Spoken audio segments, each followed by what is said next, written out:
Good morning and welcome to the second day of the 191st Durham Regatta. Join us as the finals of the competition get underway. It's all happening right here on PalTV.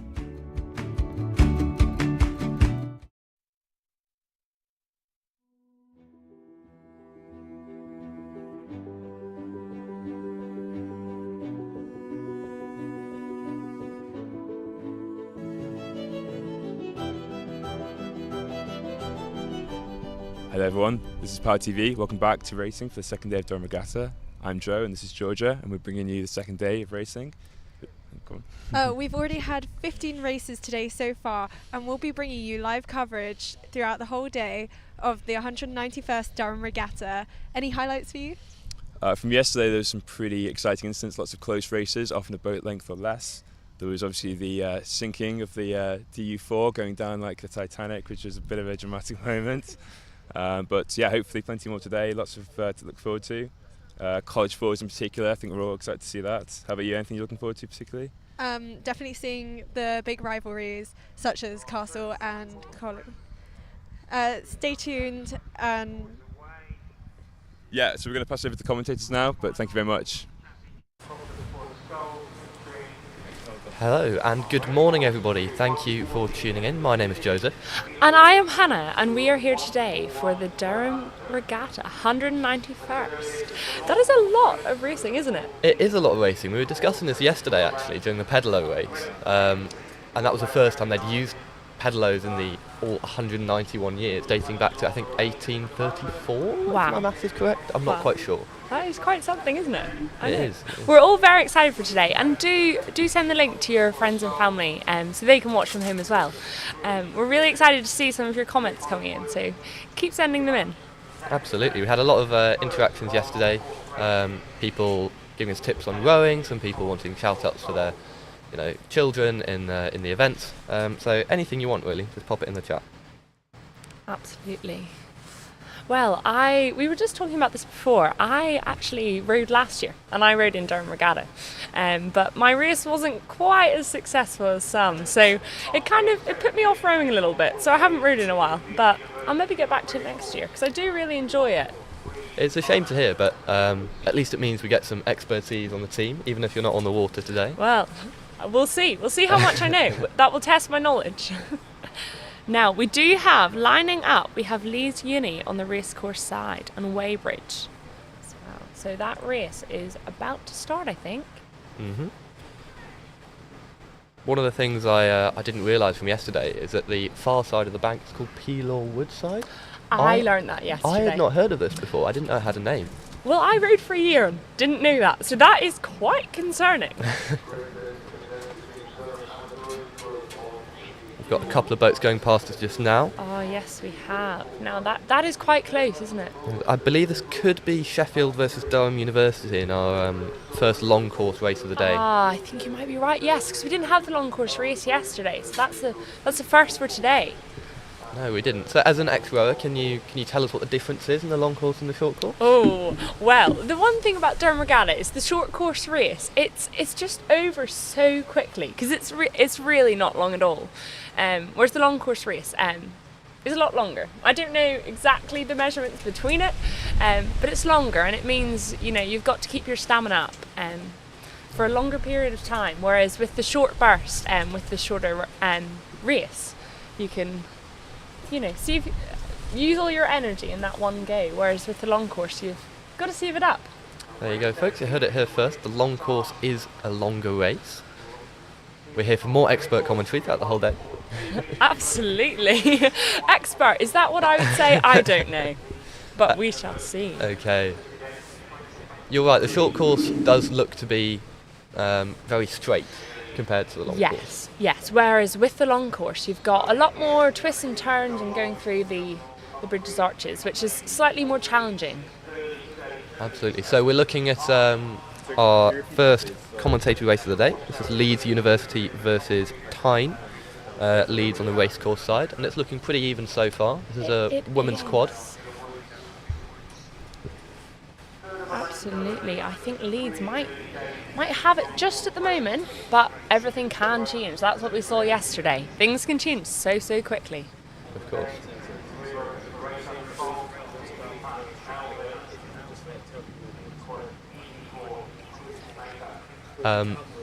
We have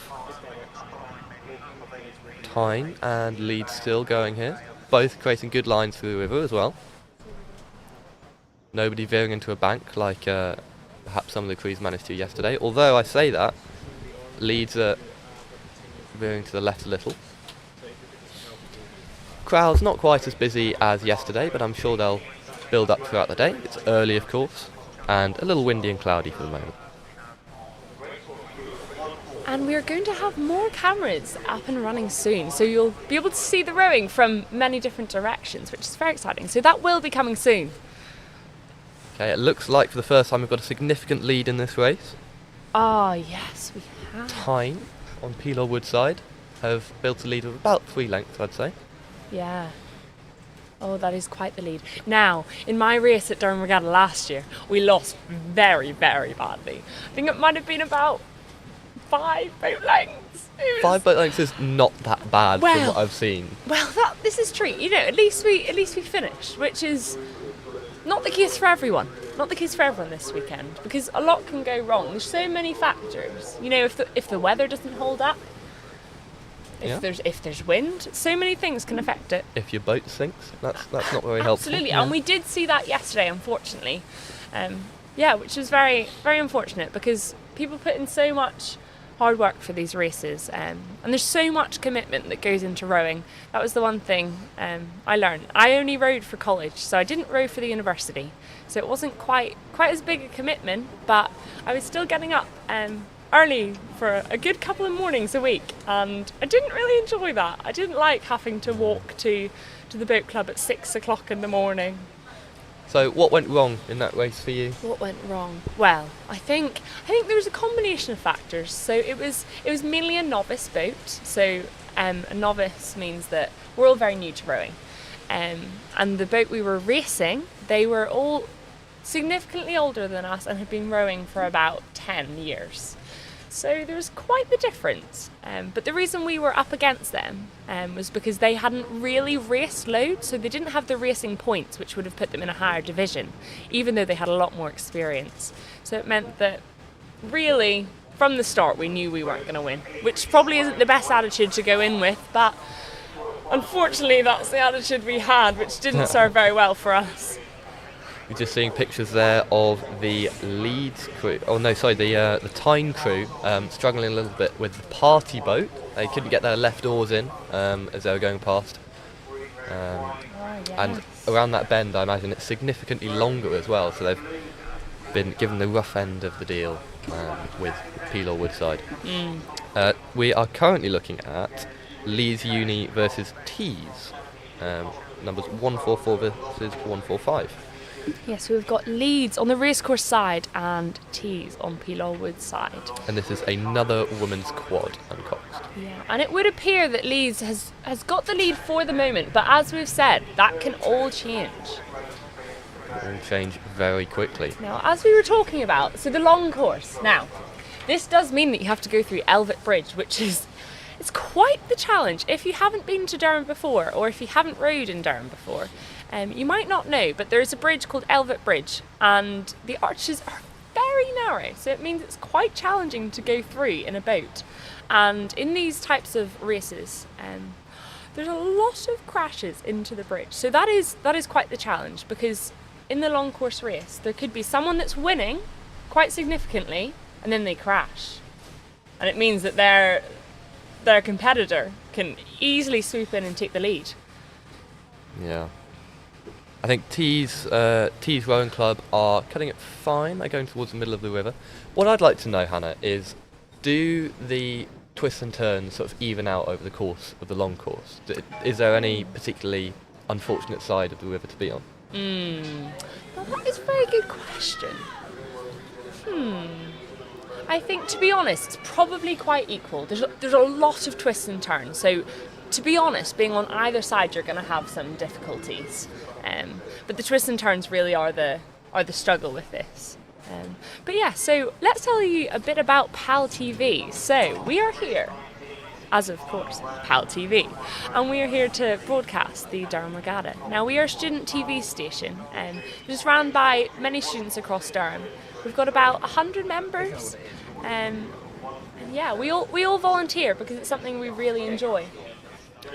Absolutely. We think student journalism is very important, and PalTV is quite a young institution. It was only set up very recently. It was set up very recently, yeah. But they're forging their way in the world and are already an award-winning organisation. This is true. We did just win our 3rd set of Nastas this year, if I am correct.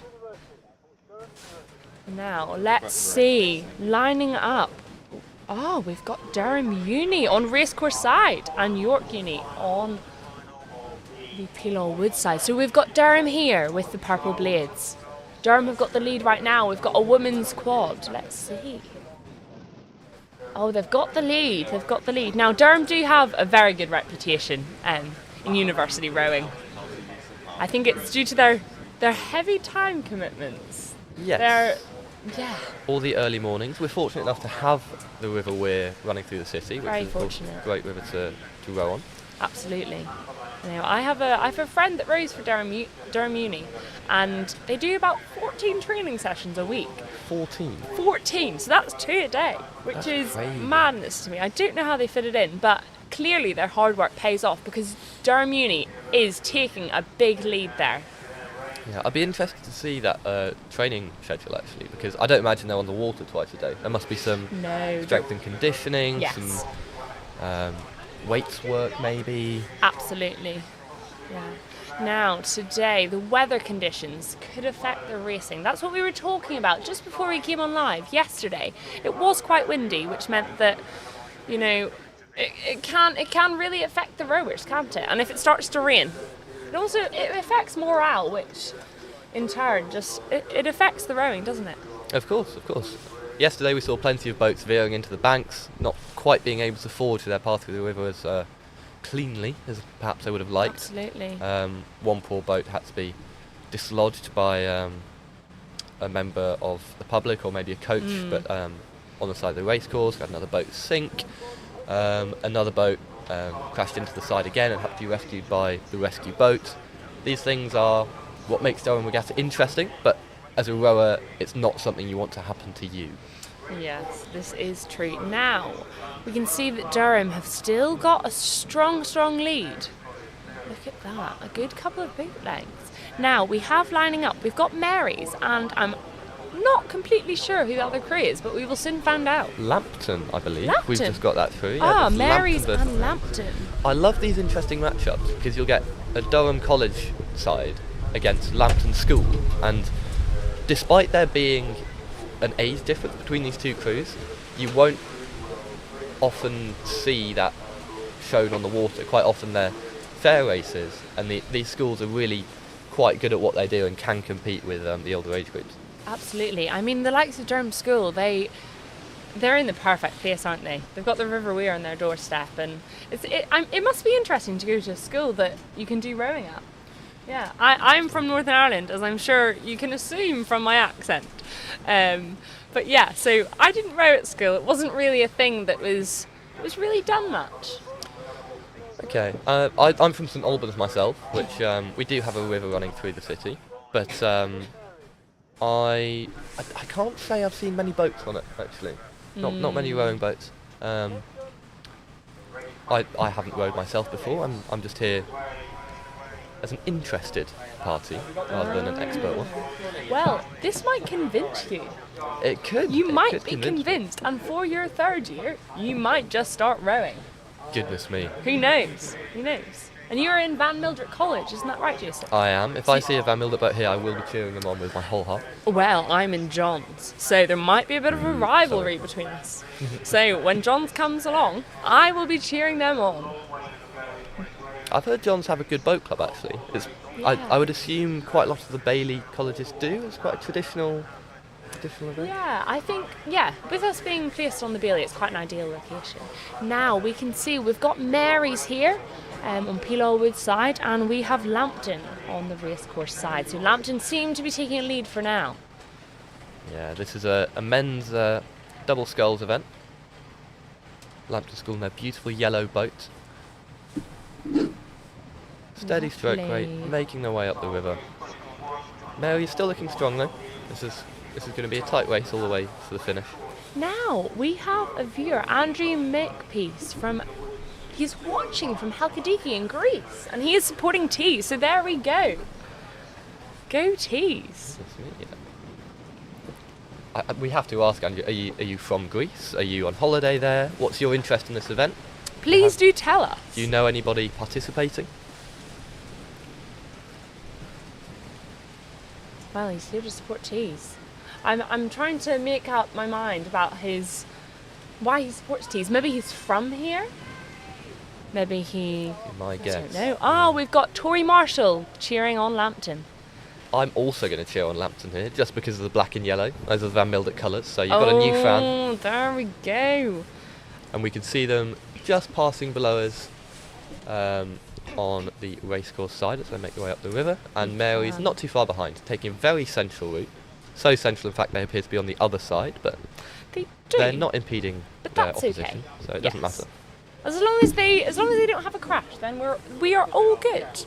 But as a rower, you can tell me. I was wondering yesterday what the protocol was for when you cross the middle line, whether there's any punishments that you get.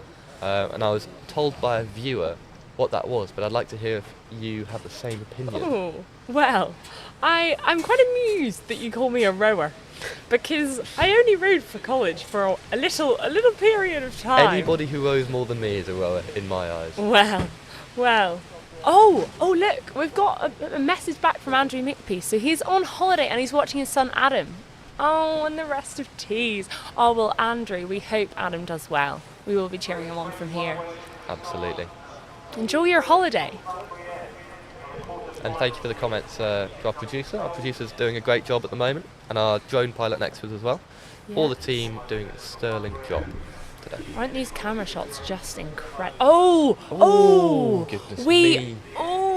Getting shots. We could have a problem here. Which boat? Is that Mary's boat? They appear to have come across Lambton, nearly collided with their stern, and are now facing the reed bed on the other side, having to poke themselves out of it. Well, I think that is Tees and Northumbria, if I'm not wrong.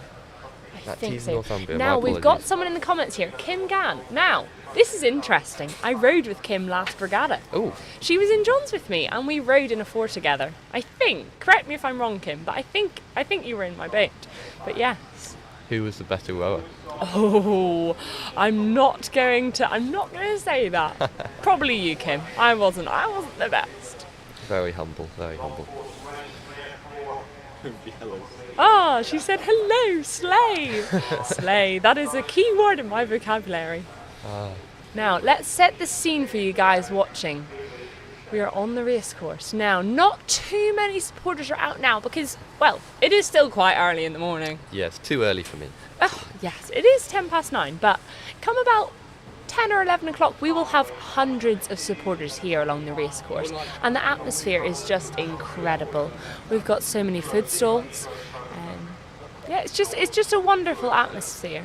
I remember last year at the regatta, it was beautiful weather. I did get a bad sunburn, but I really enjoyed it. Yeah, the regatta is such a wonderful event.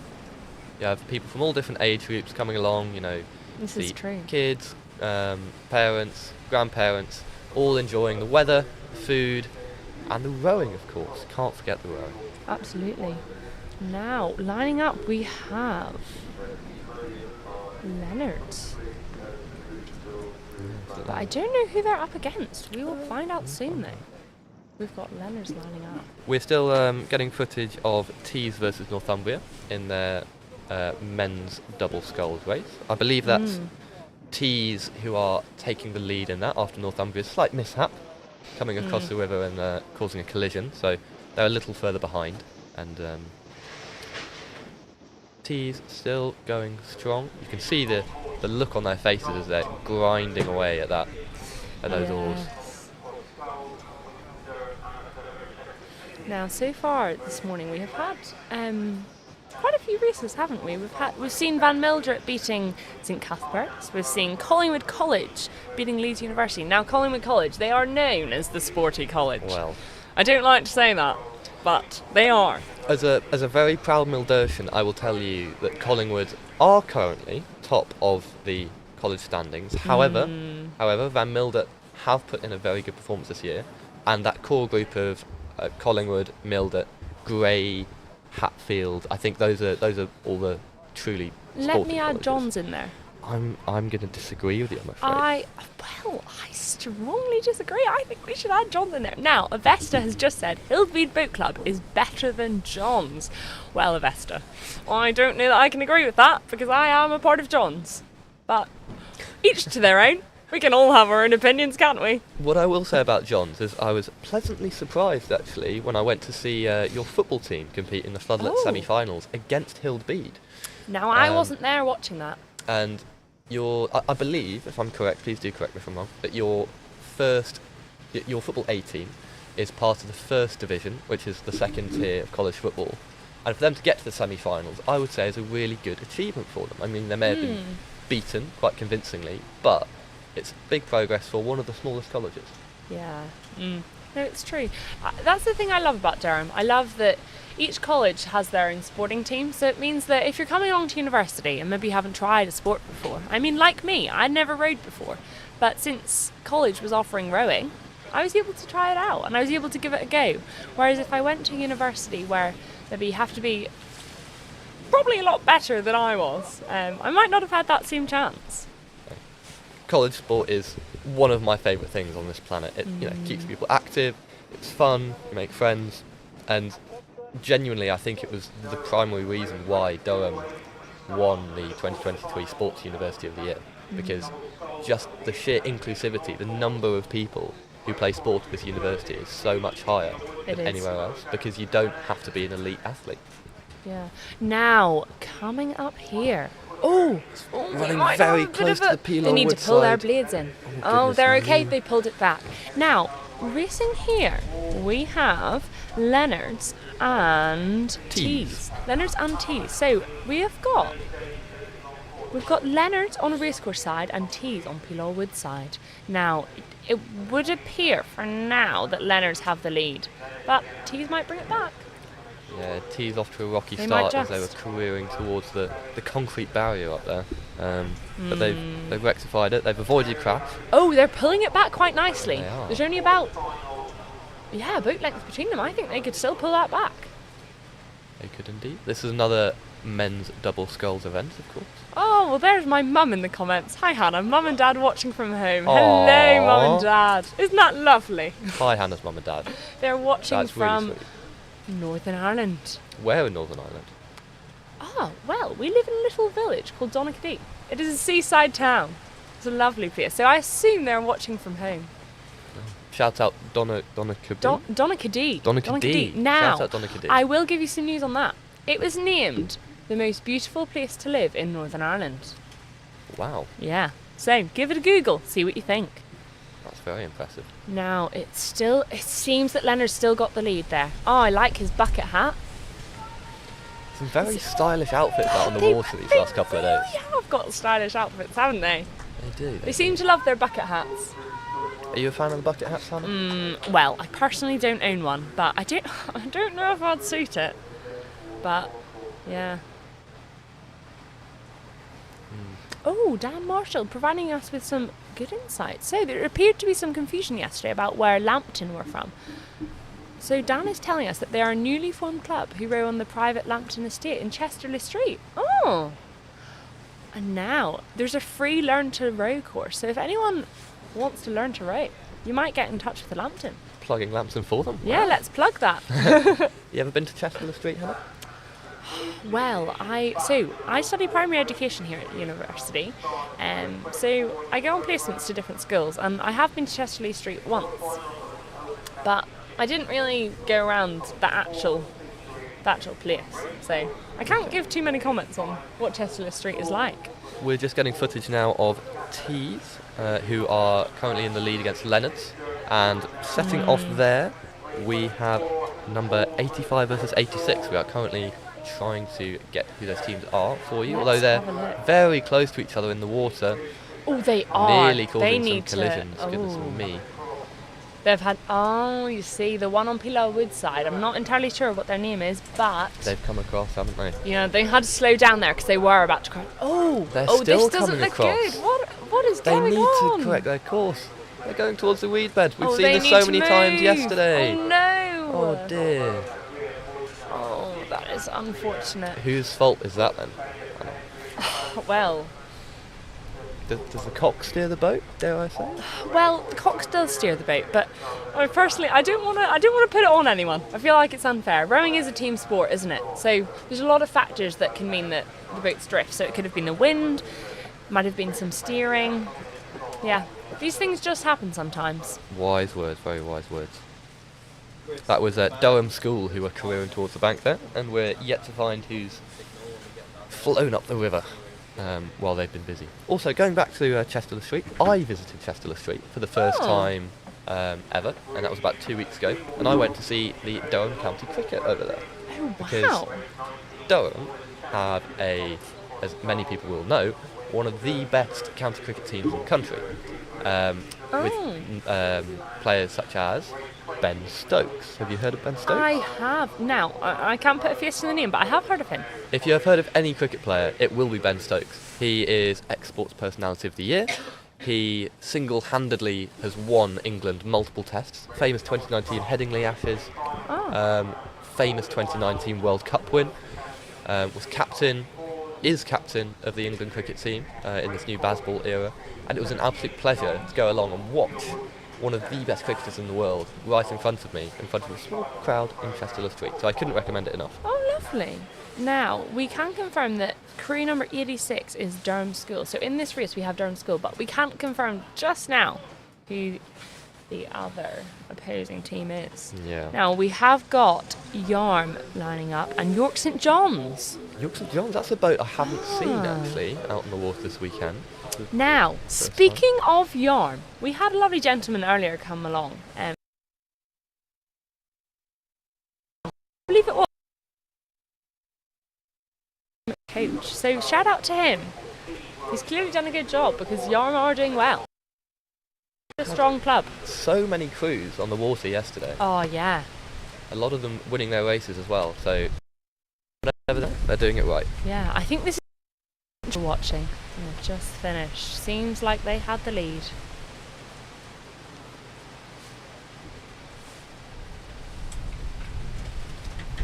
Oh, it might have been Yarm actually. Is that not Durham School coming in now after their Potentially. mishap earlier on? Oh, yes, you're I think right. it was. You oh, can they see do the head look, in their yeah, hands. they They're do not look happy, quite are they? upset, don't they? You see, these things do happen. Oh, we're getting a close up. Oh, you can see their sad faces. Goodness me. Oh, bless them. You've You got to see, feel sorry for them. you have to, because so much work goes into this, and things can just go wrong. Now, this is our York St John's versus the Yarm race. I think I can Yes. just make out York St John's on the side of that boat on the P-Lorwood side. Yes, you are right. So we have Yarm on Racecourse side and York St John's on P-Lorwood side. They are nearly ready to go. And they're off. Okay, Yarm taking a lead at the start. Great start from Yarm. Very strong start, but York St John's can always pull it back. Of course. I love watching these starts because you see the stroke rate really quickly off the mark, and then once they build up speed, they can afford to relax into their rhythm a little bit more. Absolutely. This is a men's 4, Yeah. I believe. Is that the Yeah, correct men's 4, yeah. Let's see. Oh, they've still got the lead. Yarm's still got the lead. So that's good for Ryan, Coach Ryan, that we give a shout out to. Ryan Buick. Now, everyone in the comments, do keep commenting. Tell us where you're watching from. And tell us who you are supporting. One thing I'm noticing is the stern for the for the York St John's side. He seems to be putting his oar in very deep. Is that digging? Is that York St John's side, let me see. yeah, on P-Lorwood? He's almost digging into the water a little too much. This is true. Well, it's probably a weighting in the boat. Okay. So the weight's probably just leaning more on that side, which means that his blade is going deeper on that side. Is that something you can correct? Can you try and put it in a little shallower? Well, by distributing the balance a bit differently. Now, the only thing about that is if their blades are going deeper, that means that slowly but surely they are turning onto the other side. You see that? So they've got a slight angle. So if that keeps going, if they don't correct their balance, they could keep drifting. They're coming right in front of us now, in front of our commentary area. Now, lining up, we haven't got a view of them yet, but we have Durham School on Racecourse side and Yarm School on Peel Wood side. Shout out to Yarm again. They have so many crews this weekend. But so did Durham School. Yeah, Durham School have been busy. They have. They've been working hard. Hopefully all their hard work pays off. Absolutely. Now, let's have a look. Yarm still have the lead there. There are just so many factors that can go wrong in rowing. Of course. Look at this bend as well. You've got to be really keen on your steering to work out how you're going to get around there. Oh, thank you, Karis. Such amazing commentating. Why, thank you. Well, I did say to Joseph before we started, I am known to be quite the chatter. Some people would call me a yapper, which just means I talk a lot. But yes, I do like talking, so it's the perfect job for me, really. Oh, here we go. Okay, now, lining up, we have Durham School on Racecourse side and Yarm School on Peel Wood side. Now, this is the short course race. So it's the short course, which we saw yesterday as well. These are boats that I'm not particularly familiar with. This is an 8 scull.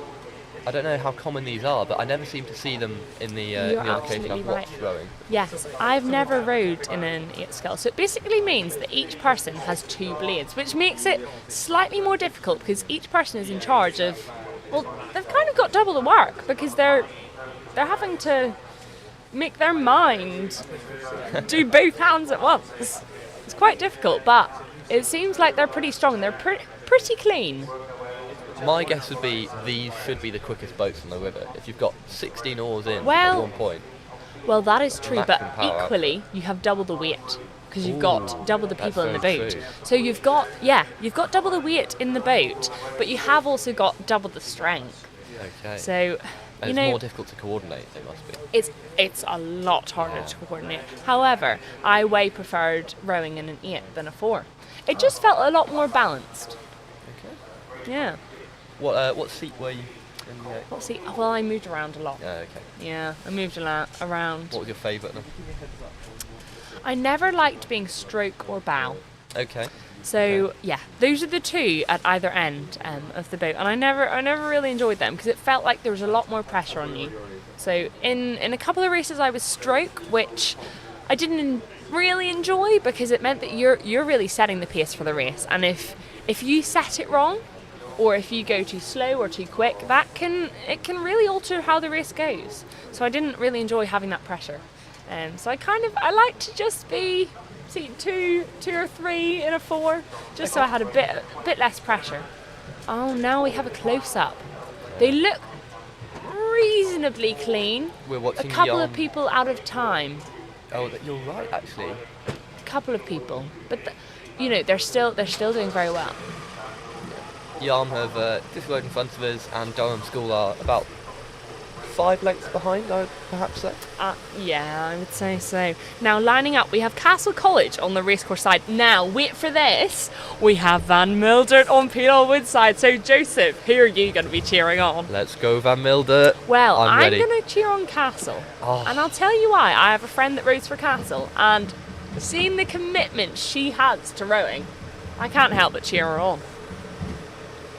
Well, I admire the loyalty, but Thank you. I'm afraid college comes first for me. Oh, well, we all have our loyalties. I bleed black and yellow. Oh, wow. Oh, well, there's black and yellow. Oh, look, that's a good close-up. It's a lovely close-up. And this is a men's 4. We saw that boat go past earlier, actually, in a sort of practice race. And I can tell you now that is our ex-JCR president in there, Mr. Henry Bashford, at seat number 2. So yes, we've got Castle here on Racecourse side, so they've got a slight lead. And yes, we've got Van Milder on Pillarwood side. Castle are taking a lead for the moment, but Van Milder are not far behind. Now, yeah, Castle seem to be coordinating it quite well, but so do Van Milder, so things can change. Absolutely. And Van Milder, of course, have had some struggles over the last couple of years with their rowing club.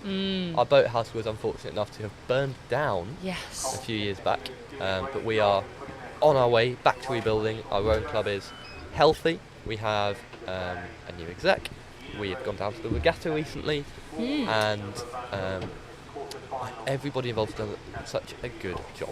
So shout out to VM Boat Club. You're cheering them on. Of course. As you should. This is the thing about Durham. You really root for your college, don't you? You do. You get really involved in it. Whenever I explain to my friends from home the college system, they always come back with the same answer. They say, is that a cult? And I have to go back and say, no. It's just a lot of lovely people having a lovely time in one particular place. That's one way of looking at it. Some people would say it's a bit strange. Whether or not we dress up in duck costumes and wear yellow all the time is a different question. Oh, yeah. Well, that's something, isn't it? Oh, well, I am a proud member of John's. But to be honest, since I am in second year now, so, maybe I should give my Durham stats. So I'm a second year here at Durham, and I think I mentioned I study primary education. And I'm in John's, of course. But since leaving John's, I now live out, and I haven't really went back loads. Really? Yeah. Oh, okay. Which is slightly unfortunate, but we do have a lovely college library, which I think next year when I'm writing my dissertation, which involves a lot of work, I probably will be venturing there more. Yeah, I always go past on the Bailey, see the library and think, it's like a lovely place. Isn't it called the Leon or something library? Does it have a particular name? I can't remember. Oh, the John's Library. Yeah. It could do. I don't know the name though. I'm not entirely sure.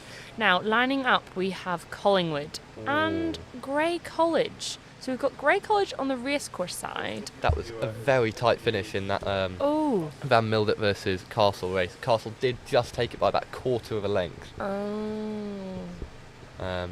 Commiserations to my Van Milder friends. I'm sure they'll be back stronger. Yeah, they'll have another crew out today, I'm sure. Let's see. So it's Collingwood versus John, I think. Lovely. Yeah, that's a good start. Yeah. John's College. Oh yes, John's College on the racecourse side. I recognise some of them. Really? I'm cheering you guys on. They're winning as well against Collingwood at the moment. They are. I'm impressed. Now, I think I also know someone in the Collingwood boat. I think. He might not be in that boat. I might have made that up, but he does row for Collingwood. You know, so many people in all these boats. I know. Durham Beanock over here. Oh, stop it. Now, let me see. I can find out the names in the John's boat. Let's have a look at who we've got. Oh, here we go. We have got George Weston at bow in John's boat, and we've got Rufus Merchant, Matt Bourne, and Aidan Butler, and the Cox is Theo Roos. Now, I know all of them. Some better than others, but I know all of them from my time rowing at John's. Durham Beanock, there you go. Oh, heard it here first, folks. And Johns are just about still in the lead. Collingwood on Pillarwood side coming back a little bit, and slightly zigzaggy formation, but they're making their way through under the bridge now. I think Johns might have got it. I think so. Unless Collingwood really have a push. The final push. It can change everything. They're coming in front of us just now. Hopefully I'll be able to give you a precise measurement of how close they are. There's about 3/4 of a length in it, I'd say. Probably 3/4. While Hannah has given her Durham stats, I will give mine. And I am from Van Milder, as I've already said, Van Milder physicist, also a second year. One thing we haven't touched on in sort of Durham stats, another standard question is, what do you do? What do you do outside of your degree? What do I do outside of my degree? Well, Let me tell you. Last year I was involved in the Durham University Gospel Choir, which I really enjoyed. So shout out to you guys. DUGC. Now, we went to the University Gospel Choir of the Year competition 2 years in a row now. Actually, more than that, but I've been here for 2 of the times. Last year I went, and it was really enjoyable. We came second. Wow. Or third. We came third. No, I made that up. We came that's third. a podium place. Yeah, so I did that for a while, and then it did become a little bit too much for me, so I had to drop out of that. But I've really been enjoying being in PalTV. So I'm the head of welfare in PalTV and Palatinate, which has been something I've really enjoyed. It's a very different role to be involved in. It's not the typical PalTV or Palatinate kind of thing, but Still a very important role though. it's absolutely very important. But it's a nice way to get involved in these societies. And of course, today, I'm not head of welfare right now. I'm getting a go at commentating. it's my debut. Oh, welcome to the Commentating club. debut. Thank you. Very prestigious. We have just seen John's cross the finish line ahead of Collingwood, so it's victory for their men's four, Oh, there we go. as the boats also make their way back to the start line, just trundling along with the current on the way back, of course. I also have a soft spot for welfare, Hannah. I am the senior welfare officer for Van Mildert College, Oh, so wow. we have that in common. And I think welfare in Durham, I'd like to say it's on an upward trajectory. I think lots is being done. Yeah. Welfare, it's an extremely important thing, and it's handled very well. Okay, we are about to wrap up. We will see you in a moment as we hand over to the presenters. We will see you See you soon. later. Goodbye. Keep tuned. Welcome back, everyone. Thanks for watching. Hope you're having a good time. So we just have a quick word from our sponsor, the Waterhouse.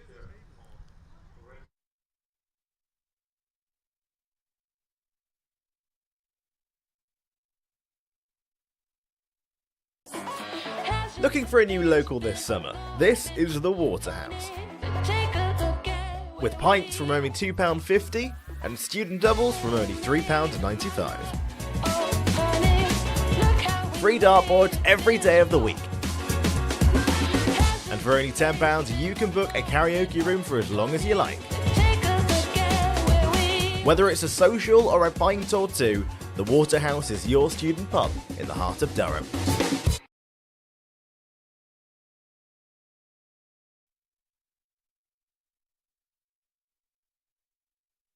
To our interview.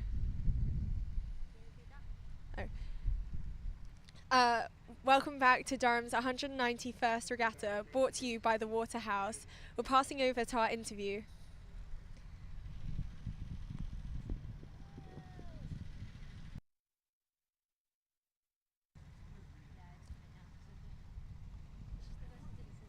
Did I go wrong?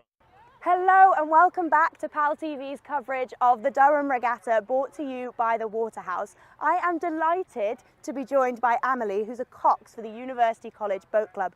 And Amelie, you've already been on the water this morning. Yeah. Tell me how your race went. It was extremely close. It was quite a tense one. I have to say, I think I messed up a little bit for me. Cox couldn't lose a race very easily, so I should have done a different call, and I didn't. I pushed the girls too far. But it was still really close. I think it was like a couple of strokes and we would have been there. But yeah, no, it was really exciting. Well, tell me a little bit more about what coxing entails, because obviously you're not one of the ones actually rowing the boat, but you're sort of in charge of the crew. How does that dynamic work? It's quite, I have to say, when I started, it's quite intimidating. It's quite scary because you're being a leader, but you have to, you're still learning how to do something new. So when I first started, I was like, God, how am I meant to tell you what to do? Because you know everything and I know nothing, but I'm meant to be in control. It is a nice dynamic. You have to be quite headstrong and make decisions. I would say the one thing about it is make a decision. It almost doesn't matter entirely what it is, but just be decisive. Calm voice as well, because you set the tone for the boat as the cox. So if I'm stressed and they can hear that, the rowers will be stressed as well. So you've got to maintain a nice calm demeanour, even if you're crashing, going, okay girls, we're just going to crash, it's okay, don't worry, we'll be fine. So I'd say that's the number one thing you've got to do, yeah. You very much got to lead from the front of the crew. God, Absolutely yes, fair. yeah. And you were up against Trevs this morning, and as you mentioned, such a close race, but you did lose out by half a stroke. Yeah. Trevs will be up again at 10:15, so people can tune in to watch that. But you'll be back on the river this weekend, won't you? What else can we see you out on the river with? So this afternoon we've got the women's 8s. Come and watch. We're at like 2:25. And then tomorrow I've got the same crew that I had this morning doing the short course. So I think they changed the length and it'll be like a quick 500 metre. That is so exciting, Amelie. Well, best of luck. We can't wait to watch you back out there on the river and hopefully maybe even have you back in the interview pod. Oh, stop it. Okay, there you have it. So we're just going to pass you back to the commentators now for a few more races. Stay with us.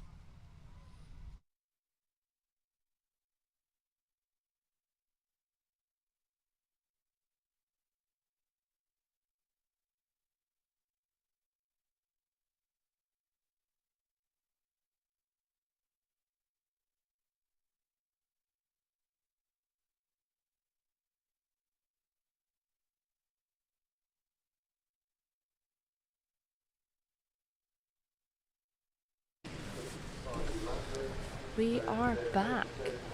Yes, welcome back to our commentary team. Again, if you are just tuning in, my name is Joseph. And I am Hannah, and we are here for the 191st Durham Regatta. Let's see who we have racing now. I think it is Durham Uni versus Johns College. Another Johns College boat. Surely you're excited about this one, Hannah. I'm quite excited. So we have got Durham Uni on racecourse side and Johns College on Wood side. And you can tell with those beautiful pretty sure. blue oars, I think, that they're Johns College. Would that Yeah, be correct? yeah. We bleed blue. That is the saying. Bleed blue. I do not bleed blue. I would just like to clarify. Yeah, so Durham Uni have got the lead, but I'm not majorly surprised, even though I am a strong Johns supporter. You know, Durham Uni, they row for the uni. They train 14 times a week.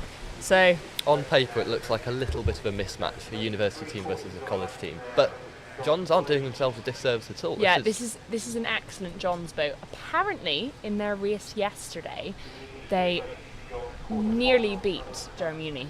Nearly. Very, very nearly. That would have been quite some achievement. This is Yes. a men's 4 boat, uncoxed, I believe. So each rower only has one oar, for those of you who are less familiar with the sport, like myself. Now, let's have a look. I think in this boat, so I think I might have given the wrong names for Uh-oh. the previous Johns crew. So actually, in this Johns crew, it's George Weston, Rufus Merchant, Matt Bourne and Aidan Butler, with Theo Roos coxing. So they get shout out twice over. They're getting The shout poor out other twice. boat. They haven't even got a mention here, the other boat. I know, I just don't know their names. Now let's see, Durham Uni have still got the lead, but Johns are really putting in a good shift there. Yeah, we can see Durham Uni passing in front of us, taking a very central line. That's where the current is most tricky in the other direction. It is quite tricky, isn't it? Yeah. Now, the one thing with the River Wear is, if you fall in, it's not great, because it's quite dirty water. Yeah. And at the moment, these crews are suffering a little bit for the fact they're rowing up the river and also against the wind. So they've got This two is true. things going against them. They have. Oh, Durham have got a strong lead now. They've really took the lead. The Johns are putting in an incredible shift. They're rowing in great time. I feel so proud of them as a fellow Johnian. Oh, Durham, look at them go. They are done. Across the finish line. I like it when they sort of leave their oars like that. It looks When like, they just like a sort of stop. butterfly on top of the water. They just stop and they rest for a moment. Yeah. Take it all in. Or like one of those insects. What are they called? Water gliders or something? Where they- Oh, dragonfly? No. There's a particular insect where they sort of stand on the water and they're not heavy enough to break surface tension. Ah, So they just sort of glide didn't across know the water. that. Anyway, now, who do we have? this looks like Trevs versus Stevenson College. Stevenson College on Peel or Woodside and Trevs on the racecourse side. This is a men's coxed 4, I think. We're just getting a close-up of the It cox. would appear so. Yes, I believe it is. Yes, we've got Trevs here in the yellow boat and the black and blue all-in-ones. Now, that is the one thing about rowing. Interesting fashion. Yes, I mean, is that lycra? One piece? Yeah. Yes. Yeah. Well, I had one when I did rowing. wasn't my best look. I won't lie.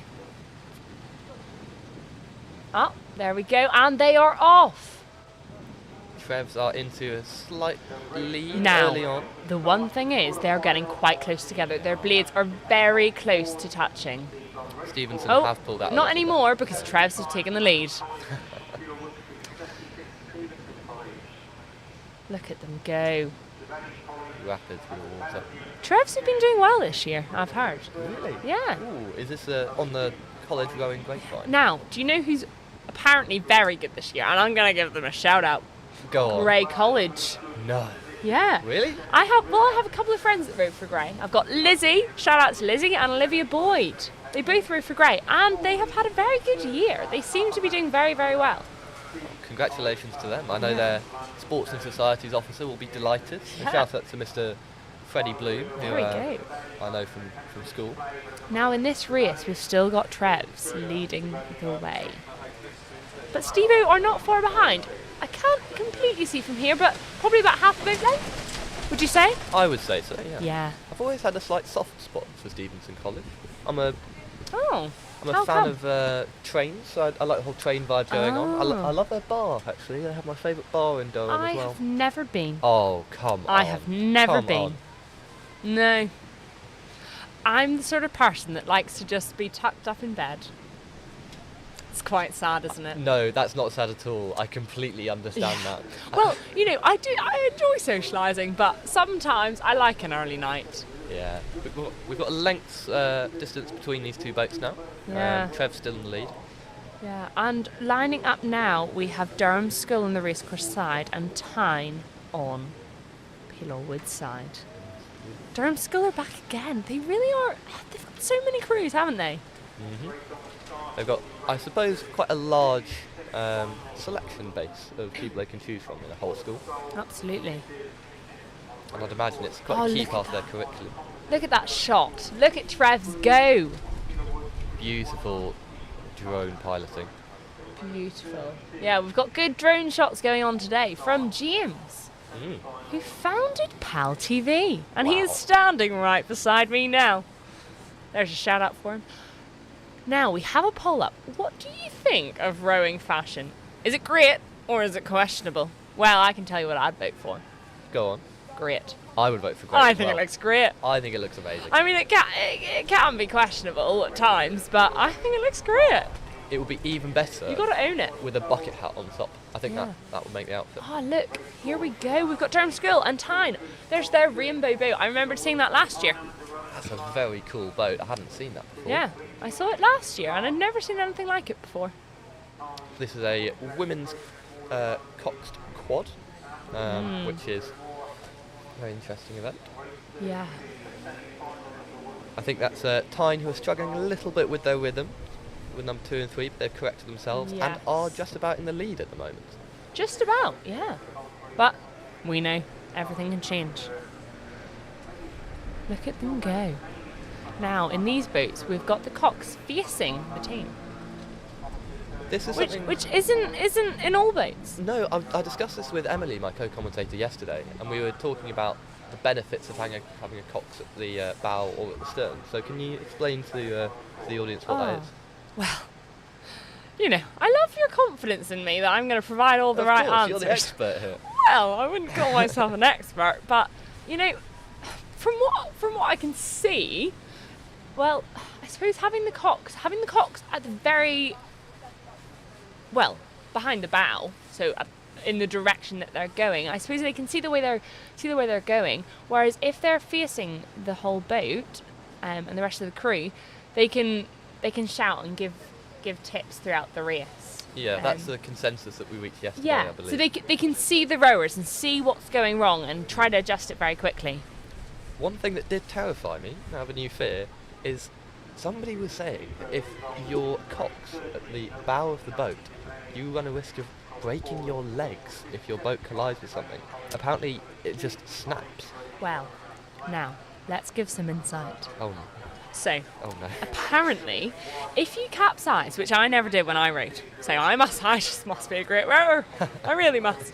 Well, if you capsize, the cox is technically going to be stuck in the boat because the space is very narrow that they have to fit into. So if you capsize, it is the rower's job to immediately help get the cocks out. That is terrifying. But there have been some Goodness very me. serious incidents where the cocks has been stuck and it's taken a while to free them. That is terrifying. Yeah. Tyne are still in the lead in this race, by the way, by about 3 lengths. But They are. I didn't realise that. Isn't that terrifying? Yeah. I know. You're not even rowing, and you're in the biggest risk in the boat. There's the cock. Exactly. I know. Wow. So that's why I never took up coxing. I'm also too tall. I'm 5'11". Wouldn't work very well. Now, lining up, we have Doncaster Uni on racecourse side, and who have we got again? Durham School No on way. Pelor Wood No side. way. Are we surprised? No, not really. We're just getting footage now of Tyne coming into the finish line ahead of Durham School. There Just we over the finish line go. now, displaying their oars. That's victory for that crew. Well done to them. Beautiful. Oh, hold it up. And We don't want to crash at the finish line. Yeah, a bit of a traffic jam over the line there. Another slight horror story that comes from rowing is my mum, believe it or not, was a Durham rower. No, So for the university. For the university and Absolutely. for Cuss. So she spent plenty of time in this Cuss boathouse that is right behind us, and also a lot of time on the water, as you can imagine. Now, one day, in her women's pair, they encountered a men's 8 going full pelt round the corner, Oh, goodness. and they collided with them. Oh, no. And my poor mum was dumped into the water and spent half a minute trapped beneath her boat and couldn't Oh, get my out. goodness. So she was rowing. And she She was was- rowing in this, Oh, in this goodness. woman's pair. Was the cox freed? Or was it a cox So and her, spoke? her boat was uncoxed. Ah, okay. Her partner was, I believe, okay. She was, my Okay. mum was very shaken up by it all. Oh, yes, it was a pair. You did say that. And she has never, ever forgiven the men's 8 before. She doesn't like Oh. men's 8s. Oh, wow. Yeah. Well, I mean, when you have that experience, I don't blame her. No, I don't blame her at all. No. Now, who have we got? Doncaster School, I believe, who are Yeah. about a quarter of a length ahead of Durham School. Doncaster School on racecourse A side. long way for Doncaster to come, but we're grateful they have experienced the wonder that is Durham Regatta. Absolutely. Now we've got Durham School and Pelor Wood side. So it would appear right now that Doncaster School has taken the lead. Yeah, they're extending that lead as well. It's now nearly a length. Durham School fading a little bit, but both teams taking a good line through this very straight section of the river. Now we have the results from our poll. What do you think of rowing fashion?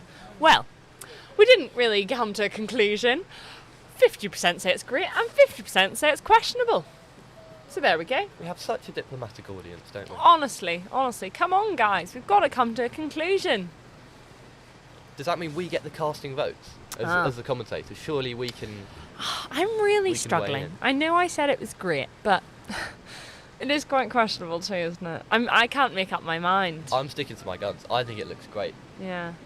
Now, lining up, on racecourse side we have St Cuthbert's College from Durham Uni. And on Pelor Wood side, we are unsure who it is just at the moment, but we will soon find out. We will. Doncaster still steaming up the river. Durham School about a length or so behind them. Yeah. Even. I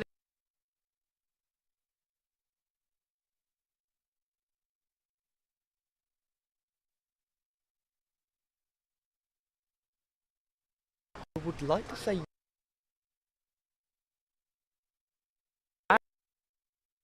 Just don't know, so I'm not going to attempt it because I don't want to get it wrong.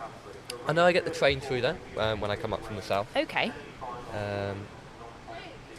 It is in South Yorkshire, named after the River Don. There you go. I There am we go. vindicated. Hopefully the citizens of Doncaster won't... Named after where, won't did you lynch say? me. The River Don. Don, the River Don. There you have it. Heard it here first, folks. Unless you're from Doncaster, of course, and you probably already knew that. And speaking of, they are just about to cross the line to And take victory. they have won. Come on, Doncaster. Look at that victory. Now, who have we got here? That would be Durham School finishing Durham up. School. And then, that's a close-up footage of Cuffs against and South College. Yes. So we have South College on racecourse side, I believe so. I believe, and Cuffs on Pillow Wood side. Look at that. Big props to Ooh. South for setting up their rowing club so quickly, because obviously they're such a new college. They've done well. They're reasonably in time at the moment. I sensed a little bit of hesitation from you on that. Did you notice something that as a rower didn't quite please you? Yeah. From which crew are you thinking? I'm thinking Cuffs. I was that are thinking slightly the out same. of sync. Slightly out of sync. They still are slightly, but I mean, it's not going badly for them. They seem to be pretty tied at the moment. So, yeah, I mean, if they get slightly more in sync, they could just win.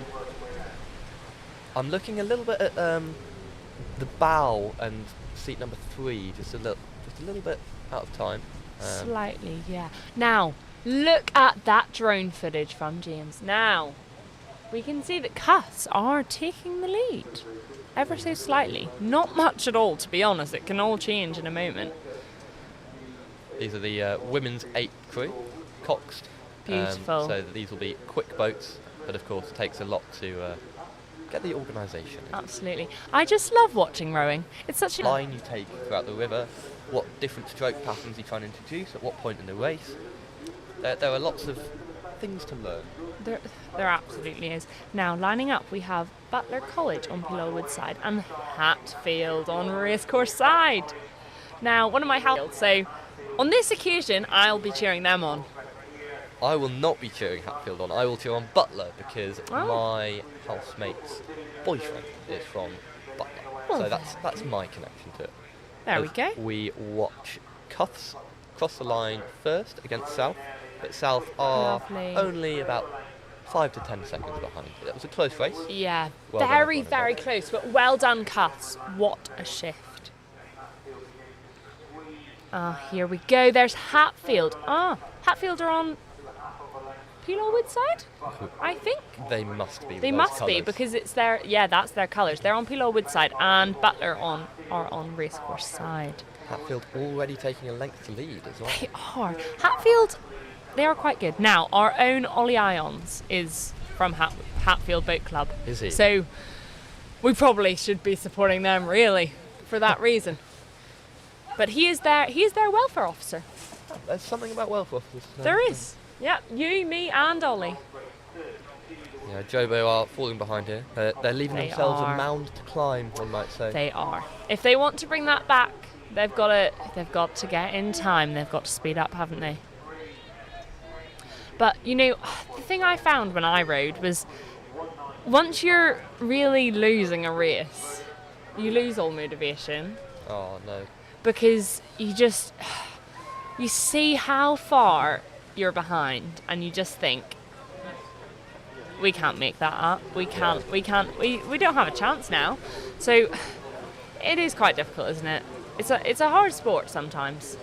But there's Hatfield taking a lengthy lead. One thing I'm quite amused by is I've dropped a couple of puns in so far. Straight over your head. Oh, they have went right over my head. I'll keep dropping them and see how many I can get in before you notice them. Keep dropping them in and I'll see if I can spot any of them. I'm waiting.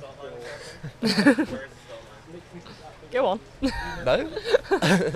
They'll come in good time. I'll probably not spot them. No. Yeah, there's Hatfield still taking the lead. Go on, Hatfield. And that's them over the line. And they've done claiming it. Victory. Look at that.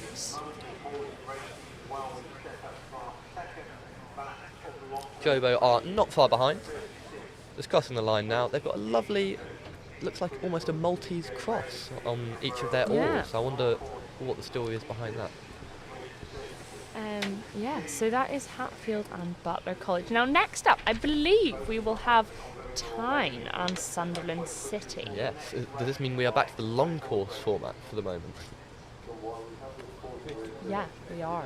We are. Okay. We're having a couple of long course races. Okay. That means they'll need to clear the traffic from beyond the finish line before they begin. So we probably will have a little bit of of a break just to let everyone else row down, and then the long course will start again. Now, PalTV, comment your best rowing joke. Come on, everyone in the comments. That's from us. Comment your best rowing joke.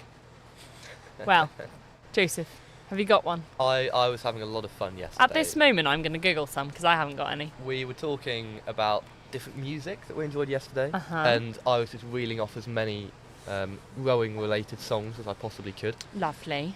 I'm trying to think of a rowing joke. Oh, we've got one from Carrot. Rowing is like life.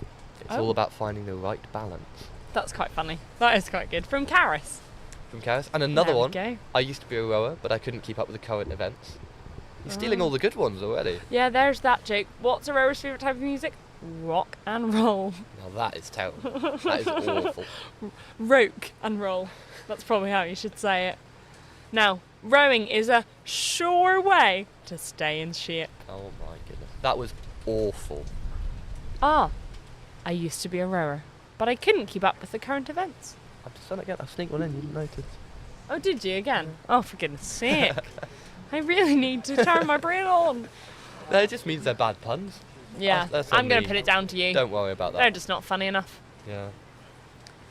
Now, there was some good highlights of yesterday, wasn't there? Oh goodness me! I had a lot of fun Oh, sitting this comedy now what club. time were you here yesterday? I was lucky enough to be here from about 11:30 to 3:30. Oh, lovely. And in that time, I saw a great number of different things. I saw a Durham University boat sink near the start line. Lovely. I saw collisions between boats. I saw a collision between a parked boat coming back the other way and a team off the start line, which set them back quite a lot, as you can imagine. We also had a lost oar in the water, for which it took quite a while for the service boat to come and help them out, and we had a little bit of braking proceedings. And we also had some crews crashing into the bank and had to be dislodged by somebody who had to run down and push them back off. Yeah, see, these things do happen. I was here for most of the day yesterday, which was nice, but I wasn't here quite as early as some people in PalTV. Some people got here at 3:30 in the morning, Goodness I heard. me. Big Yeah. shout out to our I was PalTV guys. not there then, but that is pure commitment. Now, I was there for quite a while, and I did see some tragedies. Really? Yeah. What was your highlight from yesterday then? My highlight. Oh. That's a good question. Sorry, I've put you on the spot there, I realise. You really have. Sorry. What's my Is highlight? there anything? You To can be say honest, the sunshine, the ice cream. Oh, well, I got a slushie. You got Do you know a a slushie? slushie? I got a slushie from the ice cream van, which is parked right beside us right I now. haven't had a slushie for so long. Yeah, I got one of those, and then Sydney and I sat on a bench along the river. Sydney is our now former station manager as of today. She has just finished her term as station manager. Congratulations to her. Yes. So we watched the rowing sitting on a bench, and it was lovely. It was lovely. We had a little break. You know, I had yesterday for the first time in a while. I had What? a Calippo. I love a I Calippo. love Calippos. Now, what flavour did you have? I had a lime one. Which Now that's I'd going have to to change warm. my opinion on you. Now, we will be going to an interview with Will from Josephine Butler College. So we are going to wrap up here, but we will see in a moment. Let's head to an interview. See you later. See you later. Hi, I'm here interviewing Will from Josephine Butler College. How are you feeling about today's races? I'm excited. It's a good weekend. It's my second time at Durham Regatta, and it's kind of nice to come down for a whole weekend in your home turf and sort of come with everyone and enjoy it. Got some nice festivities on the side too, so always a good day out. Yeah. And how have the weather conditions affected your races? Because obviously it's very windy, it was a bit wet earlier. Yeah, when we were sitting out in the women's four early, it was a little bit wet, which is not ideal considering last year. It was really sunny last year, about 25, 26 degrees. So it's a bit of a change, but the sun's come out now and we're sort of lapping it up whilst we can, whilst it's here. And how are the women's team doing? The women's squad are insane. We've done phenomenally this year. I've coxed just the four today. Unfortunately, we lost our heat in the first round, but the other women's four in our band they're still racing. I think they're into the semi-finals right now. Hopefully all the way into the finals where they can get the win for us. But they're doing incredibly this year. We're so proud of them. And do you have any other races today or tomorrow?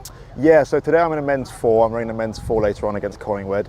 always a tough match against Collingwood. They're a pretty sporty college, but we've got a lot of heart, so we'll put that into it. And then tomorrow I'm coxing a long course men's 4, and I'm rowing in a men's 8 later in the day, so all 4 divs for me, so it's kind of a busy weekend. Well, thank you so much. I hope the rest of your races go well. Thank you, appreciate it. Hello, and we are back. We are back for some more rowing. Your regatta commentary team of Joseph Saunders and... Yeah, if you've just joined, I am Hannah Stanfield. There you go.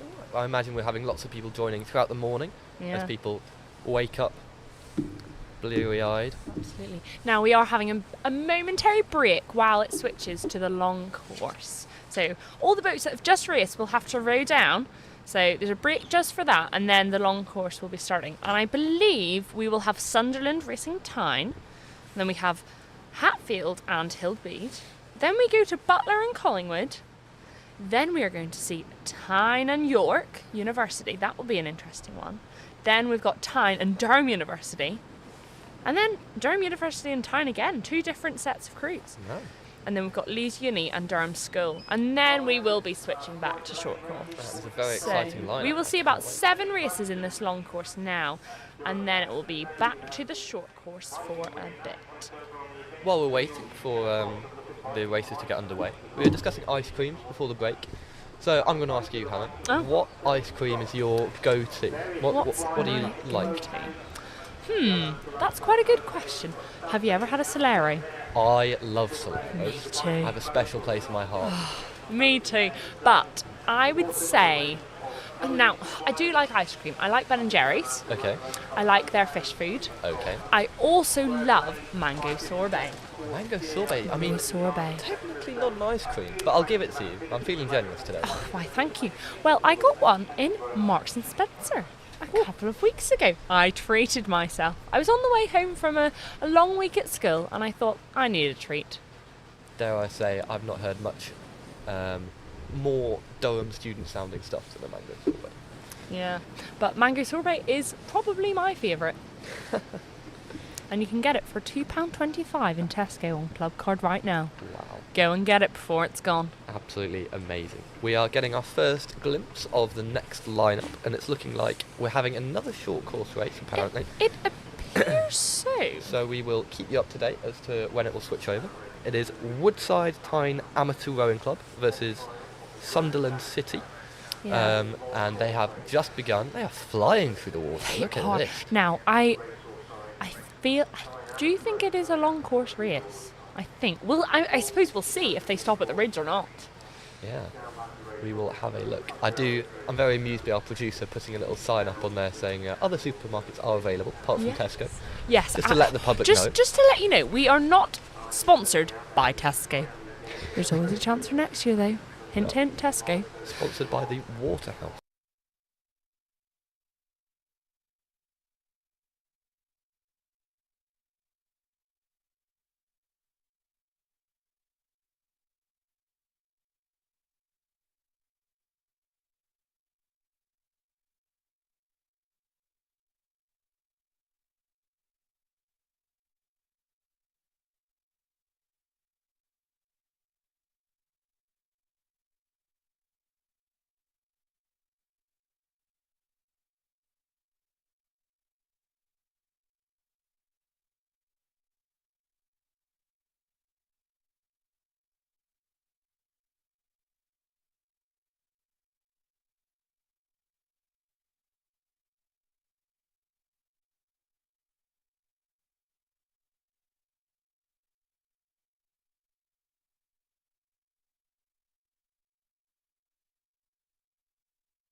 Right, there's no point in trying.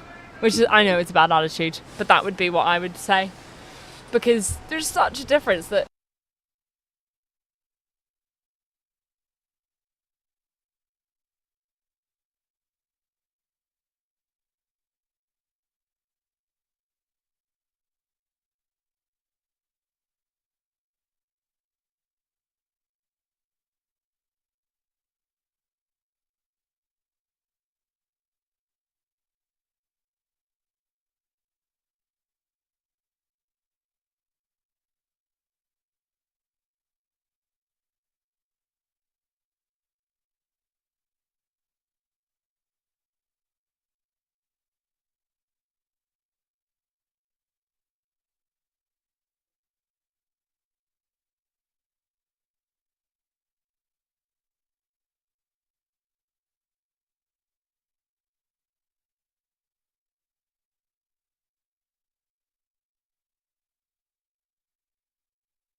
Too late. no. It was 3 minutes ago. I want to know Smile. what your strategy is when it comes to late B wheels. Do you take them as soon as you see it, or do you wait until the best point of the day? If I'm already late, I will just wait until the good point. I think you're in the majority Yeah. with that one. We do have footage back, and lining up is Collingwood against Butler. Yeah. Now, there is a delay to the next race because there's been an injury with Sunderland. Oh no. We hope they're all right, and that may explain why they've had the trouble with the steering. We're just looking now, we're seeing, I believe, that is potentially Hillbead who are crossing the finish line, I'm not quite sure. Potentially. This, I imagine, is Collingwood versus Butler. We're seeing a lot of red on the water. And this one is a long course race, apparently. So, we have Butler on the racecourse side, Collingwood on the Peelor Wood side, in this Coxed Men's 4. Looking pretty even off the start line. See members of the public looking on from the path. We've got some more supporters now, but there will be hundreds more later, I'm sure. Goodness me, you won't be able to move later on.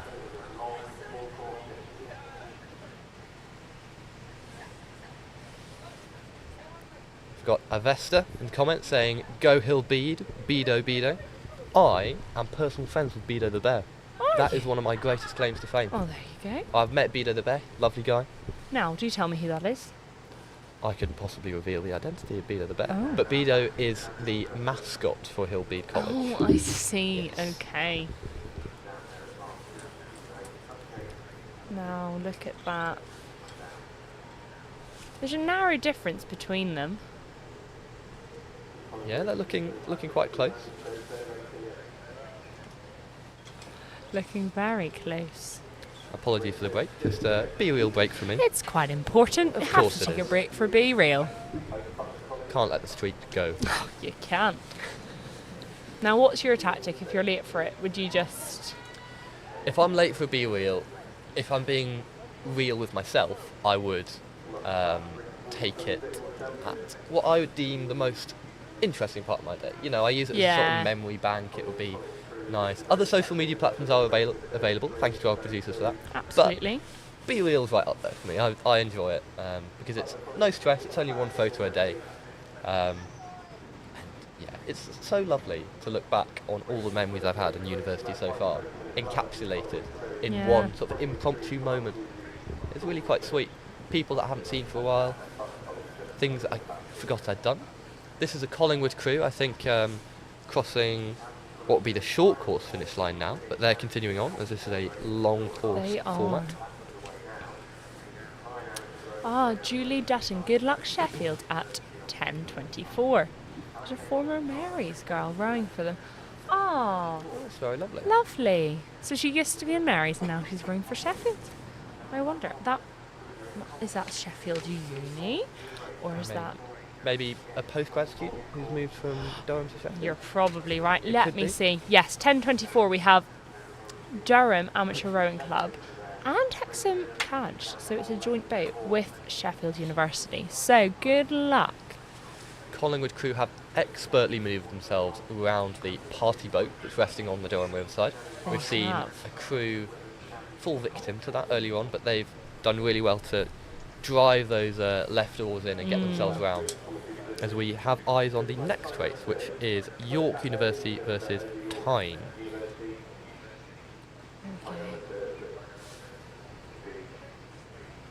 Ah, and I can see them coming up the river. Look at them go. And that's the women's 4. Yes. A little distance between them. It looks like it would be It appears. York University currently lagging behind a little bit, with Tyne on the racecourse side taking the lead. Yeah. Good form from both boats through here. We've got Gareth in the comments saying yes Sheffield, with I imagine that's a person with their arms held aloft. It seems so.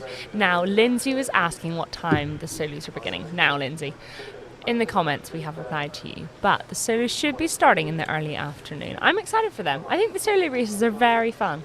I agree. Whenever I watch rowing at a professional level, it always amazes me the amount of grit and determination it takes. As one person in your boat, you have Absolutely. to really find something within yourself.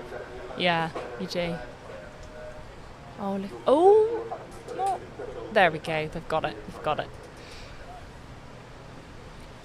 This is. I'm also aware that the rowers in these boats may listen to this afterwards, so I want to watch what I say. I don't want to be too harsh. I hope not, because I don't really know what I'm talking about. So, if I said the wrong thing about somebody, I would feel awful. Yeah. No one make comments on our commentating, please.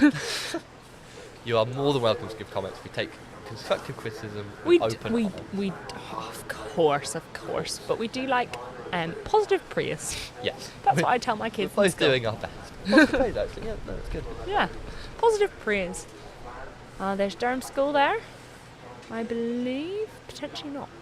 So, as a primary education student, do you learn much about incentives in education or how to motivate students?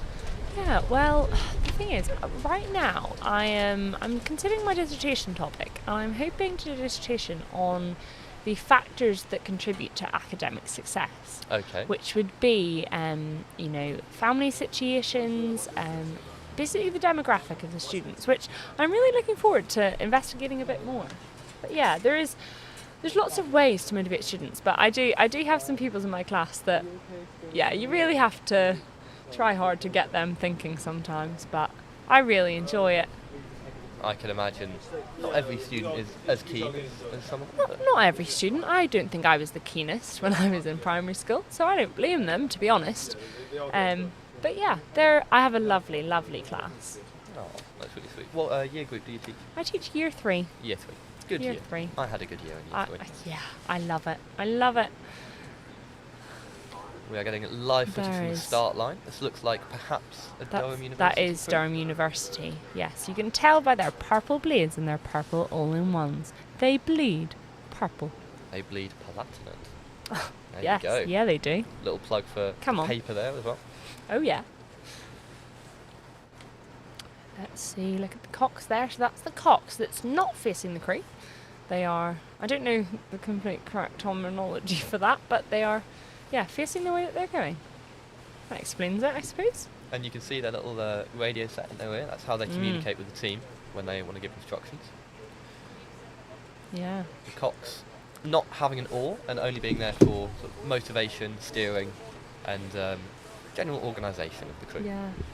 Now, let's work out. This looks like it is Tyne versus Durham University. So we've got Tyne on the racecourse side in the women's coxed 4. Ready to go, just being held in state by the boats. Yes, okay, look at this. Both teams have official warnings off the start line. I think we had some false starts there, but they are now up and running. Oh, they got official warnings at the start line. I see. They could have been at risk of disqualification.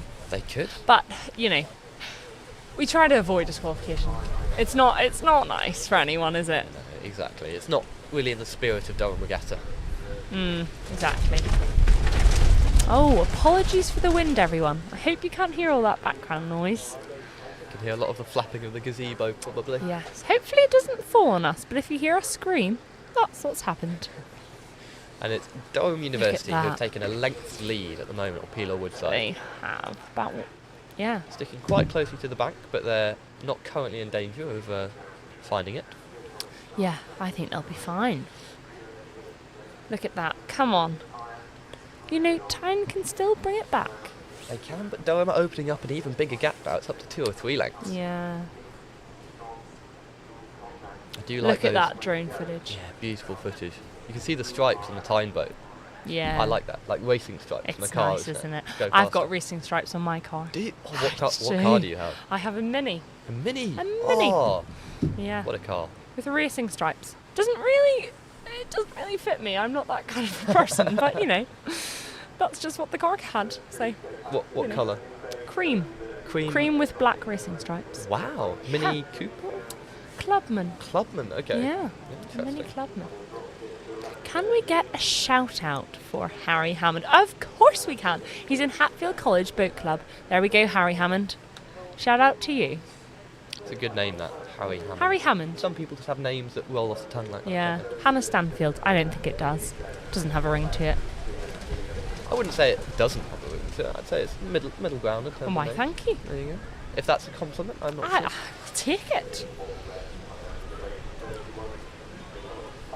Now, the next race, which is supposed to be Tyne and Durham University, is not going ahead because Tyne seems to be absent. They don't seem to be there. I'm ready to go. Wow. That's a Yeah, shame. so we've So got... This is also a Tyne versus Durham race. We have 2 in a row. Yeah, we have 2 in a row. How So the bizarre. second lot does not appear to be going ahead. Now, the good thing about today is we are following the racing times perfectly. There's no delay because, Great. yeah, I mean that race that was meant to start is currently on time. So we've got no delays today, which is wonderful. I can tell you that's in sharp contrast to yesterday. We were really struggling with the timings yesterday. Yes. And it gets a bit frustrating for everyone. Yeah, absolutely. I mean, wonderful footage. You can see Durham University have built up quite a lead around this bend. Yeah, They've got the outside line. They've got a good lead. Look at that. Yeah, healthy Wow. lead. They know what they're doing, don't they? Of It's course. those 14 training sessions a week. They're the university team. If anybody knows what they're doing, it's Yeah. those guys. It absolutely is. And you see Durham from such a different perspective Yeah. from a bird's eye view, don't you? You Look do. at Elvet Bridge. Doesn't look like that when I'm on it. I know. It really doesn't, does it? And now we have a close-up of the next race. Now, with the nulled competition between Tyne and Durham coming up, this one is Leeds versus Durham School. So Tyne were disqualified. We now have Leeds versus Durham, and this is a women's scull pair. Please correct me if I am wrong, if that's called You a women's are pair wrong. scull, if that's a scull women pair. I don't know what order to say those words in. Yeah, it's a... This is testing me. I mean, it's a skull and it's a pear. So, there we go. We Yeah. have new information from our reporter live on the bankside that Tyne are appealing their disqualification. They are contesting it because they believe there was a miscommunication involved. So we will see what the outcome of that is later on.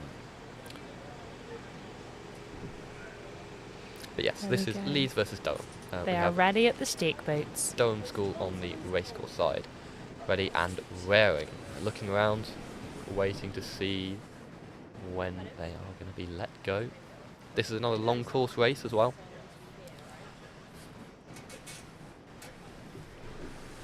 Lovely stuff. We've been told by Colin in the comments, I was wrong, it's not a women's pair scull, it's a women's double. Women's double. Of course, I did know that. You I did? did know that. It just left Okay. my brain. Yeah, it's a woman's double, of course. So I assume that means a women's pair is when they only have one oar each, and a women's double Yes, is and a double the equivalent is... of a skull. Yes. Is that correct? Yeah, that is Okay. correct. Oh, there we go. Thank you yes, for letting us thank you, know. Colin and Sarah, for that. A women's double.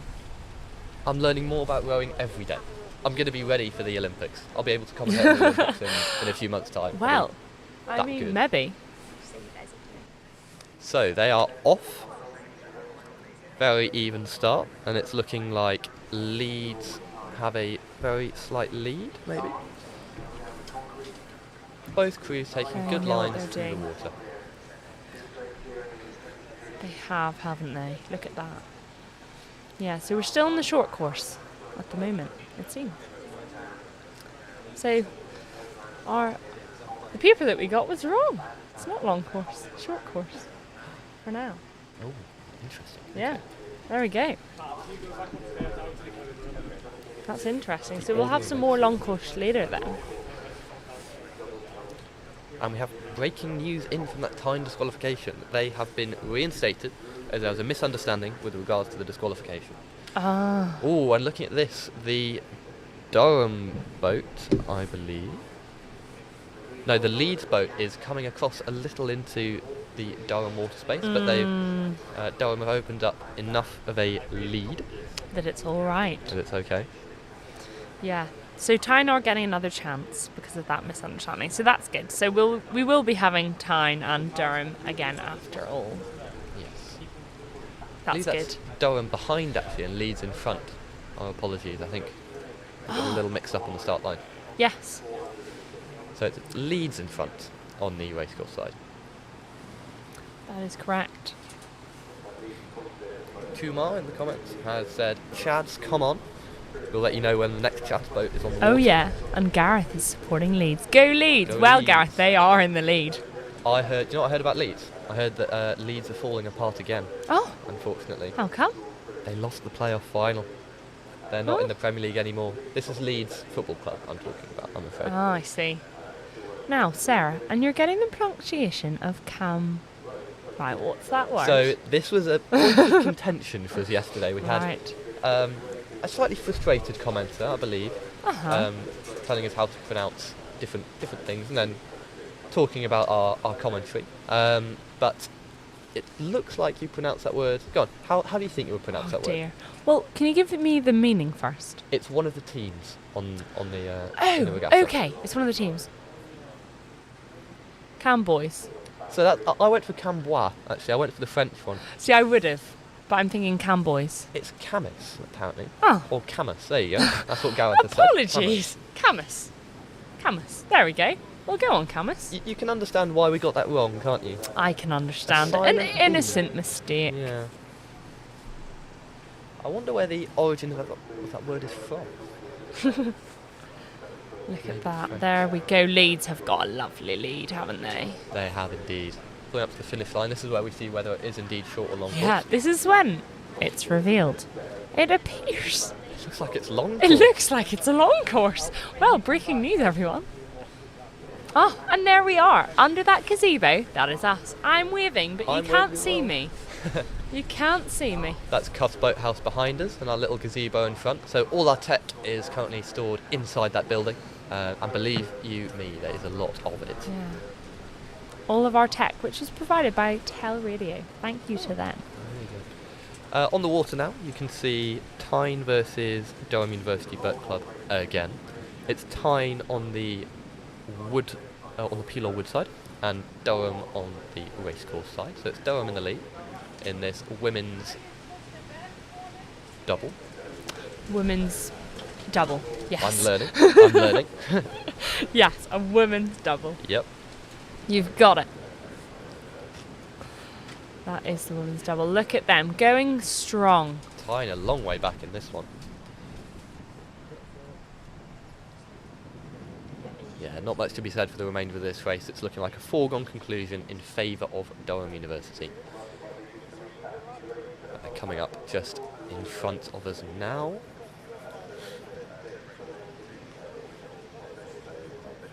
The wind's died down a little bit for now. Hopefully the gusts don't pick up again, but we can't promise anything. What a lovely view down the river we're. Lovely, isn't it? Oh, Durham's just such a beautiful place to live in. I love it. I love it as well. Yeah. Very lucky. There's nowhere like it. It isn't. I mean, I say that. My hometown of St Albans is quite Oh, like it, well, that's actually. true. A large cathedral in a hilly place. In a Well, I've never small been to city. St Albans, but as I said, my housemate lives there, and she seems to love it. So I'll have to venture down and see what it's all about. I would recommend it. Yeah. Have a little tour around Verulamium Park. Absolutely. Go to the museum. Yeah. Look at that. There we go. Come on, Durham. They're heaving on that left-hand side to make the boat turn. They are. Don't want to be crashing into that party boat, although they might do well to avoid the buoy here. Absolutely. They've hit the buoy. Luckily, no damage done.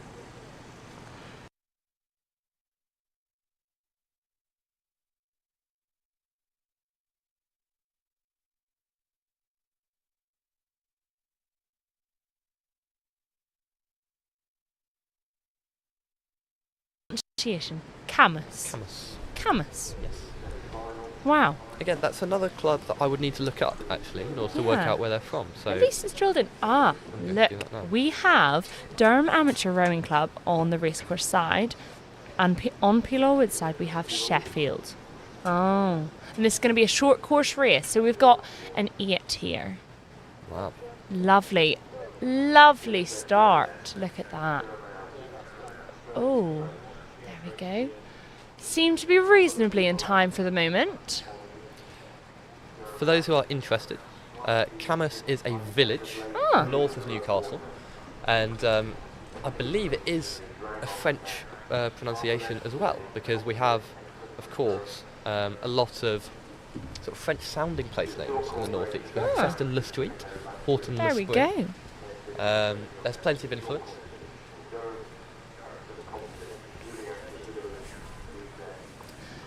It's lovely. They've got a good lead here.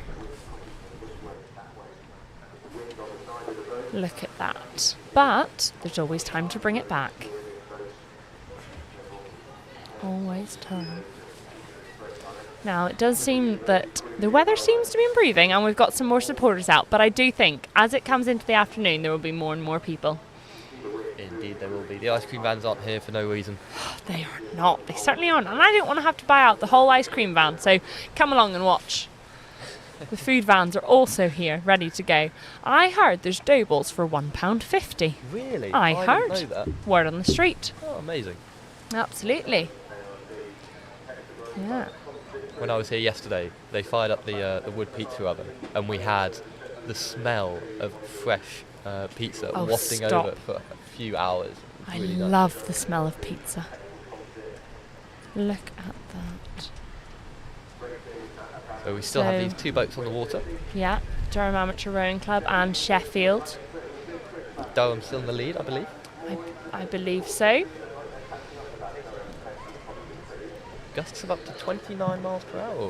That's quite fast. It is quite fast. Yeah. Shame it's going in the wrong direction for the rowers. Yeah.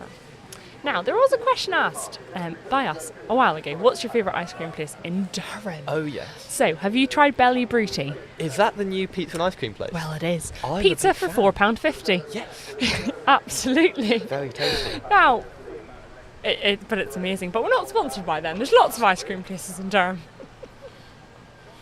Other ice cream places are available. But I like my Calippos. I already said that. Absolutely. And these boats are going under the bridge. They are. We're waiting to see them pop out the other side. And there Lovely, they go. there they are. Looking strong. See the cocks there, barking out orders to their crew. Yeah, and that is them. They're slowly stopping. Closely followed by... quite a close finish. Okay, lining up on the start line, we have Grey College versus... we have Grey College versus Doncaster, I think. Let me confirm. And then we may have another Leeds versus... we have Tyne Grey as well. College with St Leonard's. Okay. It appears. That's what the order of racing is telling us. Yes, that is what the order of racing says, but some things are always subject to change. You're being told by your mother you have visited St Albans before, which is very amusing. Thanks, Mum. There we go. Well, false news from me then. I have been to St Albans. When I was 2, so I don't remember that, Mum, but thank you. Tracy Beaker pantomime. Wow. Goodness me. Well. Quite cultured for a 2-year-old. There we go. That is quite interesting, isn't it?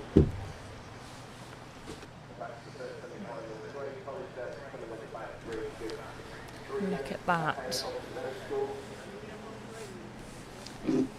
Okay, and this is our, we think, Grey College versus Doncaster? I believe so. I believe so. We believe Could so. be incorrect. Okay, in which case Doncaster are in the lead in the grey jerseys, but it's a very close race at the moment. It could go either way.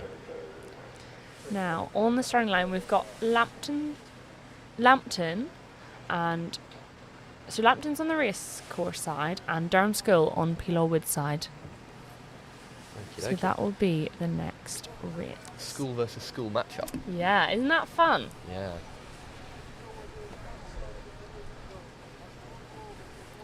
These boats still disappearing into the distance, still looking very close actually. This is one of the closest races we've had today. We want to know if anybody's watching from Doncaster. It's quite a big place. Surely somebody out there is. We've got a decent number of viewers to call on.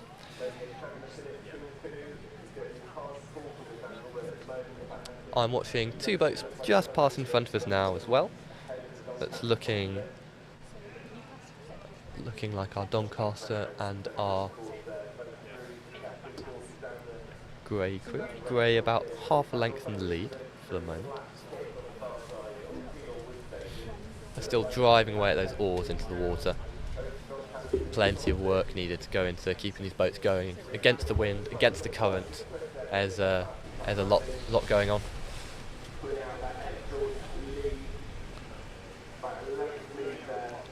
Lovely. And the sun is coming out for us today. I didn't know if it would. The weather forecast wasn't looking too favourable, but it seems to have got better. It's a big win for Grey here, because this was a really tough race. You can see the Doncaster crew grimacing as they cross the line. But that was my favourite race of the day so far.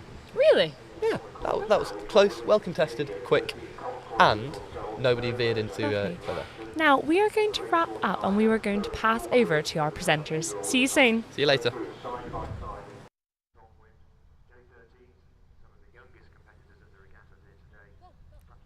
Okay, welcome back to the studio. Yeah, interesting day, interesting races. We're just going to pass you over to a quick word from our sponsor, the Waterhouse, and we'll talk to you in a minute.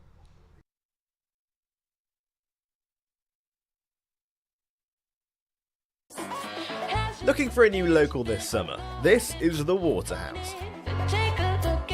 With pints from only £2.50 and student doubles from only £3.95.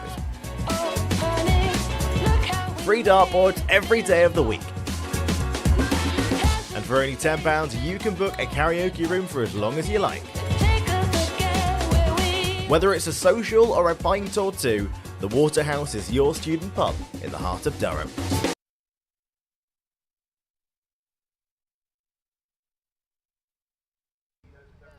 Welcome back to the 191st Durham Regatta, brought to you by the Waterhouse. So what races have you been excited to see? Yeah, so we've just seen on the long course some of the College 4 events. So Hillbeat have taken Hatfield and Collingwood have taken Butler, both by a significant margin. So they'll be facing each other in the final.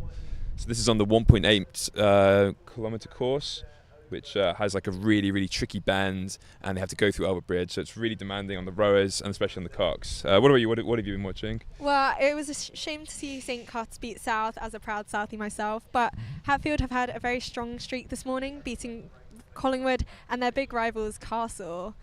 Yeah, they're clearly on a bit of a roll. And what do we got to look forward to? I mean, I guess the Open College 4 final is going to be interesting. And does South have anything else going? I'm not too sure, but you can support your college at the Open Fours. Sure. And I think we're just going to pass back to the commentators now for some more races. Thank you. Hello, and we are back. So, there's a momentary break between racing, it seems. People must be rowing up the river. Now, we have had a swap of commentators. Joseph is gone. No more Joseph Saunders, but thank you, Joseph, for all your help this morning. We have got my good friend Heather McGowan. Hello. I was presenting yesterday, but I'm allowed to commentate for a brief spell before I'm racing this afternoon. You're racing this afternoon. Tell us about your race, Heather. It is a finalist boat, so it's the people I rode with when I very first learned to row. Oh, lovely. Learned to row 2 years ago. And we learnt from the start together, and now we're here for one last row. This is the last row of 3 years at the boat club for me. Yeah. Wow. That must be weird having your final race. Oh, absolutely. I think I'm ready for it. I think. Oh, look. Now, you may not have heard us there, but here we've got Mary's 8. They've had a very, very good year, Mary's 8. yes, Mary's have grown a lot as a boat club. they have had a good year. Now, in case you didn't hear us there, I think there might have been a bit of silence just on the commentating. We have switched over. No more Joseph, and we have Heather McGowan now. One of my good friends, Heather McGowan, who's rowing this afternoon. Who are Mary's against this morning? University of York, I'm guessing, by the side of the boat. Yes, York University versus St Mary's College. Lovely. Look at that. So Mary's, I've seen, have had a lot of time out on the water. They've done a lot more training, a lot of early hours. But of course, it all comes down to a 700-metre sprint. Anything can happen. It does. This is true. And there they are. The cocks holding a hand up because they're not quite ready to set off yet. But actually, this is a very nervous moment when you're next to the other person. Yes. And you're kind of eyeing up your crew beside you. I know. You see your competitors. We had a moment last year where my college boat club was against Tyne Rowing Club, and they were women who knew how to row. They knew their stuff. There was nothing amateur about them. And we were like 4 young girls against some women that within 2 strokes were a boat length ahead. So we know how that one ended. Yeah. I find it funny that some boat clubs call themselves amateur rowing clubs. You're like not boxing. amateur. What are you talking It's about? like boxing. It just means that they're not paid. But they're going to have to get on the stick boats here very quick. Because if you don't, you're disqualified. I know. We were talking about disqualification earlier. Oh, it's so brutal, isn't it? It is, but it has to be. It has to. Because, you've got hundreds of races going on today. If they want to stay on time, they have to disqualify if it's taking too long. Yeah. And this is a really stressful moment because you're basically paddling backwards as fast as you can to get on to race. And look, you can see the woman at bow eyeing up the competition there. I know, she's like, hello, who are you? This will be a hard one for Mary's, but it will be, but yeah, I hope they pull through. I hope so too. I think the college allegiance, because we forget that Durham has uni level and college level, so actually can compete against some of these universities sometimes. Yeah. Well, we'll see. We'll see what happens. Let's not speak too soon. No. Oh, so you're racing this afternoon, Heather. That's so exciting. And have you done any other racing this weekend? Unfortunately. Oh. I raced yesterday at 8:17 a.m. That is an early race. Oh, it was horrible. That was my last ever 6:30 wake up for rowing. I'm sure that's nice to put behind. Yeah, it really was. Okay, they seem to be nearly ready. Yeah, they're coming up to front stops here. The thing is, no matter how many times you do, you never stop getting nervous at this point. No. I know, it's such a tense moment, isn't it? Everyone in the comments, remember to let us know who you're supporting. I love that your mother is watching. My mother is. Hello, Joanne. Shout out. And there they are. And they're going to put their hands down when they're ready. Wow. Look at that. Here we go. And they're off. Okay. Lovely. One of the tricky things as well, so it's a very straight course, there is a considerable bend. Yeah, we were saying that. And in the long course race, they have to get through Elvet. There we go, lengthening their strokes after a quick start. Come on, Mary's. Mary's looking very in time. Very good. Oh, yeah. And there we go. Come on. This is very close at the moment. Yeah. I think it's such a mental thing, this point in the race, is you can see them out of the eye. You should be staring straight ahead, keeping your head in the boat, that's what we call it. But you can see your competition. And actually, we had it yesterday, when as soon as you can't see them, your head just goes, well, we've lost it. So it's really important for the cocks to be yelling the entire way down the course that you've got it and that you can win. Yes. Even if it's a lie, you've got to do it. I know, you've got to. And I really can't see from this angle who's got it. I can't tell. I imagine there'll be a lot of supporters for Mary on the bank. There will. Mary's. It seems like it's very tied. Potentially Mary's have it? Yeah, Mary's looking like the balance is a little bit rocky in the boat. I think York has got a better balance there. Yes. But then again, we might have the jinxed short them. nature of the course is really all about the power. It really is. And as we were saying earlier, Joseph and I, everything can change so quickly. Unfortunately. If someone like catches a crab, that's you. The people at the back of Mary's are feathering a little bit late there. That's when you turn the blade so it's vertical when it enters the water. But it's hard to do that. Whereas you can see York are a lot more in time with how their blade is turning. They are. However, it still seems that they're very tied. Now, they are just passing us in the river in front of us. Oh. So, I'm going to take a peek. In fact, I can't actually see the other boat. Yeah, I can't see the other boat. I think that York is slightly in front. but I'm happy to be proved wrong. Yeah, I'd love. But that, I'd love you know, to be they are proved wrong. flying and dying at this moment. This is when the cocks will be calling, give it everything, leave nothing behind, tiger time, all of Get these it out of the phrases. tank. But yeah, I think we can see there that York have a very slight advantage, but again, enough that Mary's will still be going for the win there. Oh, it's so close. Yeah. They seem to just be coming ahead.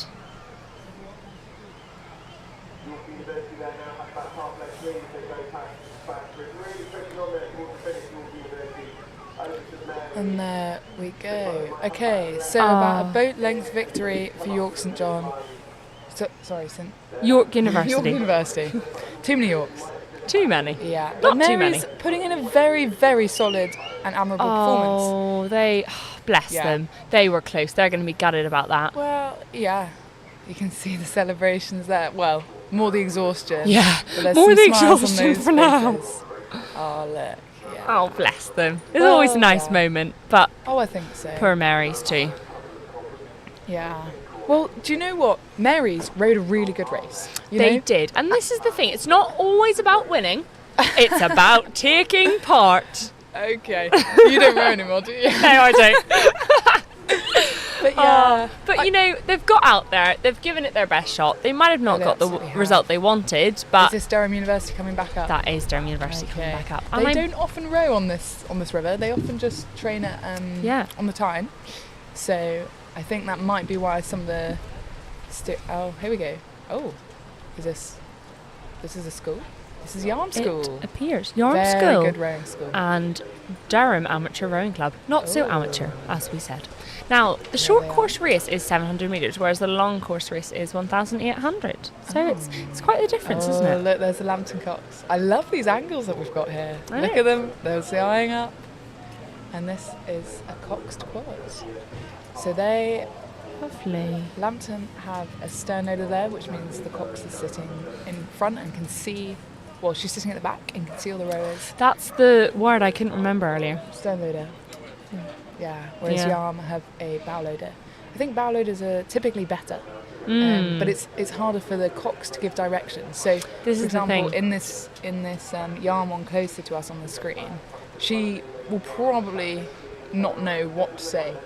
Well, she Yeah. might be a really good Cox, but it's harder to give calls specifically. Oh, you can see there the Yarm school, she's telling her not to dig her blade in too much, which is important at the start, because if you go really heavy, then you are going to catch a crab. And the problem with these quads is because you've got two of your own blades, if one of yours gets stuck, the other one's probably going to get stuck, so it's like a double crab situation. I know. Have you caught many crabs in your time, Heather? Oh, my nickname is Crabby. Oh, Crabby McGowan. I'm actually wearing Crocs right now with a crab widget because I catch so many. Oh dear, which is Heather. really embarrassing. But I did not catch any yesterday. That's But also, good.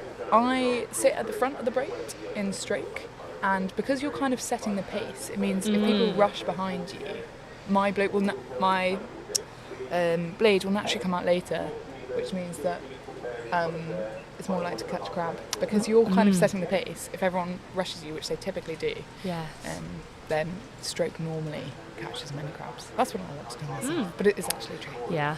No, I remember one time I caught a crab and it literally nearly took me out. Oh, that's really embarrassing. It was awful.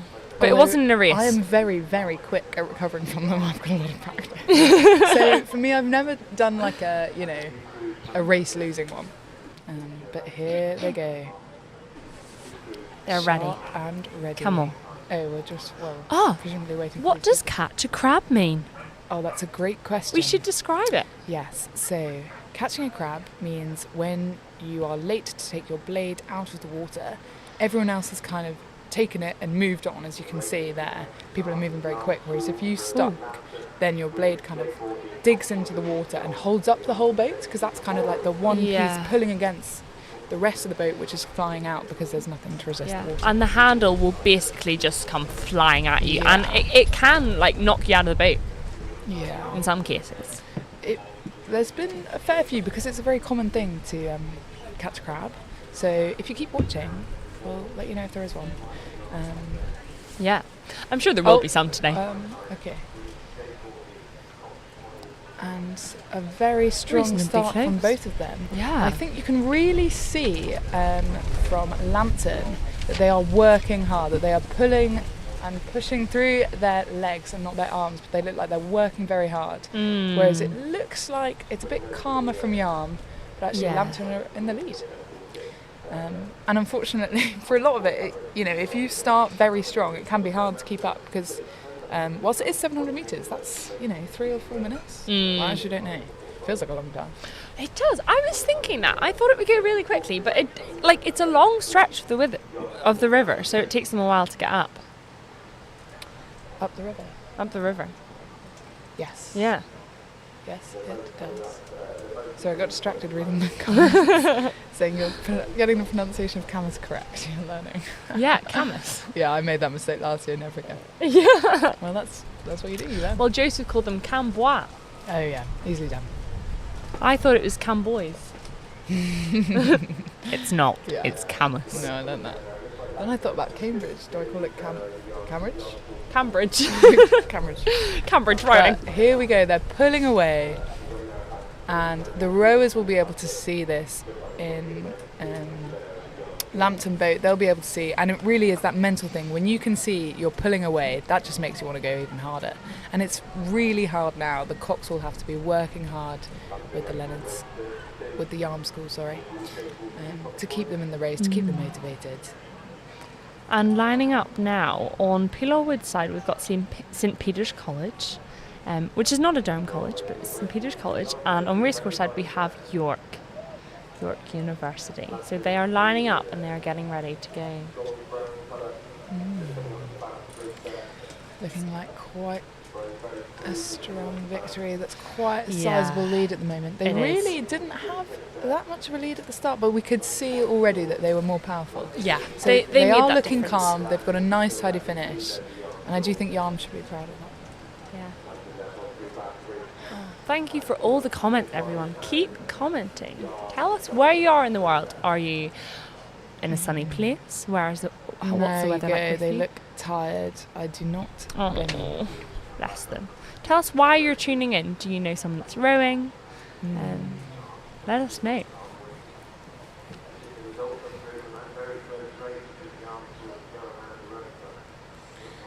Yeah. No, that's sad. Oh, it's always gutting, isn't it? It is. And here, University of York again. Yes, University The caps are on, the of glass are on, York. because it is quite sunny. It is, and As I we've learned got yesterday. and St Peter's College. Yeah, Heather and I both got sunburnt yesterday. Hello there. I don't really know what to say at this We've got point. a real Hello. close up there. Hello, good Probably sir. don't- Okay. Oh. And there we go. It's almost like he knew we said that. Hello. Oh, next person. Okay. And the Cocks. There we go. And Olivia. 138. St. Shout Peter's out School. Durham School. So we've got a school Absolutely. against a university, but clearly Yeah. it's all based on the rowing points. That's how you is. decide who you're against. So Oh, every look, time they're you so win, young. you get more points, then you get put into a different band. Yes. So yeah, these guys are young, but they probably won enough. Or maybe this is some York novices. I don't know. Maybe. I don't want to assume. I don't want to get attacked from York Don't assume. if they watch this. Yeah. And shout out to Durham School. They've had a lot of people racing today. Also to all these kids who are doing the stake boating. I know. I don't think it's a fun job. Okay, but it's not I a don't fun think job. they get paid. Do they? They I don't. think so, yeah. You think they do? Okay. I would hope so, because that's quite a Yeah. it's quite a There we boring go. one, isn't it? I suppose Final you're in the middle of it all. tactics. Final analysis. Yeah, they're getting ready. Oh, it is nerve-wracking, that moment when you know you're about to.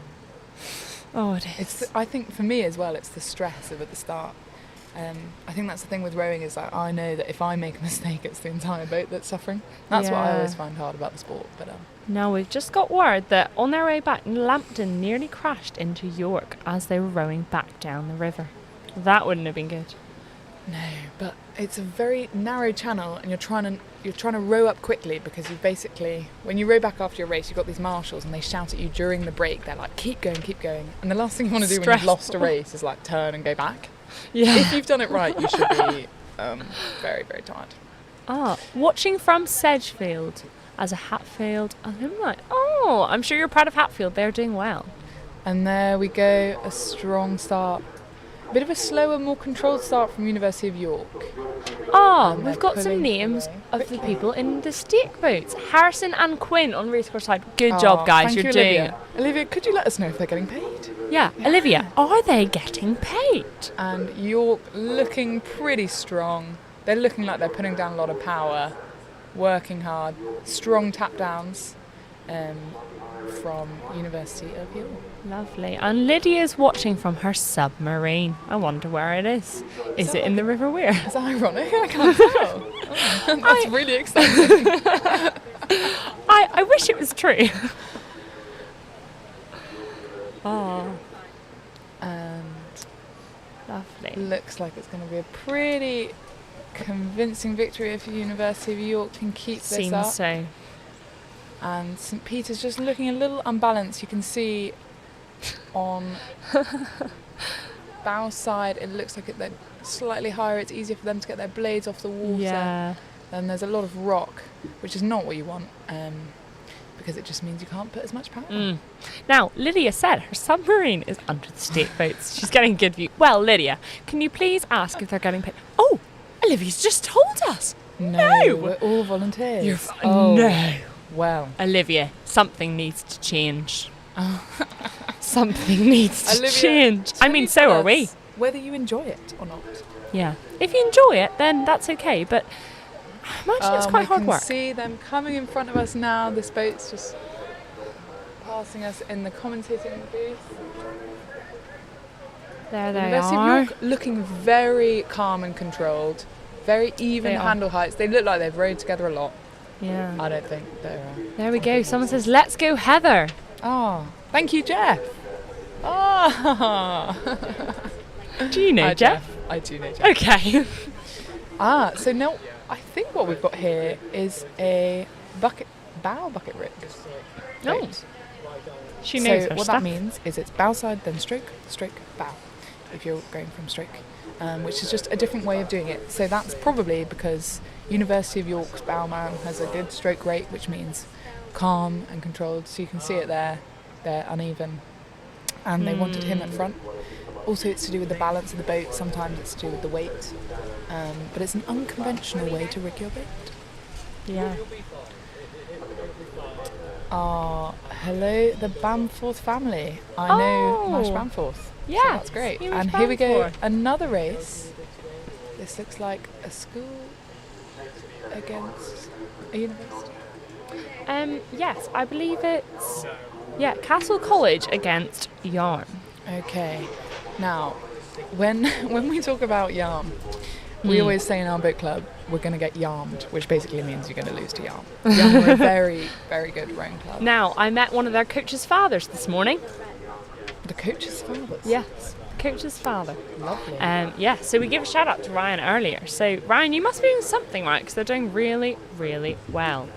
Now, And do we know what race number this is? now we currently don't because we don't have the order of racing for this time. But let us have a look for you, and we will see. Ah, there you go. It's race number 52. Yes. Heather's going to pull up the race numbers. I am.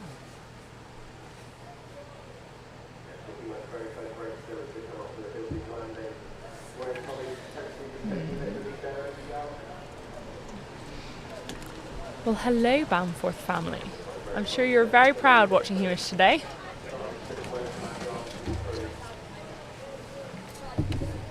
The warm-up regattas for Henley Royal.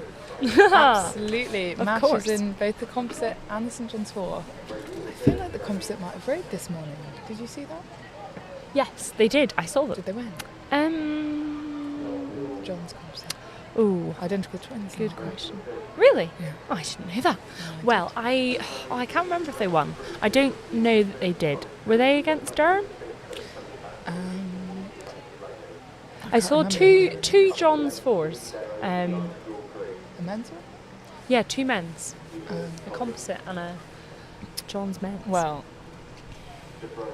looking like Castle had the victory over it Yarm here. seems so. Wow.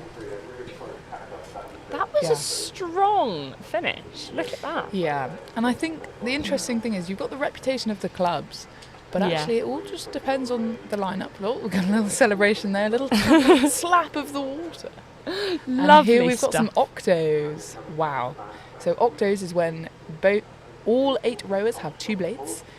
You have to be, I believe, under 15 to row in an octo because it's so dangerous and there's a lot of collisions.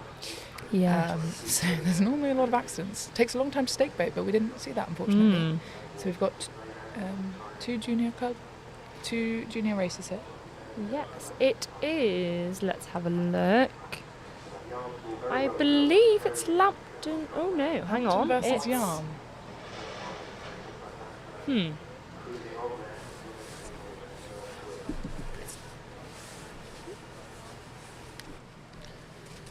Looking very tidy.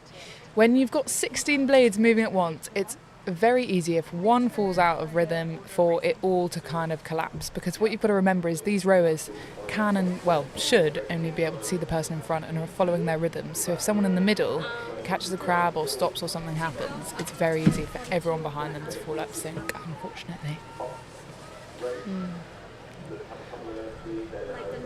Yes, and we would like to thank our sponsors at the Waterhouse. Couldn't do it without all of our sponsors. And we can see them going past us, looking very solid and very tidy for the end of the race. But equally, they know they've won it by this point. Yeah. I mean, that's what we were saying earlier. You know, once you're that far ahead, you just... But there's a handicap you've got of it. 5 seconds. Yeah. Let's find out.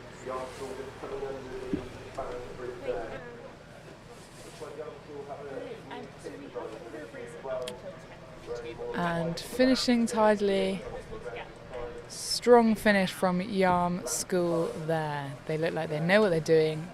They've practiced a lot. And there we've got the Cocks having a celebration.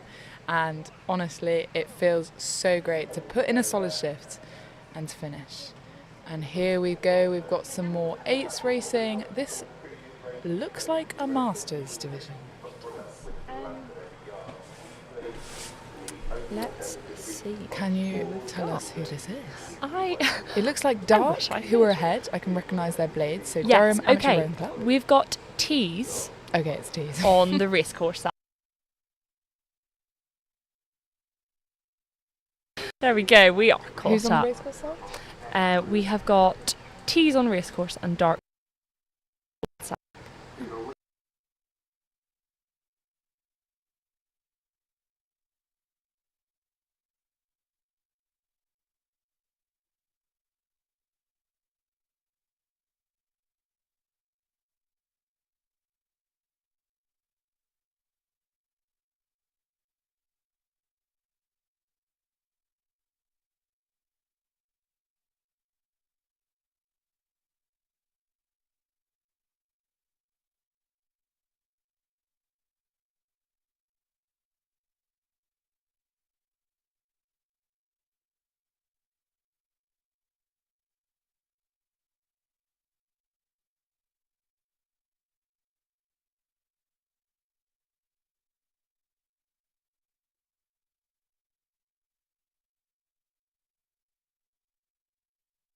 Media and the Waterhouse. So thank you for all your support. We could not do it without you guys. Yeah, thank you very much. Check them all out.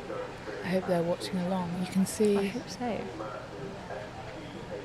And we've seen them go in front of us. They're looking very tidy. A couple of looks to the right and the left, which from Dark, which you can start to do at this point when you know you're going to win. Yes. Sometimes your head can kind of drift out of the boat. You can see people on the However, side. what if at that point you looked and then you caught a crab because you lost your that'd be focus? That would be awful. That'd be really embarrassing. That'd be quite bad.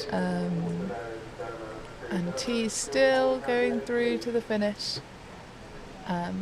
Incredibly impressive performance. There's a lot of very good technique on display, which is very typical of the Masters category. These will be people who've probably been rowing for a long time. They know exactly how they're doing. And technique will get you a very far way. If you've got power but no technique, it's going to be very difficult to be synced up with other people, which is what rowing is about. This is true. a good victory. Lovely. Small celebrations. Look at them. And sometimes they'll do a little 3 cheers between the two. Yeah. Last thing I wanted to do when if you they're lose. both in a good mood. 3 cheers. See, that's when it shows whether you're a sore loser or not. And hello, Durham University Boat Club. Yeah. So we've got Durham University Boat Club and Trevs in this race. But first of all, we should have Johns and Hatfield coming up. And there's Trevs. And we're gonna get our Let's new see. schedule with our race numbers soon. But for now, you can see the Trevs Cox just waiting until he's happy. And You gotta make sure you've got that immediate steer. yeah. Johns and Hatfield are rowing strong. They've just passed us here. Oh yeah. They are going strong. And now, as you Johns can are gonna see clinch on the that broadcast, we've got Oh, a very, Durham. very strong start from Durham University Boat Trevs. Club. Trevs Yeah. holding on Come to on, it. Trevs. A good start. They're doing well. Smashing it.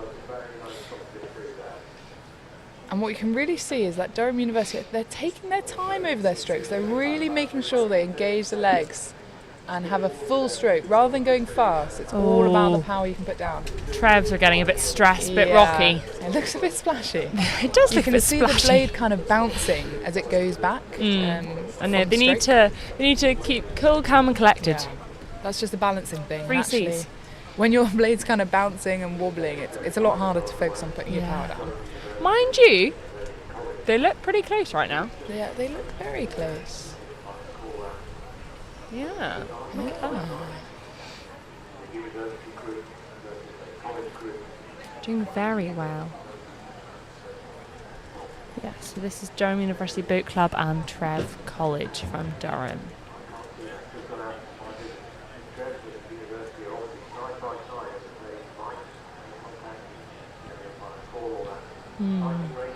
If you could have any colour of blades, what would you have? I don't know. That's a really good question. Let's go Trev. Let's go, Trevs. I think Who's there's put that? someone from Trev. I think there might just be. I'm sorry, I'm really stumped by your colour question.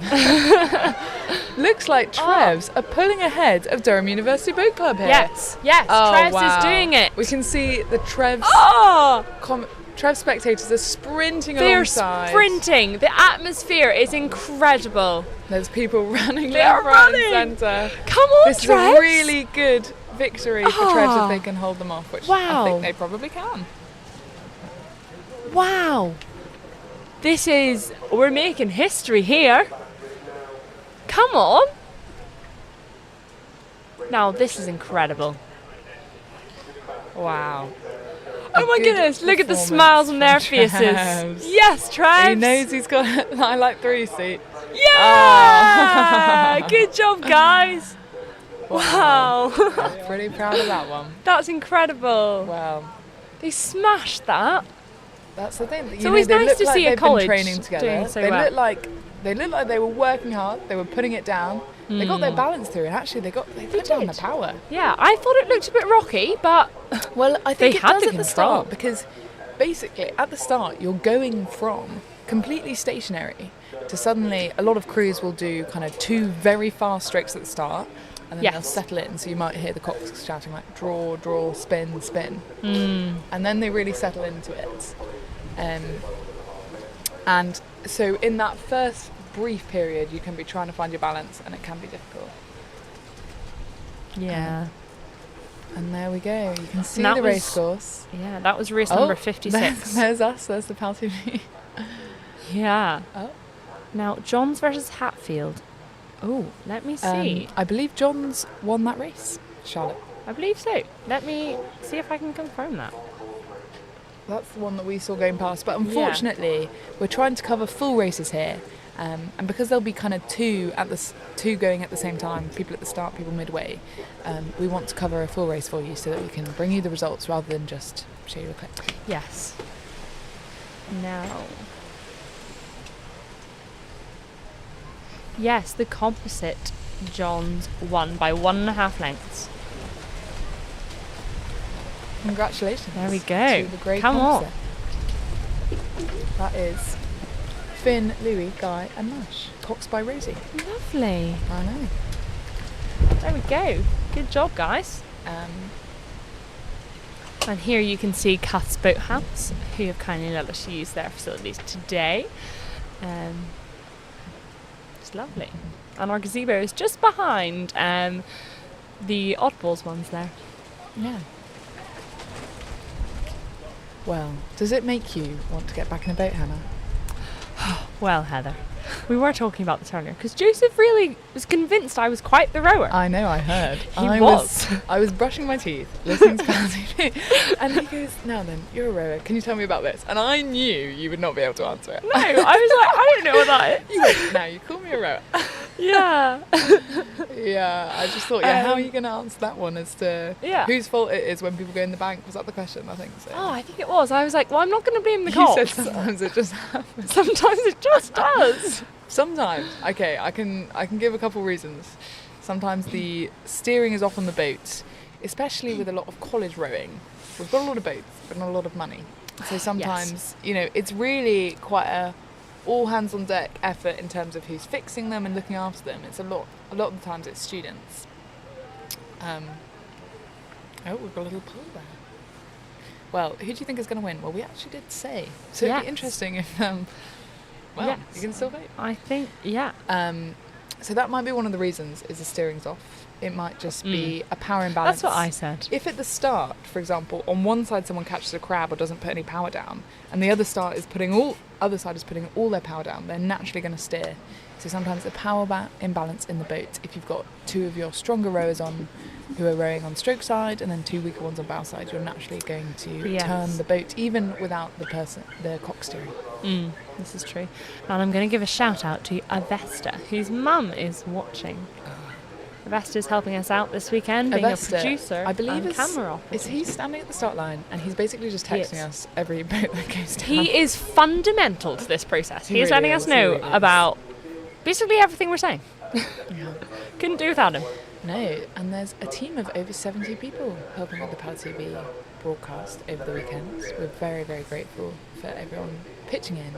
So many people behind the scenes. Some people even coming up from London. The man on my left. Yeah. We've given James many shout-outs today. And we've got a bit of a pause as I believe the crews are rowing up. Oh. No. Well. Are you going to miss rowing, Heather? I will miss certain parts. I think when it gets to a regatta like this is when it's all worth it. But I think what we really need to remember is that the fruit of their labour is what we're seeing today. The fruit of 700 metres. What a lovely way to put it. However, this is in the context of every Wednesday morning, every Wednesday, 6 a.m. alarms, 6:30 training. When I think back to last year, I had a really, really good time rowing. But that was at the cost of standing sometimes in the snow and the icy water at 6 a.m. waiting for someone to run down because they'd slept through their alarm. Yeah, I remember I subbed into that crew a few times and it was awful. You got there for about 6 o'clock and you all stood in the cold in a circle waiting for someone that was running late, and you all looked at each other and were like, why are we here?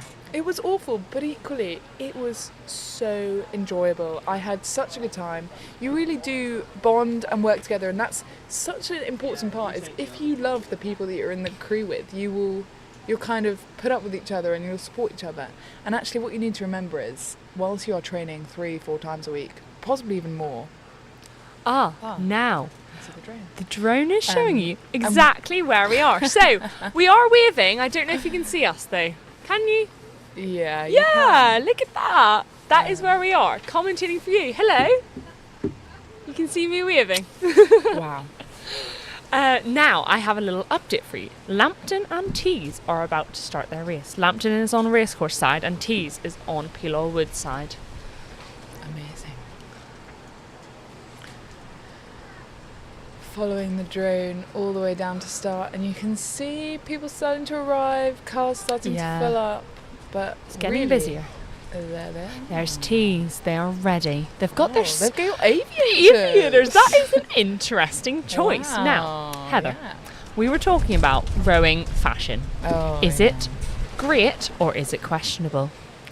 Well, I think there's a lot of talk but not a lot of walk. Oh. So basically, I used to have this thing with rowing where whenever I saw people with, these like flary glasses. Oh wow! Look at those flary leggings. But No, whenever this I is the saw- great time to talk about fashion. Whenever I saw people with those glasses, I'd immediately assume they were really good. Oh, yes. And then I spoke to some people yesterday Free and they were like, speed. nah, this was £3 on Amazon. And I was like, I know. oh. That was someone from So- Northumbria Uni. What I would say is fashion, They're outed. although it is kind of intimidating, it does not signify a good rower. And it's not great. This is true. That, I love Lambton's outfits. that is the John's Composite 4 rowing back up. Yes, Hatfield and behind them. Hatfield. And they smashed There they it. are.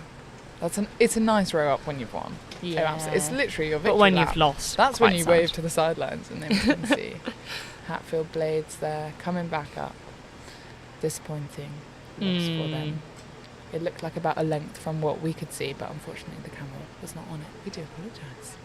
Yes, I think the results say it was a length and a half. Oh, there we Oh. go. There's Durham, Durham. the Durham crew that just lost.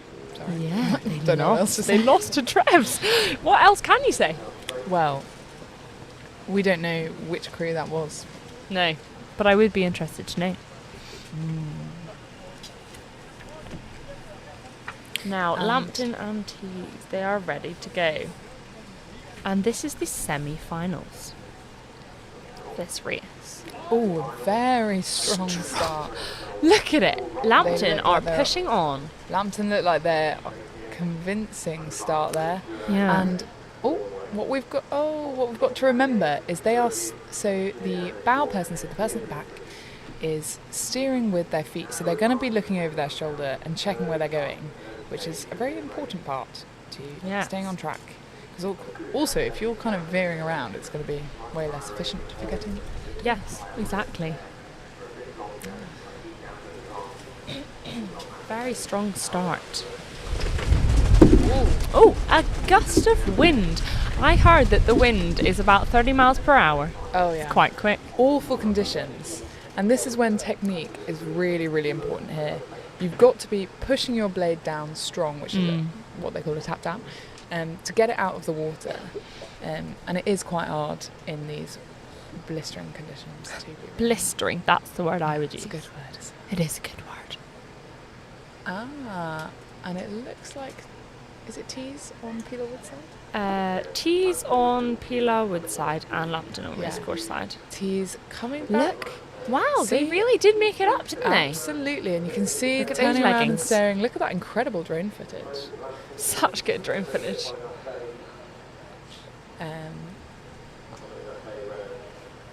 Wow. So good. And there we have it. Tees coming back in. Do you think crew you'll number keep up with 284. rowing when you move Sorry? out of university? Will I? Because Heather's in her final year. Will you I keep up with am. rowing? I think after uni it gets a lot more expensive to row. Thankfully at college or DU level it's kind of subsidised. I think unfortunately I won't be able to row my first year out. I think we'll take time to adjust to a new place. But I would love to row at some point in the future. Yeah. Now, a little update. On the starting line, we have Tees versus... So Tees is on Racecourse side and Hollingsworth on Pila Wood side. That is the first time I've heard that name as well. Yes, Yeah. We will confirm if those are the right names. But we've definitely got Tees on Racecourse side.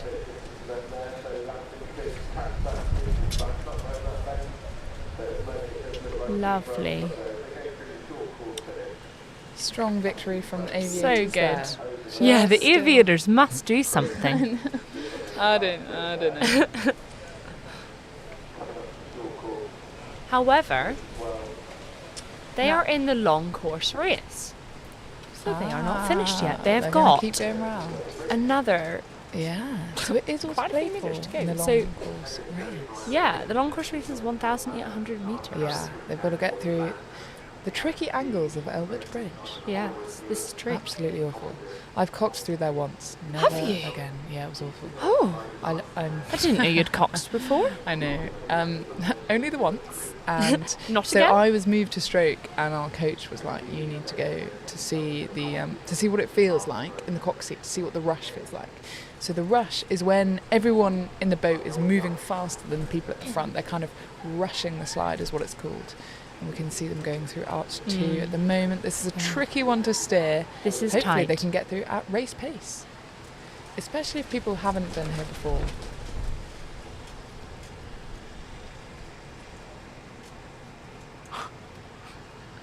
And what a beautiful view of Durham. We were saying that. It's really interesting to see Durham with a bird's eye view. Is this Hollingworth versus This is Tees and Hollingworth, we This, think. I believe, is the semi-final of the Open Championship double sculling race. Oh, lovely. 800 metres. Oh, I've finally been able long to figure it out course. where it is. So they've already raced once this morning at 9:15 against And they're Leonards going and again. Coates. So this is the second time they're doing this. This is quite a long one to be It doing is. twice. Yeah, 1,800 metres twice. There they go. They have just passed us. Lovely. Tees. Very nice. There's Hollingworth going past. A long way to keep going round. I think, to be honest, I've raced this course, the reverse, before, and it's a long way to go. I can't imagine doing that 3 times in one morning. I couldn't. It's long. I think I've only done I it suppose twice. you got to conserve your power between them. But they look very calm, very controlled. I reckon the bucket hat has something to do with that. They've got to have a really good dynamic there, haven't they? Yeah. You've got to work well with the other person you're with. I think we'd be great in it. I think we would be outstanding. Let's make it happen next Durham Regatta. Well, you'll just have to come back to Durham. I'll just have to come back. We'll make it happen. Oh, lovely and here stuff. we go. We've got some Durham versus coxless Tyne. quads here. Durham on racecourse side, Tyne on Pillar Wood side, I believe.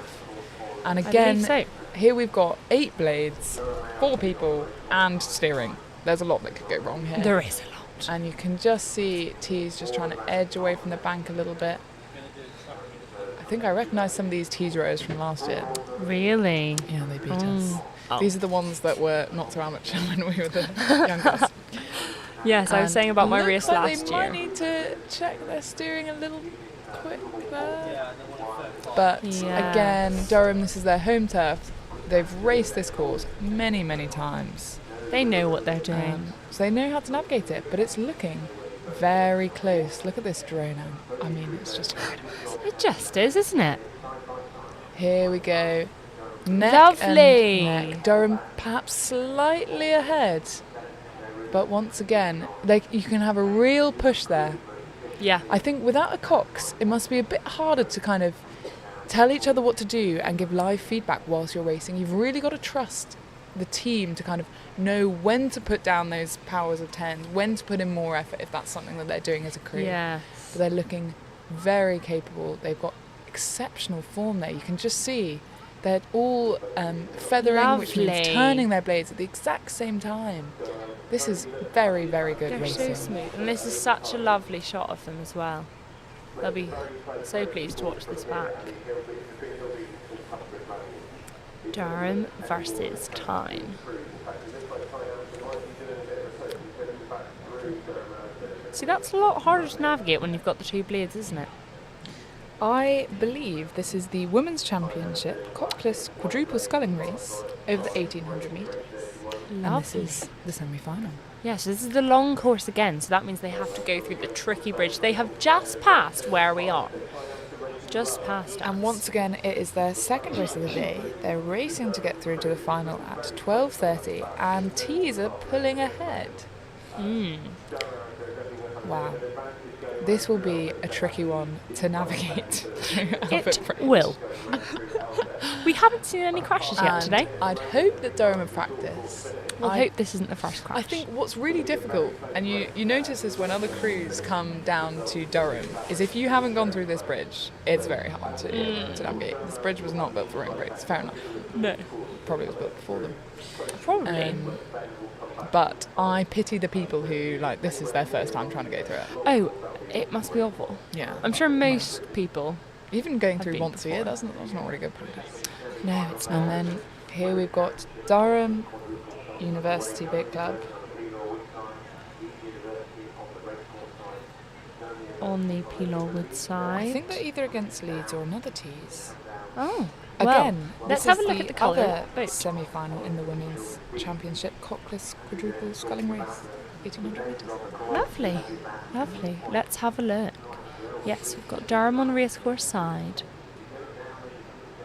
And we will find out he's on Pilorwood side as we get a closer glimpse. Is that Durham on the left? Yes. Pilorwood Oh. side. Oh. Never mind. Durham versus Tyne, I believe. Durham versus Tyne, yeah. So Durham is on Pilorwood side and Tyne is on racecourse side. There we go. That is the update, I believe.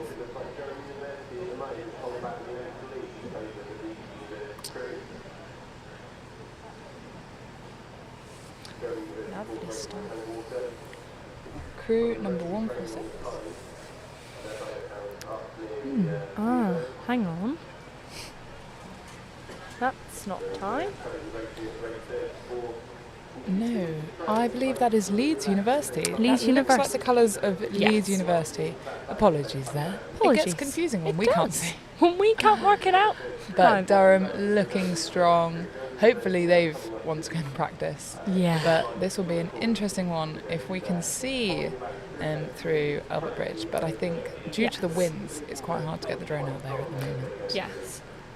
But yes, so that's 2 Durham crews in a row going free. Hopefully it was smooth. Here There to they that, are. Hugh. Under the bridge, they've probably got just under a K to go from that short snap there. Yeah. So they're nearly halfway. Yeah, this has got to be hard. I wonder how much communication there is between them all now, because you can't hear the person at stroke can't hear the person at bow. You've got to be screaming. There Yeah. they are. That's the student lovely. union landing stage. That's them. They're Doing looking so like well. they've still got really good form for this late in the race. That's incredibly impressive. Still going so strong. Is that the dark crew we were talking about earlier? I think that might have been the dark versus Tyne one that we were talking about earlier. Potentially. Might be the Durham versus Tyne And one. panning over to the start. Wow. Oh, look There's the at full that. stretch. You can see the amount of people that are coming down. Look at all those cars parked up there. Yeah. You can also see how the weir widens. Yes. It's a little bit easier to navigate. Mm. At the start, it's quite a narrow one to go through at the start. It is, yes. And there we go. Look at that. The We've lovely got all sorts portaloos. of events. Hmm? And we've got a little shout out to James, our drone pilot, for the footage. Yes. He's doing this now. Yes. Concentration mode, fully on. Oh, look at There's that. Dark rowing up to the start. Look at them go. Smiling at people on the bank, They feeling nervous. are ready. Oh, and some fun colours. Indeed. Yeah, so we have Dark on Racecourse side and Doncaster School on Pilorwood side. Doncaster School.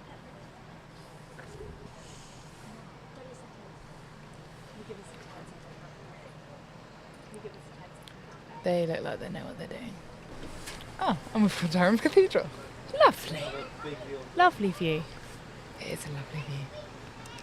Well, thank you so Durham's much a for joining our beautiful PalTV live stream as well. Thank you so much for tuning in. It's very kind. Um, Now, we will be really going to a appreciate it. very brief advert break, but we will see you very soon.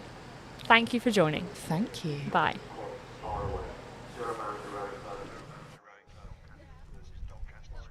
Oh, hey, welcome back. Okay, so, what a day it's been. What a bunch of events. What have you noticed? Well, it's been very exciting. We've had St. Paul's being beat by York and Yarm being beaten by Lambert. What have you found? Yeah, don't know about Yarm though. The Yarm women seem to be on quite a streak. They've beaten Mary's, they've beaten Dark. They've been thoroughly yarmed, I would say. The school seems to grow incredibly well. It doesn't really make sense, but so many college crews seem to get completely taken apart by them. So I think we're just going to hand over to a quick ad break from the Waterhouse.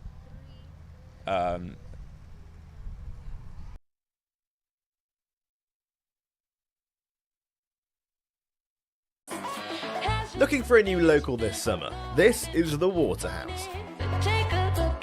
With pints from only £2.50 and student doubles from only £3.95. Free dartboards every day of the week. And for only £10 you can book a karaoke room for as long as you like.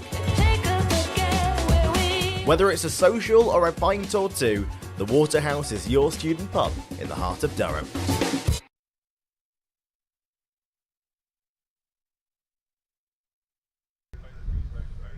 Welcome back to the 191st Durham Regatta, brought to you by the Watershed. So, any upcoming races you're looking forward to?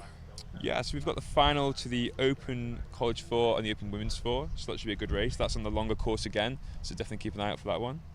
Yeah, we've seen some excitement both on the water and in the boathouses. Lambert almost crashed into York whilst they were docked, as the oars were a bit too close. Yeah, hopefully we can avoid any crashes in the future, yeah. How do you find rowing in the regatta? Is it stiffer competition this year? Has the weather affected how you've rowed? It's a bit windy, but it's not too bad. I mean, Durham's like a really nice one. It's so nice rowing at home, and I think everybody can relate to how annoying it is having to trailer boats and travel everywhere. So having a local race, it just feels good, and then you can just get off and go to the pub, even if you lose. Yeah. How are you finding it as a non-rower? It's really interesting to see all the colleges come together. It's such an exciting event, and there's definitely a very good community feel. So I'm very excited to see how the rest of the afternoon goes. It's quite an event, isn't it? Like, there's so much kind of excitement for it. I was surprised by how many non-rowers just filled up the entire other bank. It was so good. So I think we're going to pass back over to the commentators now, and they're going to show you a few more races. But thanks for watching, and we'll catch you later. And we are back. Look at that lovely shot of the castle. I always find it amusing that students get to live in the castle. Oh, I know. Isn't that incredible? And we've got another race here. We have got another race. Let's see who it is. I believe it's Cuths versus Hatfield. Cuths are on racecourse side and Hatfield are on Peelawwood side. I always think it's a little bit more intense when it's college against college. It is. Because especially when you go to Durham, you have you have that rivalry. They probably know a little bit about each other. They know a bit more. Absolutely. Oh, lovely. There they are. Yes, Cuths on racecourse side, Hatfield on Peelawwood. This is a women's 8. Oh, yes. Yeah. Yes. Lucas says, yeah, Cuths. We're cheering them on here for you, Lucas. I think Hatfield is slightly pulling in front.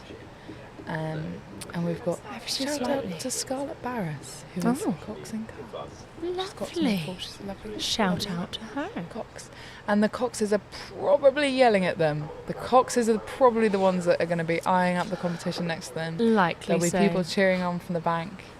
And we can see once again. Look at that drone footage. Yeah. Excellent feathering. Gets very me every in time. And actually, Cuths have been training quite a lot this year. Hatfield are quite a big boat club and normally do fairly well, but Cuths have had a really good year and have a very good women's squad. Yeah. Shout out to Hebe, who's in Hatfield's And you can see, we can hear from here. Oh, we can hear. We can hear the shouts. The shouting. Yeah, come on, We've guys. seen them coming past. They look like they're... Once again, they've got a very calm and controlled stroke. They're putting down the power. They're not rushing the arms, which is a very common temptation. Hatfield have a strong lead for now. For now. Who knows what will happen? Well, I think Hatfield are gonna get this one, and They you can see might. Cuths, they're just going Probably. past their own landing stage there, and you really do get that kind of kick from when you hear people yelling at the side. They can hear it, and people are hollering away, and it does actually really help. It really does. It's nice to just see the supporters, and it gives you that next kick that you need to keep going. And Hatfield coming under the finish, confident. Look at win that. there. Well done to Hatfield. Lovely. Right through to the finish. You can see the smile on the Val's face there. She knows. Oh, there. Please, come on. Oh, that is quite the celebration. It is. Again, slapping the water. They smashed it. Yeah. And they've all got their matching ribbons. Isn't that lovely? Oh, they're doing their 3 cheers there. Isn't that nice? Hip me. Don't know how they got the energy for that. So good. And we next. Like a master's crew from Tyne. It seems it. Crew number Tyne 27. versus Doncaster School. We have Tyne on the racecourse side and Doncaster School on the Pilar Wood side. So once again, we've got... Oh. Well, that looks like dark. Ah. That might be another race. This is a dark masters. Is it a 4? No, it's an 8.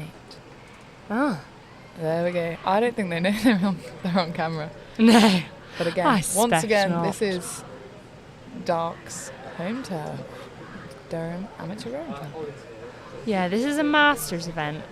I believe, yes, it's Tyne and Dark, not Doncaster. And Apologies here are the like that. schools. They're the Coxed Quads and the infamous Rainbow Bait. We which I've discussed seen that many earlier. times. It's been out already today. Oh, I've seen it many times over my 3 years. Mm. Legendary. It really is. I can see Ryan it. says Hatfield Slay. And the Cox Slay. is eyeing up the competition there. You can see Cox. Who's in the Rainbow Bait? Who's what? Who's in the Rainbow Bait? Which school? I believe it is. Oh, Doncaster School. Or Tyne. Or Tyne. Or Tyne. I think. I believe it's Doncaster School because they're on Oh no, it's Tyne because they're on racecourse Yeah. side, and Pilar Those are the Woods Tyne are on Blades. Pilar Woods side. Lovely. Thank you so much for bearing with us. Oh look, Yes. the celebrations. Aw, it so actually good. never gets old. A 700 metre sprint win never gets old. No. It really doesn't. And Because we will- actually, as I said earlier, it is so much more than what we're seeing today. This is Yeah. months of early mornings, hard work, and probably for these guys, hard work alongside school and a full schedule. Absolutely. And we will be panning back to the Master event soon, where we will see Tyne versus Dark. And I believe Tyne is on the racecourse side. We shall see. This looks like them. I think, yes, Tyne is on the racecourse side, Dark with their infamous navy blue blades on the racecourse side. In the short course, men's Masters Lovely. 8. And we can see them coming past here. Quite a convincing lead. It is. They look Tyne. very strong. But very in time, very technical, as we were saying. Masters races, these are people that have been rowing for many years and Absolutely. technically are very strong. Yes. They know what they're doing. They've had that Yeah. experience. And you can see how in sync and in time they are, when actually they are probably very, very tired. Their legs are working Yeah. hard, their arms are working hard, they're tired, and yet they are still so perfectly in time, following Yeah. stroke at the front and listening to their cocks, I am sure. And on the starting line, as they just finished there, on the starting line we have Yarm on racecourse side and Tyne on Pilar Wood side.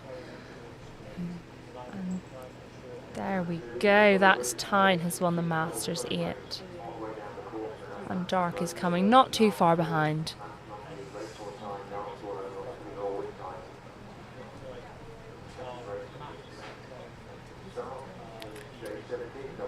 Lovely. There is Yarm on racecourse side and Tyne on Pilar Wood side in the women's So Yarm School. pair.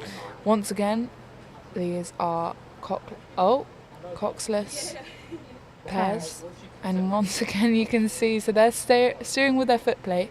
So there's a lot of looking over your shoulder, which again, it's hard to keep your balance because as soon as you're turning your head, you're basically turning your core and throwing the balance off of what is effectively an unbalanced boat. Yes. It's very small. Heather is demonstrating this for me right now. I'm very sorry that you can't see that. Yeah.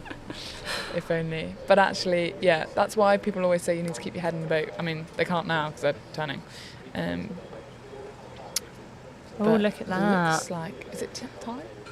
We have, Yarm on race course and Tyne on Pilowood. So Yarm is taking the lead for now.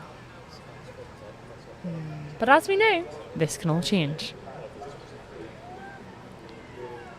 We haven't seen any major catastrophes today. No. That's a good day in racing, I say. Yeah, there's only, there hasn't been any crashes. Oh, there's been one during the racing, but it wasn't too bad. The other crew kept going. And they are getting quite close. That's They a very are. aggressive line, and we're Yes. going to hope there's no disqualification there for that Yarm one. is straying. Yes. Per Tyne. Yes. And that is them. Yeah, Yarm did really stray into... okay. They need to pull their blades in. They're all right. I think also at that point you're so close to the finish, you just want to get there. You don't want to correct your steering, but I think steering would be really difficult. Yeah, this really does make me want to get back into rowing, Heather. It does. Okay. It does, but I can't say I will. You know, as I've said, I do teaching. I am a teacher. Yeah. So those early mornings are already early enough, Monday to Friday, so I don't know that I want to do that on a weekend. And we can see some more coxless pairs coming through the race course. Lovely. Incredibly Very strong.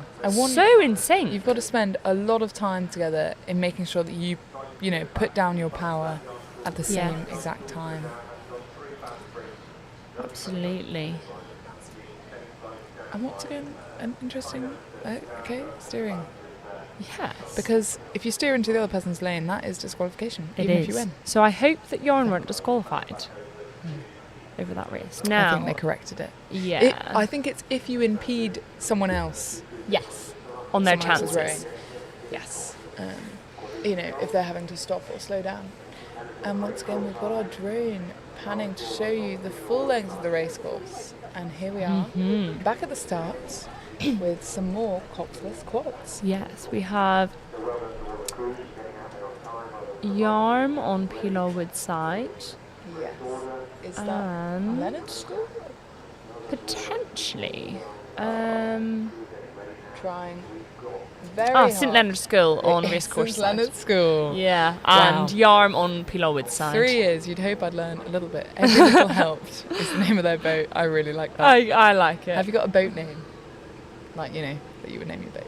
Oh, that's a really good question. Thank you. Type it in the comments. What would you name your boat? In the Yeah. meantime, I'll tell you. Let's Oh, engage hang the people on. who are watching. Wow. Sprinting off the That start is there. speedy. Wow. Yeah. And hopefully they're going to settle down into it. Because that is a fast rate to be maintaining for the whole of the race course. Which, Now- whilst it is 700 metres, feels quite long. That's probably 90, 100 odd strokes. Yeah. But when those strokes are at full power, then that's quite tiring. What would you name your boat, Heather? Well, I've got a friend, Anna, and she names hers Audacity. Audacity. O-A-R. Audacity. I like think it. is a That is wonderful name. lovely. Absolutely wonderful. That's quite good. So maybe I'd steal that name. Audacity. Ha And ha ha. it looks like Yarm School confidently ahead, steering a little bit close together. And actually, they will be pushing off of St Leonard's that they can see in the distance. But again, you can see the facial expressions. They're working hard. But look at the timing of how they're entering and leaving the water together. They've trained a lot. They look very confident and capable. They don't actually look exhausted there, do they? No, they don't. They are so in sync. Look at that. Yeah. Their timing looks a little better.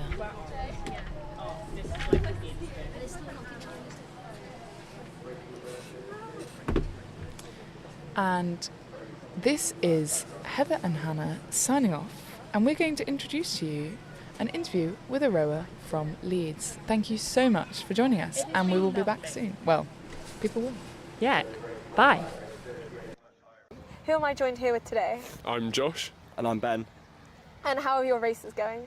Yeah, they've been all right. I haven't won yet, but yeah, not too bad. Yeah, I won a race yesterday, which I'm really pleased about. Congratulations. And is this your first time rowing in Durham, and how is that different from rowing in Leeds? Yeah, it's my first time rowing in Durham. The course it's a tricky course to row. It seems straight, but it's not, and the wind, it looks protected, but it isn't, and it gets you. It's a tricky course. It's shallow, but for me, it's not too bad. I'm not steering, so it's not too bad. But yeah, definitely stressful for steering. I mean, I've seen so many boats just crash into the shallows. Oh, no. A lot of bridge incidents today. Yeah. So has the weather affected the rowing quite a lot then? Yeah, the wind is killer. It's not nice to row on it at the moment, but yeah, it happens. Yeah. The water's also really choppy, and we're just clipping the blades on it at the minute. Yeah. Oh no. It's really shallow. I snapped a blade, as I said, but yeah. So it's tricky. And what other races do you have coming up?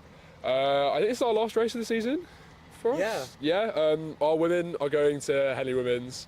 Our men's squad isn't going to Henley this year, but hopefully next year. But I think for me, this is my last race. Yeah. But yeah, I think that's about it. Actually, no, we've got Marlow. Oh, and Marlow as well, yeah. But I'm not going to Marlow, but yeah. Well, thank you so much for joining us today. Thank you very much. Thank you very much. That's it. Welcome back to our continuous coverage of the Durham Regatta as we move into the final afternoon. Don't miss a moment of the excitement and competition that's unfolding along the River Wear.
I think I'll stick to this side actually. No, don't want to get me in the water. Both sides are brilliant. Well, if you do it all right, you shouldn't end up in the water.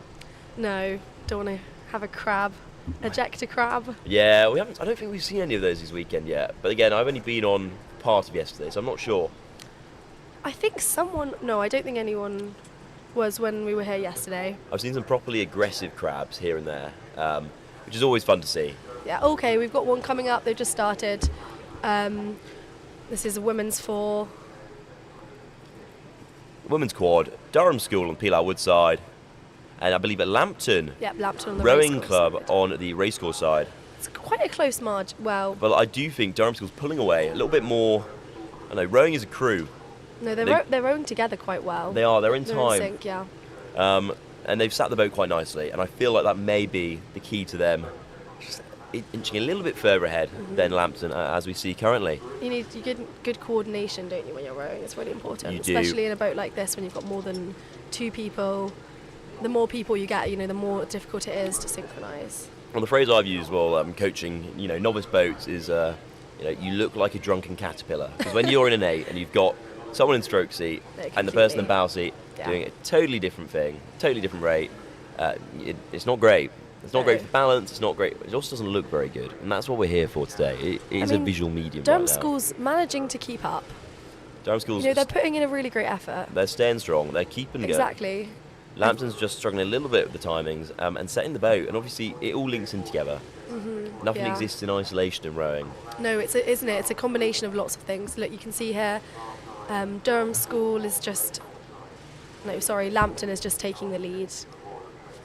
Oh, Durham School. Durham School is taking the lead, indeed. But how long will they hold it for? I think what we often forget when we're watching this feed is how...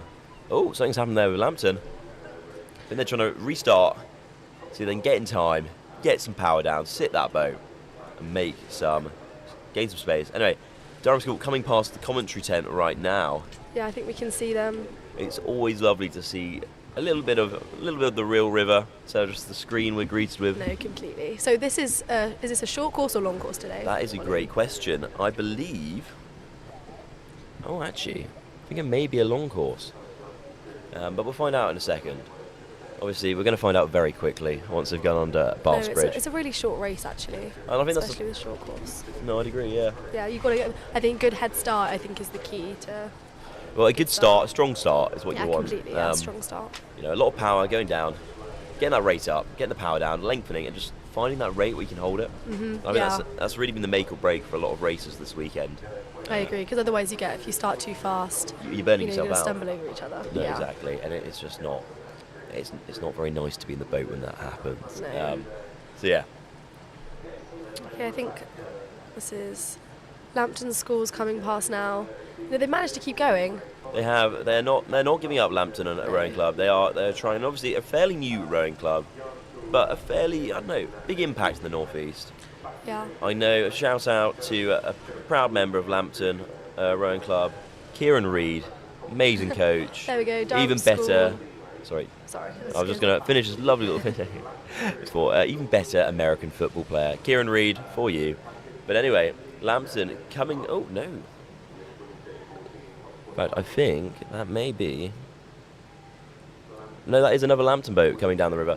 But yeah, Durham School winning that one. Yeah, they've just gone past Bath Bridge and I think they're lining up now, ready to come back. I think our next race is Yarm versus Lambton.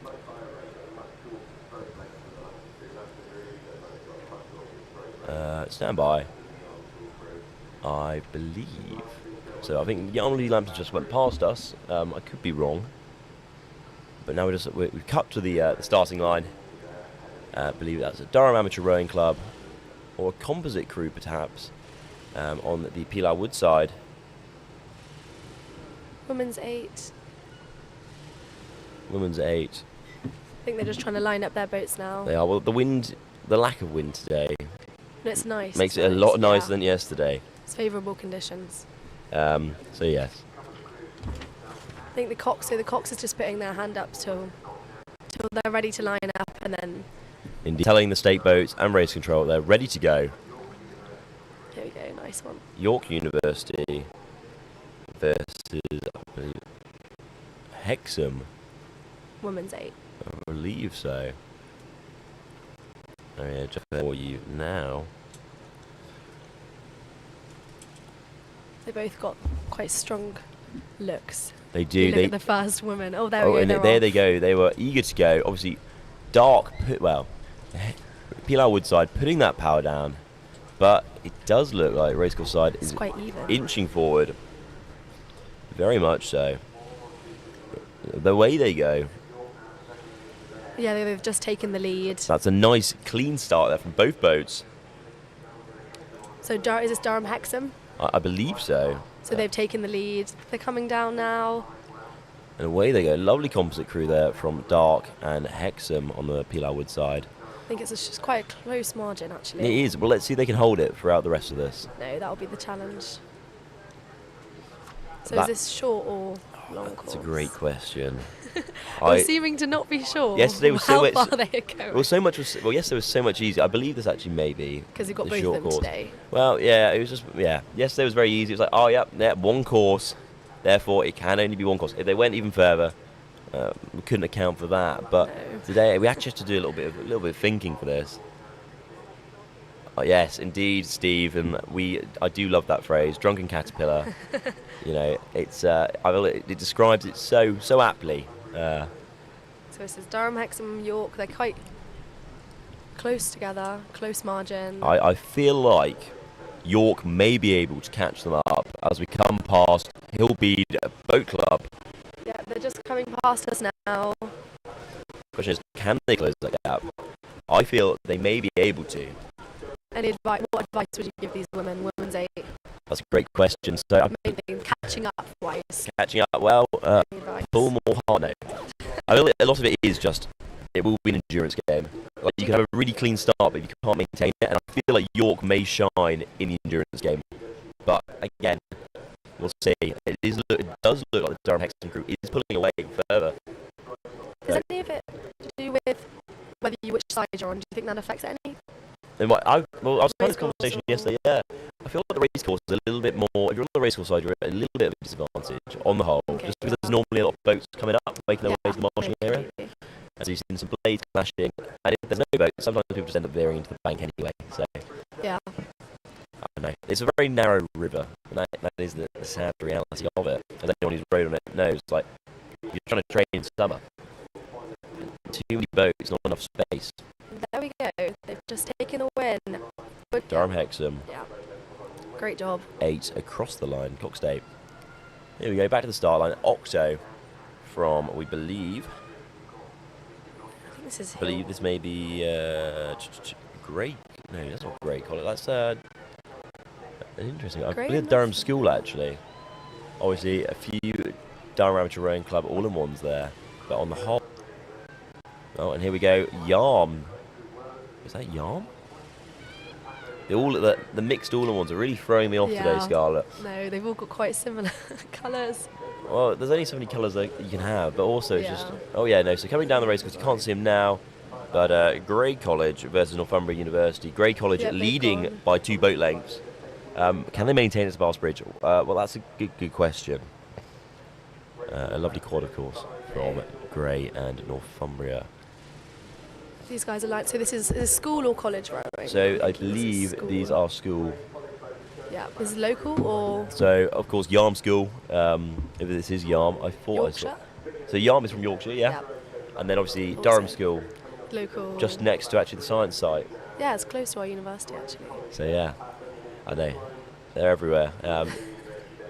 A lot of different competitors coming from all across the northeast, of course. In fact, and some even further afield, such as St Paul's School yesterday. Oh wow, all the way from London. I believe so. Yeah. We were having this conversation like there must be another St Paul's closer. No. No, it's St Paul's London. That's St Paul's, yeah. And the St Paul. Yeah, the St Paul's, exactly. So, which makes me question like, wow, what dedication? No, to the sport. all the way up to Durham. I mean, this is the second oldest regatta. It is indeed after. Chester. I think it is Chester. Yeah. Chester. Yeah. Anyway, waiting for them to line up on the start line. And I believe these boats are in fact St Paul. Is it St Paul's and Durham Composite? potentially. You know, I think we've got a backlog of races coming our There's way. a lot of races. There they go. They're off. Away they go. It is a really fun game as a commentator when you can't quite figure out exactly what the boat is because the blades don't match or the all-in-ones don't match. Flicking through your papers, asking your producer and thinking, what is this? What is going on? Who is that? And then mislabeling it and then immediately getting it pointed out to you. So kindly. But please correct us in the chat if we're wrong, if you know any of these people. But I think racecourse side's taking the lead. It's a close margin, almost, was that 1 length? No, not even 1 length yet. I feel they're in line actually. Coming down past Collingwood Boat Club. I think the racecourse side took a stronger start, but they've managed to catch up. But then I do believe the PLR Wood side seems a little bit more in time, a little bit more heads and boats, sat quite nicely. No, I agree. They're all very lined up, aren't they? It is. I feel like that is what makes a difference. Like, you can be really powerful. You can have a boat of a boat of, what's the phrase I'm looking for? A boat of amazing rowers. But Are you making this up? No, I'm not making this up. You can have a boat of amazing rowers, but it doesn't necessarily mean an amazing boat. Because if you can't show interesting line there. They've managed to come into the middle. I'm not sure if their oars are gonna collide at some point. That line, I believe, it will cost them. Yeah. I can hear the race control making some sort of announcement over the tannoy. Once again, I can't quite make out exactly what he's saying. It's quite loud. Is this them coming past now? It is them coming past the commentary box. Okay, PLR Woodside is taking the lead still, and they're coming. Here they go. Of course, St Paul's School versus a Durham Composite, we believe. Obviously, or an 8 Skull. But interestingly, Coxed, yeah, stern loader. Is that common for well, to be honest, I've never seen many octos in my time, to be very honest with you. So obviously, normally in sculls you can get away with. You're normally steered by you're by bow seat in many cases, making the calls. Anyway, Durham Composite just coming under Bath Bridge, about to cross the finish line. And away they go.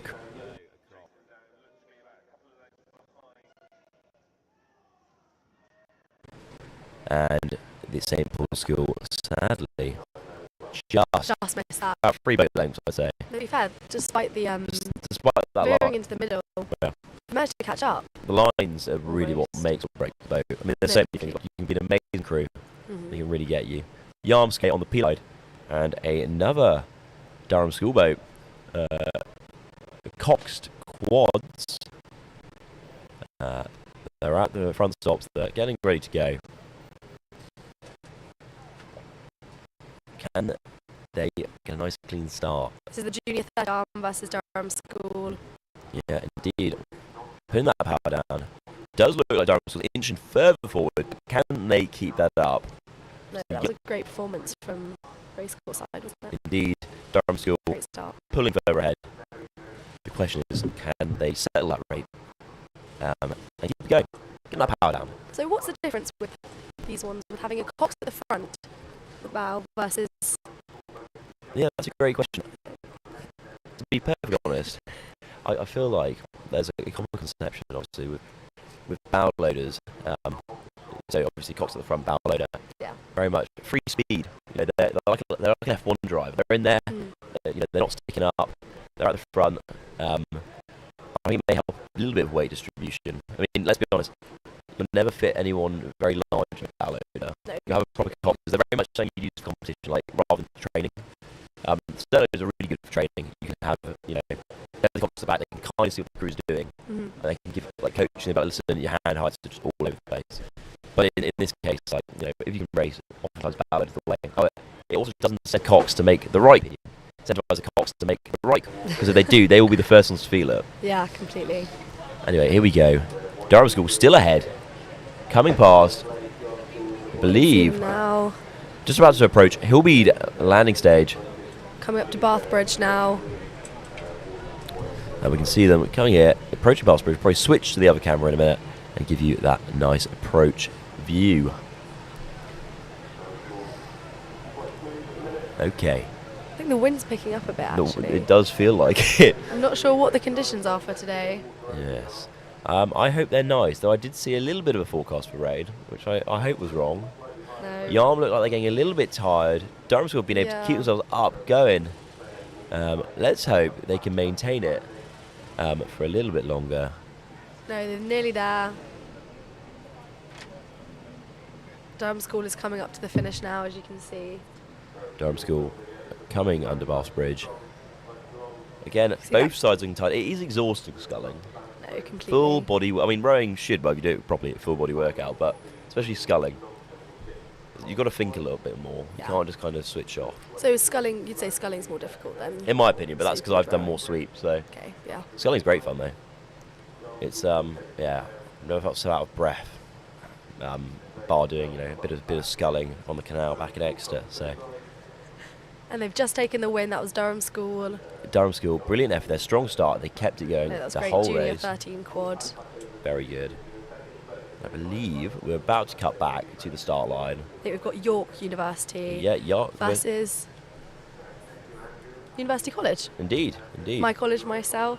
There's been a lot of cast commentators this weekend. Yeah. Of course, we started off yesterday with Jasmine, also from University College. Yeah, first years. Where is the balance, you may ask? No. Well, at least we're here. University College has got a bit of a reputation for rowing, hasn't it? Well, after yesterday's disqualification with Trevs, perhaps. Oh no. Oh, what's going on here?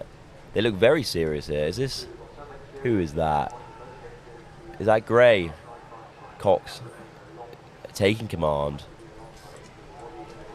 What a camera angle. Meanwhile, on the race course, I can hear a lot of yelling. Is York University York now? powers down the race course from Pilar Woodside. Yeah. Castle, well, I can't quite see Castle. No, I think Castle's coming. This is the men's 4. They are in line, neck and neck. It's a really, really close race, guys. Watch out for this one. And away they go.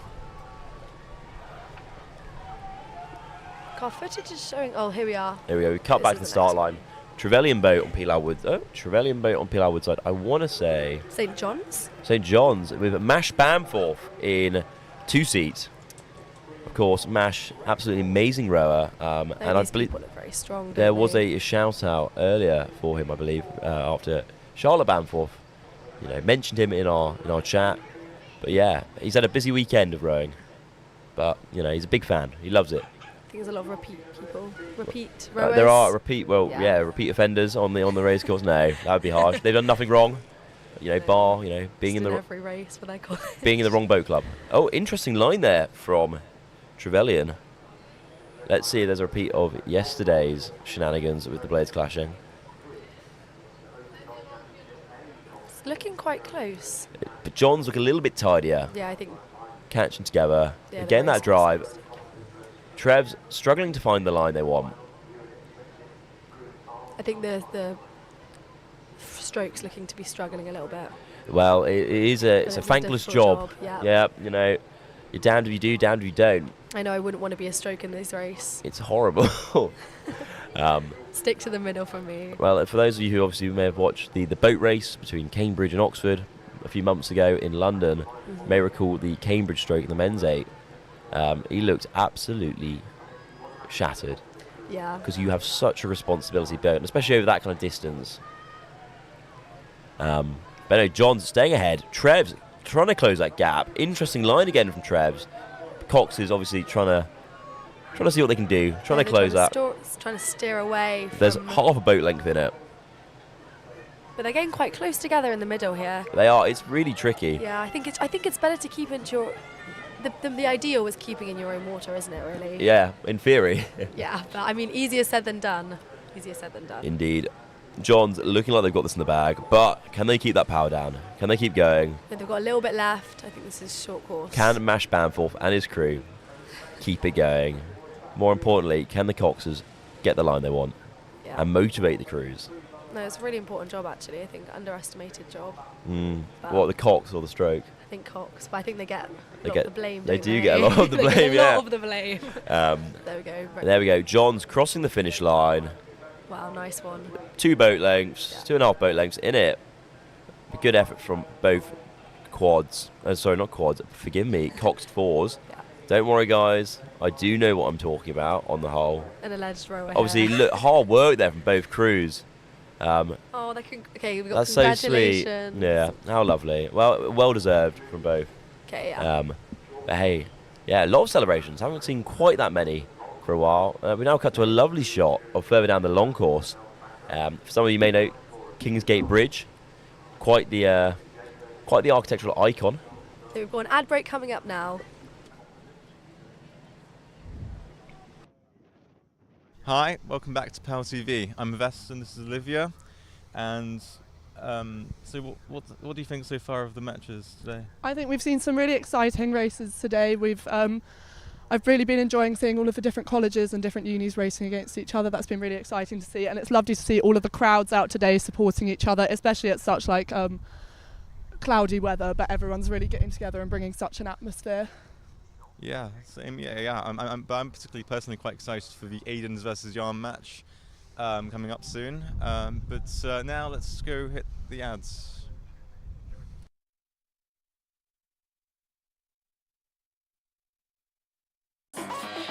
Looking for a new local this summer? This is the Waterhouse. With pints from only £2.50 and student doubles from only £3.95. Free dartboards every day of the week. And for only £10 you can book a karaoke room for as long as you like. Whether it's a social or a pint or two, the Waterhouse is your student pub in the heart of Durham.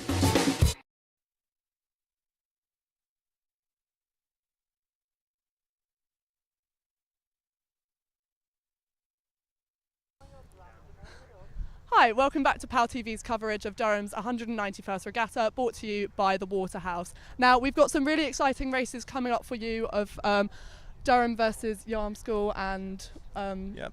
So Aiden's College and Yarm are up next, and we're just really excited because, I mean, they've both been absolutely remarkable, both Saturday and today, and I'm just really excited just to see how they do, because, I mean, they're head-to-head finally, and they're quite competitive two teams. So, I mean... What about yourself? We've seen some really exciting races, and it's been really cool to see everyone coming together and all of the camaraderie. I've spoken to quite a few rowers in the last few days, and it's been really nice to see how they've all bonded over this sport. And I just think it's really nice to see all of the universities and schools and everyone coming together for such a historic event, and I'm quite proud that we're able to cover this with PalTV, and thanks so much to all of our sponsors like the Waterhouse and everyone else for bringing us to be able to do all of this. Have you found anything particularly interesting about all of the rowing? So the Castle match earlier today was absolutely remarkable. I think we're going to cut back to the commentators now, but thanks for tuning in, guys. And we're back. Indeed we are, with a lovely shot of the long course underneath Kingsgate Bridge. As I was saying before we had to cut to that lovely ad break, a real staple of Durham architecture, designed by Ove Arup, the man who designed the Sydney Opera House. Oh, wow. And also had a main role in designing the controversial Dunelm House, the Student Union building. Yeah, no. A varied opinion on our Student Very Union. much so. But it's here to stay because it is a protected building. For better or for worse, it is. What, in line with the cathedral, the castle? Yeah. We're being the Student Union. It was quite trend-setting at the time. Yeah, it's very urban. Kingsgate Bridge, of course, because it is also protected.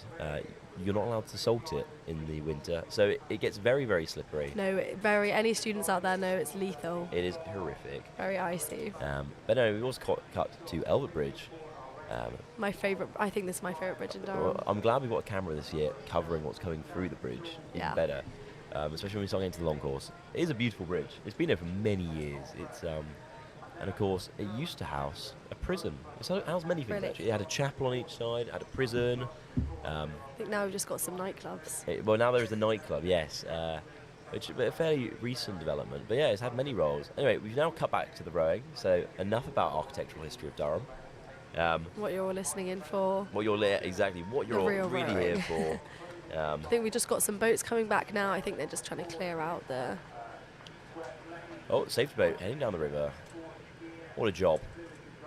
Pretty dull until something happens, I believe. Yeah. It's like you're waiting for an accident. Well, you are waiting. As horrible as it sounds, you are just waiting for an accident to happen because you want to put that training to use. Yeah, completely. Which sounds really bad. No, but yeah. We don't want any collisions. As interesting as they are to commentate on, not always the best for the rowers fun. themselves. Well, and also not good for the bank balances of the various clubs. No. As we saw yesterday, obviously a few boats broken bit damaged. oars. Well, or broken bows, which is even harder to fix. Yeah. Of course. Have you ever been in an accident yourself? That's a great question. Never a proper one. Never a proper one. A few little misjudged lines. Capsize? No, never actually. Wow, impressive. I know. I'm shocked as well. Well, I've capsized other boats, but not rowing boats, so it's okay. heading down, I believe clearing the course. I do remember last year the safety boats making their way down, trying to make sure there was no obstruction on the course. Yep. No one in any little rubber, kind of inflatables floating about, can in hand, trying to obstruct the rowing. Because obviously it is a very narrow river. No, it is. And there's only so much. I think as we've seen this weekend, that is the difficulty, staying in your own line.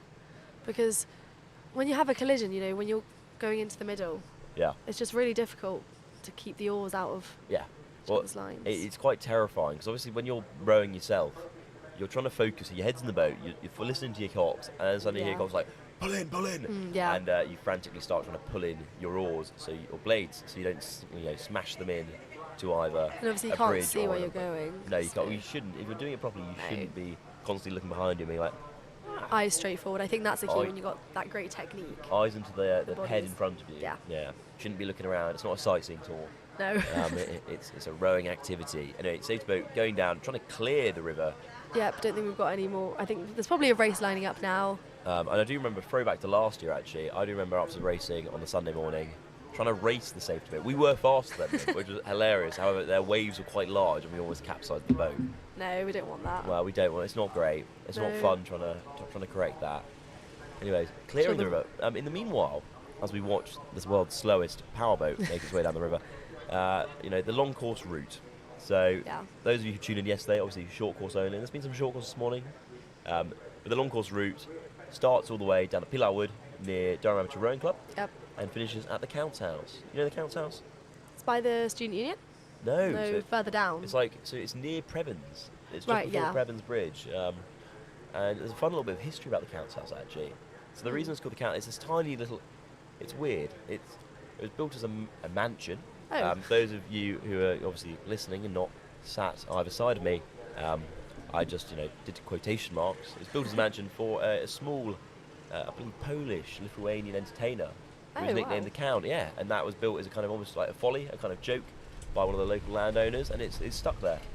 So is this the building you see when you walk up to Neville's Cross? Not quite. The little one opposite the... So when you walk near Prebends Bridge, there's, where the tennis courts are? It's just down there. And it's actually near the ruins of an old bridge that used to be there a long, long time ago, before it fell into the river, of course.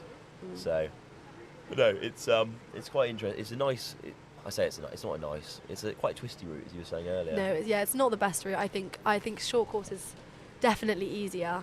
Yeah. I mean, obviously you've got to be a lot more. You've got to have a much stronger start. I mean, both races you need to have a strong start, but when it's a shorter race, you obviously need to get off quicker. So it's so short, over in 2-3 minutes. Yep. Exactly. You've got to very much.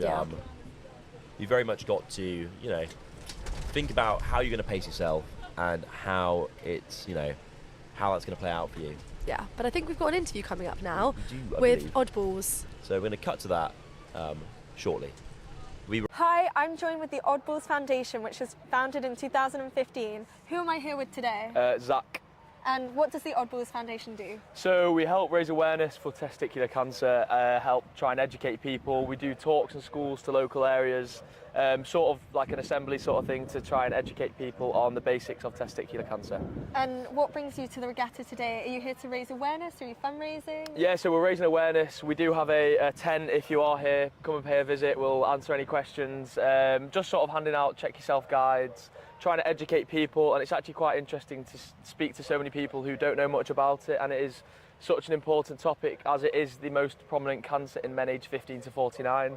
So it's a big issue for kids our age, especially it can strike at any age, but we're trying to raise as much awareness as possible. And what kind of fundraisers have you guys been doing? So a few weeks ago, me and 8 of my friends, we did a fundraiser. So we started off in Newcastle Falcon Stadium and we cycled down to Twickenham Stadium in London, which was a 600-kilometre cycle over 5 days. It was pretty tough, but it was amazing. Great group of lads that we had, and we managed to raise over £5,500 for the foundation. Yeah, so it was pretty brutal, but it was worth it in the end. Yeah. And is there any way people at home can donate online? Yeah, sure. If you head to the Oddballs Foundation Instagram, it's Oddballs FDN, which sort of stands for the foundation. Have a look through there. There's loads of stuff to educate what we're doing as well. Keep updated, and on the websites you can find all the information needed. But if you have any messages, just send us a DM, and then that'll be perfect. We'll get back to you. Thank you so much for joining us. No worries. Thanks for having me.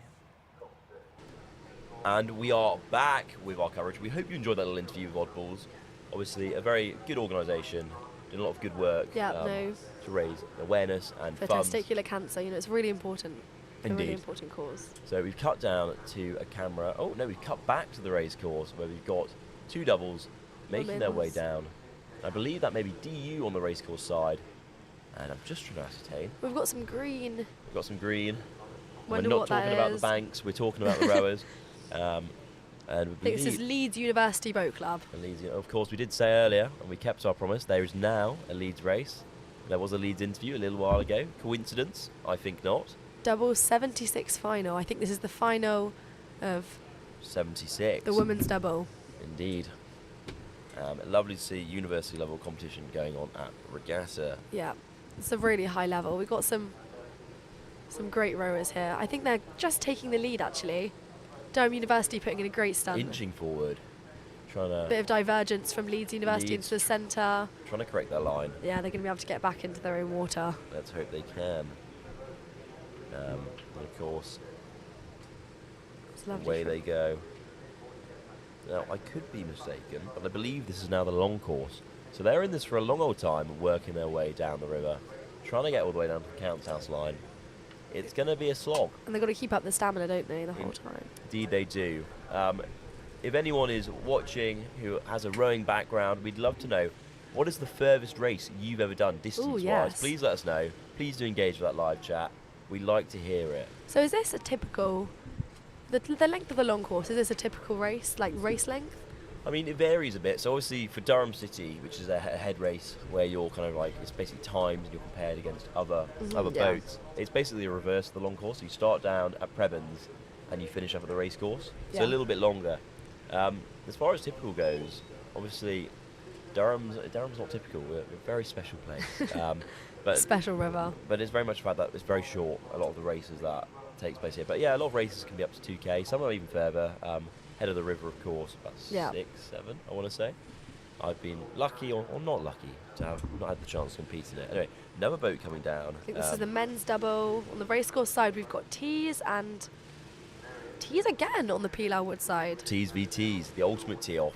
The question is, who will be able to keep that endurance going? And we've got a few more races, about four more races to go on the long course between various boats. So we've got a few Cox 4s coming up, which should be good to see, including another Durham University Boat Club in about 2 races' time. And it's lovely to see. Tees racecourse side's just taking the lead here. Tees v Tees. Yep. Couldn't it's a really make close this up. margin actually. Wow, that's a long distance to go, Tom Watson. I can't think of 6.7 anything worse. It's a race pace as well. Yeah, I think your rate would probably drop. Yeah, well, I think you're going to feel very, very, I don't know, exhausted at the end. You've got to go for a slow but steady rate. Yeah. Trying to not, I don't know, I guess the phrase is, if you're rushing, you're doing a lot of feathering, and your rate's really high, you're not going to be getting that power down, you're going to be exhausting yourself and burning your forearms out. So yeah, it's difficult with rowing because you can't judge how far the race is really, can you? You can't see. You kind of just know what it is, and you've just got to kind of like hope you're kind of, when you look back, like, okay, I think roughly I know where we are. But yeah, you still, I think the point is, if you're really locked in, you're thinking about it. Oh, interesting line there. It's a lovely shot of them coming down by Elvert Bridge now. Indeed. I believe that's a DU boat. There's a lot of space between them, both width-wise and length-wise. Yeah, the Pilar Woodside's taking quite a significant lead. Indeed. See, she's looking back just to make sure she's not going to go into these bushes we can see in the corner here. Yeah, there's actually quite a lot of shallow on that side. Really, yeah. Yeah. It was a difficulty for the boat. The water gets more shallow. Well, we have seen this in the past. Obviously, some of you may have seen over the year, well, in the lead up to the regatta, volunteers with shovels trying to deepen parts of the river. Oh, really? Yeah, which is, I feel like, is a very difficult effort. Yeah. A slightly thankless job. And probably not quite the right scale of equipment needed in some cases, but you use what you have. So this is the long course again. We've got the women's final. Going past Van Milder landing stage. Leeds versus Durham. Indeed. Durham, good 6 boat lengths ahead. No, very considerable lead. Great job, Durham. Good effort. There's been a really strong effort from Durham Boat Club, in particular the women's boats this weekend. Yep, they've done really well. And it's a great warm-up, I guess, of course, to Women's Henley, and in a wider context, Henley as well. coming up in a few Did you weeks. see Leeds coming round now? Leeds trying to close that They're gap. keeping it strong. Not much further to go. I think the river's widens here as you go down the long course, doesn't it? It does, but it also, there's a nice, fairly straight stretch in this last bit. Yeah. The question is, can Leeds make the most of this? Durham obviously have an advantage in the fact they've rode here before. Yeah, no, completely. Leeds got a little bit more limited knowledge, local knowledge. I think local knowledge does make a difference. No, I think also, I feel like feel more at home, you know. You feel more at home. You've got home supporters, but also you've got those lines. You know what works, you know what doesn't, and you can make the most of that. I think we just see this race coming down now. This is Tyne Rowing Club versus Durham Boat Club. Another DU boat. Pilar Woodside, of course, with those very distinctive platinate purple blades. Yeah. Lovely. A woman's Coxed 4 is going down. And in fact, I've just seen DU go past us. They've all got their glasses on. Free speed, of course. Well, yes, exactly. With their purple. Lovely aerial shot here. Everyone knows bucket hats, speed goggles, and bucket rig boats are what win races. If you disagree, please let us know in the chat. But this is what I've been told on great authority. It's not looking the sunniest today. No, I don't know the that sun you need comes them. out. But any opportunity to where the sun is. Yeah. But anyway, under Bath's Bridge they go. Lovely strokes from the women here. Still going. This is a long course again? I believe so. Yeah. But they're actually running ahead of schedule for this race so far. Surprising. Well, it's a nice change, obviously, compared to yesterday, where there was about an hour delay between. Ran over by an hour. Anyone here yesterday will know it did take. It's quite a long day, wasn't it? Well, it was a lovely realisation for those of us commentating the last slot, saying, we've still got 20 boats to go. Yeah, this is not 7 o'clock and we were still here. 8:30 we were still here. Yeah. It was a long one, but it was nice to be here. It's nice to commentate. It's nice to give some insight. Okay, under New Albert Bridge, going past the Prince Bishop boat, and about to go through Elbert. Now, sadly, we do not have a camera on Elbert, but for those of you who have rowed Durham, the weir, you're aware of just quite how tight that can be. Yeah. You can see them coming around the corner here, but it's a really high level of university rowing that we're seeing today. Indeed. Well, you'd hope so. They are university level boats, so if they couldn't, there would be a lot of questions to be asked. Great training going on. Indeed. And they've made it clean through Elbert. Let's see if they can get that line sorted as they come around and try to straighten up on their approach to the Student Union. Dunham House, of course. But I think we can see them coming around now. There's a little bit of ducks crossing the river. But I think Durham University is taking the lead here, Pilar Woodside. This is the women's Coxed 4. But they've both taken a little bit of a veer to the left side here. Wonder if they'll be able to make it up. Tyne Rowing Club final for the women's. But the women's are pulling just a lovely stretch down the river this bit. It's very straight, and as they go, you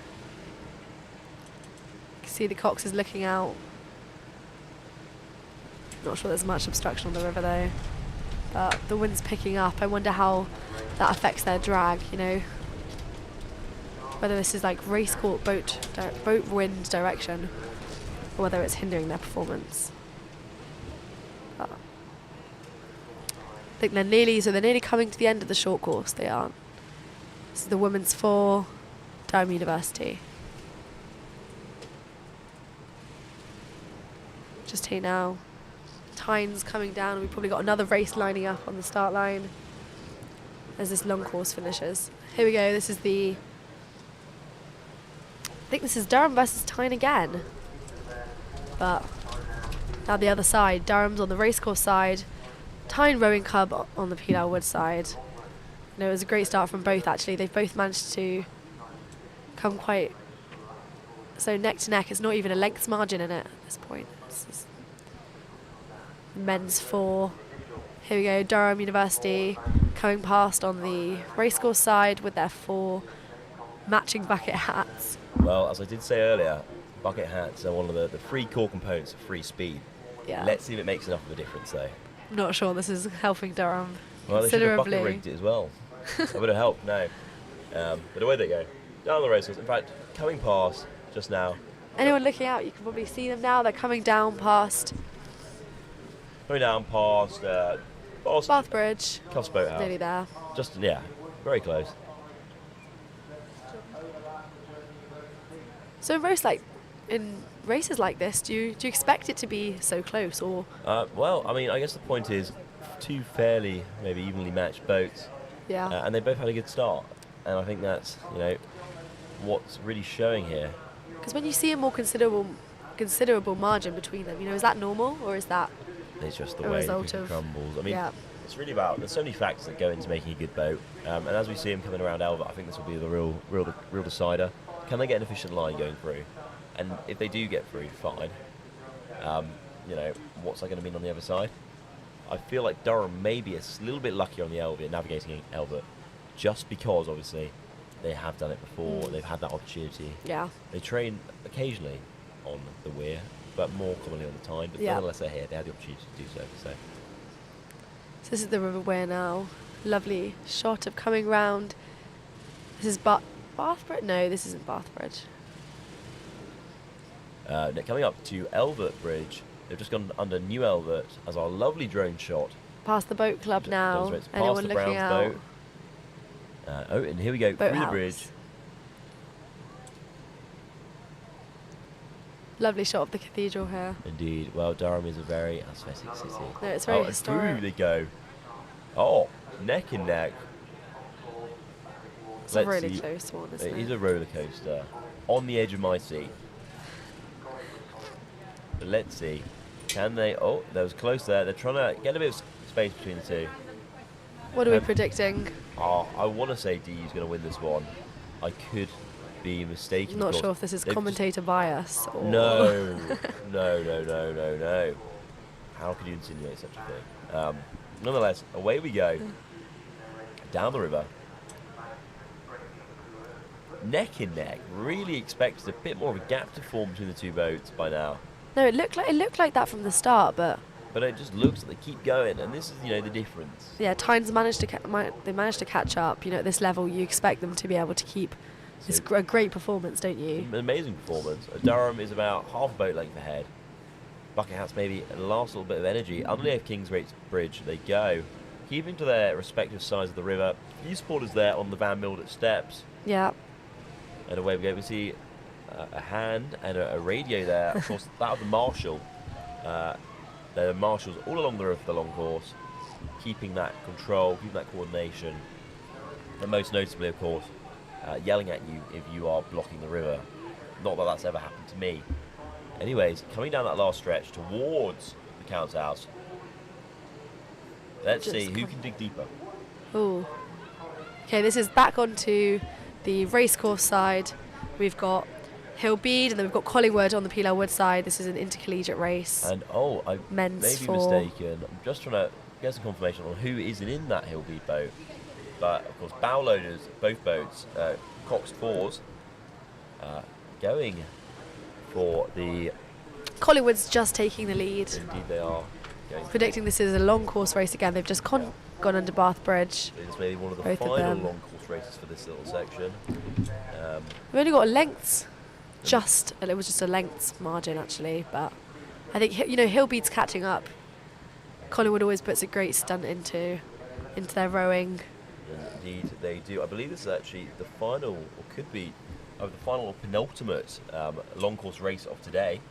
Yeah. They don't do many of them, but that is because they do take quite a lot of time. Anyway, Hillbead going there, really putting in a shift. Oh, it's close, isn't it? Of course, I feel like Hillbead may be able to catch back up. Pendant. We'll see. It's all on the Cox. Yeah, but as they come around the corner, they may be able to make it up. I think they could. I hope they do. I'm not biased at all. But it would be nice to see Hillbead. Finally have a chance. Have a high. Well, no, they've done quite well this year. But finish on a high. Yeah. So yeah, I'm just trying to get confirmation on who's in that Hillbead boat, because I see a very familiar looking very familiar looking stroke seat. I believe could potentially be a man I referenced yesterday on the stream. Oh wow. Called, well, let me just check. Before I say it, let me just have a little look. It's nice to see some variation, you know, with these long courses. I think short course, it's just over so In fact, quickly. I am right, shockingly. So obviously we had the same cox yesterday, George Allison, and in stroke seat, the man known by some as Quadzilla, due to the power he can put down. What? Wow. Harry Botterill. 3 seat, Miguel Carr. 2 seat, Jacob Popov, and a bow, Jason List. Obviously beating Hatfield in the semi-finals at 10 o'clock today for the long course. Now, obviously there is a tear for me that Hatfield did lose. But nonetheless, I'm hoping he'll really pull this out of the bag. Quadzilla really living up to his name. Hopefully. No, completely. Shout out to Harry Botterill and the rest of the crew. Some ducks here in their way. And if you just heard that there over the mic, A little bit windy over one here. of our race result papers, it just flew and smacked our producer in the face. But she's okay now. If anyone fancies coming along, take a watch. You can see us live. Yeah, exactly. You've Find got the any ice cream van now. If you are racing or you know someone racing who is down on the race course, we'd love, potential for an interview. Yeah, we'd love to say. I mean, no promises. No promises, but if you've got something interesting, you had a good race, or you're from a club. But, we haven't really mentioned that much. No, we'd love to hear Our everyone's producers opinions. would love to hear. So drop us a message in the, from Instagram, or just pop on down. Or on the PalTV chat here on YouTube. Even better. Yeah. But it would be lovely. But we're next to the ice cream van, for anyone wondering. Yeah, it's we not are looking the busiest We today. are hidden behind Mr. Whippy Yeah. and his coterie of Disney characters painted on the back. Wow, wow, wow. What a statement to make on a live broadcast. Anyway, we've got a lovely shot here of the boat park. Well, normally a rugby ground, but for one weekend only, No, yeah. it becomes the home of Durham Regatta. And what a place to be. I actually really want to do a wander around there. For those of you who have watched the F1, I really want to do a wander around, do a bit like The Notebook with Ted Kravitz, wandering around, asking the questions that matter. Just because I think it's a place where you probably get some pretty blunt answers at the end of a race day. Yeah, I think you see some very raw opinion because And obviously emotion. people have lost races, people have unexpected. Rowing's one of those sports where it's just so unexpected, isn't it? Like what can happen? Stuff can happen. I mean, Yeah. especially my main example of that would probably be the crabs we've seen. Yeah, completely. I've Yeah. seen blades full on look like they're about to go to space this weekend, and obviously it's just sometimes it just happens, and it's a split second. You know that's the end.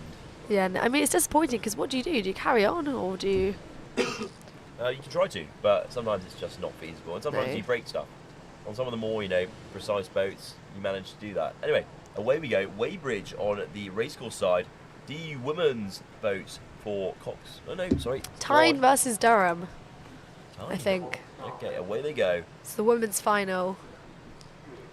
Tyne on the racecourse side, and Durham in our Palatinate purple on the Pilar Wood side. That is the only reason I do Europe rowing. They let me in for the lovely, Palatine purple. Palatine, oh, not Palatinate. Oh no, I think it is Palatinate purple. Palatinate. I'd say either. I probably said it wrong. Let us know what you think about that. But yeah, away they go. Quad going. Some of them with the sunnies on. Some of them not so much.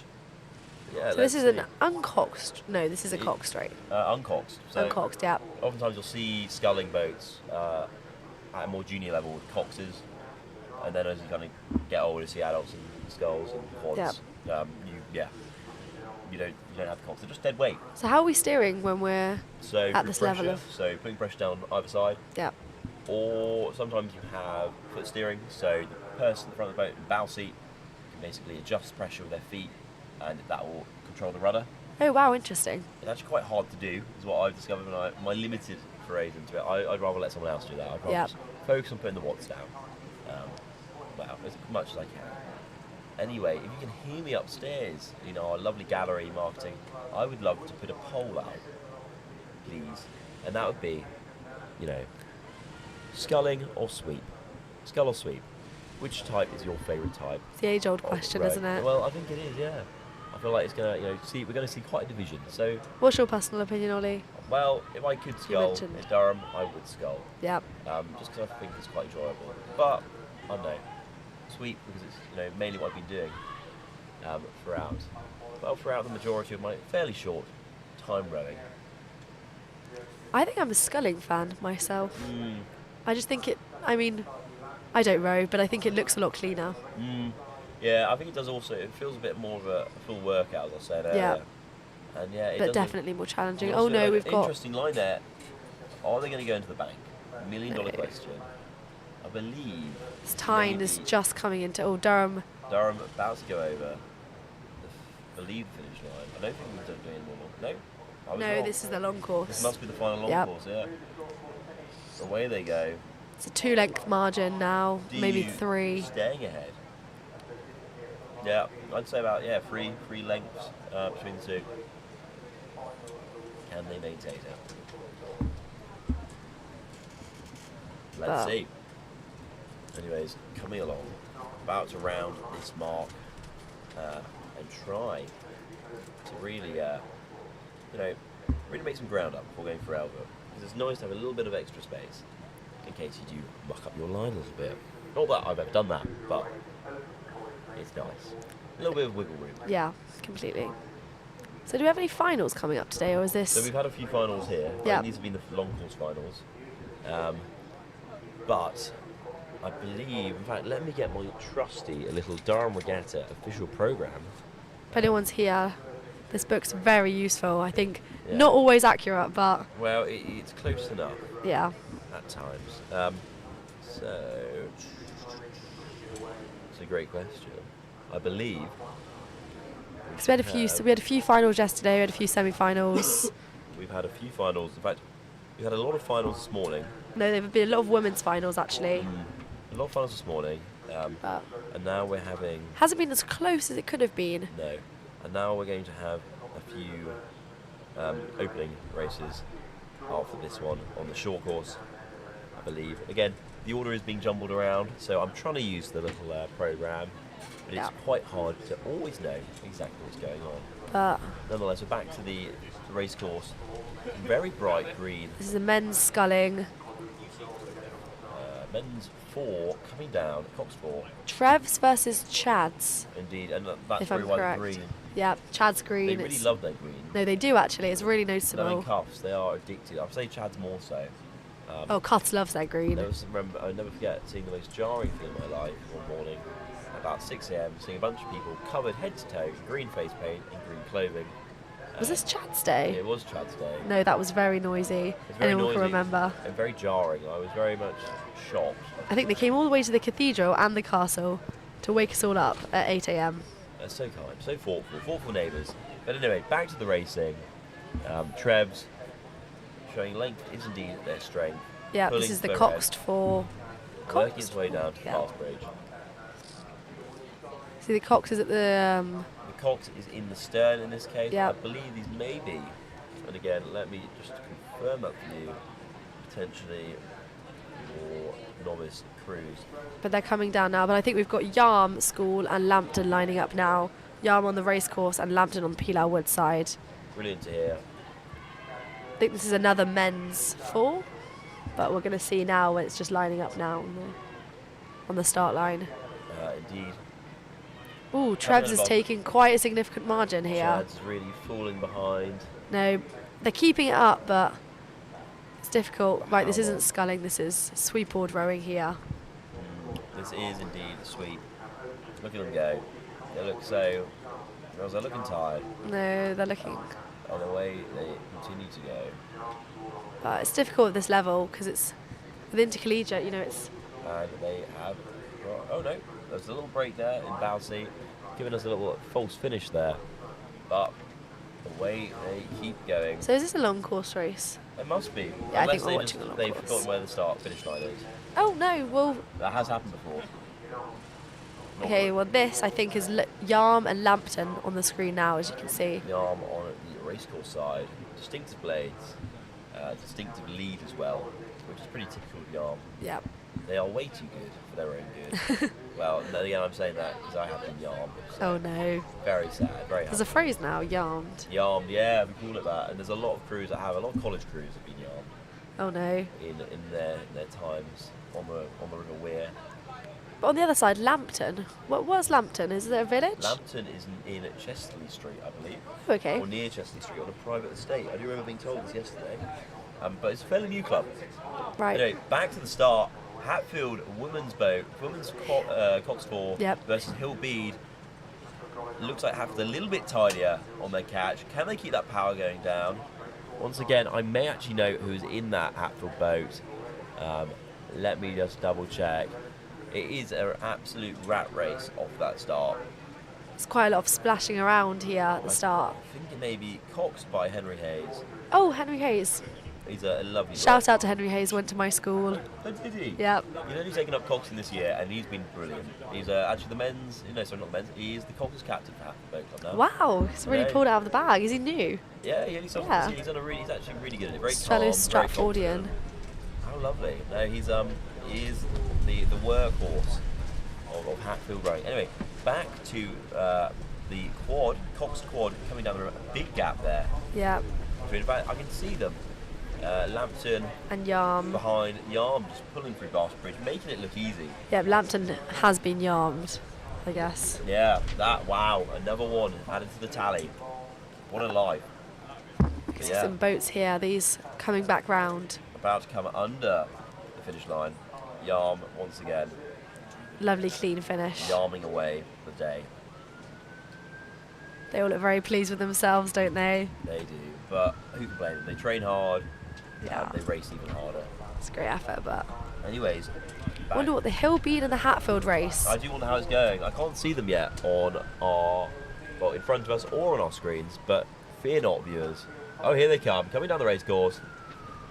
Hatfield with Henry Hayes coxing, Florence Moulier in stroke seat, and Zena Moss, Hannah Dunn, and Olivia Wells in bow. This is the women's 4. Okay, we've got one lining up now. Gray on the racecourse side and Cuts on the Penal Wood side. Hatfield really finding their rhythm, going down the course. But they're just lining up now, both of them. About to start. Getting Gray's ready. looking very serious. Ready, aren't they?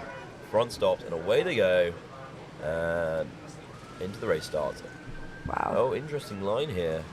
Interesting line from Gray. Can they recover it? Oh, there's a slight crab there from stroke seat. Oh no, could have Penal been. Wood side. Did it alter their performance? No, they've managed to recover it. No, they've recovered. Perfect. But wow, that could have been bad. That was a good recovery.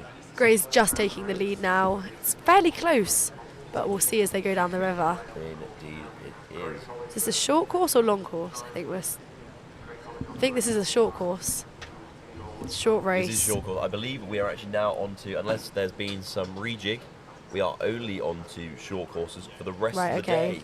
Nice. Until 6:30. Makes it easier for the rowers too. They've got a clear end point. It's a lot shorter. It's a lot faster. It's a lot. Well, it also means that any mistakes will cost you a lot more. No, completely the other way around. Yeah. Oh, another crab, mini crab there from stroke seat.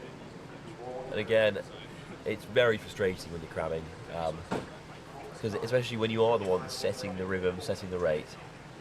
And I can see there is a little bit of rain here. We were warned about 30 minutes ago. Oh no, there's going to be rain. Yeah. And now we are sat under our tent, hoping that it is indeed waterproof.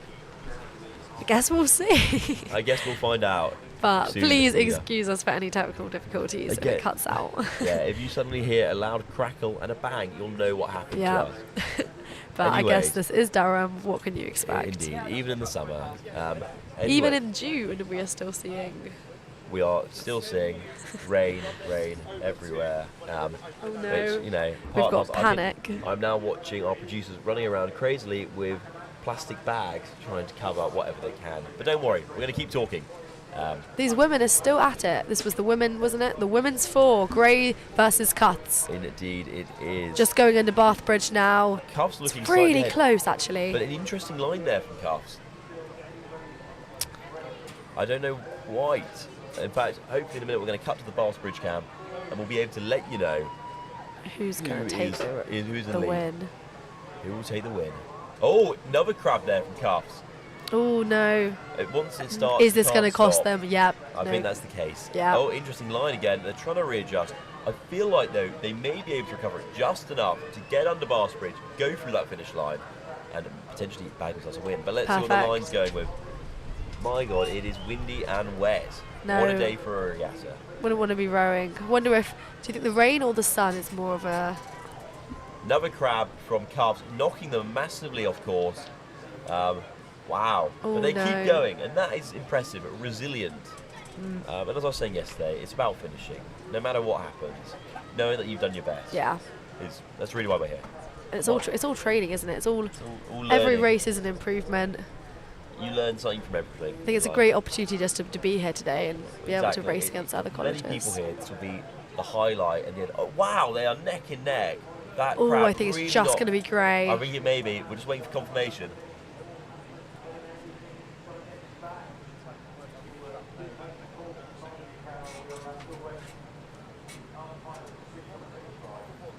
Just listening into the umpire now. There's quite the congestion of the finish line. I feel like it's a recurring theme. Safety boat trying to manoeuvre on through. I think they need to clear out the river before we send any boats down. I think that may have just been Gray who won that. I think they just took the win. Here we are. We've got another image of the men's four. The Chad's boat, slow and steady, working their way down. Yeah.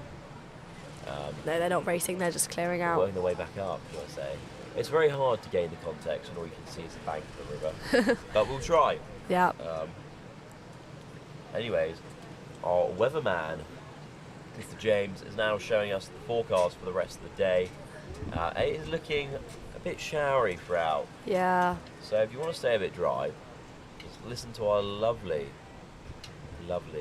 Oh wow, that's quite a big shower coming through. 15 degrees here in Durham today. Not quite the sunny wonderland we had last summer. No, not quite the 15 degrees we want either. No. Starting to shower. A little bit of wind, but I have hope. There's a bit of sunshine here and there. Anyway, quite a lot of congestion down there. A lot of boats drifting about into the Pilau side of the... Yeah, not great there, is it? They're all lined up on the Pilau Wood side. No, indeed. It's going to be a bit of a nightmare trying to get themselves, unstuck and moving off back to the boat park or to their respective clubs, depending on where they're going. Yeah, I think that's the difficult thing, is it? Once you've finished your race, you just want to go. Yeah, you just want to indeed. leave the river, but... Well, indeed you do, especially if you haven't won your race. You Yeah. just want to get off, you want to enjoy your day, watch some other rowing, support your club. There you are, stuck on the river. Indeed. Something I would advise, if any of you are looking for specific results from today's racing, there is resources both on two sites, being Durham Regatta's official website on the live results page, or on Oars Online Racing dashboard, which will show you fairly up-to-date results. I'm just looking, Brian, for the tees race from earlier, and I'll try to let you know what the outcome was. Much more accurate than we are. I think we're seeing the image now of the river. Well, we lack the network of the Ooh, of the race bit of a controllers. Oh, I think the bit of a false start state there. boats are just trying to line them up now. I think the wind's our enemy today. I think that's going to be the issue. I think we've seen that this whole weekend. I believe that is Can we line our boats up? more than an enemy, an arch nemesis. That is the question. Can we line our boats up? There is nothing better than sitting underneath our lovely little, I call it a commentary box. It's Not more like really. a commentary gazebo that looks like it could take flight at any time. But- Anyway, still at the start line. Tees trying to, I believe that's Tees. Tees Wait, and is it Tees? Durham School, I believe. Oh, or lovely. maybe this is Grey and Cuts. No, this is. No, I don't think so. Yeah. We don't see many scullers actually for a lot of college boats, just because I think we, obviously we don't have many of them. Anyway, Tees on the race course side, trying to get that line sorted. Still not happy. Race control still not happy. No. Let's see if they can get that sorted. I can just imagine them shouting from their box down there. Tees, line up. yourself up. Having been in that position, I can. Yeah. It haunts me. But it is difficult.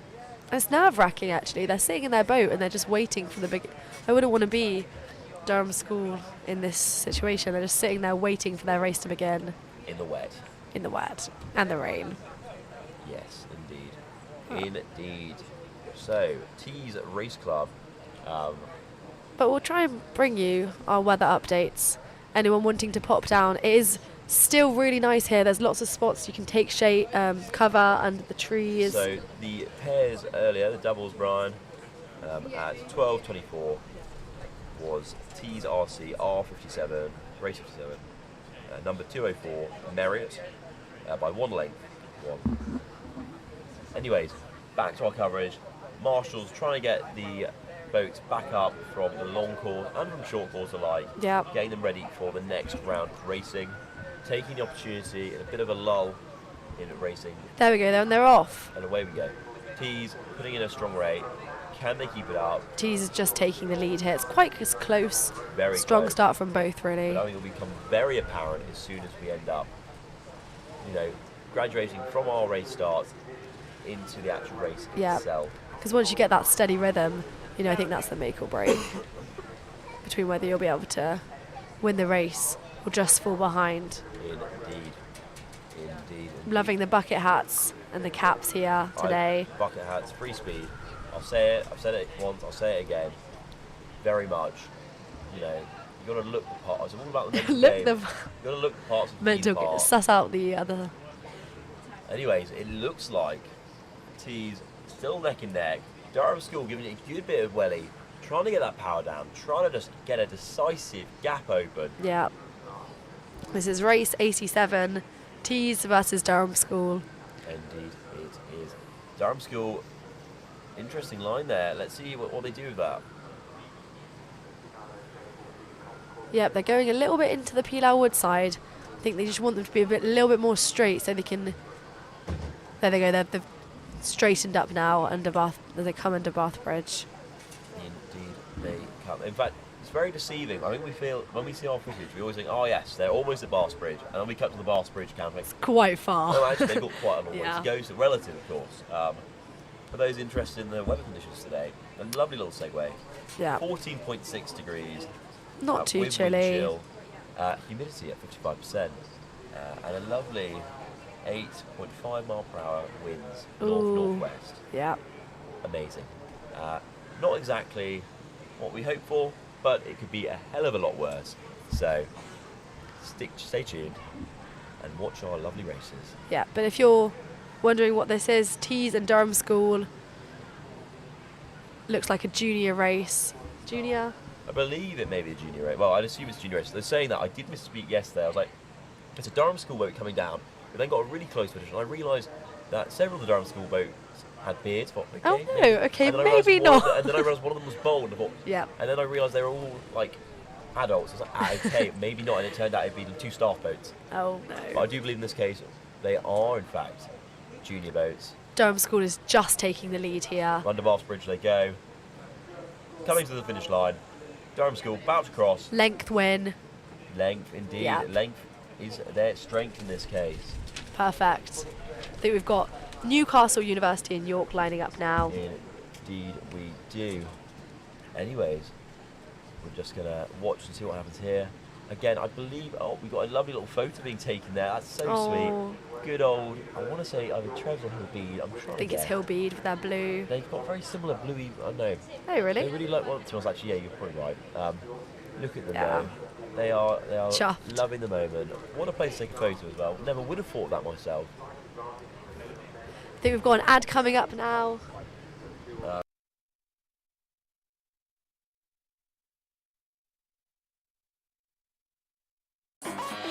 Looking for a new local this summer? This is the Waterhouse. With pints from only £2.50 and student doubles from only £3.95. Free dartboards every day of the week. And for only £10 you can book a karaoke room for as long as you like. Whether it's a social or a pint or two, the Waterhouse is your student pub in the heart of Durham.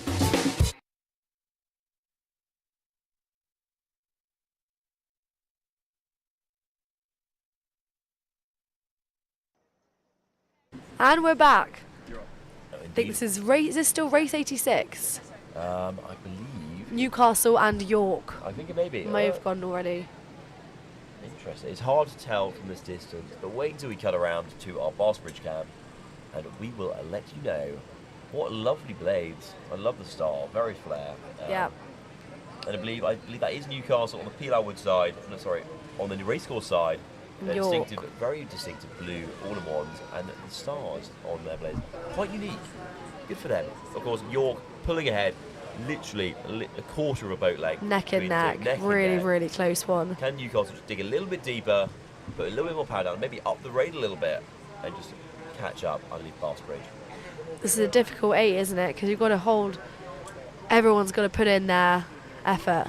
Well, for those of you who were with us earlier, the Drunken Caterpillar is where it really shows in 8s, because there is such distance between the stroke seat and bow seat.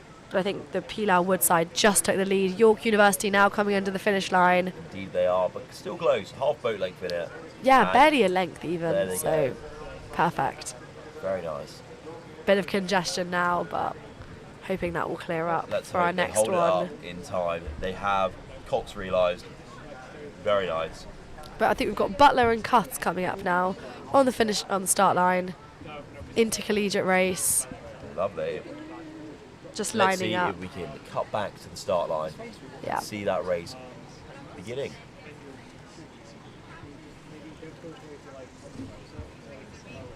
Anyway, a little bit of congestion down by Elbert.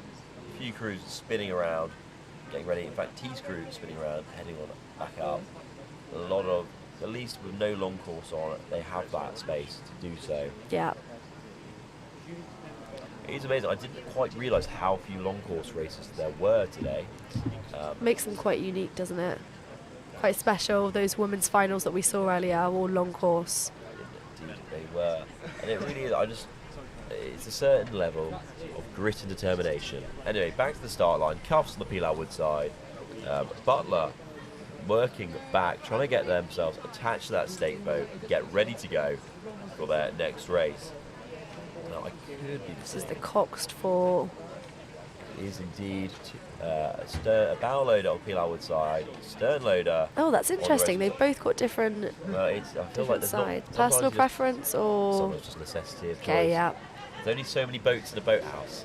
True. We saw earlier that lovely shot of all the boats over the race course. There was actually there's quite a difference, I'd say, amongst various colleges of what kind of boats you have access to, actually. Because there's a ridiculous number of boats going today. Indeed. They're all lining up as we see.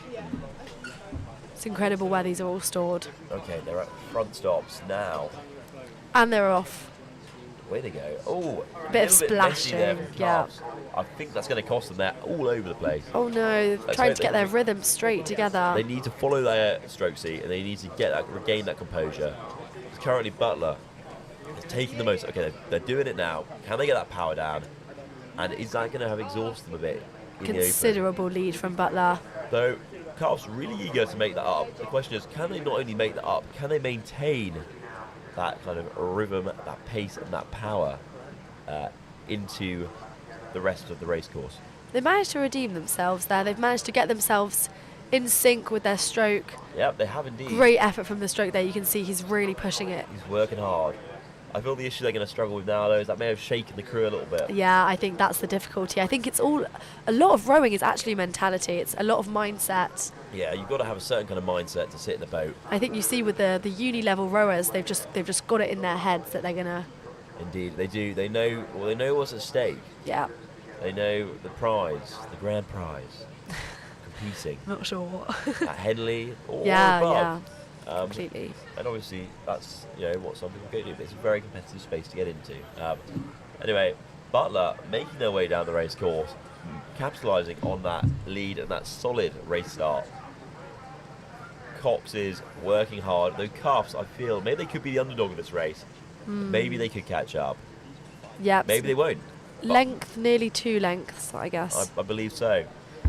But Butler keeping that still composure, not quite catching as a crew on the cuff side, and that will cost them. They need to be squaring those blades nice and early, and getting that power down. Yeah, their feathering's not. It's not quite. And that starts to really muck them up. Yeah, I think that's what it is. But Indeed. And Butler know that. That's why they're still going. No stop. you can hear the cheering now, actually, bankside. Did you can as they Riverside. come past us now. I can see Cuffs, the plucky underdogs. Oh, they it's have got that lovely. rate up, but I'm afraid unless something happens to the Butler crew, I feel unlikely that they're going to be able to catch up. Yeah, but it's lovely here. There's so much support from the river. We can hear it now, cheering, family, college members. The whole shebang. There we go. Butler coming out of the yeah. fast bridge. And to the finish line, there you go. Lovely clean finish. Lovely clean finish there from Butler. Let's see, and there they go. What kind of gap do you think we're going to have here for Should be Cars? just a few lengths behind. Indeed, York there waiting to go back up the river. And Cuffs looking tired, but they should be proud of themselves. They've given it a really good effort. Yeah, for a pretty completely. shoddy start, and it happened to finishing. They finished the race. They Yeah, didn't give I mean, up. that's all we want. They didn't finish that far behind, No, considering no, that. actually, no. So good on Cuffs. Shout out to Cuffs. This is York University and Trevelyan College. Trevelyan on the Pilau Wood side and York on our racecourse side. There you go. This is the men's 8. Yep. Coxed. Yep, Cox Day. How lovely. Oh, interesting line there, but slightly veered towards the wall. I think Trebs have realised that now. Yeah. Let's hope they do, because otherwise they may go and say hello to the safety boat a little preemptively. Okay, Cox has realised. Cox has made that adjustment. But York University is just taking the lead here. For, yeah, the Apes men. Indeed. 8 man. And away they go. Boats tucked nicely into the racecourse side. Try not to obstruct the river. There's only so much space you have to start with.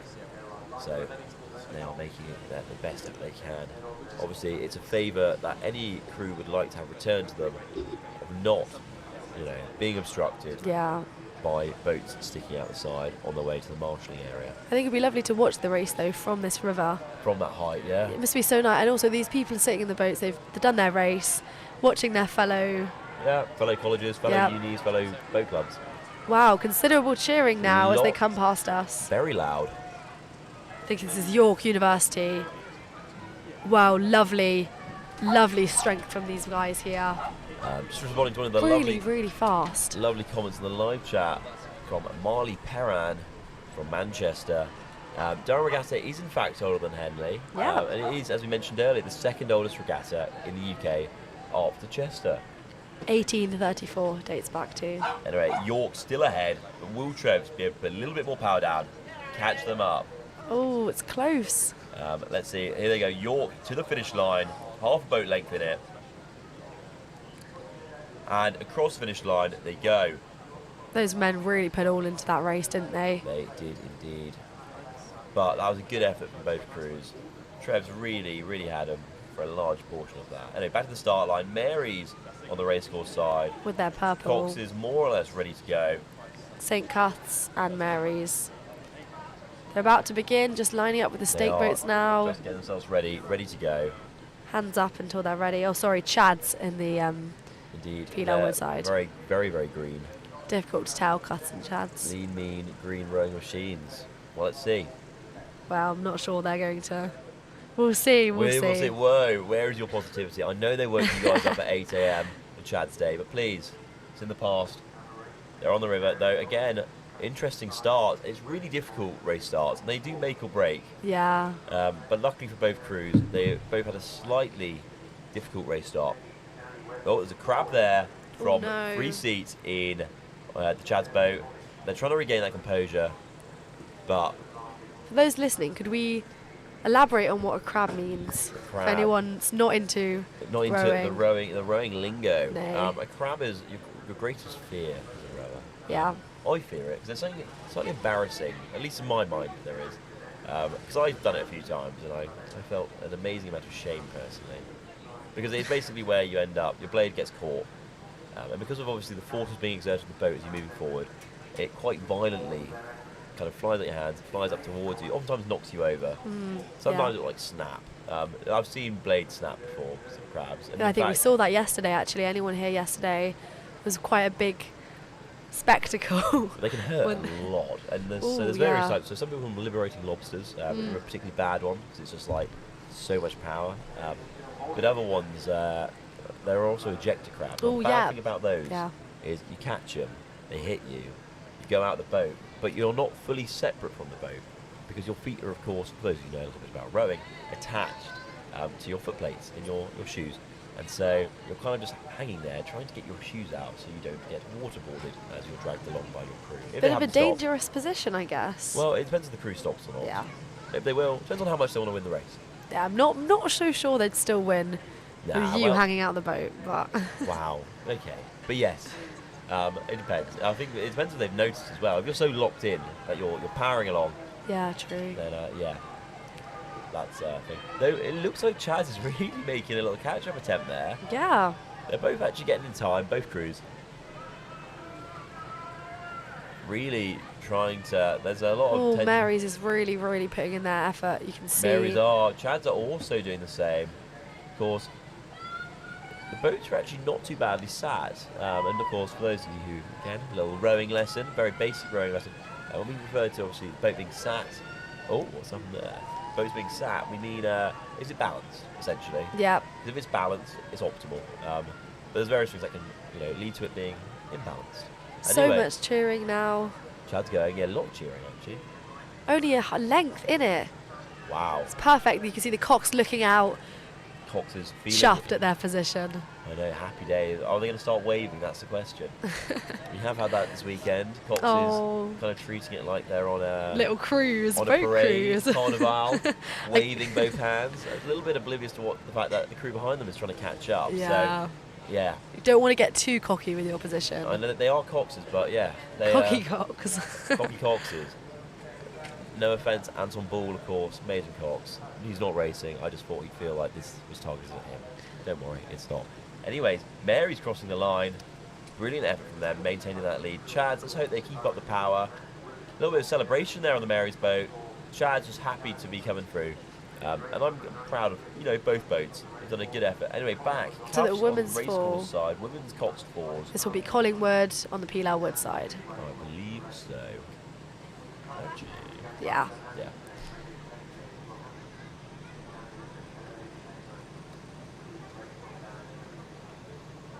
Of course. Looks to be a close one, actually. It does indeed. They look in line. They've got nice lines. They're not right in each other's, kind of area. Yeah. Doesn't look like any blade's going to be clashing right now. That's what you want when you're rowing, really. Except when they start going into the bankside. Indeed. That's yeah. a risk. I think we've talked a lot about positioning today. We have. I think it's very important. Yeah, I think it's something that you see over the course of the weekend. It's like you see trends, you notice Yeah. stuff. Completely. Anyway, back to a weather summary. The humidity has slightly risen. But There's it's still gusts of up to 14, 22 15 miles per degrees hour. now. Yeah, the wind is yeah. Really picking up. But do come down today. It's lovely down here. Really, really We nice. swear. It is actually quite nice to be fair. The atmosphere makes up for any shortcomings in the weather. Yeah. Come support your fellow members.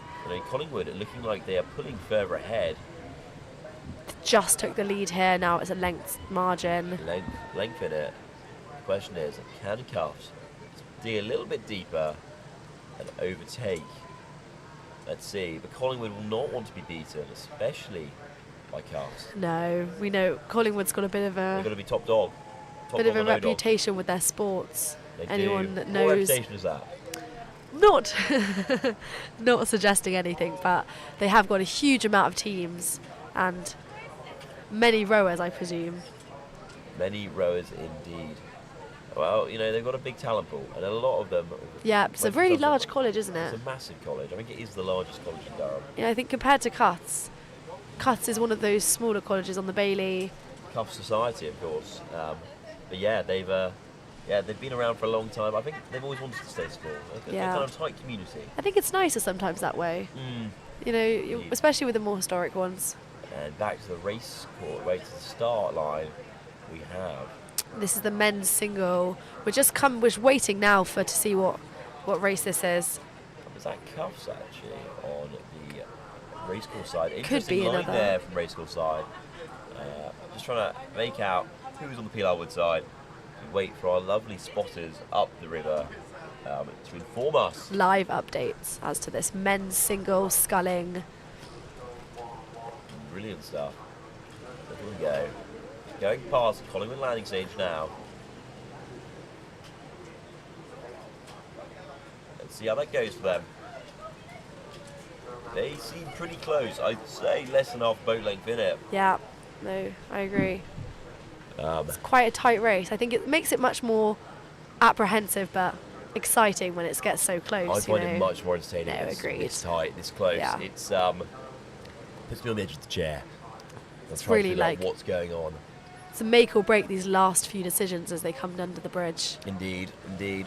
I think this is the point where you start to see a little bit of tired rowing, a little bit of the opposite actually, trying to make it up. They've realised that it's It's it's where you see the mental game of rowing really come in. That last little stretch where they think, have I got more in me? Yeah. And I wonder. Oh, sorry. I was just going to say, the point is, if you can get through and you're still able to talk, then of course you probably did have more in you. Yeah. So I believe that may be Dark actually coming down at the Pilarwood side. Cuths versus Durham. Durham Amateur Rowing Club, of course. Yep. Big sculler of the river, and a lot of scullers actually. So where is Durham Amateur Rowing from? Are they? They are from Durham. Yeah, but are they a club? They are a local club of various abilities, Various ages, based down actually just past the start line, and that's where the boat park is at the moment. Right. Okay. Just next door. So this is their local. This is their local river. Their ends, the area they know best. Yeah. And they are definitely showing that. And again, sculling is a whole new ball, and they really have pulled ahead. Yeah, this is Durham Amateur Rowing that we Durham see Amateur Rowing taking on the the Pilarwood lead. side. Making their mark, coming up to the finish line. He's just taken that lead. He's coming. Indeed, he has. Look, it just makes it look so easy. No, completely. I have to say, whenever I've been out on the river and I've seen the scullers from Dark, I'm always amazed. They are just so...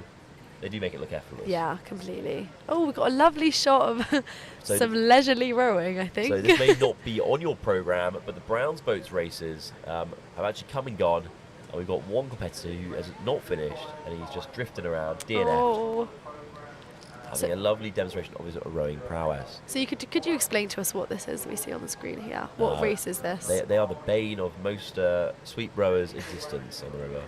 Okay. Just because, obviously, when you have a lot of brown boats out on a nice sunny day, yeah, and it's like any time after 10 o'clock, you're going to really struggle to make any kind of any movement through the river without colliding with someone. But they are, everyone has a right to the river. So is this Cuths and Chads, I believe? The Green Gang. Yeah, it may very well be. Men's 4. We've got two different sides to the cocks here. We've got the bow loader and the stern loader. Yeah, so for anyone watching, bow loader means that the cocks is at the back of the boat, I believe. Indeed. We can see that here on the Pilarwood side. And then stern loader on the racecourse side. They look a little bit lost. He's trying to push away the Cox is getting involved there. Ooh. Fun times. See, the whole amazing thing about our lovely broadcast of the Durham Regatta, 191st Durham Regatta, brought to you by the Waterhouse, is in fact that that everything you do is on YouTube, live, and there for a very long time. Oh no. So the ultimate incentive to perform the best you can. Yeah. Not just remembered today, but remembered forever. Yeah. Don't you worry, guys. We'll see all this footage reappear next year. We make the trailer for next year's coverage. Yeah. The best and the sharpest rowing this river's ever seen. And the brown boat's still going for it. It surely is a rowing boat. It is a lovely shot of a rowing boat. Well, it's a lovely picturesque image. This. It is indeed. They look so blissfully unaware of the power, the turmoil, the strength that went through earlier in the long course races. Yeah. And probably also blissfully ignorant to the fact that our cameras just punched in on them, watching them from afar. Have you ever tried this out yourself? I have not used the brown boat yet. I'd hope to. Not at some here in point. Durham. Not here in Durham. No. I've done a pedalo. I've done other sorts of little dinghies here and there. I've rowed boats when the engines stopped working. Oh no. But I've never used the brown boat. So I'm not here, but Stratford-upon-Avon has a lovely river. It does actually. The River It does Avon. indeed, yes. That's where I'm from. Is that the same river that you have through Warwick? Yeah. Yes, Yeah. yes. I used to go to Warwick Park many a time when I was younger. Oh, lovely. Lovely place. There's really lovely rowing boats there. Lovely pedalos as well. Yeah. And in fact, for some of you who were watching yesterday, there was a pedalo race, a charity Ooh. pedalo race with some big names. It was a very interesting race. I believe Matt Bailey was in one of the boats, and he kept referring to himself as the boat Matt Bailey. Oh. But alas, it was all in support of a good cause, North East Air Ambulance. So there was, that's the important part. Yeah, great cause. Very entertaining. There's some very interesting lines. Got a lot of splashing here in this race we can see on They the have. Well, on they're the not screen. quite in time. Neither crew's quite in time, and they're not squaring quite early enough, so they're going to be struggling to get that power down. Race course is Cuths, I believe, and Chad's is Pilar Woodside. Yes, the green menaces of the river. The green versus green. Green on green. Wonder who's going to win. It's a great question. Who are we?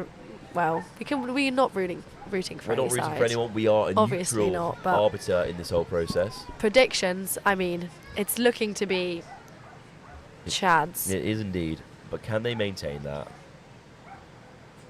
A brilliant question, to be sure. Men's 4 Coxed. Indeed. Taking Lovely their sweet way. boats coming down. Green blades slapping away on the water. Yeah. Green shirts.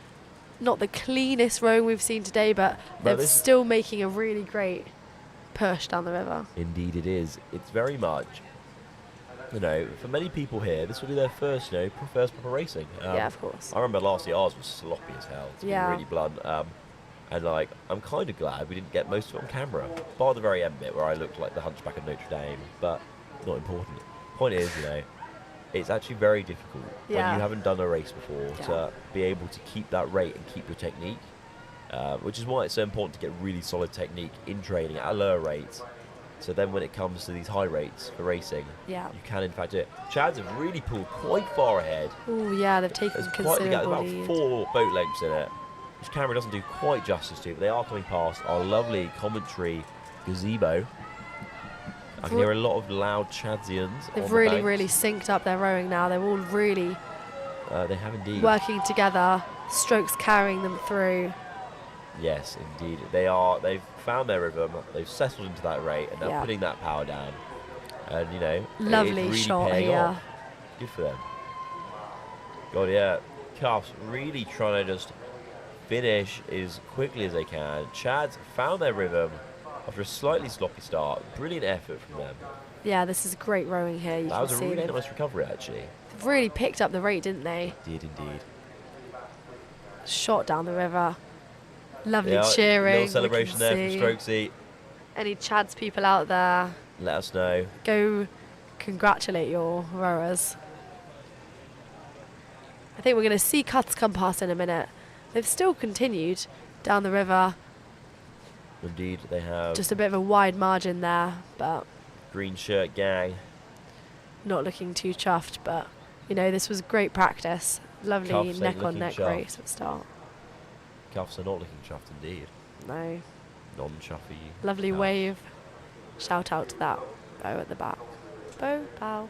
At the front of the boat, at the back of the boat. Front of the boat. They're bow. Bow. Bubbles. But they still look happy enough. They've given it a good go. They're rowing back to their boathouses. Yeah. Or they're rowing to turn. Not quite sure yet. I think Castle's taking a little moment, get a breather, and prepare to move off. Giving a bit of space to Chads. They'll probably be yelled at by the marshal in a minute to move away from the finish line. But in the meantime, let them enjoy that. Let them enjoy a little break. Enjoy their moment down the river by the It's well deserved. Anyway, we've got the singles coming up as well as a 4 working their way up to the start line. Yeah. Anyone here that's coming down to the river to watch the race, there's a lovely smell of pizza wafting through. It's actually torturous. It's not the best, but anyone that's watching or is coming down, come grab yourself some wood-fired pizza. Wood-fired? Yeah, indeed. Wood-fired pizza from a lovely van. In fact, everyone keeps walking past with them, and I really want to eat some of the pizza. In fact, I may go steal some of it in a minute. Anyone fancy bringing these? That is a joke. Covered For in. legal reasons, a legal paddle has been shown. That Yeah. is a joke. Do not fear. Yeah, it's a hard life being a commentator. Alas. I think the we do rowers need some of this pizza. Definitely. We need it more. I'm joking. Rowers, of course, need to get those carbs, get those calories back in. Yeah, really. Carb loading. Carb loading, yeah. Pre-race. Just have like 4 pizzas, slam them all together, Yeah. roll them up, and away. Jobs are good. What would Pizza your burrito. your favourite pre-race Pre-race meal snack? I would just eat any form of bread. Oh. What, the night before? Not the tastiest. No, before. Oh, well, what The I do is morning. I'd have like a lot. It depends on how early, but like the night before, I'd have a lot of pasta. Yeah. I love pasta so much. And then obviously, like, you don't want too much food. You don't want Don't want to weigh down the road. Well, you don't want to chum if you're really going far. Apologies for that foul phrase, but that's the sad reality. You don't, in any sport, you don't want to load yourself up with so much food. You'll feel Completely, ill yeah. because it will. If you're not digesting it, it's going to Yeah. be horrific. Banana, a bagel. That's quite nice. Or some oats. Anyway, back to the racing. Away from the diet.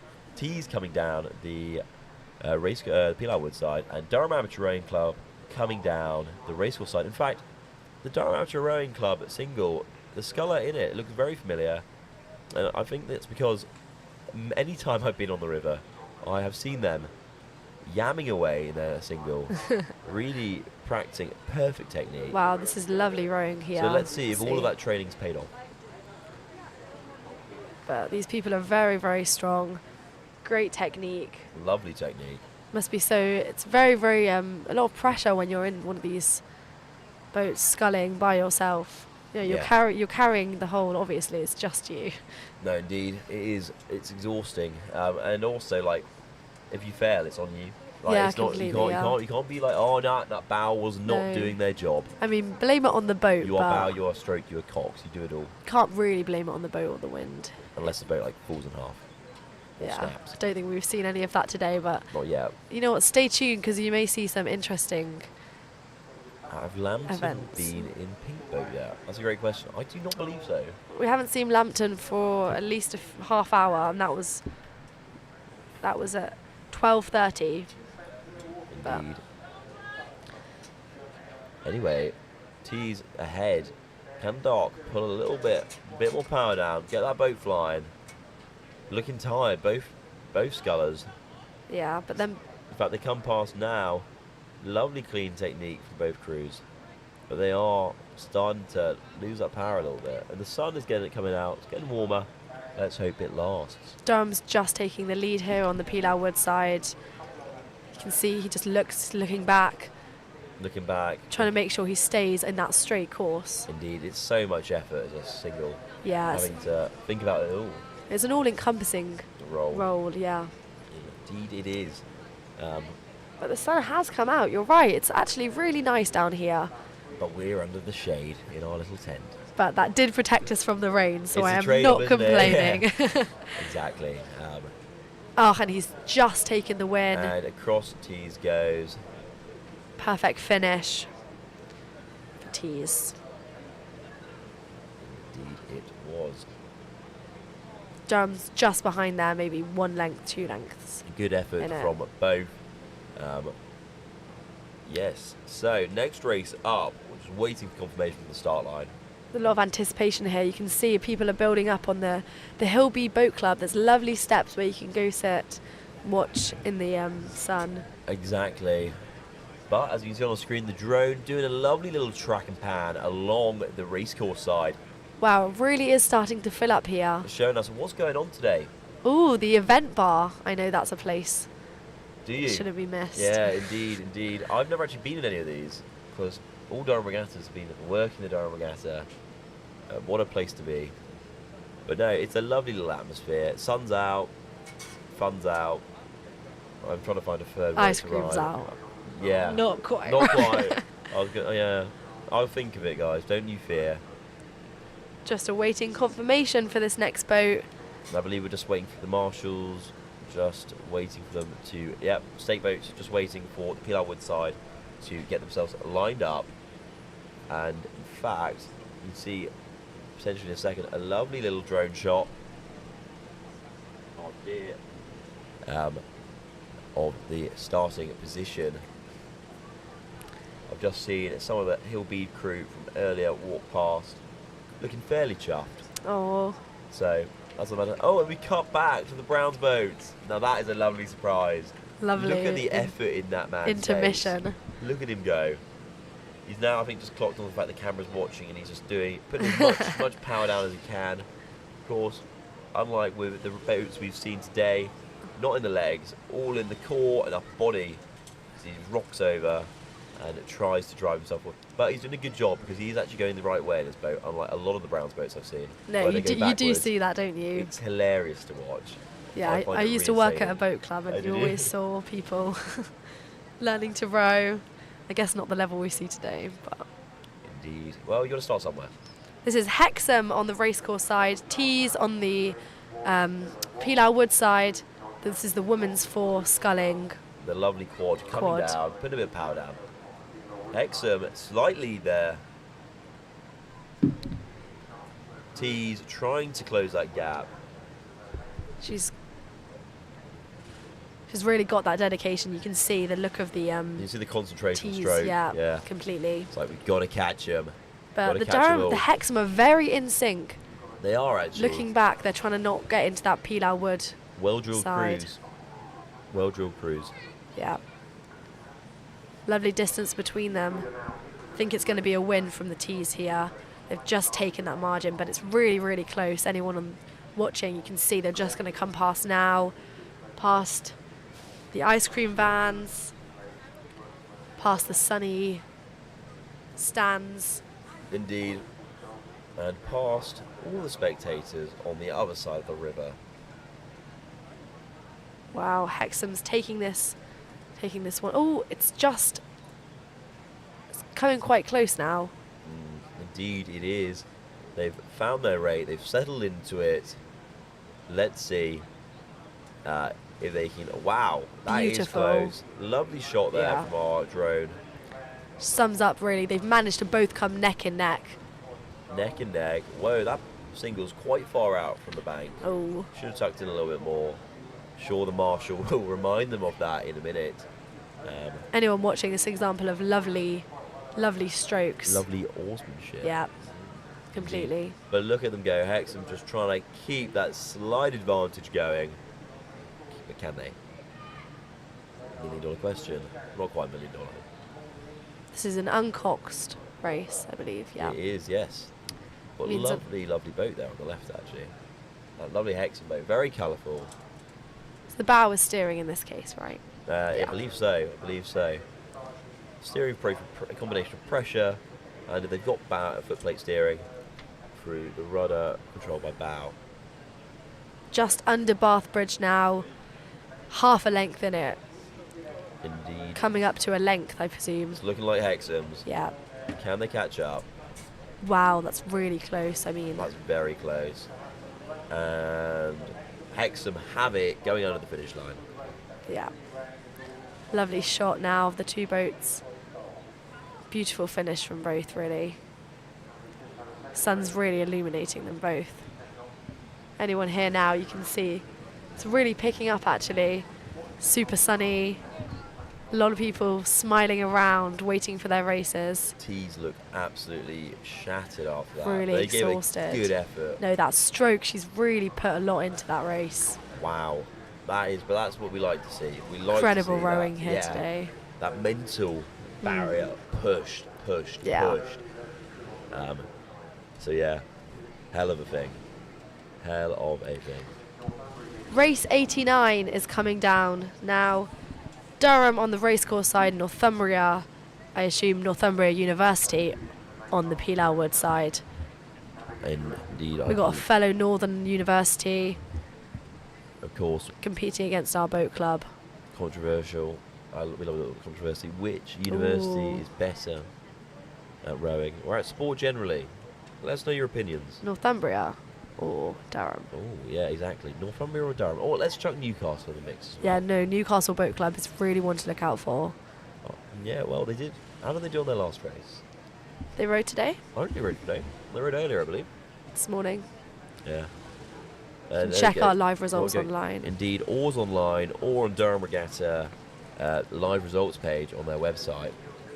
Wow, Durham University is really taking the lead here. It's considerable 4-boat, 3-boat margin. That is a hell of a lead. Yeah. Northumbria, of course, trying to catch up. But as the words of what we've been told earlier by one of the DU rowers, this is what 6 days of training, 3 times a day does to you. What? Yeah, that's their weekly schedule. Oh gosh. Yeah. For Northumbria, as well as all university boat clubs. Yes. Really no, just Durham. Oh, I mean, right. to us, it's pretty common. Like, rowing is an incredibly intensive sport at that level. And it's showing here, look at the timings, look at the catches, look at the drive. Gosh, gorgeous rowing here. They've just come under the finish line now. Brilliant effort there from Durham University Boat Club. Really, really synchronised rowing. Very, very good. But Northumbria's managed to keep up. They're just coming in now, just behind Durham. And they finished. I think we're waiting for the next one to line up. But Standing by, and in the meantime, enjoy this lovely drone shot of the finish line and the marshal and the lovely little finish box. anyone now that's watching, feel free to send us any comments, anything down below, any photos to our Instagram at PalTV UK, or we also have Twitter. Fancy Same using name. that. Yep. So please do let us know. We have had some pretty crazy places suggested from where you're watching. I do remember the Grand Caymans being suggested yesterday. Oh, wow. Australia. Oh, Australia's I think quite far. the US as well. Texas, I believe. Oh, so wow. Yeah, please let us know. Please send us at us on Instagram or tweet us. Yeah. At PalTV UK. We love seeing all your stuff because it's really, really beautiful here today. I mean, Durham's a lovely place. It's a lovely location for the regatta. Such a beautiful river. So many bridges. I mean, that just you can get lovely camera shots from the bridges. Indeed, it is. It's very scenic. And what a place, what a venue for such a race. The river's looking quite clean. We've got a lot of singles trying to make their way uptown. Yeah. Upriver. So, what's lining up now? That is a I'm great going to question. tune in for you in a few moments when we've got our live coverage reporting back to these stake boats holding. Looks to be a 8. Indeed, it does. 2 8s. Lovely scheme on the racecourse side. And we're just waiting for confirmation from our spotter. This is another beautiful image of our racecourse. So many boats. So many boats. It's a huge event. I was told yesterday on good authority that some of the boats were so expensive they couldn't actually leave them in the racecourse overnight. Some of the Wow. ones they had to leave them locked up. So they had to have someone supervising it at all times. Wow, imagine that being your job. I know, well, it's not even a job. They don't Boat get paid, so watcher. they just have to watch it. Boat volunteer watcher. 6 a.m. start to go and bring it down and then watch it. I mean, No. hell of a commitment. Anyway, boats away. I want to say Race St. 102. John's on the racecourse side with St. Paul's School coming down on the Pilar Wood side. Coming quite close there with their oars. If they manage to make any more water, they may end up clashing blades. Let's Stay tuned to see whether. No, I think they've managed to come out. They have. The Cox has realised. The Cox has taken some sort of action. I'm expecting to see some really loud cheering in a minute from the Hillbead landing stage, as well as a siren somewhere in the beautiful Durham city. St. John's is just taking the lead here. I think they're going to be able to consolidate that lead. Just a length in it, really. Yeah. St. John's going for it, putting it the power down. Just coming past the boat landing stage now for Hillbead. We are, and of course, race 102. This race. Look at these. Look at St. Paul's go. Lovely close drone shot. Stroke seat, giving it their all. These are juniors, I presume. I believe so. Yeah, so this is St. Paul's from London. Well, hell of a way to come for a regatta. Yeah, especially. And this is St. John's Boat Club? College Boat Club. College Boat indeed. Club, yeah. Of course, they've had some really good success in recent years, especially last year. Had a very good time, I believe, at Head of the River, as well as some of the more local regattas, such as Hexham last year. But it varies so much year to year with rowing at university. Yeah. Obviously, people are leaving, people are joining. People leave, people join, people Yeah. change their minds. Like, and it's so temperamental. But I think that's quite nice. I don't know, I agree. I think it's great. There's a lot of opportunity for novice rowing especially as well. A lot of people getting into it that never rowed before. I think have we got any beginner races lined up today? We may have had a few already. Yeah. I'm not 100% certain. But again, yeah, as you were saying earlier, like, a lot of people are racing it for the first time. It's very different training for it compared to doing it for the first time. Yeah. But you've got to start somewhere. And what a place to start. Johns, of course, won that race about 3 boat lengths. Let's see if Paul's going to hold it up. No blades are coming in from St. John's. Oh, interesting. Coxon call there. Little post Cox race. getting a little poke there from the blade. Ooh. Don't look too happy with each other. They do not look too happy with each other. Coxon have a fun time backing it out of the bush. Or maybe trying to get bow. So yeah, bow row it, tapping it around.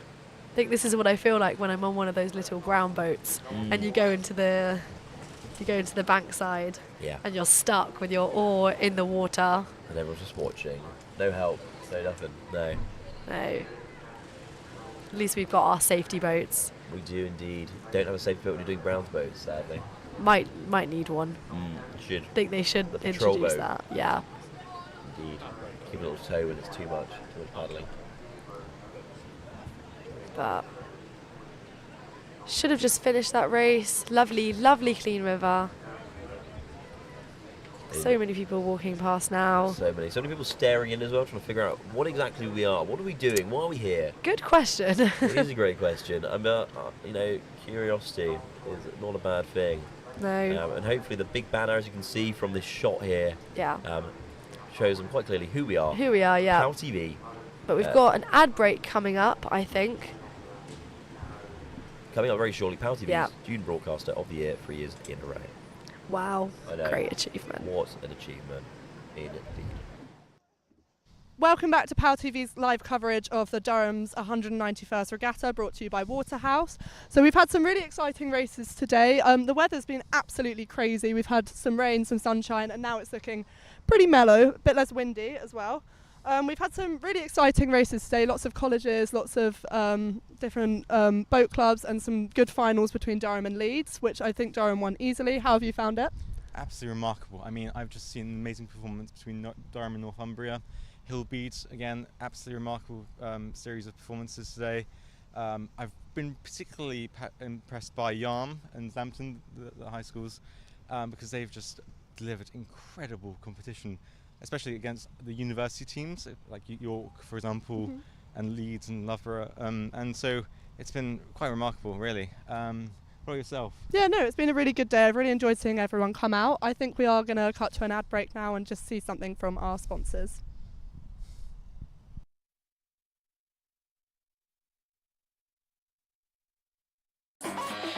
Looking for a new local this summer? This is the Waterhouse. With pints from only £2.50 and student doubles from only £3.95. 3 dartboards every day of the week. And for only £10 you can book a karaoke room for as long as you like.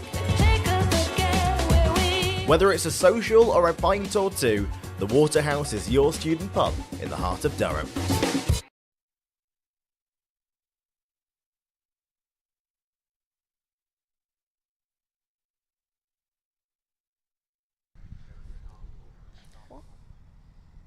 Oh, hi, welcome back to PalTV's coverage of the Durham's 191st Regatta, brought to you by the Waterhouse. We've got some really exciting races coming up for you guys today, so be sure to stay tuned. Is there anything particularly that you're looking forward to seeing, Avesta? The matches are about to get really big, so we finally have like the big unis, Durham versus Newcastle, Durham versus York, all these massive universities up against head-to-head to each other. I'm just really excited to see what becomes of it. Yeah, so me too. Be sure to stay tuned with our coverage, and we're just going to return to the commentators now. Thanks, guys. Hello, and we are back to PalTV's coverage of the 191st Durham Regatta, brought to you by the Waterhouse. Currently got a lovely shot lined up of the Durham Cathedral from one of our lovely cameras down on Bass Bridge. We're just standing by. Some more racing coming up soon. But meanwhile, we've had some lovely answers to our poll. So far, from the 14 votes, 78% have said Durham is the most sporty of the 3 universities, followed by Newcastle, and of course, Northumbria has 0% of the votes. Unlucky Northumbria. Anyways, As we stand by, marshals are just taking a slight decision on when to restart the races. Listen to me talk about the wonders of Durham Regatta. So, obviously, there are a lot of stalls here today. As you can see at the forefront of our camera, we have oddballs, followed by Durham Regatta stash, as well as in the background, you can see a lovely little PalTV banner hanging off the roof of Cuff's Boathouse, who have been our kind of hosts for the last 3 years of our coverage, live coverage of the Durham Regatta. In the meanwhile, you can also see number 63, I believe probably a Cox or a Bouncy running through the racecourse, trying to make his way probably down to the boat park in time for them to set off for the next race. Cox box in hand. Oh no, apologies, just ran past me. Sun cream in hand, ready to go. But yes, the weather's still all right. Clouds are starting to move in, and we've now cut back to the start line with 2 boats standing by, 2 quads, Cox quads, bow loaders, both of them, just trying to get themselves lined up. Pilar Woodside, of course, is at front stops, getting ready for a race start. So we're just standing by that to happen. Coxes both seem happy, waiting for race control to confirm, and then they'll come to front stops, go to tension, and get ready to set off. I think we've got St Paul's School here on the racecourse side and St Leonard's on the Pilar Wood side, both junior schools. You know, we're going to see how they're going to stand up against each other. I'm sure they've raced before, both previous experience. And they're off. Here we go, we see a little bit of splashing, but they've both, I think the racecourse side's just taking the lead here, St Paul's. But it's really neck and neck actually. You can see they both really put in great strokes here. St Paul's is just overtaking, but it looks to be quite close actually. Really, really strong members today. Strokes really putting in, giving it all. Putting in a hell of a shift there. Yeah. Boat length between the two. The question is, can they maintain it? It's what we said all day, but it remains true of every race. Can you keep that rate up? Yeah. Can you settle into it? And more importantly, can you square early enough and get the power down? It's coming up to a lengths margin now, but St Paul's have just lost it as Leonard's is taking over. Indeed, they have. Lovely aerial shot though of the race as they're going to come past us now.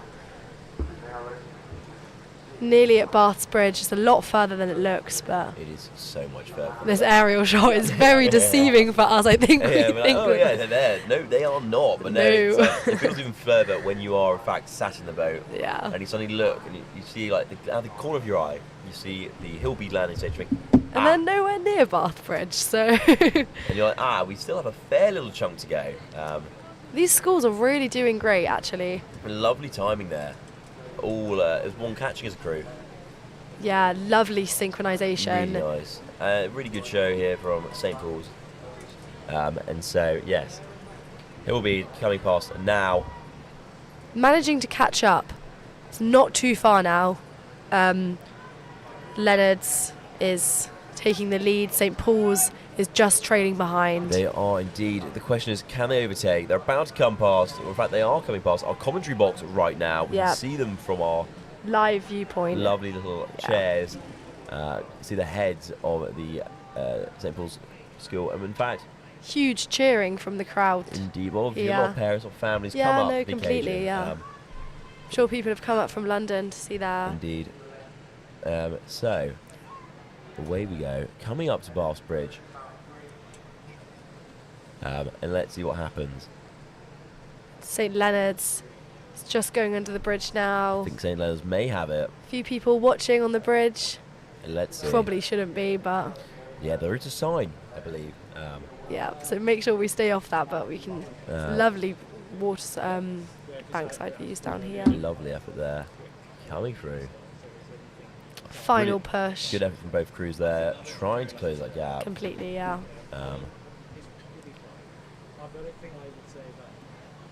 Lovely finish for both, and they're just sitting there, chuffed at their achievements. Indeed, a little bit tired, but a good effort. Really clean rowing there, actually. Really nice scull work, and it's what we like to see. A lot of people would have raced already this weekend, won't they?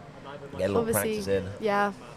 But also the most interesting bit is, of course, when you get to your finals, you've been racing. You've already done like 2 races already. Yeah, completely. And you've been kind of potentially sat around in your boat for a little bit. Yeah. Shattered. If you're giving it your all in the first one. I know that is the issue, isn't it? Really. And again, it happens. Sometimes you get paired up with some other like competitors who are stronger than you'd expect for that kind of that level. Just get unlucky in the draw, and so you're giving it your all. Then you're like, I still have potentially 2 more races to go. Yeah. But you can't think like that. You've just got to think, I need to put my power down. I need to go quick.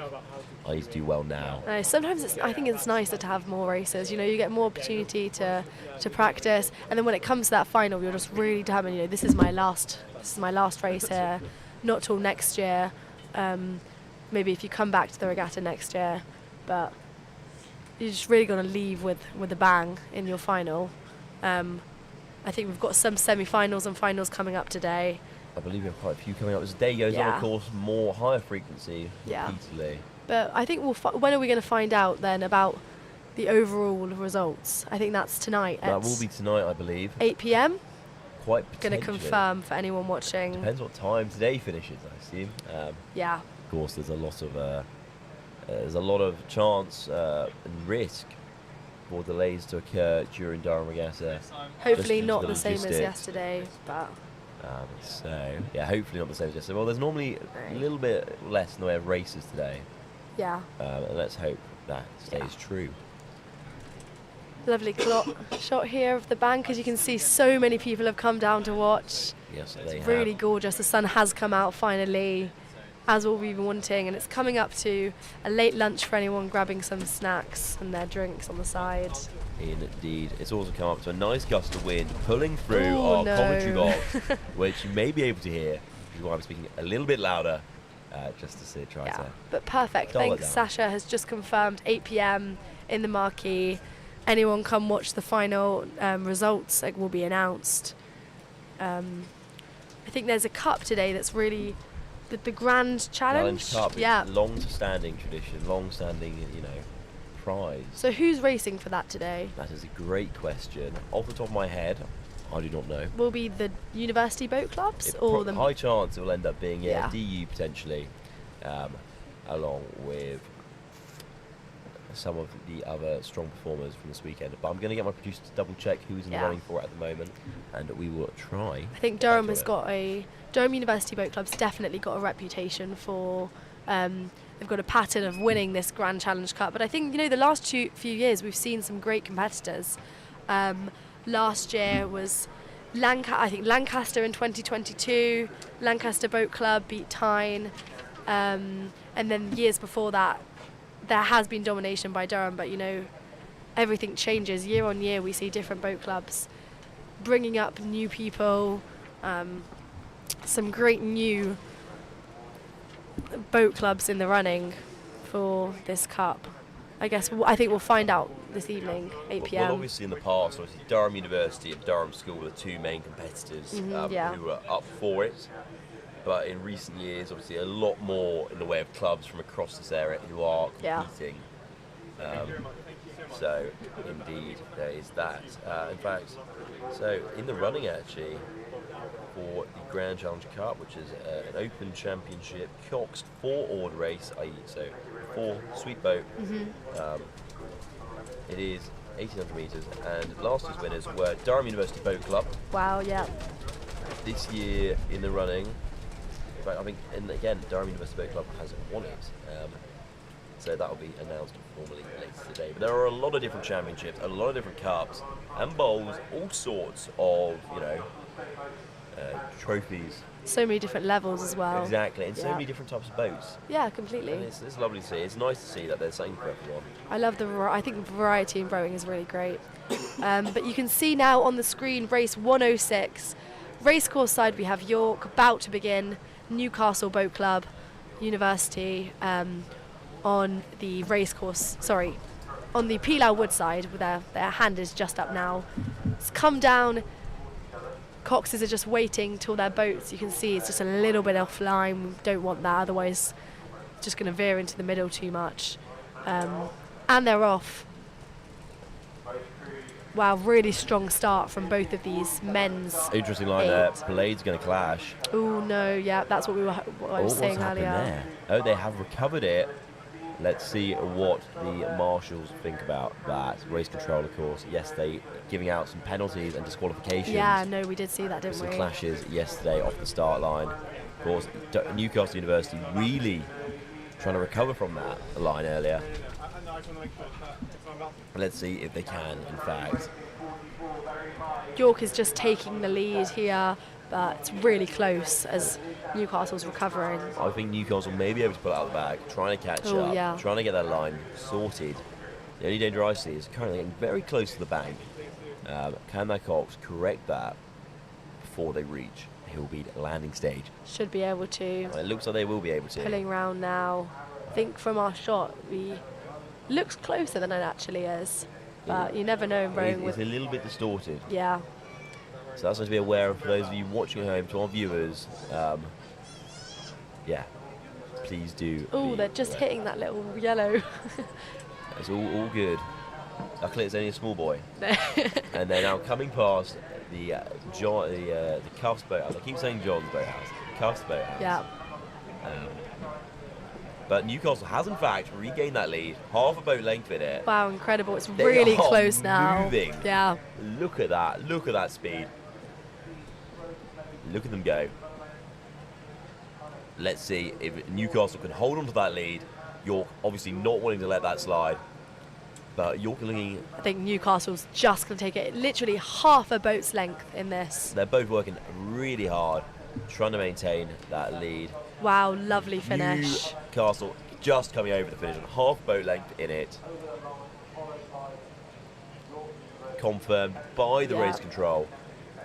Brilliant effort from both crews. And yeah, wow, that was it's really tight. No, that was and really good though. Yeah. Juggernauts of the North. Anyways, in other news, got a shout out for the Hatfield Women's 8 who won their final in non-chaps 8, undefeated all regatta season. So shout out to the Hatfield Women's 8. Right, now we're waiting for the next race to begin, but in the meantime, enjoy some lovely footage of the Browns boats. They're really loving these brown boats today, aren't they? Well, as of course there is no more in the way of long courses. Oh, yeah, at least the program's being followed. Yeah.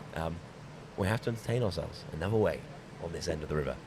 And you can see some interesting technique here. There's a lack of welly, in my personal opinion.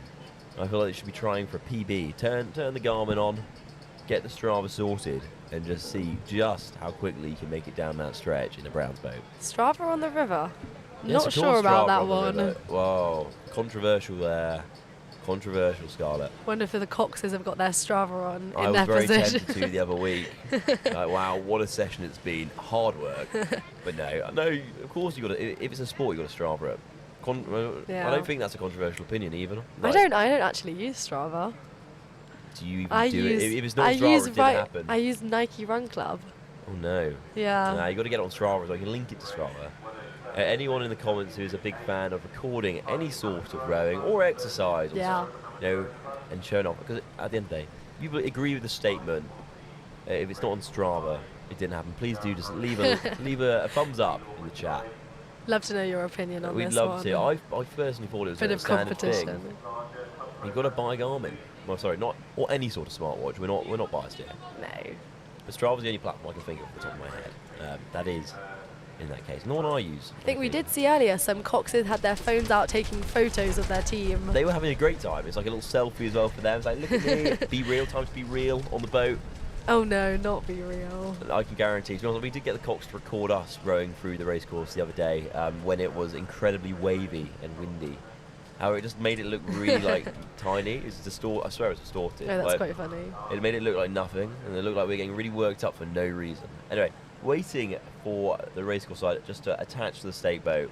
I think this is Tyne on the racecourse side, and then Durham ARC on the Peel Wood side. Race 107. Indeed it is. Lining themselves up. Happy days. Lovely pink hat from the Cox on the racecourse side. The speed hat. Really noticeable. I think we've seen a lot of great hats today, actually. I love to see the hats. In fact, yesterday we saw one of the Coxes wearing a pink cowboy hat. Oh, I'm not sure about that one. Very bold, very yeah, bold. a very bold fashion statement for the river. In the statement, it was indeed. Might see that flying off into the water. I Well, this wouldn't is want my that. fear of any sort of how on the water. If it's windy like this and you're moving, and if you're moving fast enough, then it should move out of your hat. And they're off. Oh, are they going to have a blade clash? Significant splashing. Oh no. Interesting there. Interesting line there taken by both boats. Did you hear? I think they're just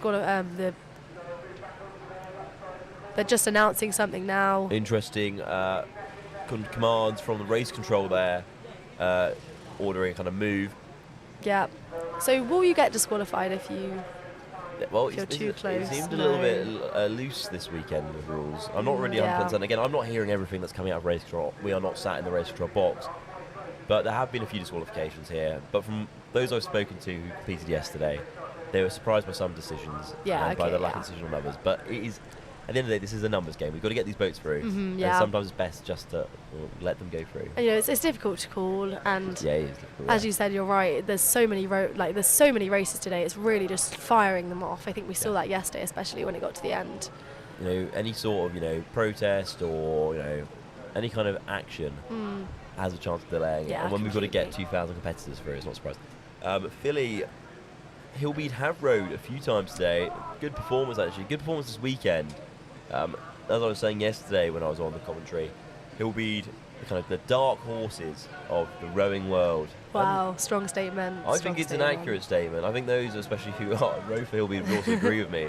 But they do a very good job, both in their men's and women's squads. They've got some really solid rowers in there.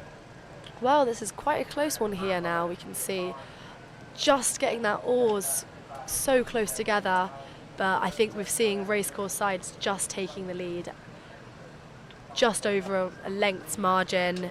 This is Tyne coming under Bath Bridge now, about to finish, and yet they've done it.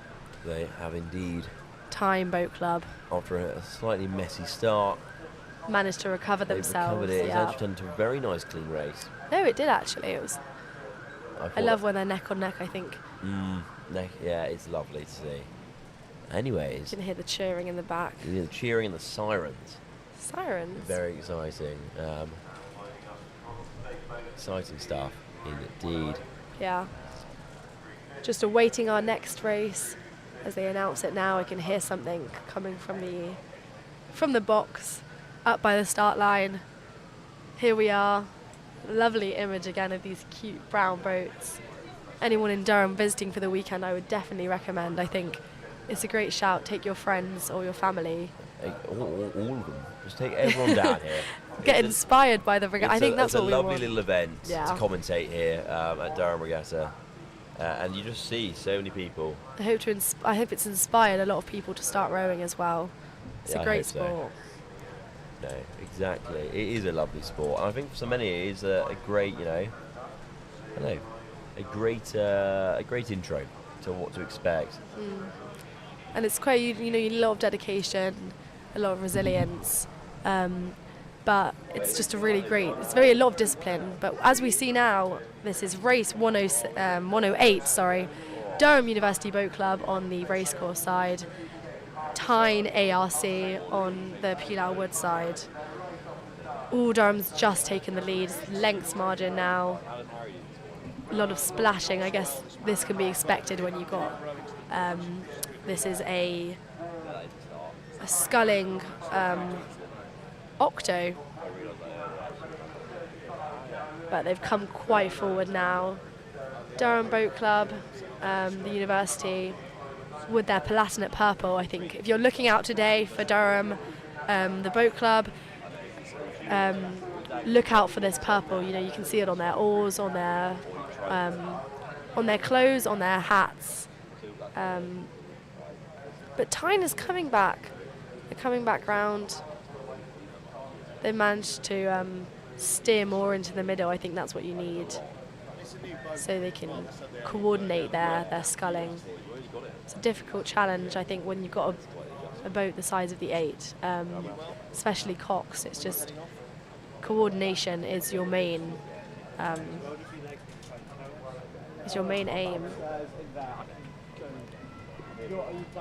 Lovely cheering here today for both sides. Durham's coming down now.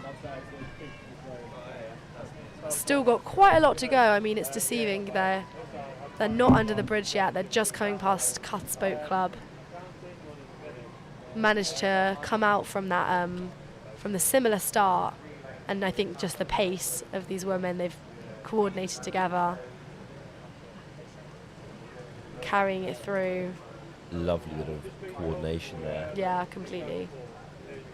Let's Under the bridge. see what happens. Wow, this is a huge margin. I mean, I didn't see that coming at the start. They were both so close. Sorry, sweep 8. Sorry. Apologies, I couldn't see from this perspective.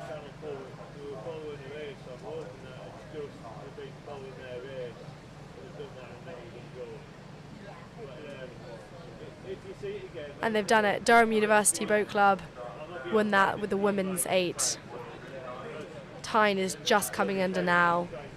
Finished.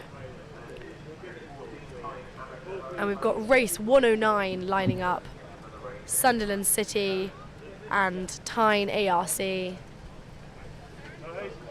And a Browns boat. While we await the start, we've A got lovely little an image filler of there. this boat. Very nice. He's looking quite pleased with himself as he rows down the river. So to repeat, this is race 109, Sunderland City on the racecourse side and Tyne ARC, 2 local boat clubs. Got a mixture of women and men in this one. Indeed. Let's see how that goes for them. Let's see. Haven't seen who's gonna win. Sunderland race yet, I don't think. Have we seen them today this morning? That's a great question. Not sure. I'm I have not uncertain. been I saw here them for yesterday. Yeah.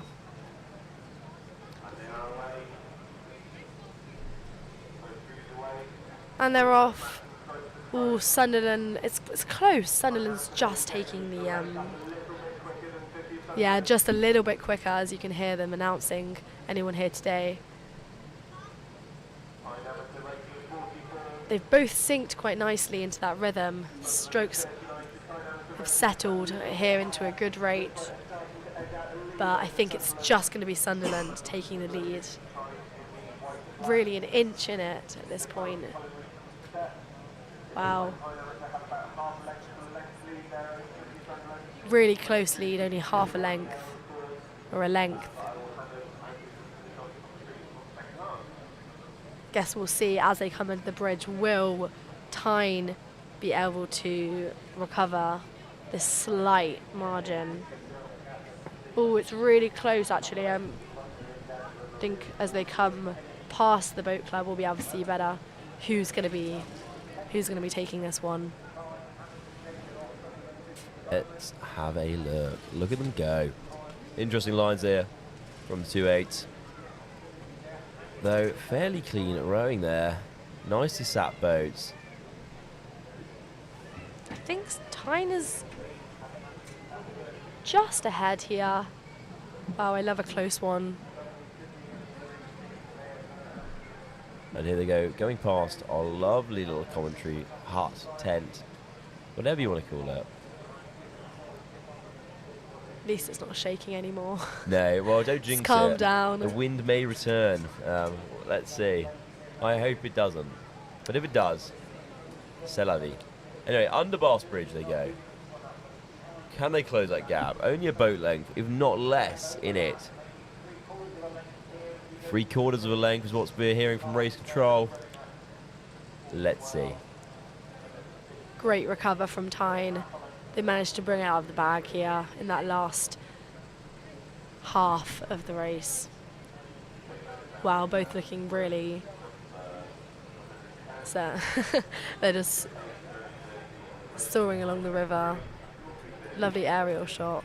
Very nice. And back to DU here. Getting themselves set up against York University on the Pilar Wood side. DU on the racecourse side. 2-8s. Stern loaders. Front stops. Getting ready. Attention. Question is, how well can I guess when they're going to start? Oh, they're looking around. Strokes is looking around. They're looking at race control. Race 110. She's still got her hand up. There must be a little bit of waving around with the boat. Just waiting to see if the river's She's pointing, clear. race control. They're having a conversation with race control. What's going to happen next? Must be a little bit of obstruction maybe in the river. A little debate. Yeah. Yeah, must be. Someone must have pulled out from the bank. Just waiting to see from our other camera angles, see if there is anything. There is a boat sticking out of the bank a little bit further along from the start line. Wow, it's a return to the bucket hats for Durham. Bucket hats, but not bucket rigged, interestingly. No. Of course, when I say bucket rigged, I mean where you basically have, so in the case of, for example, a 4, you may have, you'll have stroke seat in the normal position, and then 2 middle seats, bow side, and then bow, stroke side as well, I believe. But basically allows a kind of optimization of forces, if all rowers, of course, in the boat are of equal power, ability, etc., etc. If you can rely on them, basically. It's a really interesting thing to see. You see it occasionally, not too much college row, but it is nice when it appears. Wow, and they're off. I think Durham University just took a little bit more speed with that start. Look at that rate. That is rapid. Wow, there. no, that was really incredible. Anyone watching, that was really, really fast. They managed to the significant lead from Durham now. They've really taken... They're really taking a boat length in it. Yeah. And they're relaxing their rate, but putting that power down and getting that boat flying, get those hands away. Lovely effort there. That's what we like to see. A strong start from Durham. York trying to catch up, but again, not to sound biased, I don't know if they will. I think Durham just took... I think it... You know, it was a strong start, but I think Durham just soared ahead. And when you've got that, it's just so difficult at this point. Well, especially at this level where, the race start makes such a difference. There's such a low chance of either of these crews, having anything else that will muck up. They know how to race. They know how to, make the most of this kind of length, of this kind of course. I think once you've got to halfway, your rate isn't going to significantly increase enough to... They should have, they'll have the aerobic base here that they can just push on with that rate. They've trained at this rate. They've been able to keep it. They've been able to square early. Yeah. And it's showing now. They're putting that power down. The boat's flying. Wow, great. A lot of cheering here today for Durham. They're just coming past our commentator tent now. They are indeed. This is York. Here they go. You see York just past the commentator's tent now. There's at least 2 boat lengths in it. It's really both are very, very speedy at this level.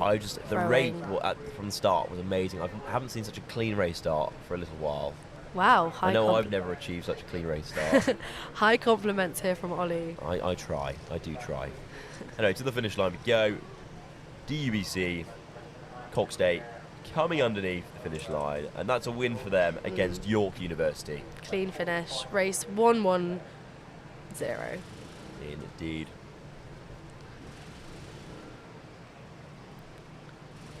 Anyone here today, feel free to send us any photos that you've taken, any comments, anything you want us to describe, shout out, just leave us a little message. Let us know. All ears. Yep. We're here today to deliver you the best commentating we try. possible. DU are indeed fast.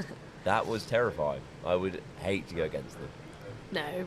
But that's what a year of intensive training does for you. Yeah, no, they really don't want to underestimate them. Indeed, you do not. Anyway, back to the start line. I believe we saw Sheffield's blades there, just standing by for, I believe the marshals are trying to get a few more of the boats up past the start line, just so they have the opportunity.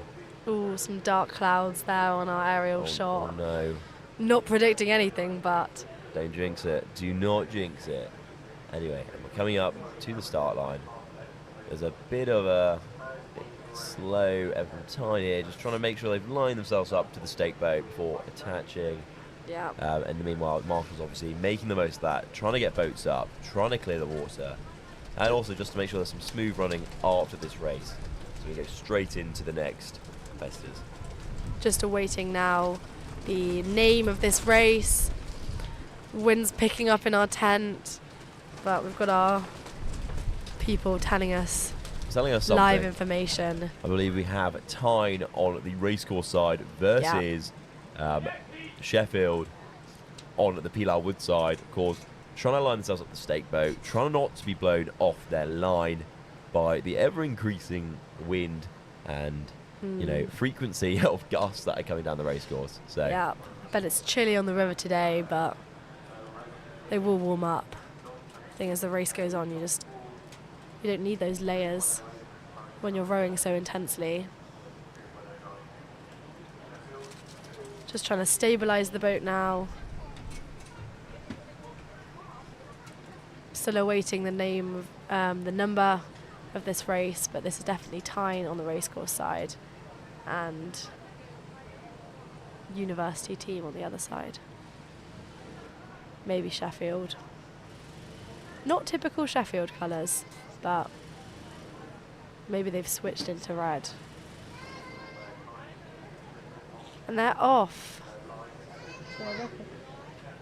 I recognise this colour. Interesting start there. A very, very evenly matched. Let's see which crew can pull away a bit further. Oh, and it looks like, I believe, Sheffield City on the Pilar Wood side. Yep, Sheffield trying City. to maximise that distance between themselves and Tyne Amateur Rowing Club. Nice clean strokes there from both crews. They look fairly evenly matched, but what it's going to really take, I think, is a Tyne ARC. The boat really putting a little bit more well in, trying to up the rate a tiny bit more pressure. Yeah, they could redeem themselves. They could come. It's still early days. Yeah. Exactly that. Haven't come past our commentator. Oh, I love little tent. Yeah, it's tent. Tent, box, table. Whatever you want to call it. Well, it depends how strong the wind gets. But anyways, it does look like Tyne may have a chance of catching up bow to bow and seeing if they could potentially overtake as we come up to Hill Beat here. It's really close, actually. Sheffield's got some really strong rowing here with their Sheffield City team. Sheffield trying to stay ahead, but it does look like Tyne is making up that gap, and is a lovely drone shot shows it does indeed look like they have. The question is, can Sheffield put a little bit more power down and manage to take back that lead they had earlier in this race? Yeah, completely. Tyne's managed to catch up, and I think that's just shows you like the variability of these races. It's all about the strategy throughout. Yeah. If you go off too hard at the start, you're going to burn yourself out. Completely. You've got to know what your crew's capable of. Yeah. You've got to know what they're not. Yeah. In line together, coming past the commentary box, neck and neck. Lovely lines from both. Wow, it's really close now. Tyne's just taking the lead. Half a length in it. It's close, but Tyne has overtaken. Yep, now they've done it. Very slightly, quarter length in it. Coming up to the finish line as we go under Bass Bridge. Here they go. And Tyne looking like they're going to have it unless there's a sudden burst of energy there from Sheffield City. And Tyne is under the finish line. Wow, impressive recovery there. No, that was really great. From the Tyne crew. I think Sheffield just fell behind a little bit there. They just couldn't keep the power going. No, completely. Couldn't quite keep their place. Anyway, we've got another one. Going down the race now is Gray and Trevs. Trevs on the Pilar Wood side, Gray on the racecourse side. Gray leading by about a boat length and a half. But I'll be able to confirm that once it comes along past our commentary box. Race 112, Gray versus Trevs. Wow, a little bit more like 2 free boat lengths in it. Men's 4 coxed. And little chance, a cox 4, I believe Gray a bow loader, as with the Trevs boats being a stern loader. Yeah. Here we go. It looks like Gray's maintaining that position relative to the Trevs boat. Margin of about a boat's length, a little bit more. It might go up to 2 now, as we're seeing Gray is pulling forward. Trevs is just falling behind. But you can see the strokes trying really hard. He's really pushing that oar. Indeed, they are. They're There's a trying to. close-up Stroke shot is here. having a full-on Yeah. battle there. Mind over matter. Hard old work in stroke seat in the Trev's boat. Look at him go. I think Gray's look. The Gray can see their position now. They've Gray happy with trying to their get lead. Last little bit of power. Yeah. Trying to just maintain that lead as we come under Barsbridge, coming over to the finish line. Could fall just behind, but Let's see how that goes for them. I think they've got a large enough margin to be able to smooth sail under that ribbon, the banner. Ribbon, banner, finish line. yeah. The bunting. And away they go. Gray underneath. 3 boat lengths in it. Wow, it's lovely greenery over here. It surrounding the finish line. is indeed lovely to see it. These aerial shots really sum up It just how gorgeous Durham River it encapsulates the wonders. encapsulates. Well, laugh all you want, but I'm trying to use a nice variety of words today, because those of you who have tuned in for 2 days have had to hear my voice for the large bulk of it. So Yeah. let's try to have a little bit of variety where we can. Coming down, lovely aerial shot of the crowd. People are gathering. I think we'll see maybe the Oddballs tent in a minute. And of course, Oddballs. Great cause. Great They've got cause. a fundraiser. Going currently. Yeah. So far, having sat here, I've seen a lot of Oddballs products appearing, walking past. A lot Yeah. of umbrellas, actually. Really? Which is an interesting one. Yeah, I have. I've noticed a lot. We say Durham Regatta and Oh, I didn't know Oddballs, that. which, yeah, they're doing a good job. I mean, they've had a good time here. Having spoken to one of them Yeah. earlier on my way in this shift, so it's been a pretty good run for their operations at Regatta. Founded in 2015. They've only been going a Done- short time. Yeah, it's quite recent. Big Actually, impact. 9 years.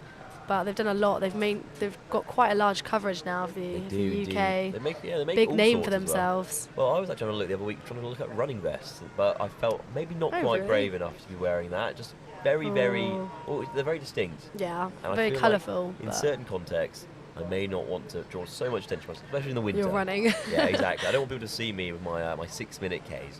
That is a joke. I'm a little bit fast, guys, on a good day. Anyways. Meanwhile, I think should be a race lining up. there should be indeed as we pan up to the start line.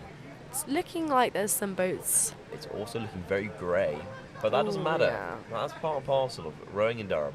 About to start apparently. Race 113. Tees RC on the racecourse side, Durham ARC on Pilau Wood side. And we can also see in our lovely shot now, While we Popeye wait. on stilts. And some teacups. Coming to a theatre near you. Trad Durham Regatta. Anyways, up to the start line. Stake boats waiting for the competitors to take their positions, backing it down into their space. Again, we've gone to the car park and the boat park. 2 very different forms of transport in a very short, small space. You can see these strong people carrying their boat. It's not only the race you've got to do, you've got to make sure you look after your team, and your then boat. you've got to de-rig it as well, which is rubbish. Oh no. And of course you can see a lot of the crews that are done for this weekend of racing at Durham Regatta are taking the effort now to start taking the boats apart, getting them on the Yeah. trailers, and starting to make a move back down to their home clubs. Because some of the crews have come a fairly long way, and even No, if they completely, haven't, yeah. it's also quite a lot of. It takes time to de-trailer and trailer boats. You've got to take off the riggers. You've got to take some of the boats, so 8s have to go apart. Like, it's a time commitment. So where's our furthest club come from today? I believe it's probably St Paul's. I want yeah. to say. London. So obviously London. Many clubs here, of course, from across the northeast, from Tees, from Stockton on Tees, from Newcastle. Have our local from schools here Hexham, today. Durham School. Durham School, and all the colleges, DBC, Yeah. many different, competitors and parts of the country. And that's the problem. That's the only thing with competing with any sort of boat. Adds a certain level of logistical challenge. Yeah. When you're completely. trying to move the boat from one part of the country to another. I think we'll see that later this year when Henley comes up. I think we will People indeed. Yeah. People getting to Henley.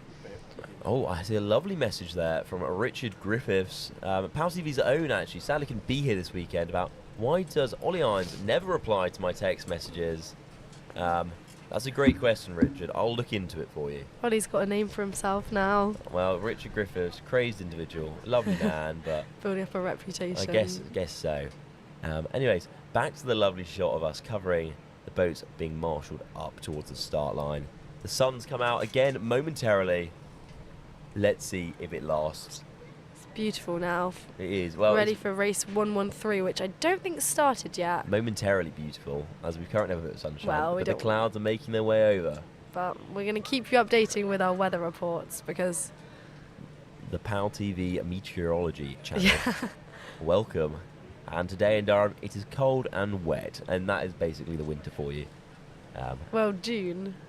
No, that's what I'm saying. That in Oh. theory, that is basically you do 2 forecasts, one for summer, Yeah. one for winter, and you're pretty much jobs are good. And saying that, I feel like it is actually fairly dry here in the winter. Or at least when I'm here, I'm quite lucky. I think apparently, well, have you heard about this year's the rainiest summer on record? That doesn't surprise me. Not sure if But that's a. It's wild though, isn't it? You get the like driest like April, and then you suddenly get like the rainiest summer. Like, it's like make up your mind. I'm Come not on, sure like- how accurate that's going to be, but that's the predictions for the UK this summer. I can see that. It has been quite a wet summer. Obviously, this time last year, those of you who tuned in last year or were at Durham Regatta last year, there was a lot more sun. It was lovely. I got a lovely tan working 12-hour days here. But brilliant. that's not to say that this year isn't looking really, really great. I mean, we've had some great races. No, indeed. A lot of finals, a lot of neck to necks. But I think we're coming up to. Yeah, we are coming up to another race. We're going to be coming up shortly to something very different. But in the meantime, enjoy our lovely pan of oddballs brought to you by James, the drone operator. He's having a great old time. He's sat next to me. I see what he's seeing. I can't quite understand what he's doing. Yeah. But anyways, We're going to cut we're going to cut to a lovely advert brought to you by the Waterhouse. Our sponsor for today. Regatta, brought to you by the Waterhouse. So far it's been absolutely remarkable and quite interesting results so far. What do you think, Olivia? Yeah, we've had some really exciting races today. I've seen Newcastle have been doing really well. I thought I'd mention them. They've beat York and Durham today, so go to them. But all of the boat clubs have been trying really hard and doing really well, so I've just been really impressed with everyone's dedication to everything. What about yourself? Yeah, Durham's just been really hitting hard so far. They've had some really competitive races so far, and I mean, Leeds has done really well, particularly, I'd say. Yeah. I think we're just going to cut to a quick ad break from our sponsors. So.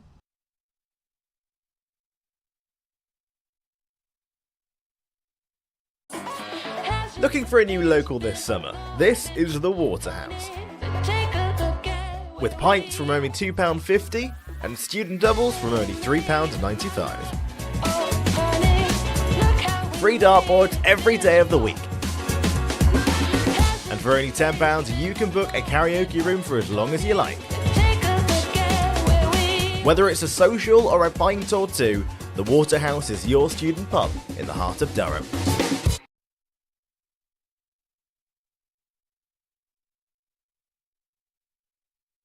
Going back to commentators.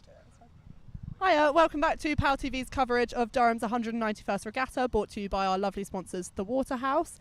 So it's been a really nice day today, lots of really good races, and we've seen really impressive performances from everyone, I think, especially given the weather and all the wind and stuff. I feel like that makes such a difference. How have you found it? I mean, the wind, it's been really fluctuating, so we've got really diverse results because earlier today the wind was just pounding the races, and now it's been much more calm. Yeah, we're going to see some more now, so back to our commentators.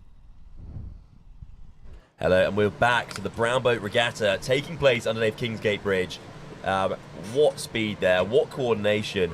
There may be a crash about to happen. Durham's finest rowing here on display today. Indeed, yeah. Poor people being ambushed by our camera. They think Trying they're to have having a a peaceful quiet, chill row. They couldn't be further from the truth. A peaceful Sunday afternoon. Instead, the camera is pointed at them, hidden on the other. Actually, not even hidden. It's very clearly on the other bank. There'll be a high vis behind there.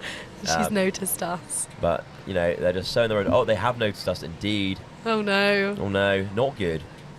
They can tune in and see this later. If they go onto the live stream now, they'll be able to have a little look. Oh, they're waving. How lovely. Some of the splashing that we've seen today being replicated by... They know how it works. These are actually DU's secret in latest disguise talent. Yeah, part of their early dev program. Yeah. And now We're we come back back to onto- what a traffic jam here. Oh no. I'm not quite sure what's on. I believe a Hatfield boat just heading in, trying to tuck in. Too many boats, not enough river. Yeah, that's what they always Seeing say. what's happening here. Let's see. I feel like the marshals are probably having a little bit of a go at the Collingwood boat, or trying to get them to tuck in. Obviously, the more Issues with boat sticks out, the docking. more of an issue it is for the rest of those racing.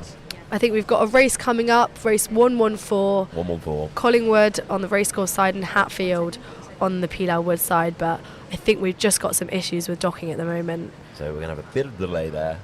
But nonetheless, anyway, in a minute before that happens, we're going to cut to a lovely interview with Durham University Boat Club. Some of you may have seen some of their best performances today and yesterday. So we're going to cut to them now, and we'll be straight back to the rowing. Okay, hi, I'm joined by 3 members of DU Boat Club. Would you like to introduce yourselves? Hi, I'm Fran. I'm Kira. I'm Alfie. So what's it like being back in Durham racing on your home stretch? I mean, it's a great opportunity. Yeah, we're loving it. I think we raced yesterday and we're racing today as well, and we can't wait to be here. Because usually you guys go a bit further afield. You're racing Henley in a few weeks, right? We are racing at Henley. Okay, is this good prep? Yeah. This is great prep because we've never raced in just against one other boat before. So. Oh really? Okay, we're so used to head racing. So this is now because we're devs. you guys all learned to row at DU? Yes. Okay, there you go. And do you take a certain pride in that? Is that? Yeah, it's nice to row here, having only rowed. Yeah, that the squad can, produce rowers as well as take them from other places. So that's a good thing, right? Yeah. We usually train in Newcastle on the Tyne, so it's great to be here, and the weather's great Yeah, as well. exactly. So, yeah. So can you tell us a little bit about the regimen that you've been training for this race? How many times a week are you training on the water? So we train about 3 times a day, 6 times a week. Sometimes we train about 2 times a day. So we're pretty tired, but it's fine because we're wham.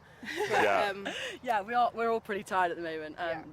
Going towards Henley, the intensity of the trainings it's quite intense, but we're really enjoying it. So you just love it. That's be all your time, right? All your free time is just rowing, basically. Yeah, I think it was hard over Easter. We stayed here to train. And drinking bans? Are there drinking bans for Durham Regatta? And a caffeine ban. A caffeine ban, really? Why is that? So when you calf up before races, it hits harder.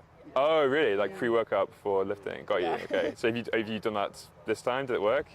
I didn't do it. I don't normally do caffeine up, but I know a lot of people do. Yeah, I've been doing it. Fair enough. And gels just before we race. Well, it's been great talking to you guys. I think we're going to pass back now, but thank you for joining us. Thank you. And we're back. Lovely image of the boats on the river while we're waiting.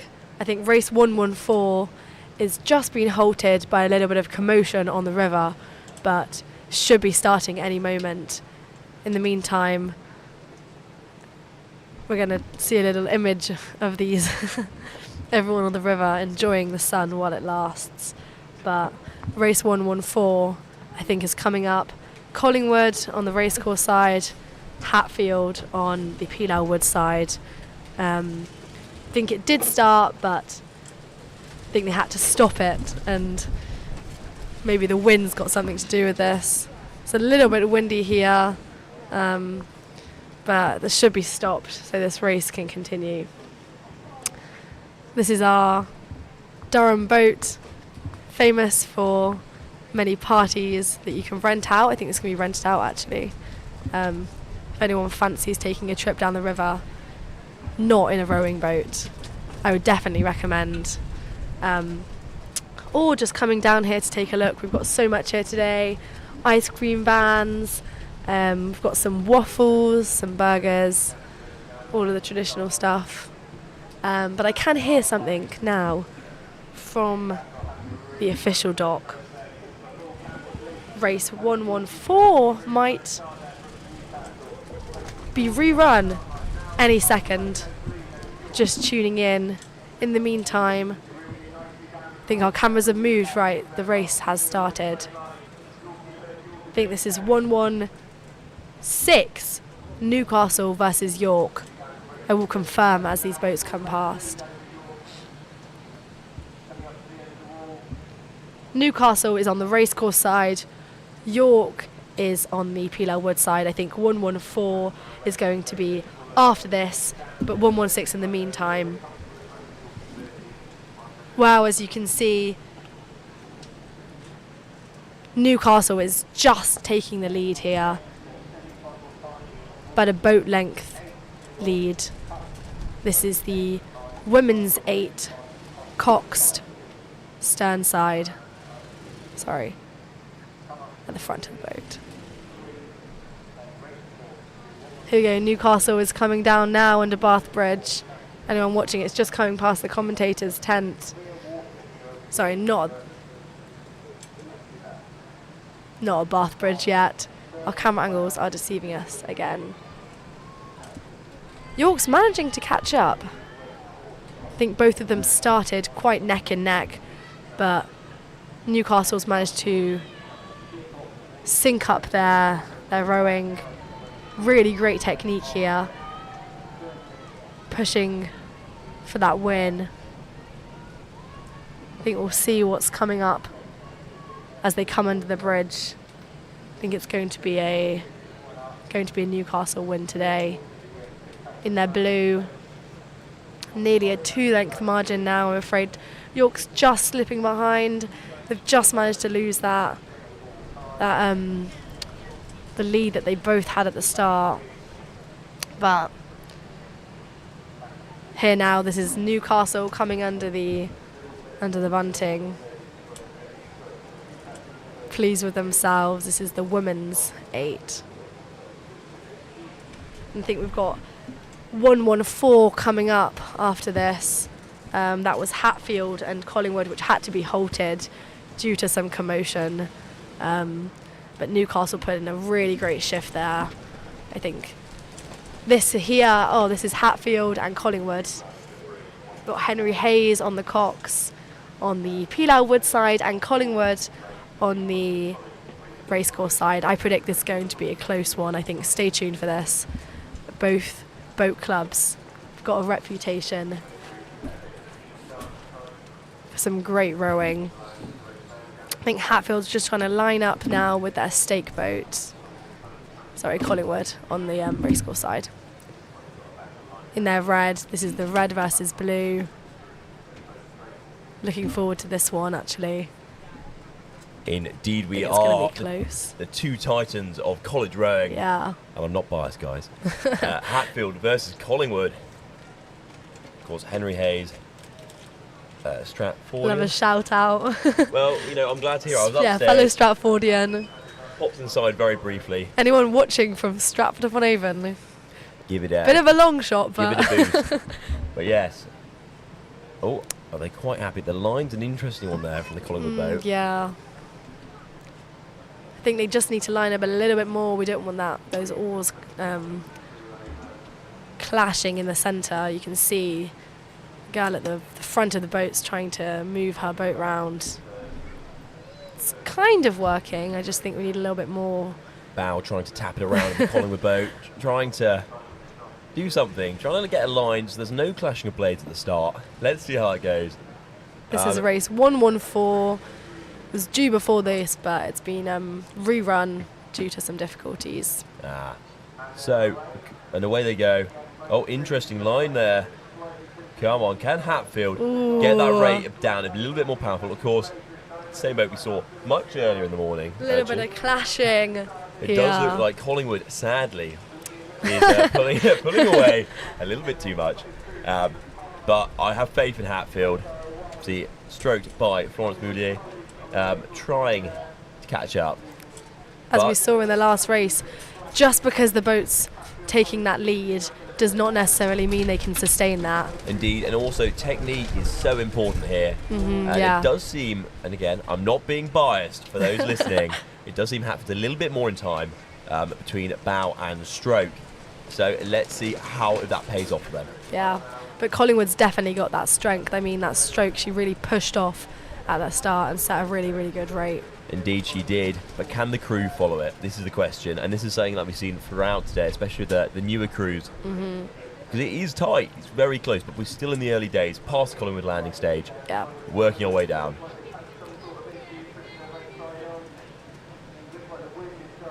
I'd like to do a poll now, a more niche poll. Who are you in favour of? In a general sense, Collingwood or Hatfield? Please do let us know. And if you know anyone from either of those colleges, what do you have to say about the respective college? They've managed to speed up. They've managed to catch up. Well, again, as I was saying earlier, they have been in time, and that is making a difference. Collingwood's looking a little bit tired. Yeah. And the timing's going out a little bit. Oh, no. And that's going to really cost them. Good effort there, though, from Hatfield. Staying, keeping it up. Collingwood making a good effort here, trying to get back in time, trying to get that composure back. They have, but will it be enough to catch Hatfield? We're coming past Hillbean. We're going to see them in a minute, going past the commentary box. Hatfield's really set a good rhythm there. Managed to catch up. They have indeed. That was actually quite impressive. Yeah. No, I agree. Not biased. So my unbiased exactly. self I have someone agrees. commentating with me, so it's okay, guys. But yeah, Hatfield is leading, but not by much. Wow, this is going to be really close, actually. So much cheering here today on the side. A lot of Hatfield. There was a lot of cheering. Come on, we're coming up to, I believe, Barsbridge. Yeah, nearly getting there. close, but Collingwood is catching up.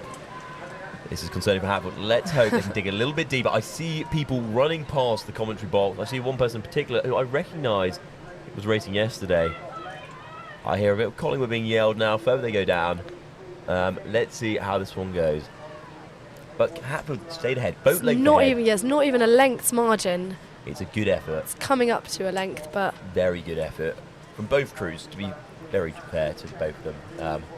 But I think Hatfield's just going to take it.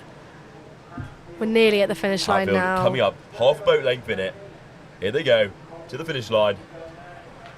Let's see, can Hatfield maintain that? Collingwood putting a last-minute effort in, trying to catch that, trying to close that gap. But it looks like it is Hatfield's to have. And they've just taken the lead. Yeah, they've Great just job, taken the lead. Hatfield. Yeah, that was Hatfield's. Race control has confirmed. Some very happy faces of those wearing Hatfield Boat Club clothing walking around. Great. That's a brilliant effort from the girls there. Really good effort. Great example of how you can catch up despite just falling behind at the start. Exactly. That was good. Both crews really, really digging deep, and I think you can see that now. Yeah.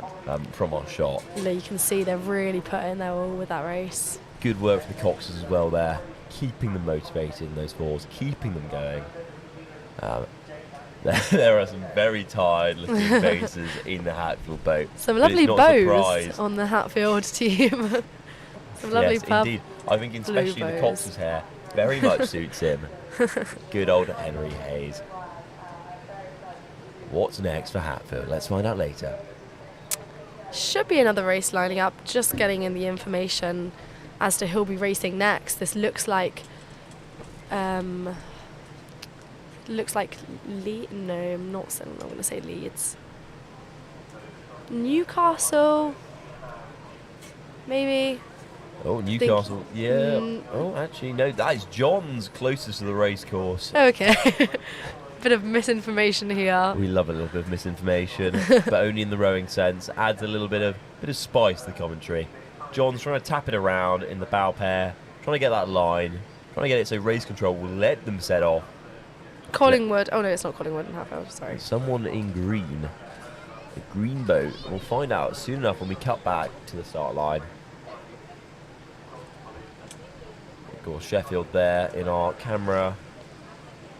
One of them, Strokes, having a little lie down, it seems, and well deserved. Very necessary. Especially in the sun. Make the most of it while it lasts. Yep. Not going to jinx the weather, but I think the wind has stopped for now. Sun has come out. There's a lot of happy faces around here. Oh, and they are queuing up at front stops. Both crews. St John's and Chad's. Of course, it's Chad's with that very distinctive yellow stripe up the side of their all-in-one. It's always Chad's. It's always Chad's. They love it. They should be wearing green face paint, though, yes, in my opinion. I know it would really sell it. John's falling behind, but there was a crab there in stroke seat in the Chad's boat. So can Stroke get back into it? Oh, no. It looks like they're going to have to make a turn. Chad's going to the middle of the river. There's going to be a clash. Oh, there was a crash there. Chad's just caught that Bouncy crab. in John's. Knocked over due to collision. Both crews seem fairly light-hearted about it, though. The Johns, Cox doing some sort of hand dance. But no, okay. So Ollie, is this a disqualification or I'm not quite sure who's... Well, I don't think it was intentional. Let's put it this way. There was a crab from Chad's. Chad's then, of course, altered their line. I think she tried to recover the boat, didn't she? But she just couldn't in time. And because it was so close, I feel like... Yeah. I know they're having a chat with the marshals of race control. Let's see what happens. Hoping that they'll have a chance to start again. But again, that's dependent on whether everyone on board is okay. Okay, I've got a live update. I think they're going to turn around and restart. Brilliant. That's good to hear. So we've just got to wait for that. Foot plate. Is that a foot plate? That is the seat, the slide. Come off. Oh no. No, what is that? A lot of malfunctions from Chad's today. That is indeed a seat. Not looking great. Let's see if she can get that back on to... back on. Where the hell did that come from? What a race. What a race. John's Cox looking in control, trying to make a little turnaround. Wouldn't be a regatta without some crabbing, would it? No, it wouldn't be, and that's why we're here. Ups, downs, all around, swings and roundabouts. That's the one. I was about to say water slides. That would have been wrong. Anyways. I wonder if this will have psyched them out. I hope not. I feel like if anything, this may have motivated. I think the John's crew will probably be in a stronger position, obviously, coming out of this. Don't know about Chad's. Hoping they will be. But you never know. Chad's is one of those. So much energy. Yeah. Yeah. One of those elusive rowing clubs. What about to say the unicorn of the Bailey? Well, it is a smallest Bailey college, I think, isn't it? Chad's and John's are very small. I'm not sure which one. Yeah. I feel like, because they both share a rugby team. I do know that. But they have their own boat clubs, interestingly. So. Yeah, and their own catering. Anyone wondering? Yes, of course. There's a slight level of independence. Anyway. Jealousy. Yes, indeed. Indeed. Now, coming back around behind the state boats, going to try and reposition themselves, getting ready to go. We may be waiting a little while for a restart of the action. Yeah, but that's okay. Take their time coming down the river. In the meantime, you get to hear our lovely voices. As usual. Over the PalTV stream. Anyways, while we're chatting away, obviously there's a lot that's gone on this weekend. We've had a pedalo race yesterday in support of the great charity North East Air Ambulance, which went really well. And talking of pedalos, we also had, I want to do a poll, okay? I was suggested to me earlier, and I'd like to see what you guys think. Who would win in a race, a pedalo or a Uni 4? Let us know your thoughts. Obviously, yesterday there was a lot of action going on with various sports having interesting starts and pedalos having interesting starts. So let us know. Let us know your thoughts. Throw your mind back to yesterday. In the meantime, enjoy this lovely footage of the Mega Browns boat. There's a lot of people in this boat. A lot of people sitting with one person rowing, but there seems to be a bit of traffic in the... with brown boats and rowing boats coming side by side. Indeed. In fact, yes, the state boats doing their thing, waiting for... I'm not quite sure what's going on, actually. Because that is not John's in either of the division going state boat. I feel like they may redo the race later on today. Maybe, yeah. There is an order, and I think they're going to try sticking to that order as best they can. Okay, so I've got a live update. Chad's is disqualified and John's is going straight through. Oh, wow. I mean, yeah, so that's really unfortunate for Chad's. Difficult call that they had to make, but... Yeah, I mean, at the end of the day, it comes down to safety. And as I was saying earlier, it didn't seem intentional. Like, that wasn't a purposeful call by the crew, by the Cox, to go across the line. But at the end of the day, that could have been quite bad. And in terms of timing, I think they've just got to... They've got to push through, and they've got to be, completely, they've also got to try applying a kind of fair set of rules here. There have been crashes caused by lines off the start, and I don't know, you can't be lax on safety, as anyone will tell you. Anyways, on the Pelan Wood side, Grey College. On the racecourse side, Josephine Butler College, 2 Cox 4s, a bow loader and a stern loader. Coxes seem happy, vaguely happy. Yeah. Look quite set down. Josephine Butler, yes, they do. Josephine Butler getting ready to start. They're happy. Front stops, and away they go. Oh, interesting start there from Grey. Butler's just taken the lead. They've struggled. Butler's had a slightly tidier start, but they're also having a few issues. Let's see if both crews can normalise and we have a shout out here to Jess, who is rowing for Butler. Oh, lovely. Shout out to Jess. Great job, Jess. Well, good job. Looking at how it's gone so far, good job indeed. Wow, Butler's really pushed forward. They had a nicer start, and they've capitalised on it, which is what any good rower should do. Anyways, away they go. Not quite at Collingwood Boat Club yet, but I don't know, early days still. Quite a significant margin now, nearly 2 lengths, maybe. I think even more. It's hard to gauge with the camera, isn't it? Oh, maybe it's only 1, 2. I'm going to say 3 lengths, because obviously bow ball, yeah, you count it full boat, if that's making sense. But yeah, let's see how this one goes. Can Gray catch up? Race 115, Butler and Gray. Now, I may be mistaken, but I'm pretty certain Josephine Butler and Gray College Boat Club, they both share the same boathouse underneath the oh, Student really? Union. I think so, yeah. It crabbed there from... What's happened there? Crab there from Josephine Butler. See, that's going to cost them. She's trying to square, trying to turn. Such a shame. They're not going to be able to make it up. She was having a good old attempt there. They're trying to turn, trying to get that line back and put the power down. Strokes going in. Full crew rowing on. Great recovery, really. That was really good. They could have been thrown off by that, but they wasted no time. The question is, will Gray be able to... Gray has capitalised on that, but will Butler want it more? Will Butler catch up and overtake? Gain their opposition? It's not a significant setback. It doesn't... yeah, it's quite interesting. Maybe I think Gray was a bit startled, and so they slowed down a little bit from the... Indeed, quite possibly. But... both coming down the river now. I think we're going to see them come past the stalls and the commentary tent in a minute. Yeah, and we can indeed. Gray coming past on the Hillbead side. Wow. About to. But it looks like Butler has caught up. Yeah, which is a really good effort from them. Let's see how it goes. Okay. Wow, there's barely a length in it. It's just coming up. We're approaching the commentary tent. There is literally a boat length in that. That is amazing. Yeah. That was such a good effort from Butler there. Talk about grit and determination. Yeah, that's really incredible. That stroke's really... She really wants this. You can just see it in her face. Yeah, I mean, I don't blame her. That is such a good effort. Even if they don't win, wow. Good recovery. Really good. Textbook recovery. Yeah. You can see Gray giving it their all. It's really actually quite unnerving being able to see like so close up the drone. You can see like every little detail. Got our drone man here is really zooming in on their faces. Man is having a great time. Shout out to our drone man over here. Good old James. He does have a name. He's not just the drone man. But alas, it doesn't seem quite enough. They're close, but I think Butler may have this. No, sorry, Gray may have this. Oh, Gray crosses the line. just taking it. Gray just taking it. Oh, good effort from both crews. Really a rough start for Gray. Gray managed to catch up due to that crab. They maintained it. William Hayes, when's Hatfield racing next? That is a brilliant question.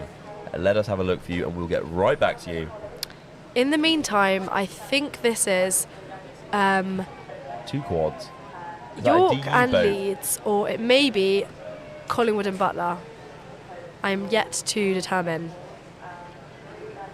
Yes, stand by, viewers. We're just having some confirmation. There's been a bit of a rejig. I believe we have Durham Amateur Rowing Club on the racecourse side and Durham University Boat Club on the Pilarwood side. Okay, yeah. Apologies for the, we're getting all sorts of information here. Yeah, there's many races that are being put through. So there's so many. There's been a lot of rejigging, obviously. There's been a bit of disruption here and there. So we're just trying to figure out where we can what exactly is going on.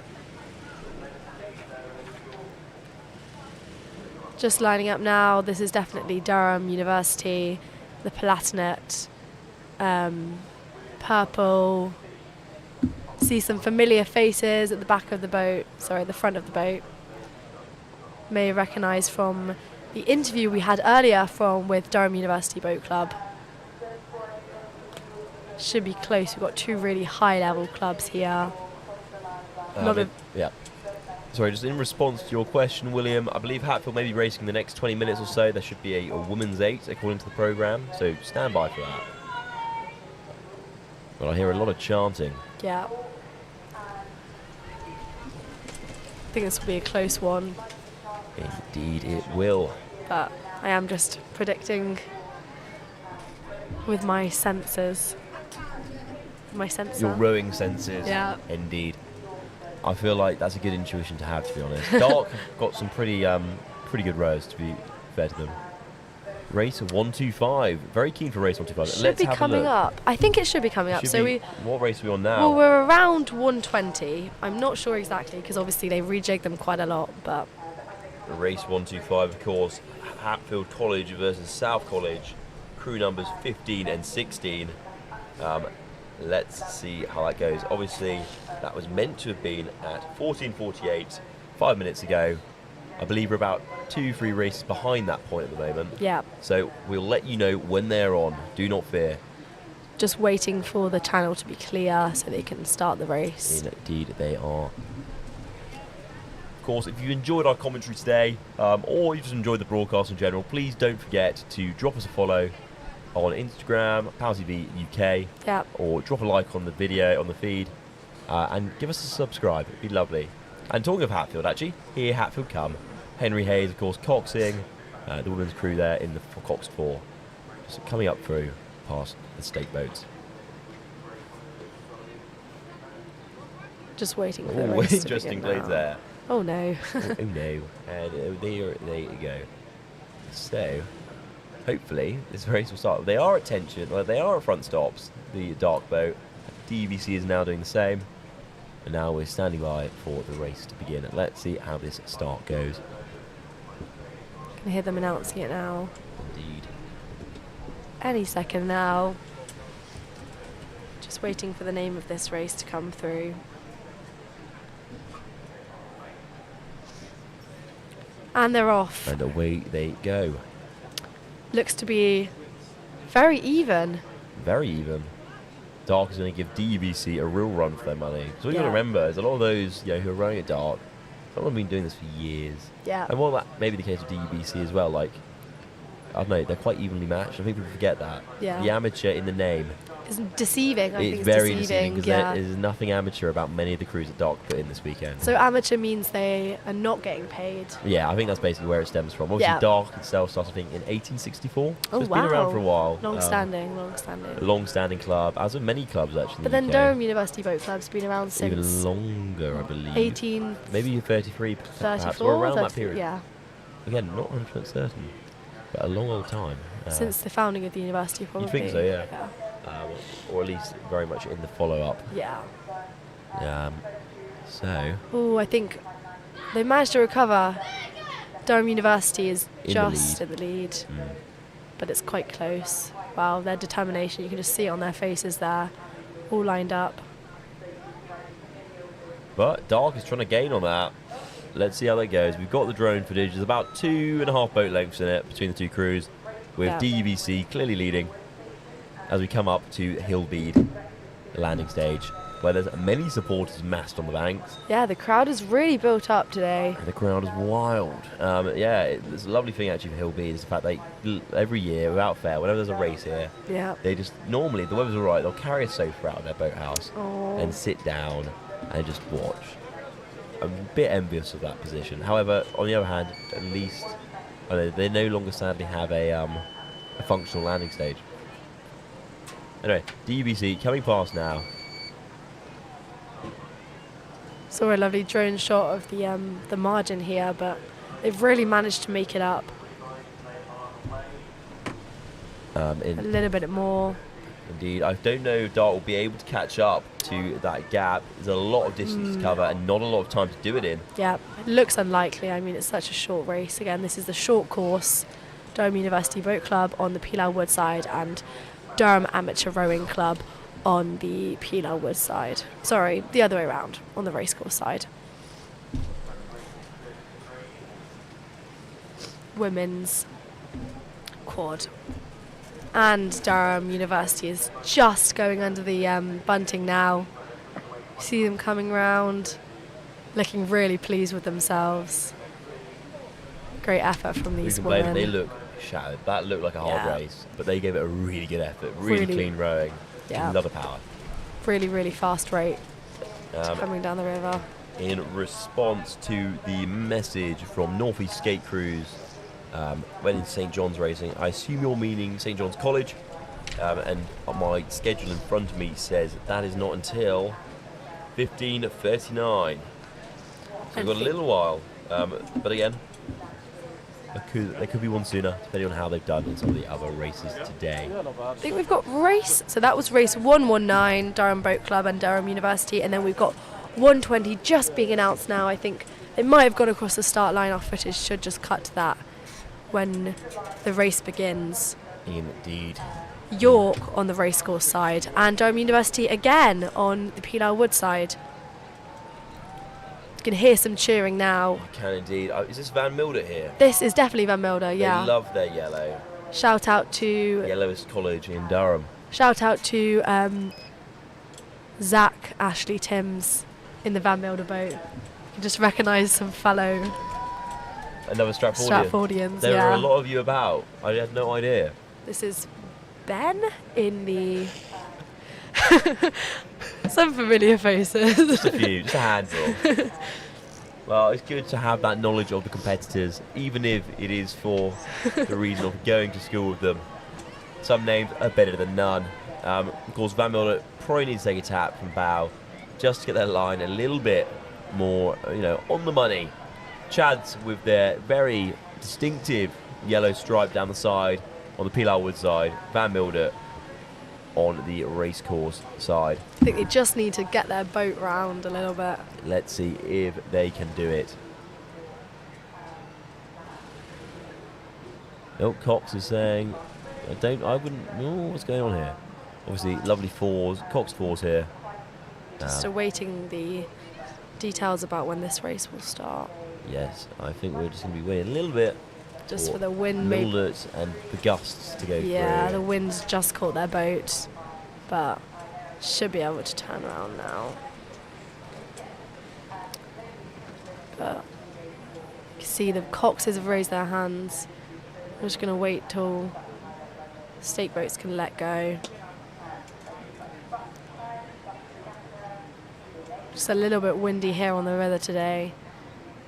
Anyone here will know these gusts are quite changeable. I think we had... Oh, and they're off. Slightly sloppy start there Yeah, from Milder. Van Milder's... Let's see if they can recover that composure. Looks like they have. But that was going to cost them unless Chad slows down a bit. In fact, it does look like Milder is building up, taking ground up. Good effort from Milder there. Starts are so hard to get right. Yeah, no, completely. It's really difficult. Oh, interesting lines here from Chad. Oh, it's a bit of a wavy river. It is a little bit wavy. A lot of splashing, but I guess a lot of splash.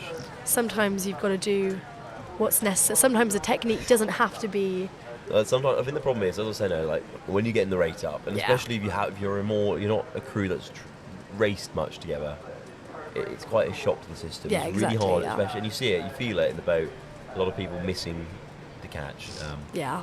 It happens. Sometimes you just need to get that speed. Sometimes you just need to stay in and time. just go for it. And even it's a really difficult balance. And easier said than done, obviously. Yeah, very much. Like we're sat here in our nice comfy chair, watching the monitor, looking at the live chat, chatting away.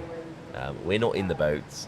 In the cold. Fighting for our lives. And that's the other thing, like you go from cold to like having to like explode. It's kind of quite explosive. Yeah. And when it's cold, which it is now that the sun's gone away and a bit windy, it's quite a change. Having to put that power down so suddenly. So especially with the short course, really, it's a sprint, isn't it, rather than long distance. Yeah, it is that's very why much it's so a sprint. difficult. Like, and I think for a lot of people, like it's not a type of training you not always or necessarily prioritise explosivity. Oh, we just see Van Milder. Sorry, we just see Van Milder. They just crapped. Yeah. Silly. It's all right though. There's no shame in it. As long as they keep going, try to close that gap. Let's see how it goes. I feel like for both these crews, they went off very quick, and now they've had to slow down quite a lot because they just can't hold that rate. Yeah. We've got a lot of cheering though. We can hear some whistles. Well, Chad's is coming past us now. There is a big gap between the two crews. Interesting. Yeah, unfortunately, there's the margin has widened. I mean, Chads have just managed to find a rate they're comfortable with, and they've stuck with it. Yeah. Brilliant effort from them. Van Milder is just lagging behind a little bit, but I think they're going to be maybe a few boats lengths behind. They can get their rhythm. lined up again. If they can just get a little bit, if they can get in time, get a bit of power down, they should have a nice, well, they won't close that gap at all before the finish line. It's just about finishing in a stronger position than you expected. Yep. This is Chad's now, just coming under the bunting. Managed to pull it out of the bag. Indeed they have. Started off very close, but in the end Chads were able to really widen that gap. Yeah. In the meantime, I think Collingwood and Hillbead have just started. Oh, what a race. 1, 2, 4. I think there was a little bit of delay due to the weather, as per usual, but should see them. They might have just to wait for these Van Milder to come now. And indeed, we're just going to wait for them to clear the finish line, and I think then we may start to see movement. Okay, we cut to some happy rowers down at Durham House, also known as the Student Union. Anyway, Collingwood are away on the racecourse side. Hillbead trying to catch up, but not quite seeing that boat, not quite in time in the same way that the Collingwood crew are. Yeah. Hillbead, go Hillbead, indeed, Avesta, indeed. So we've seen Hillbead and Collingwood race today, haven't we? Already? We have. We've seen quite a lot. Special shouts to Nicholas. I assume he's probably in the Hillbead boat. Yep. Handling the difficult condition very well. Yeah, Chads have been actually quite good at adapting. I'll give them that, Hugh. Yeah, I think we've seen a lot of adaptability today. I think it's quite impressive actually, especially for those who like. There's been a lot of knob boats, especially in this part of the day. Yeah. And a lot of them have really risen to the challenge, and they just kept going. They're not quitting. They're going for it. A lot of first years in university teams, obviously first time rowing on the in this kind of big event. Yeah, well, it's a lot of pressure actually, having this many people on the banks. Yeah. I know it's probably the most attended regatta you'll go to at your time at uni. Oh, crab there from Collingwood. Ooh. That's going to cost them a bit of time. Can Hillbead make up that gap after that crab? Let's see. Yeah. Or can Collingwood regain composure? Hillbead coming past Hillbead landing stage right now. Collingwood already coming past the commentary box. See the heads. I don't know. There's quite a big gap between the two. 4 boat lengths. I think Collingwood should be able to maintain this lead. If Collingwood maintains their composure, maintains that rate, it should be fine. Yeah. Hillbead also interesting line there, going into the weeds on the Pilar Wood side. Not brilliant, not what you want. That's going to make their life a little bit harder. Struggling to stay that timing. Handle height a little bit less than optimal.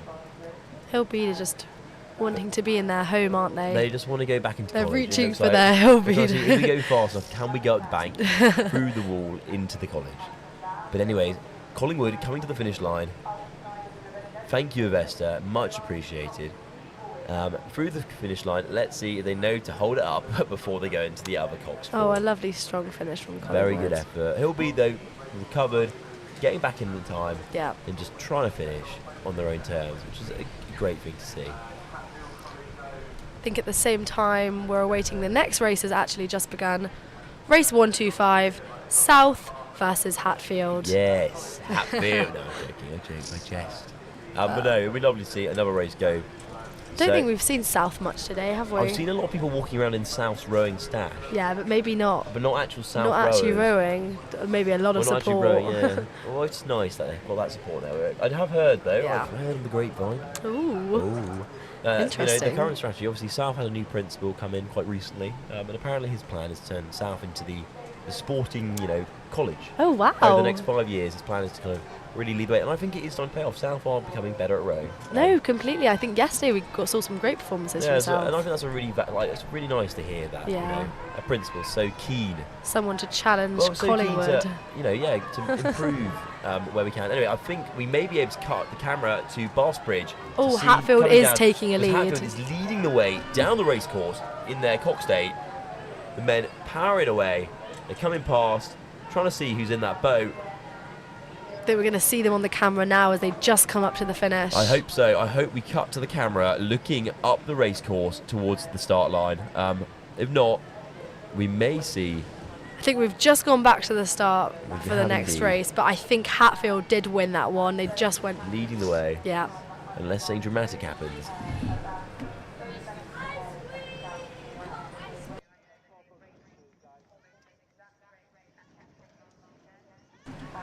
And now we've zoomed in very much onto 235, sat there at the start line. Now, some of you may remember yesterday, if you were watching in the evening around 8 o'clock, you may have seen us, you may have seen one of the singles on the start line when they had to, and they accidentally capsized on the start line with their foot straps still attached. Oh no! And we actually realised quite how shallow where the stake boat is. Yeah. It's literally up to your waist. Yeah, that's not great. But then the rhythm gets deeper, obviously, as you go along. Yeah, exactly. Well, actually, I don't know. I'm not too sure. Here we go. Durham, another dark boat here in a Hudson. It is free speed sunnies. Looks to be nervous, these people waiting. Well, I don't blame him. You know, you're rolled up, you're sat there, you're told you've got to do your best, and then you're not really moving anywhere. You're just kind of stuck. So this is race 126, Durham versus Durham. Let's see how it goes. Dark v dark. Yeah. On their home stretch. Race 126. This is the men's single sculling. So race 126, 125 was won by Hatfield. I'm being informed. Yeah. We're now seeing. I think our footage just cut off that 125, so apologies for that. But Hatfield did finish that one. Brilliant. Anyway, back to the dark. Dark, dark, dark. Dark v dark. Dark v dark. Dark v dark. Both just kind of in their lovely waiting striped all-in-ones, eager to go at front stops, blades squared about, and away they go. Rapid rate there from racecourse side. Wow, that was insane. Look at him go. Can they maintain that? We're a little bit of buffering on our screen, but that's okay. And we're back. Interesting line there from the Pilar Wood side. Yep. Really, really strong start from both of them. But I think the racecourse is just going to. Racecourse is just taking the lead, but it looks to be close. They have.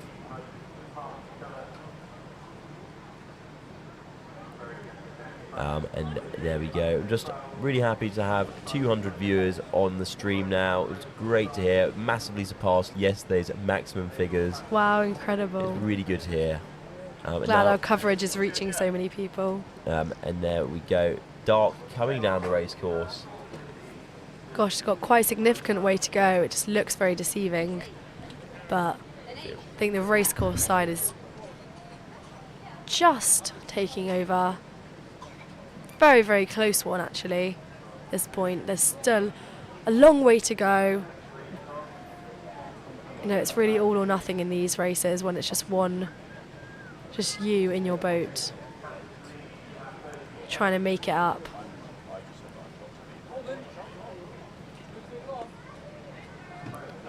Quite clean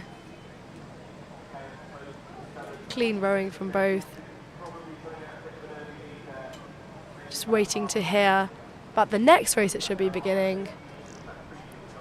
Here they go. That initial strong start from the racecourse side, starting to slow down. Obviously, rapid start. Now trying to. We've actually got two, haven't we? We've got York City at the back. You can see there versus Tees. Yeah, we do indeed. I wonder what would happen if they all four collided in this. Well, I hope not. I hope they clear the finish line. Yeah. Fast enough. They should be able to. They're really, really fast.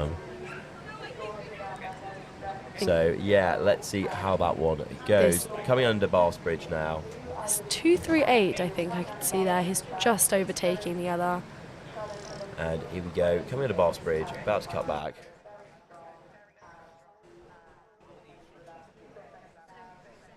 There we go.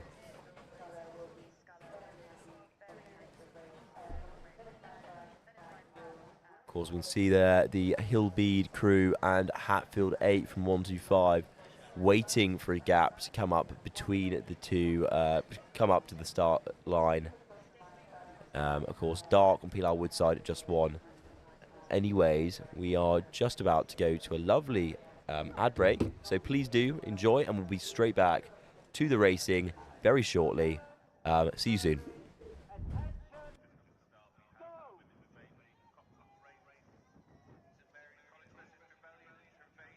exciting races recently. A lot of crabs being caught, quite tumultuous. Avesta, what have you thought about the recent races? Yeah, we just had a really intense match with Collingwood against Hillbead. I mean, we had Nicholas Passmore on the stroke, who just delivered a seriously competitive performance, but unfortunately just missed it. But nevertheless, it was absolutely remarkable.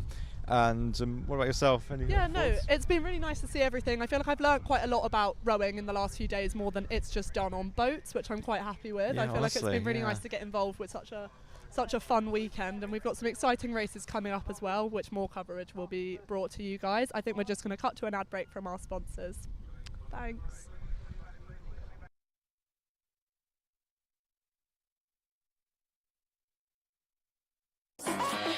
Looking for a new local this summer? This is the Waterhouse. With pints from only £2.50 and student doubles from only £3.95. Free dartboards every day of the week. And for only £10 you can book a karaoke room for as long as you like.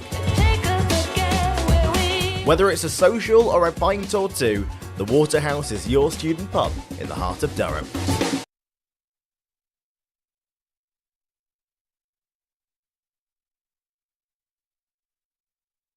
PalTV's live coverage of Durham's 191st Regatta, brought to you by the Waterhouse. We've got some really exciting races coming up for you guys. Avesta, what are you particularly looking out for? We're about to see Grey versus Collingwood, and then Leeds versus Berwick, and those are some intense ones, I'm sure. Yeah, it'll be quite exciting to see everyone back out on the water. Yeah.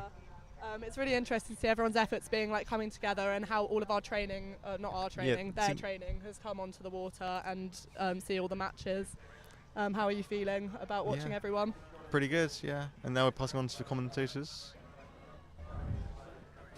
And welcome back to our coverage of the 191st Durham Regatta, brought to you by the Waterhouse, our amazing sponsor. And we're just about to cut to the next race that's coming down. I think this should be race 127, Lambton versus... But I think it's really quite hard to tell actually, because there's many races going on, including one that's just gone into the bank in the background of the shot near Hillbead. There's maybe Trevs or Hillbead in our forefront. We're just waiting on confirmation from our producers, so apologies for that. Let's see how it goes. Either massively behind or massively leading. There is quite the pile-up actually by Hillbead Boathouse. It'd be lovely to see what's going on there, but in the meantime we have a boat approaching the Baths Bridge, about to make their way underneath. And I think it may be Trevs having gone against Mary's. Nice slow and steady rate, but I feel like Mary's may have taken that one. We're about to see when we cut across to the other side. Okay, yes. Yeah, we've got a little bit of collision back there. We have. We'll see more of that in a moment. We're just going to watch Trev come across the line. Trev's see Hatfield there waiting to cover the, waiting to make the trip up to the start line. Trev has come significantly forward in that one. I'm not sure where. If we cut back. I think Mary's is being holed up at the back. Mary's must be. If we cut back and have a look up the race course, we'll try to show you what's going on currently. Looks like there has been a recovery. Mary's has come out of the bank, and it seems like there's been a bit of a stall in the rowing. Not quite sure what's going on. Waiting for confirmation from our producers. Just saw one of them run over. Not sure if he has anything to add to that, but we'll let you know as soon as possible. Think of a bit of a live update. There has been apparently some kind of crash, so we're waiting for confirmation. I believe Lambton coming down at the racecourse side. And Trevelyan. Mary's crashed into the bank and was overtaken by the next race. It's just been confirmed by our producer Matt, who just ran over to tell us this frantic information. Wow, quite dramatic. So obviously Trev's carried on. Trev's won that race. Yep. Poor Mary's was left behind. Poor Mary's. Let's see how it goes. Is this the next race, or are they still...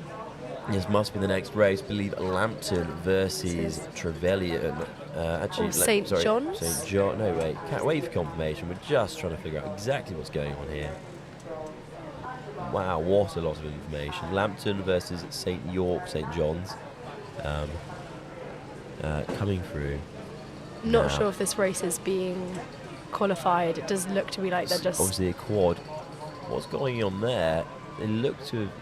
I think they're fit. I just think they're just... they've just crossed. Yeah, I don't think they're starting. Not 100% certain. Anyway, we're back to the starting line. We've got Tees versus... Collingwood. Collingwood. Should be Tees versus Collingwood. Race 130. I think race 127 we saw just before.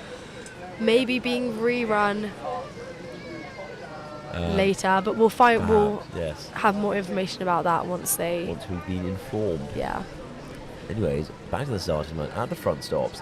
Oh, what's going on here? And I think they're just waiting. I think boats coming up. I think the tricky thing about this, when things are happening so quickly, the people in the official tent down the river are the ones making the decision, and so they just need to decide what they're going to do, and then we'll gain the information about that. Indeed. And we're trying to get you information as soon as we hear it ourselves. Obviously, a lot of races to cover. Sadly, we can't cover every race as much as we would like, but we will do it as much as we can. Because a lot of them are happening going over at the same time. Exactly. Well, as we saw there, of course, Mary's being overtaken by the previous two, the succeeding boats. Yeah, completely. It's a very high work rate here. So I think we just got a little bit of static now, waiting, but there's a lot of quick successions of activity, followed by lulls here and there. We're trying to time stuff best we can to fill those gaps, whilst also trying to give you as much rowing coverage as possible. Back to the finish line here. Mary's rowing through, trying, I guess, probably going to put a spin in a little bit further down near New Elva and return to the boat park. Just a lot of waiting around. I think the crowd's definitely picked up here, though. Looks to be a lot of people coming out post-lunch, Sunday afternoon. Having a few pints. Watching the regatta. Would love that. Must be lovely. Here we are, zooming in on the Tees boat. Obviously, just kind of getting themselves into the headspace. She's got her lovely sunglasses on. The speed glasses, the Oakleys there, going to make all the difference in this quad. Unsponsored. Yes, of course. Meanwhile, cutting over to Collingwood, also got the sunnies on. Just kind of, a little bit on edge, waiting to get going, waiting to start. Let's see what happens next. Race 130, waiting to start. Indeed, we have race 30. So, quad, all just waiting for the river to be clear so the race can begin. Bow taking a tap here, the Collingwood boat, so they can maintain their position and hopefully their line once the race starts. Yeah, a lot of nerves when you're waiting around. I think sometimes it's better to just have it. What a name! Have it off. Oh, Spartacus. Spartacus. No, I am Spartacus. Indeed. So, let's hope a speedy start soon. Live up to their name, Strong Spartacus. Let's hope that they do. Collingwood's got a reputation for rowing. They have many reputations, but yeah, especially for rowing. As we were saying earlier, the titans of rowing, Hatfield and Collingwood. Maybe slightly biased on that one, but alas. Anyways, I believe we're at the start. This is an uncoxed women's quad. Yep. So, let's see what happens. They're at front stops. Blades square and away they go. Tees slightly further ahead, but let's see what happens once they, find that rate. Wow, really strong start from both. Really strong start, really good rate in time, good drive. Tees is just pushing forward now, you can see. But this is a great rate that they've settled on. Yes, it is. A lot of shouting now, commotion. I think they're trying to cool up the other boats. I believe they are trying to make the most, trying to stay on the schedule set for today. So a little bit of collisions as usual can be expected. Tees and Collingwood neck in neck. Wow. Coming halfway between Collingwood Boathouse and Hillbead Boathouse. Let's see what happens. There's a lot of people waiting on the side here. So I'm just going to make sure I'm here for the first one. And then Away we go. Still approaching Hillbead Boathouse. Now, obviously, a lot of students, a lot of supporters are along those banks, both sides of the river. Waiting to see their friends row past, their fellow college members. I'm sure people have come down from Tees today. I'm sure many have. It's not too far, well, up from Tees, not too far a journey. Yeah, up from Tees. I know, I also get quite confused yesterday. Tyne Tees, so many Tees. But Tees, interesting line there. Going to see what happens next. Hopefully, they don't go too far towards the racecourse bank, because Collingwood are further ahead. Obviously, Stockton, a little bit of a wider river down there on the Tees to train on. Durham River, the weir can get quite tight, especially when you've got all the boats along the racecourse side waiting to go up to the start line. Just it takes adapting to, doesn't it? It does indeed. But I think this is Collingwood now. They've just taken the lead. It does. They wow, are. It's really tight. These women are really, really great. The rate's relaxed quite a bit now, but the power's still there. And the timing is also really there. The coordination is amazing. I think this really splits you between your novice crews and your more experienced crews. Obviously, a lot more technical ability, but timing most critically. I think, as we see, because we've shown them side by side, haven't we? Yeah. You see the way they've coordinated the timing of all these races. Exactly. Just shows you that I think we have quite a difference in ability here today. And Collingwood coming to the finish line. There's a strong start from Tees, but Collingwood were able to relax their rate, put that power down, and just breeze on through. And Collingwood having won that race. Absolutely lovely. Brilliant effort from them. Oh, Tees looks quite defeated, but... well, they gave it a good effort. Their start was very clean. Yeah. So, brilliant. Very good. Now we're going to cut back to the start line, hopefully, and hopefully have another race to show you before we start to wrap up our shift of commentating. No, it's been a good one. It's been a pleasure. Yeah, it's been a pleasure, and go on to the final leg of this year's coverage of the Durham Regatta. Wow. Brought to you by the Waterhouse. Our sponsor. Anyways, punching in there on the stern-loaded cocks. It was quite a zoom-in shot of her. I know, very close. Nothing, no privacy there in the cock seat. They really can't hide. You really can't hide when you're on the Durham River. From the PalTV cameras. No, we are everywhere. Yes, indeed. Many cameras along the river, of course, especially earlier today to cover the long course. And again, a massive shout out to our camera operators for doing such a brilliant job. No, they've been absolutely incredible. We've got our drones, our cameras on the bridges, the start line, and it's quite windy up there. I mean, if anyone takes a look at the scaffolding, it's standing at the top is quite... Yeah, it's quite breezy. But we also want to thank our sponsors, Tell Media and Hargreaves. Indeed, they have been instrumental to Tell Media as well, and also help from JC Audio Tech. Yeah. Amazing help from, especially technically, from JC Audio Tech, and more significantly from Tell Media for making this whole thing possible, and allowing us to cover this in such amazing detail. Which is brilliant. And of course, our main sponsor, the Waterhouse. Anyways, here we go, coming down the race course. Just awaiting details. 2 bucket hats in the Durham schoolboat on the Pilarwood side, but that's not enough. Lambton pulling ahead, almost in line with Collingwood Boat Club. Yeah. This is the women's quad. Indeed, here they go.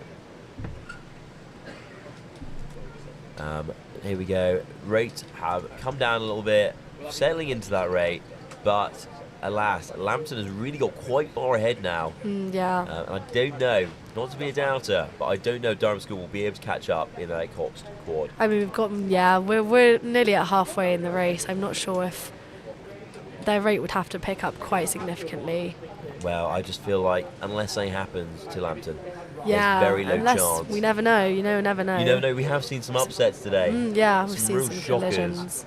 And it does happen, but I don't know, they're rowing well. I don't see any reason for something to happen. Unless some sort of, river monster comes out, grabs the boat and sinks it. I'm not sure what's hiding in this river. Well, I don't want to know. Heard some terrible things. There's a reason I'd never swim in this river. No, me neither. No. So, there we go. Lambton. Oh, apologies. It is a composite from Camis and QEH. Not Lambton. Not Lambton. My bad. We're just receiving information about... Thank you, Gary. But we should be Anyways, cutting now down to again. a live interview We should be in a very few shortly, seconds. indeed. But anyway, We're going to finish this race. We're going to finish this race off, and then we're going to round off and hand you over to the interview and to our next pair of commentators. I think you can just see in the back there the Lancaster versus Hexham has just started. Okay, here we go. Just coming through. This is QE. I think this is QE taking the lead here. It does seem so. The composite crew, of course. Thanks, Gary. And now we can see up close. Yes, it's much more apparent now. We can see the QE, very distinctive all-in-ones. Yeah. They've got quite bright colours this weekend. Indeed. Coming under Bath Bridge, of course.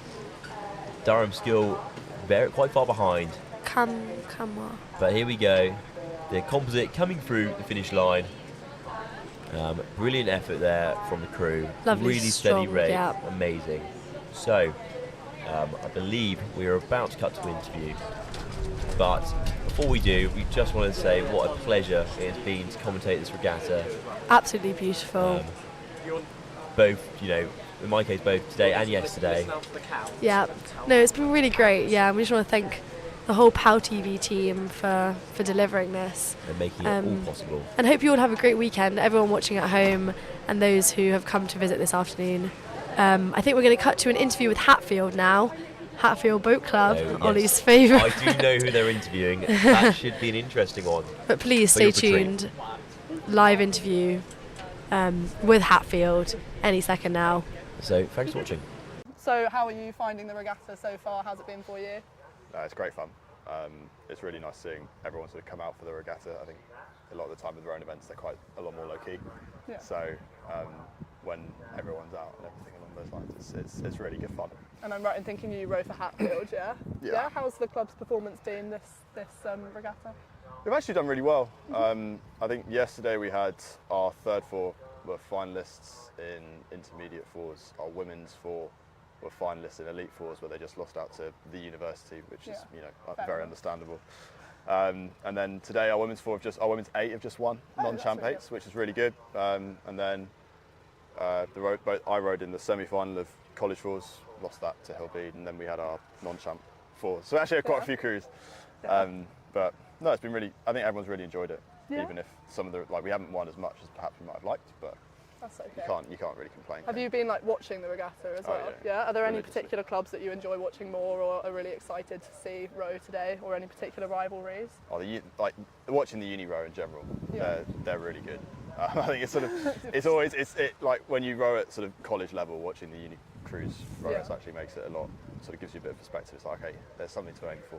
Yeah. Probably never going to hit it, but it's so fair. they are really good. Yeah. How do you find all of the training and stuff? Is it difficult? Is it? It's as difficult as you make it, to be honest. I think any other college club that decided they wanted to do training and wanted to get good would probably have some that they don't particularly enjoy, have some that they enjoy more and stuff like that. So I don't know. I think there's never really been a situation where I've woken up and like, don't want to row today. Like it's always been, and it's not very much anyway. That's good to hear. It's been really nice. Awesome. You. Thanks so much. Enjoy the rest of your regatta. Cheers. And we're still here as the weekend draws to a close at the River Wear. For more from the Durham Regatta, the weekend may be ending, but the races are just heating up. Stay with us for more action only on PalTV.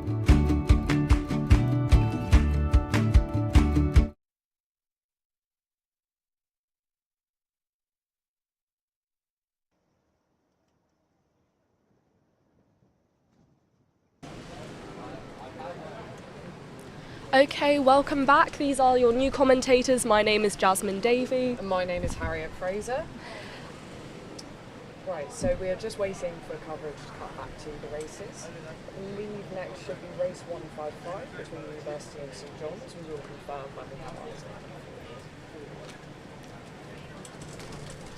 it. Okay, we have University College over on the racecourse side, looking like they're getting ready to set off.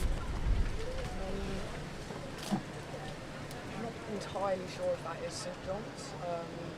Don't think their legs quite match up with what's used to the college, but we'll try and get it confirmed for you.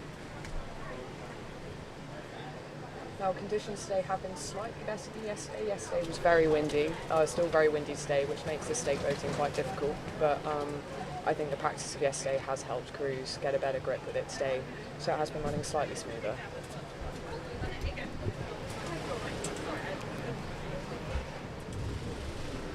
All right, looks like the boats are lining up, getting ready to go. You can probably tell just from the background noise in our commentation that the weather is much better than it was yesterday. There were a lot of background noises, a lot of, oh, and off they go. Both crews are off, both with very strong starts, looking nice off the beginning here. University taking the initial lead. Yeah, and the starts in such a short race are very important. It's very important to build up such speed quickly, especially in a race over such a short distance. It does make a big difference. You know, and University College looking like they are maintaining their lead here.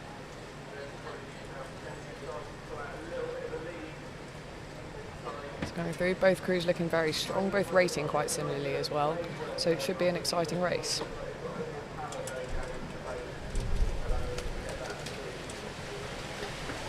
From this angle it does look like University College are taking a lead here.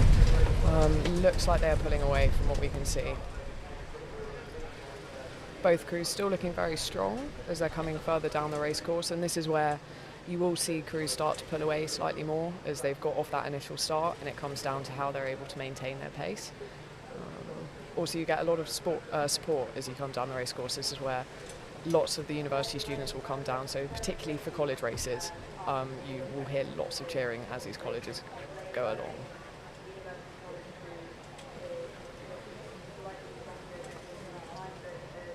And it still looks like it's a very close race, which is always nice because it means it's very exciting to watch. University seeming to have an ever so slight lead as we go forward.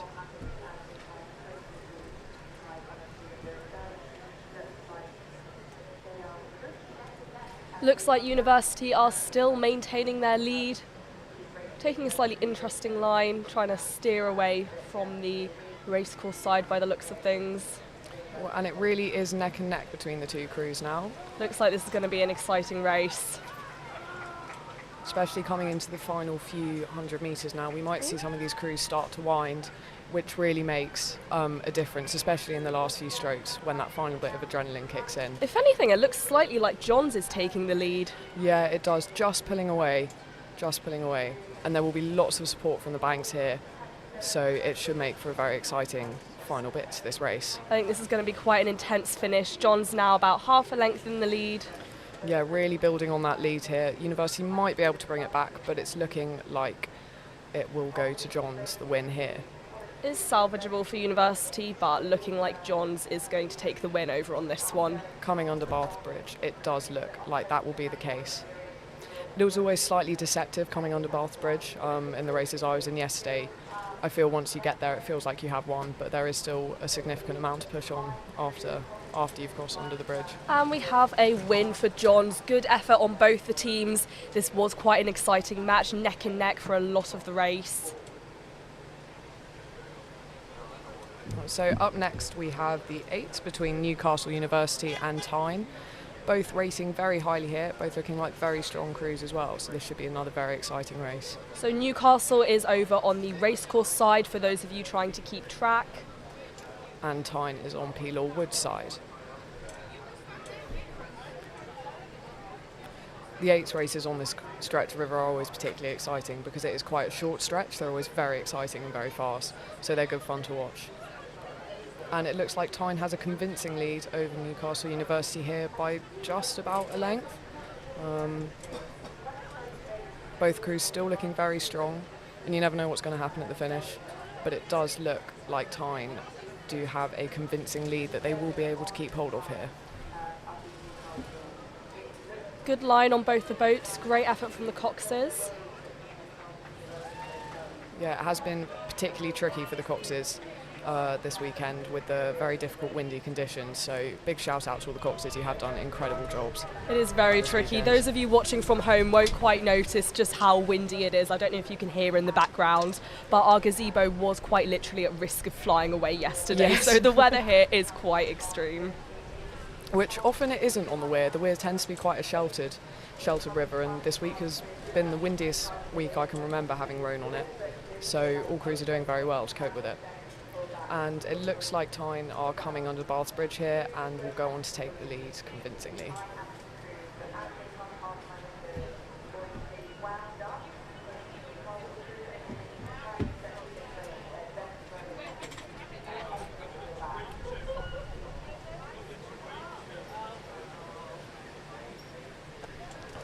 Both crews across the line now.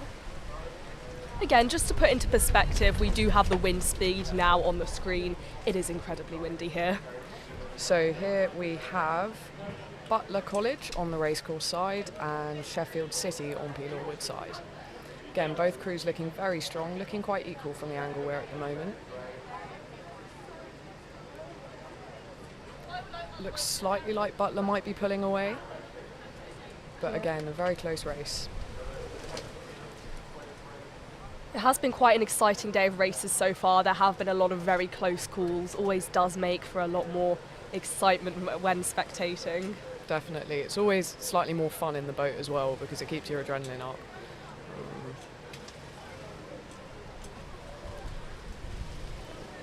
I think coming round the very slight bend towards Bath's Bridge, it looks like Sheffield City might have got the lead, but quite difficult to see from our angle.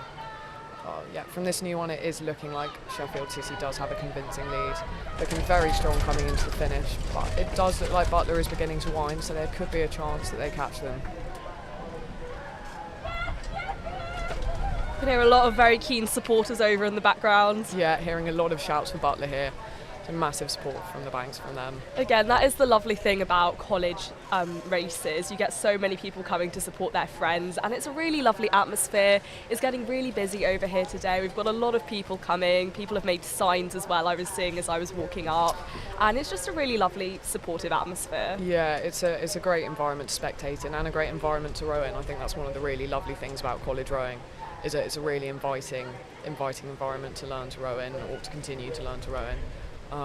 While being very, very competitive in its own way as well, so it really is a great experience. Looks like it was a win for Sheffield City. Great effort on both teams though. And up next we now have Newcastle University Boat Club versus Durham.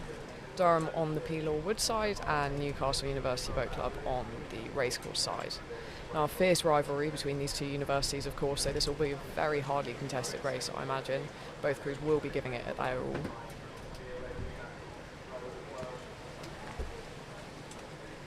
Again, looking like it's very close. I think slight lead for Newcastle potentially. Again, it is quite hard to see from this angle. It is very, very neck and neck. Yeah, I think coming around the corner, it looks like Durham might be pulling away, but both crews looking very, very strong. So all is still to play for. There we go. Yeah, we can see that Durham is now building up a convincing lead. And the question is, will they be able to maintain that through to the end? Looking like we've got about a length and a half, 2 lengths between the two boats. I always do think it's wonderful seeing rowing at such high level as this, how relaxed and effortless it looks when you know that these people in these boats are actually putting in immense amounts of effort, and it's such a physically difficult sport, but when it gets to this level it always looks so graceful and so effortless. I think it's wonderful. Both crews still looking really strong here and approaching Bath's Bridge. Durham building on that lead that they had started off earlier and looking like they will be able to maintain that through to the finish line. Yeah, looking like it's going to be a very strong win for Durham. Nearly at the finish line. And there we have Durham taking the win. Well done, Durham.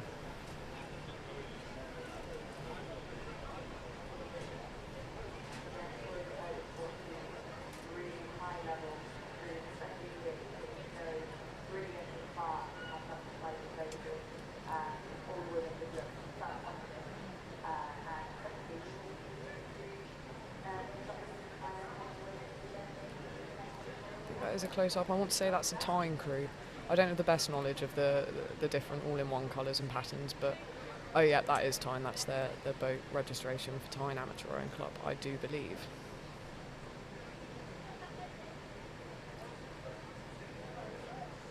Not sure what the hold-up is, but next we should have Johns versus Collingwood, with Johns over on the racecourse side and Collingwood over on the Pilar Wood side.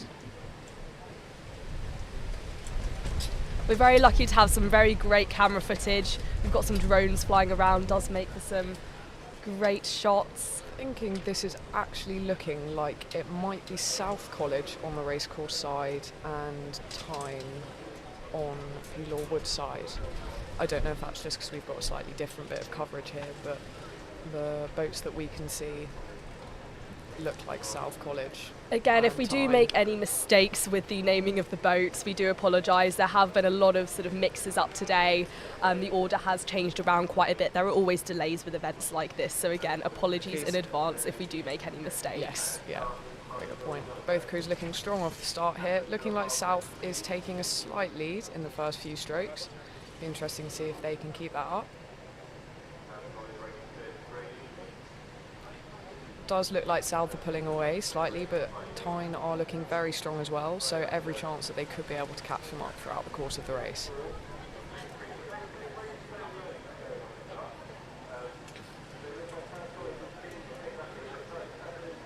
Now both crews coming up to Collingwood landing stage now. South still looking like they're maintaining that lead.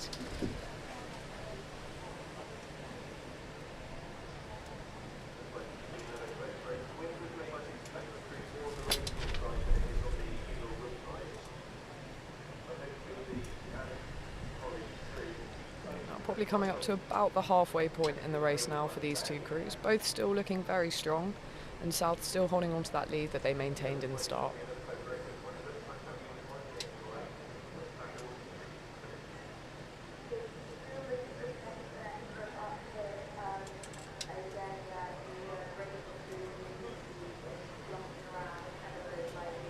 Slightly different angle for you now. Looking like Tyne might be gaining on South as the race is progressing.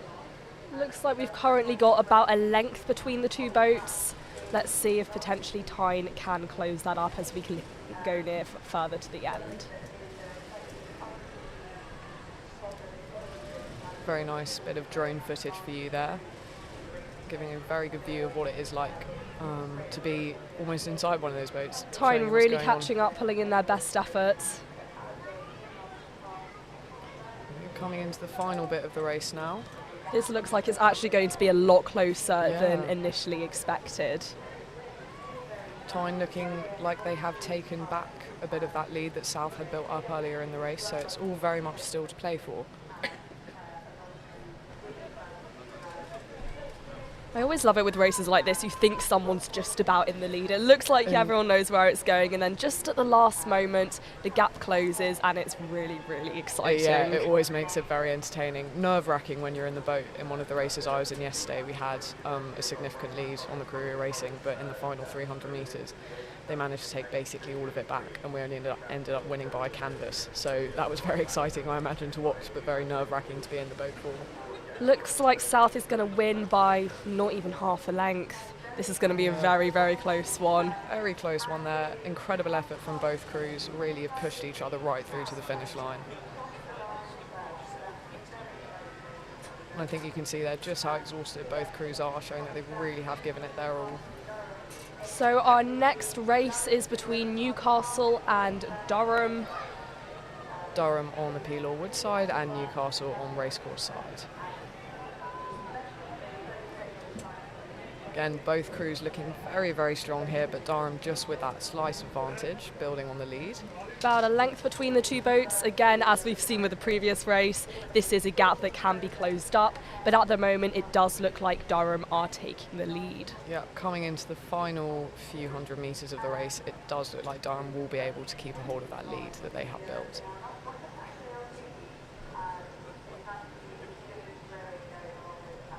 Both crews looking very, very strong as they come into the finish, and it does look like Durham will be taking this victory.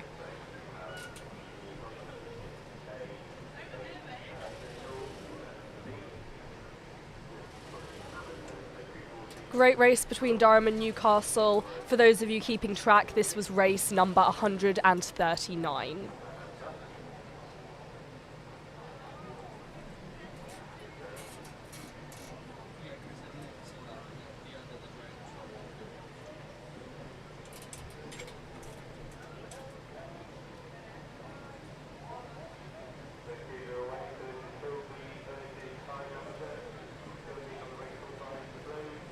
Okay, so the next race that should be coming up is race 140, which is between Hildbeed and Tyne.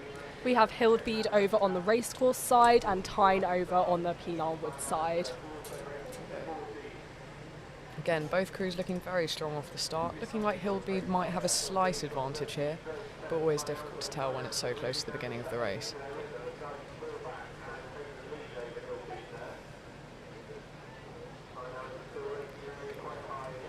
Now, looking very, very even between the two crews, looking like Tyne might be building up a slight lead on Hildbeed, but again, very, very close. So it should be another exciting one to watch.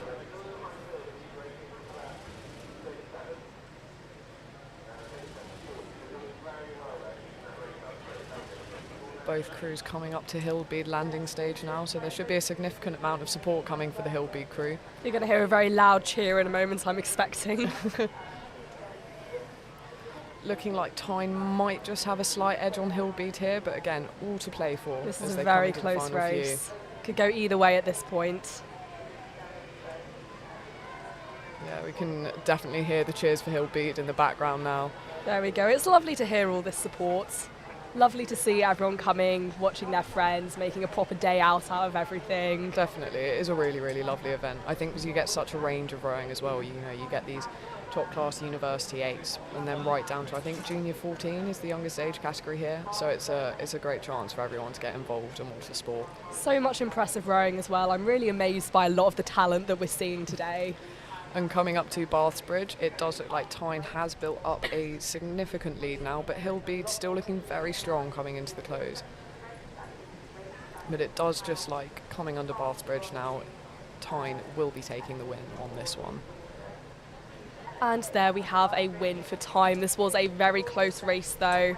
Well done to both teams.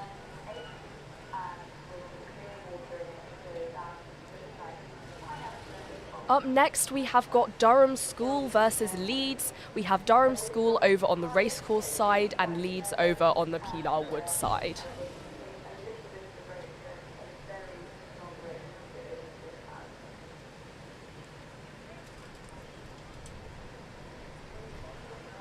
Here we have them just getting ready to go. So again, this is Durham School versus Leeds.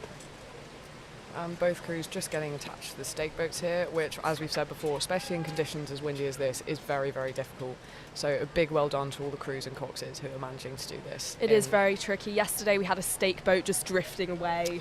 Yep. It's so much wind. It's really, really difficult. Yeah, I nearly saw someone getting dragged out of a stake boat yesterday trying to keep a hold of one of the boats. So it's not as easy as it may seem, and a big well done to everyone doing it. And again, massive shout out to the guys over on the stake boats. It's not an easy job, and they're very underappreciated. So shout out to those guys. Yeah, quite an enjoyable job when it's really sunny and really warm, but given how changeable the weather's been here for this entire weekend, not quite as pleasant as one might think it would be when they sign up for it. Yeah, hats, gloves, scarves have actually been necessary. You can see they do look very sort of decked out. So these are women's cox fours. Looks like they're just trying to straighten up and get ready to go. And have quite a nice shot here showing you the different kinds of cox fours you can have. So we have both the bow loader, which is where you can see the cox appears to sort of be sitting in the front of the boat, and then the stern loader, where the cox are sitting in front of all the rowers in the back of the boat. So for both myself and people watching who may not know as much about rowing, what is the difference between having the cox sitting at the front and the back of the boat? Being quite new to the sport of rowing myself, not entirely sure. There's probably something to do with the physics of it in terms of weight distribution and air resistance that makes it slightly more aerodynamic or faster moving in the water. I know that one of my friends strokes R4, and she prefers a bow loader because then she doesn't have to look the cox in the eyes all the race. But for some people, I know that they prefer having the cox right in front of them to help keep them motivated. It can also depend on whether you want the cox to be able to see the crew, because obviously when they're in the bow loader they can't actually see what the crew is doing. So especially for instance in the novice programs that the different colleges have here, often they'll be going out in a stern loader, so the cox is able to see directly what all of their rowers are doing and help to coach them and teach them. It's really interesting. It's especially how much physics goes into these whole races. Yeah. Like, I never would have thought, but now I'm sitting watching this. No, I'm like, it is. You do have to do a lot of careful calculations. There is a lot, and especially in it comes down to even which rower is going to be best in which seat in the boat. Like, especially in the 8, you think about the distribution of weight of your rowers and powers of your rowers. So you'll have more powerful rowers in certain parts of the boat, more technical rowers in other parts of the boat. So there's so much sort of undiscovered knowledge about the sport that I keep finding out as I learn more about it.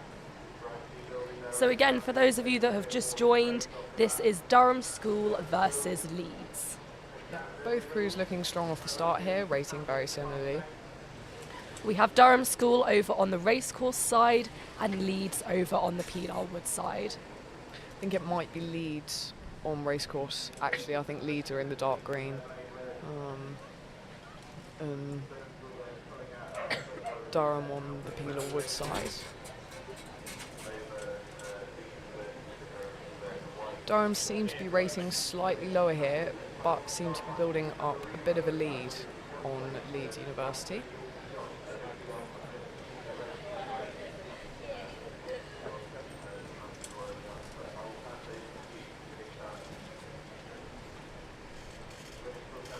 This one's looking quite close. I can't actually tell who is currently in the lead. Yeah, it's a difficult one. It's been a very exciting weekend of racing, especially compared to last year. I do think a lot more of the races this year have been significantly closer, which makes for a very enjoyable watch, I feel. There we go. We've got the drone footage making things slightly clearer. It's always quite tricky to see because of the way this river's shaped, the way that it's sort of, it's quite tricky to tell a lot of the time, but having this sort of bird's eye view perspective is really very helpful. Helps us get a proper clear picture. I also think it looks lovely as well. It is really pretty. Very cinematic. I know, you guys are getting top quality content here. But as you can see here from this drone footage, it is looking like Durham has built up a significant lead over Leeds here. Leeds still looking very strong though, looking very nice and in time.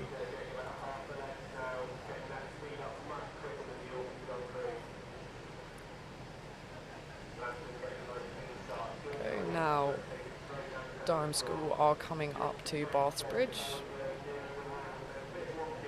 With that lead that they have built earlier, still maintaining very easily and looking very strong. And Leeds just coming past the Cuths Boathouse landing stage now.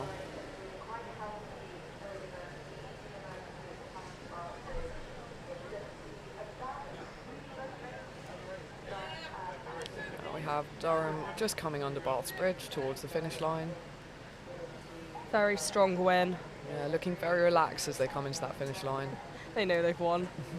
But Leeds still really giving it their all and looking very impressive as well.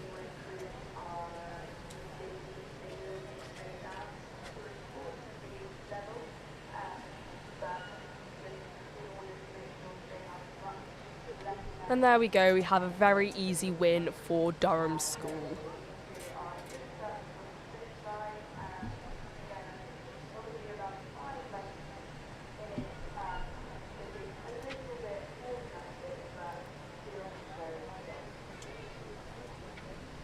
Okay, so up next we have race 132. On the racecourse side we have... How do I even pronounce that? Here we go. I think this is looking like John's on the racecourse side, and I want to say Tyne on Pilar Wood side. Right. Correction, this is race 142, John's versus Tyne. Okay. Tyne looking like they're taking an early lead off the start.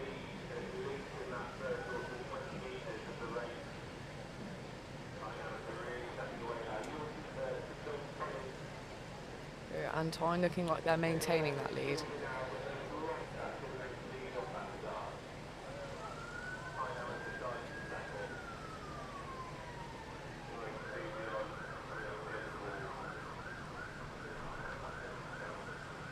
Coming up to Collingwood landing stage now. From this angle it's looking slightly like Johns might be gaining on Tyne. And often this does happen as crews settle into the rhythm of the race. Some are stronger off the start, some are able to build as the race goes on. So it's looking like Johns might be taking a bit of horse back on time, but quite difficult to tell from this angle.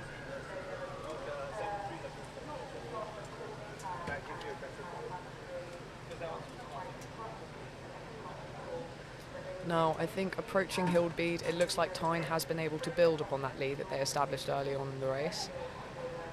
Looking very strong as they're coming past this landing stage.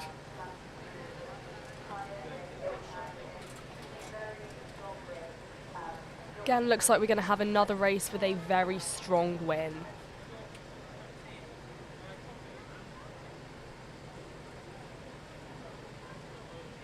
John's still looking very strong though. Very nice timing from them there as they're coming through.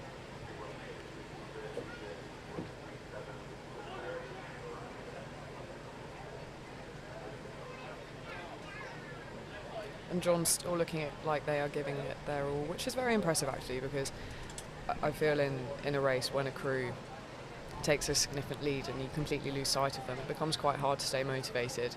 So really well done to Johns here, because they're putting down a great effort and really haven't let up at all. The amount of dedication here today has been really impressive. Exactly. It's a testament to the rowers and the coxes. And especially throughout the year, people have put so much work in, and this is very much like the culmination of all of that, this final day, this final race. Exactly. No, Durham Regatta is always a lovely event at the end of the year. Makes all of the very miserable training through the winter worth it in many ways. But coming under Bath Bridge here, Tyne has managed to build upon that convincing lead as they come up to the finish line now. And that is looking like a win for Tyne, with Johns just coming under Bath Bridge now. In a moment, we will be saying goodbye briefly for a quick advert break, but do not worry, we will be back very soon with more coverage of the race and hopefully very enlightening commentary.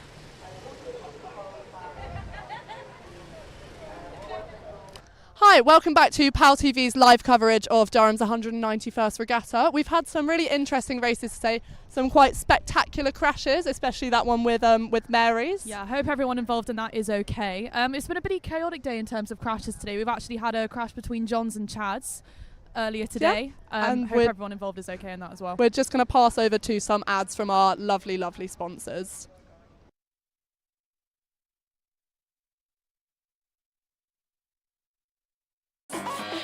Looking for a new local this summer? This is the Waterhouse. With pints from only £2.50 and student doubles from only £3.95. Free dartboards every day of the week.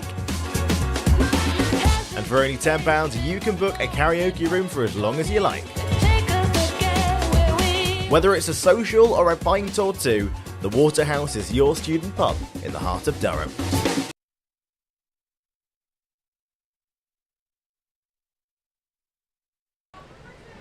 Hello and welcome back to PalTV's coverage of the 191st Durham Regatta, brought to you by the Waterhouse.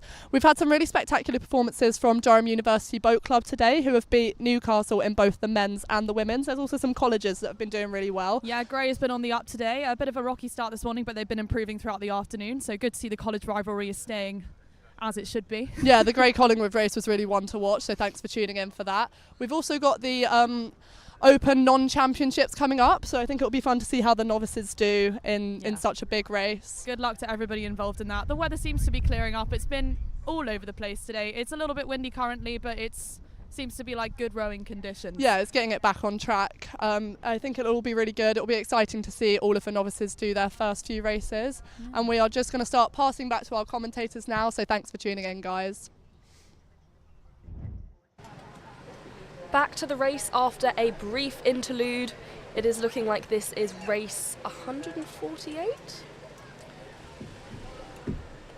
Yes, I want to say it's looking like we have a composite here between Durham Amateur Rowing Club and Hexham. And then looks like this is Durham Hexham versus Collingwood, with Durham Hexham over on the racecourse side and Collingwood over on the Penal Wood side. Looking like Durham Hexham are taking a slight lead as we start off the race. Both crews looking very quick off the start here. Yeah, and looking like the Durham and Hexham composite is taking a lead as we approach Collingwood landing stage. Again, looking like we've got about 2 lengths between it at the moment. We'll see if Collingwood can close that gap though. Lovely to see we've got some support for Hexham Rowing Club over in the comments. It's lovely to see everyone tuning in to watch friends and family and even old boat clubs. We are sure your support is much appreciated by all of the rowers out here today. And there we go, we have a win for Durham Hexham.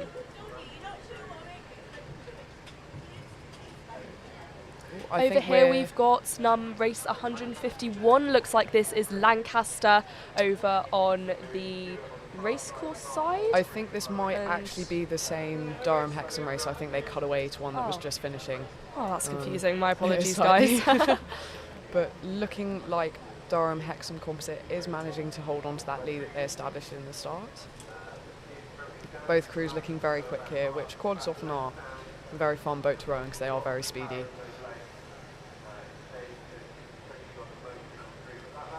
Those are the crews just coming past Hillbead now. Durham looking like they've managed to build up a convincing lead of about a length or 2, but Collingwood still very much in the game.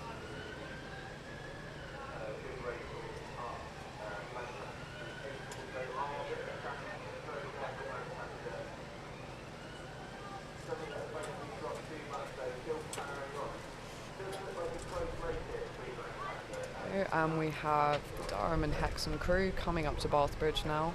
Still easily maintaining that lead that they had built up earlier.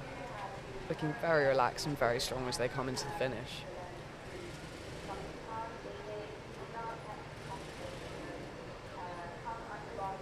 And some great shots from the drone there, giving you some close-up views of what's going on inside these boats. Oh, it doesn't matter, sorry. And there we have Durham and Hexham crossing the line. Oh, see you later. Collingwood coming up quickly behind. Here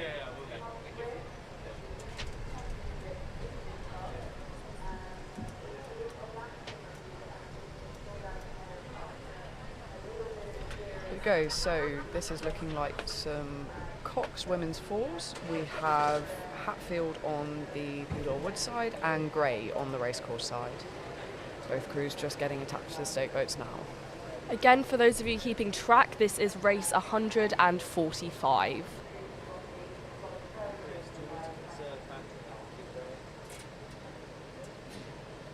Looking like we might have a slight pause in the racing here as some of the other crews are marshalling back up. Looks like Gray's sort of drifting away over there. Yeah, again, very difficult to do in the windy conditions that we've been having this weekend, this stake boating. It's not easy and it's very stressful, so a big well done to all the crews that are doing it today. It's a big reason for a lot of the delays as well. You will have realised things have been running quite behind schedule for a lot of yesterday and today, and the wind is a very big factor in that. Oh, someone there just pointing out it was in fact St Leonard's in the last race, not Collingwood. Thank you very much for pointing that out, and our apologies for getting that wrong.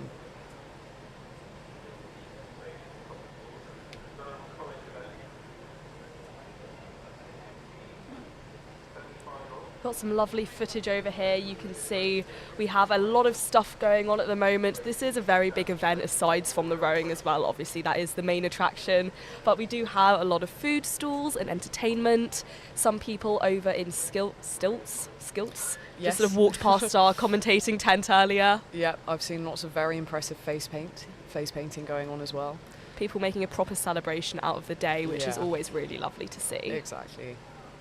I believe there's also a kind of Viking reenactment thing going on alongside the classic car show, so really a very impressive variety of entertainment going on today. Vikings very on theme with Durham. Yes, yeah it is. Picked their entertainment well. Yeah. Looks like we're just about getting ready to get going. Okay. So again we have Hatfield on Penal Wood side and Gray on the racecourse side. And off we go. Gray looking initially like they might be taking a bit of lead off the start, but Hatfield's still very much putting a lot of power down, so it's all to play for.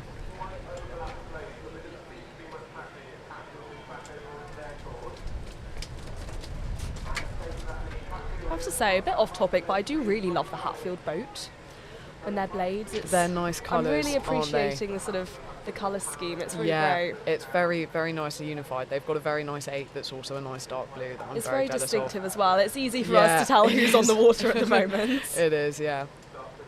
Here we go, looking like Hatfield might be taking a slight lead on Gray now, coming up to Collingwood landing stage.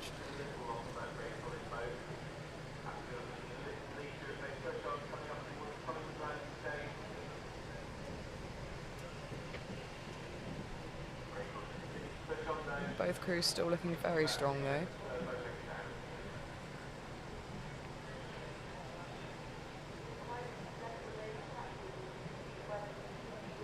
Hatfield looking like they might be rating slightly higher, which could be one of the reasons for the lead that we think they currently have. Again, it's quite tricky to tell with these angles. We really need sort of a bird's eye view to properly be able to tell you like who's in the lead, how many lengths are in it, because when it's this close, again, it is quite tricky to tell. Exactly. It's also quite tricky to tell in person, I feel, because you're stuck in one particular spot, and you can tell when the crews come right past you, but then once they're in the distance, it becomes a lot more difficult to tell who's got the advantage. Yeah, from this angle as well, it's looking like Hatfield is slightly taking the lead. I'm going to estimate about half a length by the looks of it. Yeah, possibly, perhaps even Might building be on slightly that as more. we're coming through.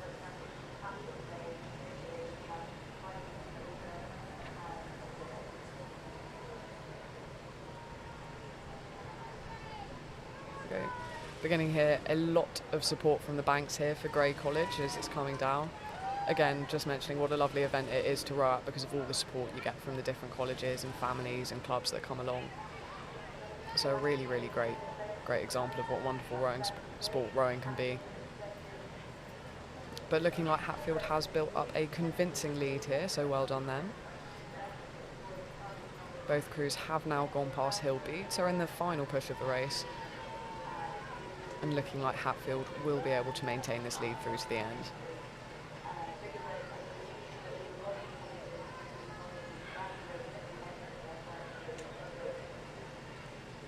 Looking like this is going to be quite a strong win for Hatfield. Looks like they're about 2 lengths in it now, but Grey still really giving it their all as they're coming into the final stretch of the race.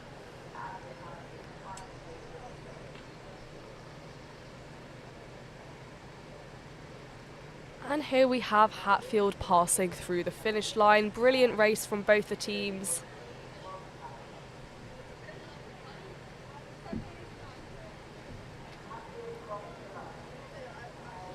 And that is Hatfield securing their win. With Grey now coming up to the finish line as well. Well done to both crews.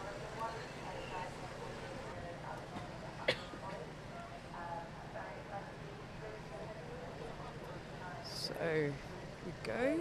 Let's try and figure out what crews we have here for you. It's looking like Leeds and Marys. Please correct me if I am wrong. According to my current information, we have Leeds over on the racecourse side and Marys over on the Pilar Wood side. I think just looking at what they're wearing, I want to say we have got Yarm School on the racecourse side and then perhaps Lambton on the Pilar Wood side.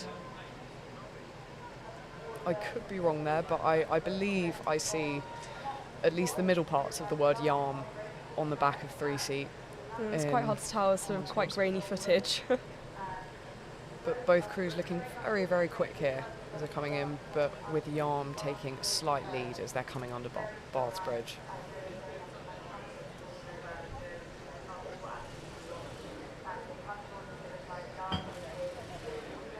And that is Yarm taking the win, but both crews, as you could see, they're really pushing towards the finish line. There was no letting up there, so really, really impressive display from both crews.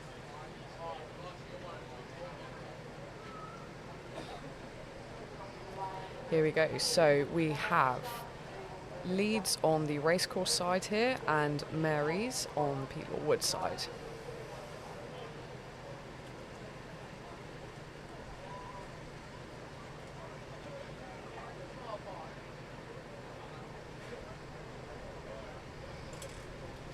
And this is another 8th race we have coming up, so it should be very fast and very exciting, so a good one to tune in for.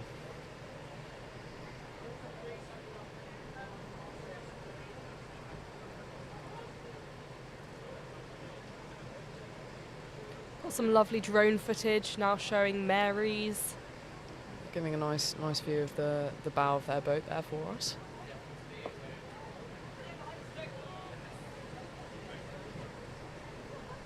It's looking like we have a slight pause in the racing here, which is probably just to let the crews marshal up along the side of the river.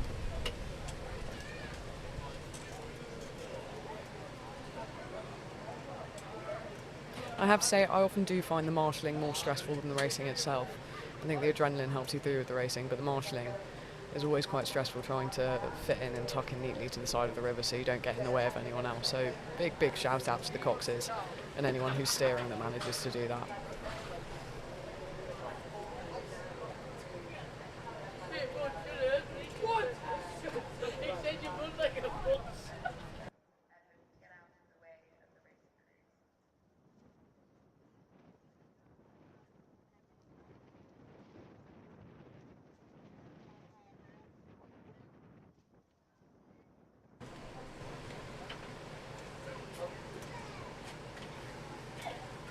Again, you can still see we have some boats marshalling up to the start again.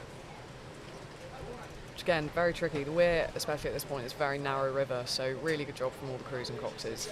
Yeah, all getting very close with the blades there. Want to avoid any collisions.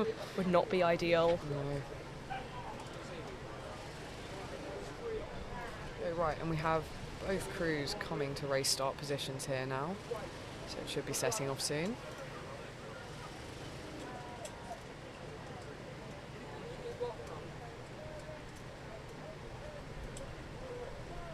And off we go. Leeds looking like they've got a slight edge on Mary's just off the start here, but still all to play for as the race goes on. Very strong start from both teams though. This is looking like it's going to be a good race. Well, both crews still rating very, very highly, moving very quickly up to Collingwood landing stage. Again, looking like Leeds might just have a slight edge on Mary's, but it's not something that Mary's are looking like they're willing to let Leeds build upon. So very, very close here.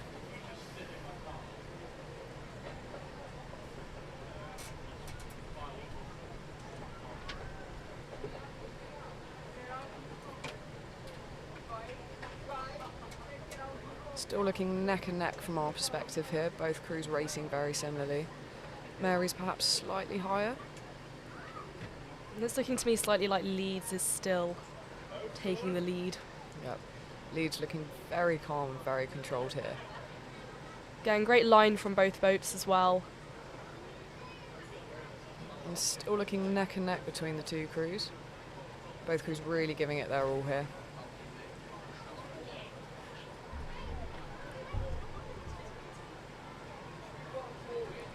Again, I think this is going to be a very close race. Both crews coming up to Hillbeard landing stage now, and from our perspective, looking very, very, very tight. Now beginning to hear a lot of support from the banks for both crews. Be interesting to see if either crew are able to take such support and help it to power them through the final stretch of the race. Looking like the boat's getting quite close together. Although I think Slightly Leeds has risky. managed to build up a significant lead over Mary's. Still close though. Still close. Don't necessarily know if there's open water between the two boats yet. But it does look like Leeds will be able to go on to take the win. Very impressive show from both boats though. And there we have a win for Leeds. Great effort to both teams. Now, as we draw to the close of this race, I'd like to give a quick shout out to DU Women in Media. So DU Women in Media is a society at Durham that is essentially what it says on the tin, all about helping women who have an interest in media make connections within the field and learn more about it and get more experience.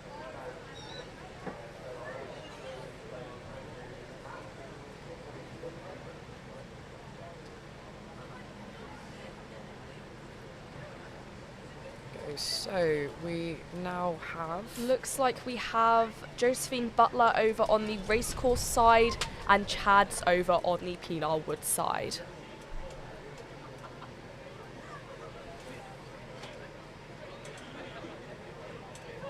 Now both of these crews have had very impressive races so far today, so this should be an exciting one to watch. Also, always a fun one because it's between two colleges, which I always think is quite good fun. There'll be a lot of support from the banks on this one. College races are always the most exciting ones. Very high intensity, very high in emotions. Lots of people coming to see their friends. Yeah, I might be biased, but I do think they're some of the most entertaining ones. Okay, and it looks like Chad's might have managed to build up an early lead on Butler here, but both crews really giving it their all as we come up to Collingwood landing stage.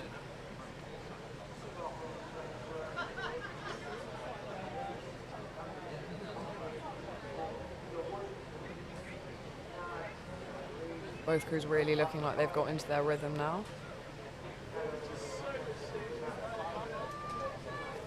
As they're coming up to the halfway point of the race, looking like Chad still is managing to maintain that lead they built up earlier. But with about half of the race to go, it is all very much still to play for.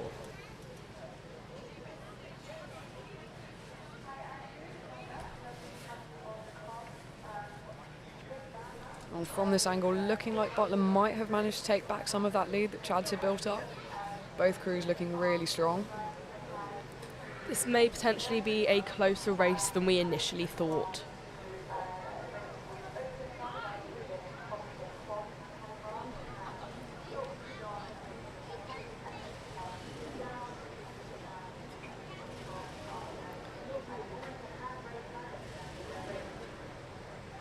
Quite a good shot there of the Cox in their bow loader, just seeing their head sticking out. And it's looking like Chad's has managed to maintain that lead they built up earlier on. Both boats seem to be taking quite an interesting line. Yeah, I'm not entirely sure of the rules about staying in lanes, but I believe there's something to do with as long as the boat in front has a significant enough lead, you are allowed to cross over slightly. I wouldn't quote me on that. I'm not a Cox and tend to put a lot of faith in my Coxes, and so don't look at those rules too closely myself. Perhaps I should. Quite close. It looks like if Butler was to catch up, there would be some clashing of blades over there. But looking like Chad has managed to build up a significant lead of at least 2 lengths now, so looking like they will be taking that win.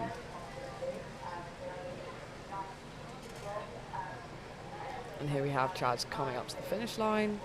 Strong win for Chad's. Great effort for both teams though.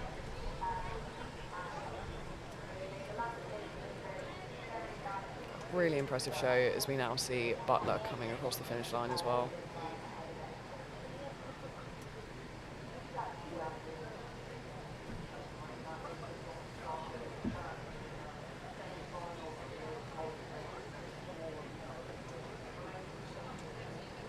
So I think this is looking like Gray versus Collingwood. Yes, with Gray on the racecourse side and Collingwood on the Pilar Wood side. Again, for those of you keeping track, this is race 154. Which is the Open Maidens Cox Fours category. So this will be one of these crews' very first races. And what a brilliant opportunity to have for one of your first races as well here at this regatta. And it's going to be quite tricky to tell the two boats apart. Very similar blades, yes, boat designs. Very similar unisuits as well. It's always great when you have sort of like Chad's versus Hatfield. You've got a bright blue boat and then you've got a bright green boat. This one is going to be slightly trickier for us. Makes it easier to discern what's going on.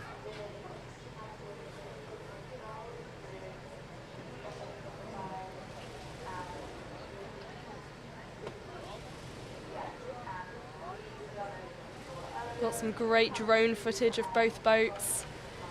Looks like they're just getting ready to go. I imagine it's quite a moment of anticipation just sitting there waiting to be told for the start. Nerves are at an all-time high as well. No, it's that thing when you sort of build up all your anticipation, you're just Yeah. ready to get going, and then it's like, oh no, wait a bit longer. Yeah. We're not quite ready yet. Exactly, And it's very, very nerve-wracking. Yeah. Both crews just finishing getting lined up here.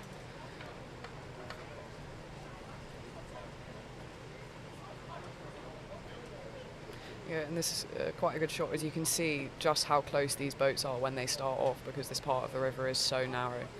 So again, massive well done to all the coxes and the umpires who are getting all the boats lined up at the beginning of the races here, because it's no easy thing to do. Yeah, this is quite a narrow river.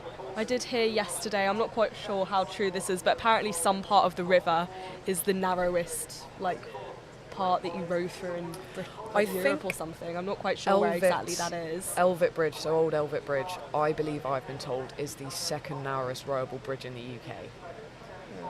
Quite impressive, quite tricky. Yeah. So big respect to these guys. Yeah. Having to Yeah. train through there on the regular. Yeah, big respect to the coxes who take us through pretty much every day. It's not something I want to do. Looking like it's quite close at the moment. Looking like Not Collingwood. quite sure who's taking the lead. No, it's difficult to tell. Looking like Collingwood might have a slight lead. As the crews are just going past Collingwood landing stage, there'll be immense amounts of supports coming from the bank now as they go through.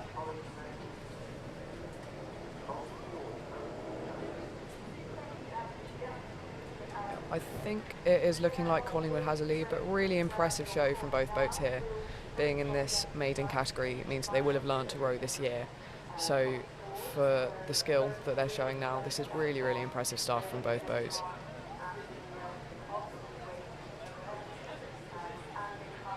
Again, looking like Collingwood has a slight lead, but again, only a slight one. So very much all still to play for as the race goes on.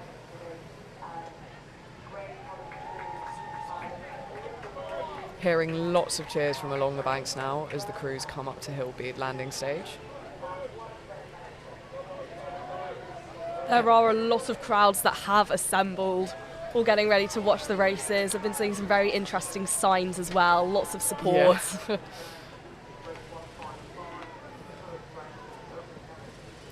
Looking like Collingwood is managing to hold on to that lead, but Grey are certainly not giving up and don't look like they want to let Collingwood get any more space between them. There is a gap of about a length, 2 lengths, but again, Yeah, one that maybe about could a be length. pretty easily closed, I imagine, with some hard work. Exactly. Looking like it's widening though. Coming under Bath Both Bridge teams now. giving it their absolute all. And that is Collingwood rowing through to take the win.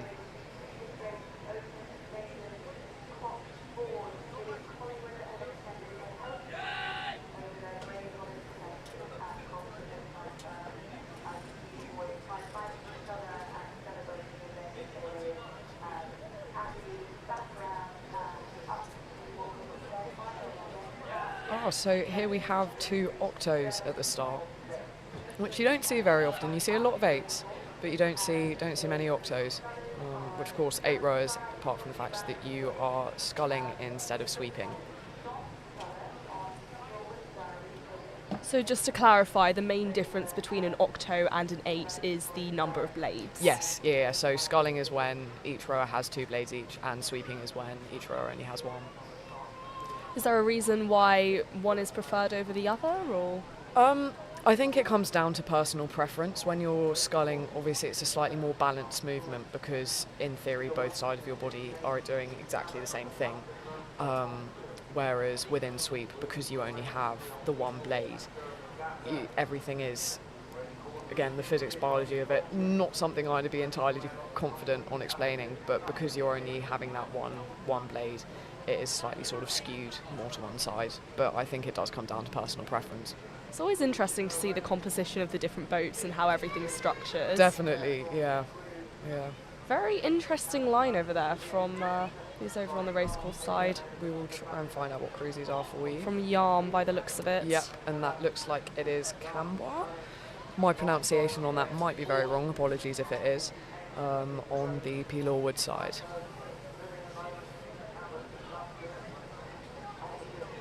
I feel like octos are quite a spectacle to watch purely because of the amount of blades that you do have. The coordination There's that they a lot take going on. is very impressive, yeah.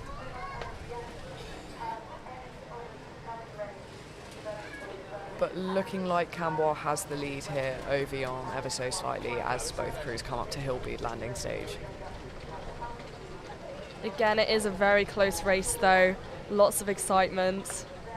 I do love the close races. It's always when you get right to the finish and it's Yeah. all, you can't quite tell who's going to take the lead. Exactly, and when you can tell that both crews have really, really had to push each other right through to the end of the race.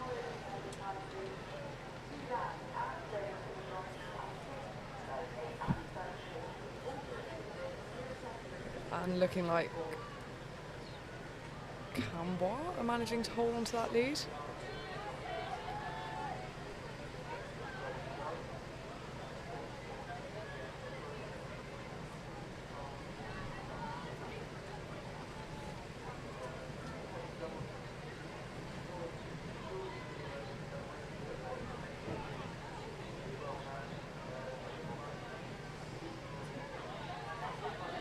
Like that lead has opened up to about a boat length now as the crews are coming into the close.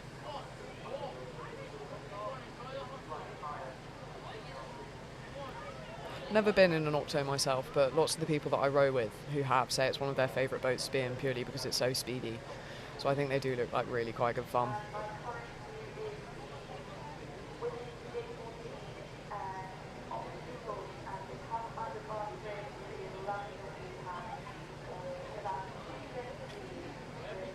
And there we have Cambois crossing the finish line. About a length's lead on the other crew, but very impressive show from both crews there. Very enjoyable race to watch. Okay, so a couple of doubles out at the moment, and I believe this is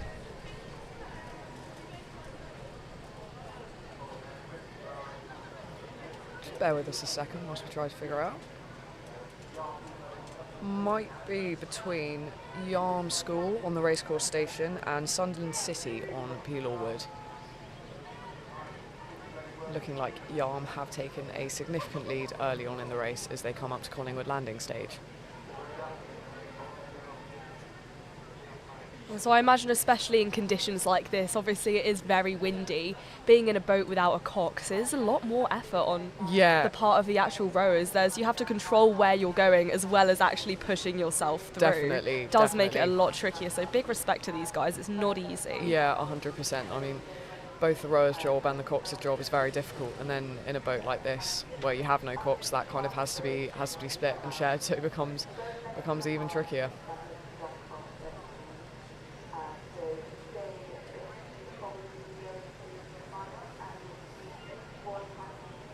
Again, looking like Yarm is still taking a significant lead.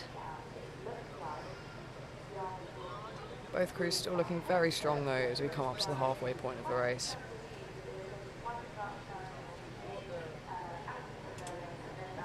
See all the crews marshalling back down in the background.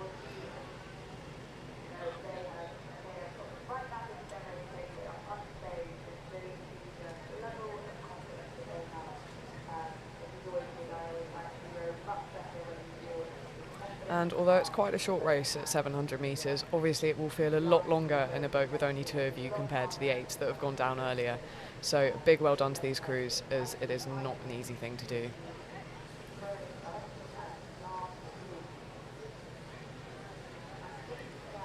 Again, rather significant lead for Yarm, looking like it's going to be quite a strong win in their favour. Yarm looking very controlled and calm as they come under Bath's Bridge, but can see Sunderland City still really giving it their all as they approach as well. And Yarm takes the win.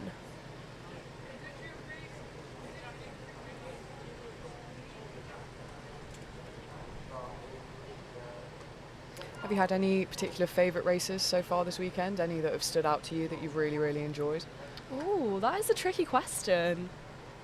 I'm not sure. Not one particular race. I mean, it's been quite good. We haven't really had any sort of big disasters or anything. I think yesterday a couple of boats ended up sort of on the riverbank. Yeah, it was not great. Very, very windy conditions yesterday, so there were a few little few little niggles in Did the make process it a of little racing bit them marginally, trickier. I suppose. But yeah, any of the really close races have had me really excited, sort of on Always the edge of my exciting. seat. I can't quite tell who's going to take the lead. Yeah, no, I'm with you there. So here it's looking like we have John's over on the racecourse side and Trevelyan over on the Pilar Wood side. I will do my best to keep my commentary nice and unbiased here because I'm a member of Trevelyan College myself. So I know where my support will be lying in this one particular race. But I believe this is the women's maidens Cox Ford race. So again, very new to the sport, all these people in these boats, but have all done it incredibly well, particularly given how rubbish the weather has been, especially last term, given river levels. Crews are able to get very little time on the water, so the fact that these crews are able to race so well is a real testament to themselves, but also the many novice programs that are run by different college boat clubs and the novice captains that are in charge of those. So what were those river issues you were referencing last term? So essentially it's all to do with kind of safety, but with lots of rainfall, obviously river levels go up big time, current gets stronger, and it becomes dangerous to row on. So you're not allowed to go out once the river levels reach a certain height, which isn't the end of the world. Obviously there's lots of other training that you can do. Not quite the same as actually being on the No, water though. exactly. And this was something sort of discussed around the boat race this year actually. As I think it was Oxford had managed to have very, very little time on the water compared to Cambridge. And obviously Cambridge took quite convincing wins over Oxford in that race this year.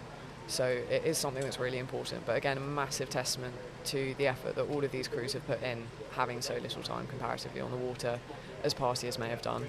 Looking like it's currently very close at the moment. Yeah. Potentially Trevelyan taking Yeah. a slight lead by the looks of it. Looking like Trevs might have a slight edge. There are a few issues with timing John's earlier on, but they've managed to recover really, really well from that and are very much back in the race.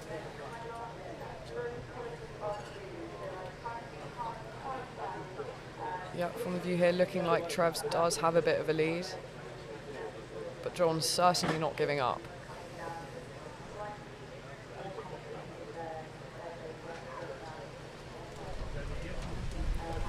Again, I imagine you can hear through the microphones the amount of wind that is going on at the moment. Oh, I think that might have been a crab from John's there. Oh, unlucky. A nasty one. Not something anyone wants to happen to them in the race, but it happens to the best of people. So, not the end of the world. And it looks like they've managed to recover quite quickly. Interesting line. There we Although go. it, yeah, has meant that their line has been skewed slightly, but very good job from the Cox there, getting it back on course nice and quickly. Good recovery. There is still Exactly. space for them to catch up. This could be a very close race. Exactly. Trev's looking very strong here as they're coming into the finish, but John's now really looking like they're giving it their all to try and catch up.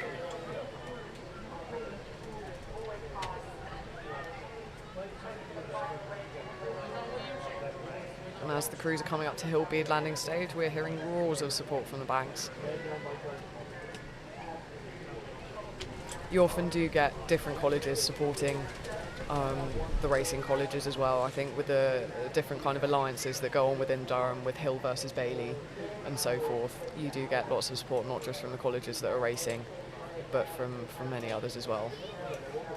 Looking like Trevs have taken a pretty convincing lead. Looking like at least 2 lengths there. But John's still looking very strong in the background, looking like they're winding up now into the finish and doing really, really well.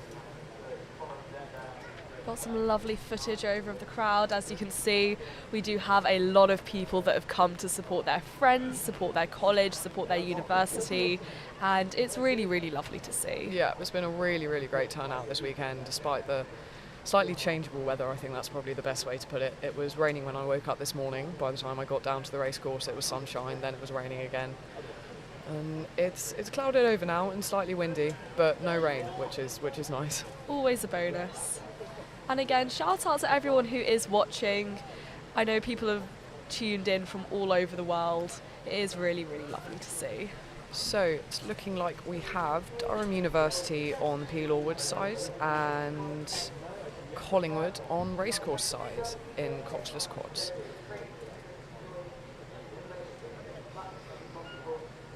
Both crews really fast off the start here. Very difficult to tell. Looking like Collingwood, Collingwood might have is a in the lead. slight edge on Durham University here. Again, with these angles, it is sometimes quite tricky to tell. You do really need to have a bird's eye view of the footage just to really see what's actually going on. Exactly. Both crews still rating very, very highly here as they pass Collingwood landing stage, and both looking very strong, so this should be an exciting race.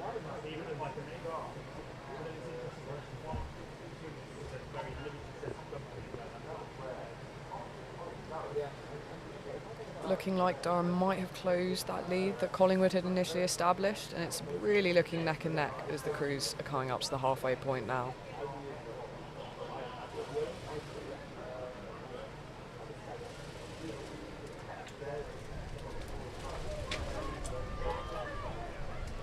Hearing lots of support from the banks now as the crews are coming down.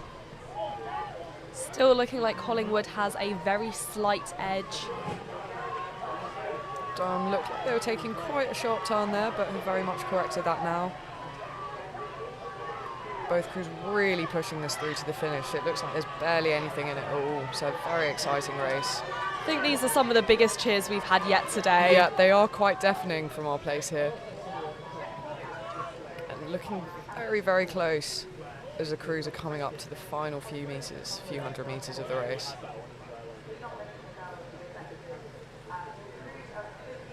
And it really is neck and neck. I reckon this is going to be a very, very close finish between the two.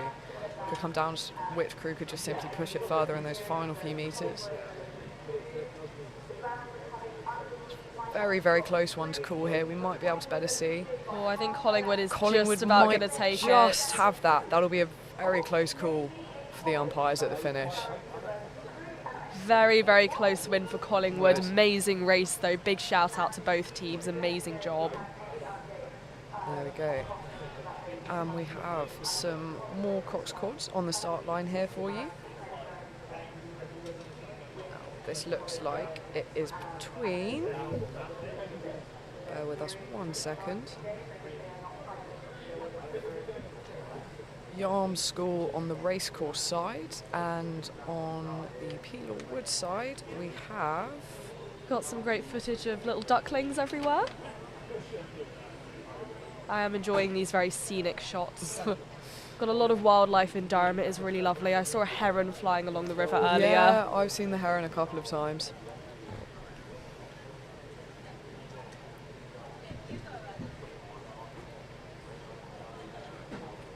And we think it is Cambois on the Peel or Wood side. And off we go. Both crews quickly off the start. I always find it quite interesting watching race starts and how each crew takes a slightly different approach to them. It's all with the sort of same purpose, to get the boat moving quickly so you can build upon the speed, but each crew has their own slightly different combination of how they achieve that. And it's so what are different methods that you can use if you're a boat crew? Essentially it's all to do with the different lengths that you move up the slide for different amounts of time.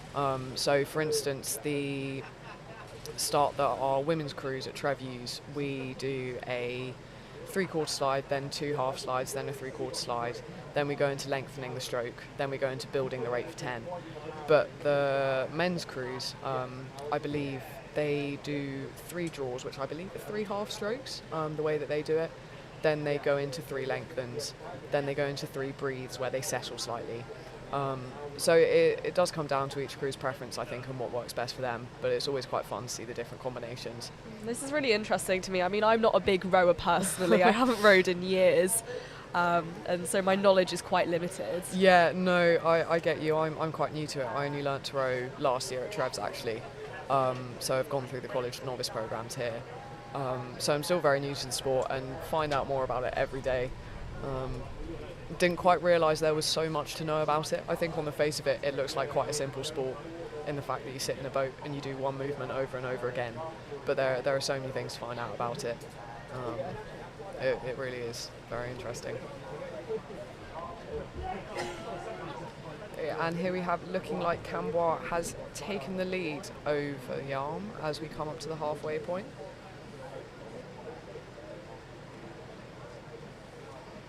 coming past Hillbeard landing stage. Cambois still looking like they have a significant lead over Yarm, but both crews looking very strong, very controlled as we come into the final push of the race.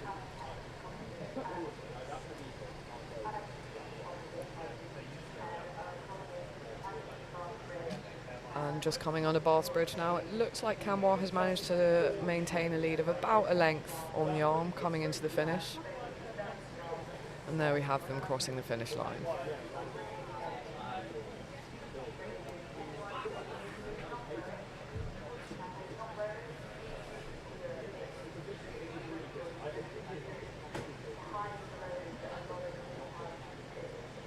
Nice shot of the crowd there, showing just how many people have turned out to support all of these crews today. Here, by the looks of it, we have a couple more quads.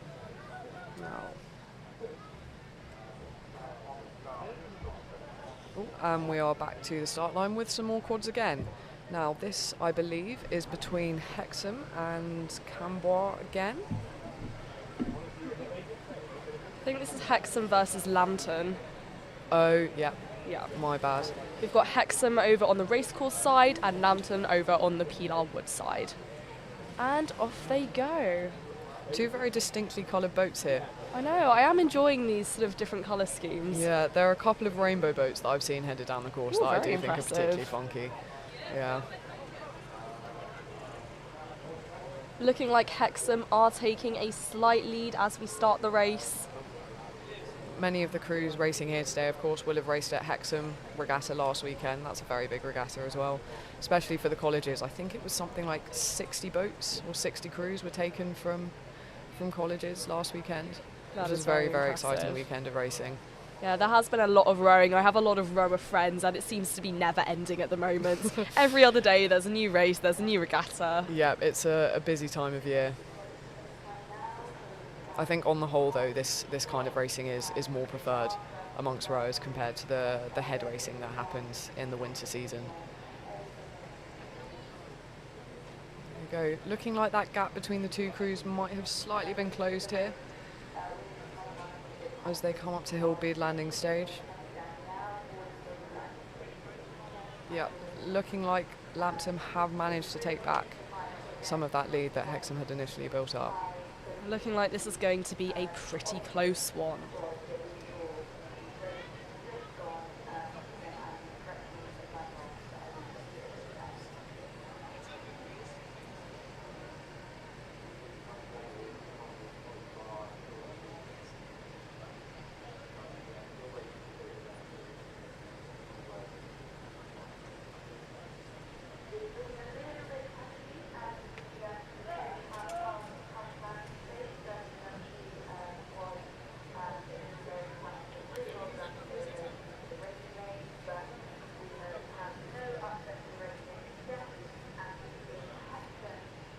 Looking like our footage has paused here slightly, so not 100% sure of what is going on, but apologies if the same issue has extended to your footage over at home. We will be back with you getting it up and running as soon as we can.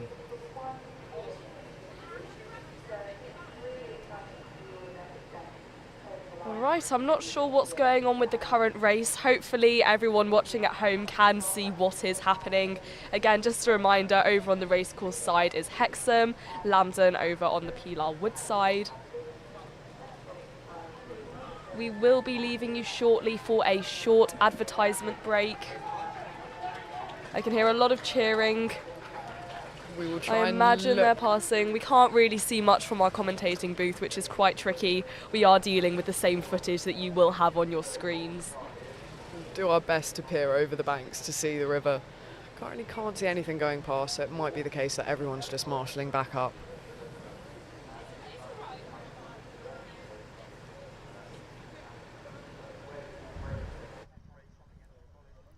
Hello everyone, welcome back to PalTV's coverage of the 191st Durham Regatta, brought to you Hello everyone, welcome back to PalTV's coverage of the 191st Durham Regatta, brought to you by the Waterhouse. We've had a really exciting afternoon of racing so far. Yeah, very exciting. We've seen the Intercollegiate rivalry hyping up. We've seen Trevelyan College beat St John's College. And we've also seen Collingwood College beat the Durham University Boat Club, which has been interesting. Very interesting. And in the wider region, we have York beating Teesside and Yarm beating Durham School, which has been so much fun. That was a particularly close one. That was tense. Yes. But yeah. Really tense. It's been a really good afternoon. The weather's sort of clearing up. It's cloudy, not so bad now. And I think we're probably going to take a little bit of a breather and go to an ad break now.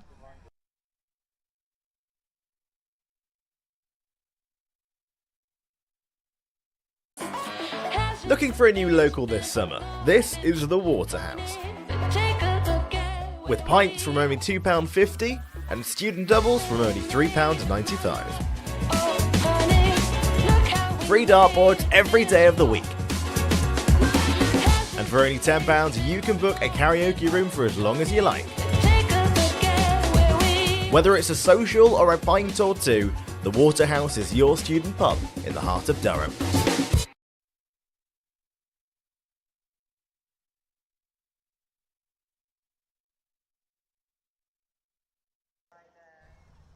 Hello everyone, welcome back to PalTV's coverage of the 191st Durham Regatta, brought to you by the Waterhouse. We've got a really exciting afternoon of racing coming up with some younger people competing for the first time today, I believe. We've got the Under-14s Championship, which is happening at about 5 p.m. That would be such an interesting one. That's the finals. So yeah, reaching the end of the day. We've had loads of collegiate drama and rivalries like usurping throughout the day. We've had Hatfield dominating, really. If we're being honest, they've done incredibly well. They had a bit of a shaky start with a loss to Grey, but have been doing consistently great throughout. Yeah, and Grey so far today has actually been on the up. They've been really consistent towards the end of this afternoon. But yeah, I feel like I think that probably what we've seen most is people getting really into the sport, so much adrenaline, and I feel like we should probably be taking it back to the commentary now. We've taken up enough of their time. Yes.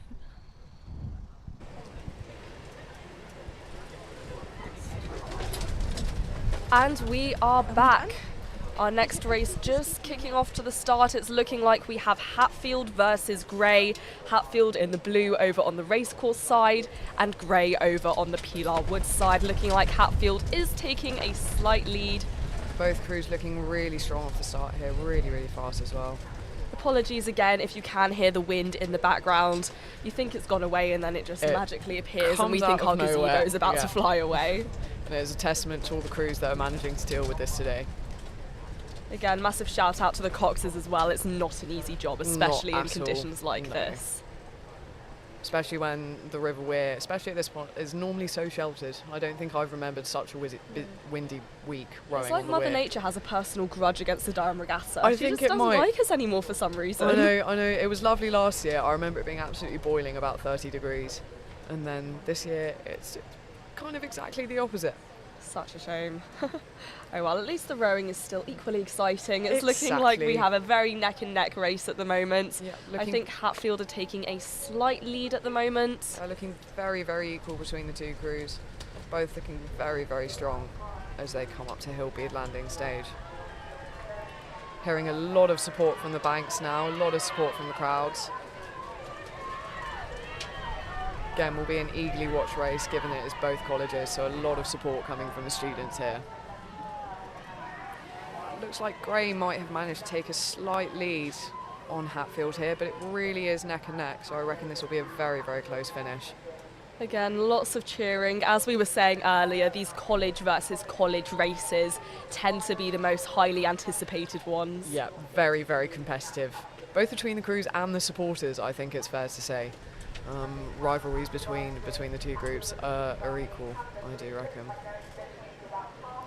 Ooh, very close there. Looking like Hatfield might just have it coming across the finish line, but a very close race. Both crews really pushing each other through to the finish there.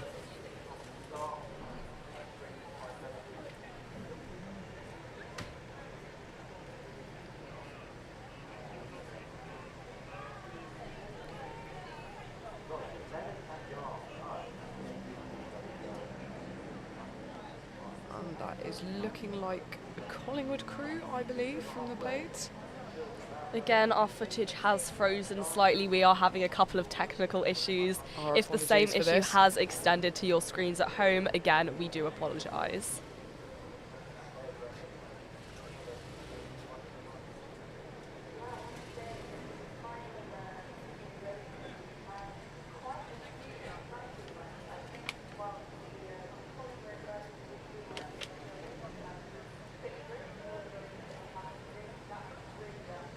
So I believe this is the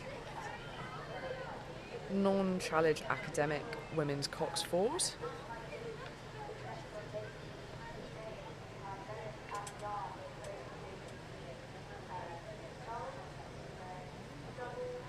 Again, apologies for the slight delay in the footage.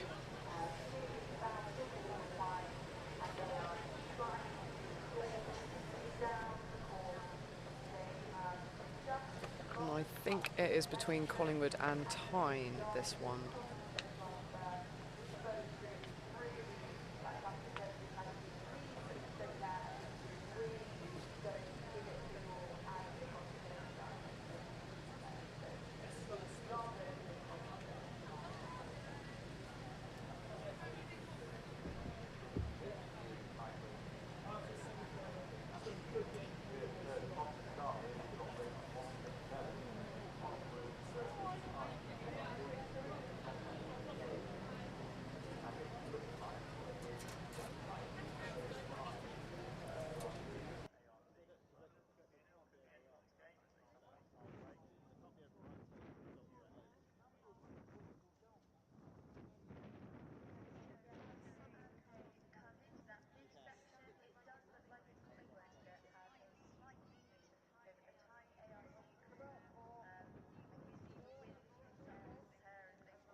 Got some very loud cheering for our current race.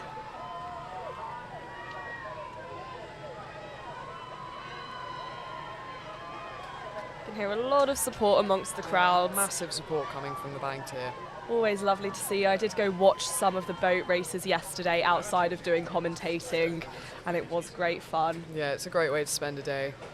It was impossible to tell who was going past, so I had to just sit there for about 45 minutes waiting for my college boat to come past. Fair enough. It was a really fun day out. Great experience. Just going past us now, we have that Tyne and Collingwood race, I do believe, of the non-challenge academic women's Cox Fours. If anyone watching at home is able to make it out for the regatta next year, I would highly recommend. There is a really lovely atmosphere, and there's something really special about getting to sit on the riverbank and actually see everyone rowing past. Definitely. And lots of events on, lots of food trucks, lots of entertainment. Exactly. And it is a really fun day out. Lots of people have flocked into Durham for the events. The whole city is really buzzing at the moment. Yeah, there's really something for everyone here. And I feel even if rowing isn't a sport that you know particularly well, it's one that once you kind of watch a few races, it's quite easy to get the gist of and understand what's going on, and becomes a really good fun one to watch. And even if you have very minimal knowledge, all you need to know is the boat that goes first is the boat that's winning. Yes. It's not that difficult to get confused, to be very honest. No, not at all. Especially regattas, I feel, are always exciting. The side-by-side aspects of them is really good fun. Especially when they're really, really close, the boats are just neck and neck. Definitely. Always high in anticipation. Exactly.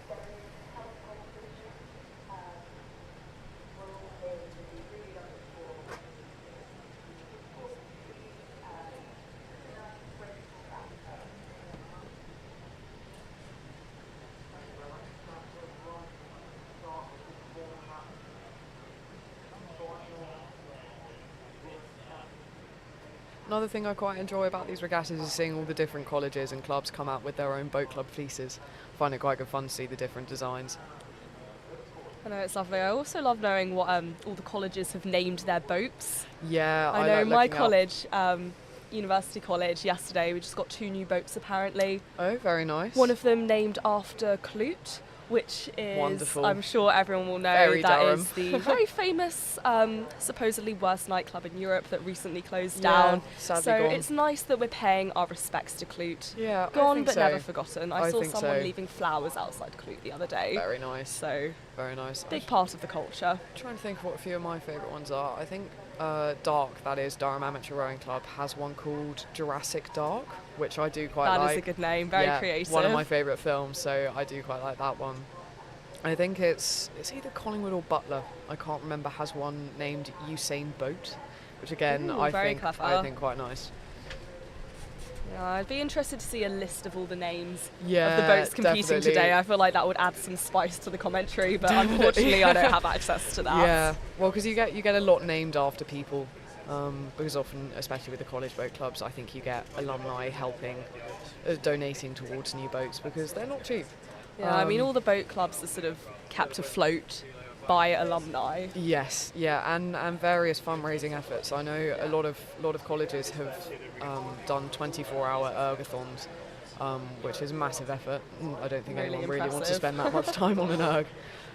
Again, the dedication to the sport, not just on the river, but off the river as well. Like yeah. rowers, like you can tell when someone rows. It's a very big part of their personality. Probably because they and end for up a good talking about reason. it a lot. Yeah, no. I know a lot more about rowing than I would otherwise if I didn't have a lot of rowing friends. Yeah, no, because a lot of my friends are rowers, and my non-rower friends always say that about us, is that any knowledge they have from the sport is because we end up talking about it non-stop. So Honestly, I do they're feel doing a slightly bad for public them. Yeah, no, I do think the stereotype of rowers having bad chat, it does ring true slightly sometimes, but when you spend so much of your life doing it, there's not really much else to talk about, I feel. Looks like the Durham University race has just set off.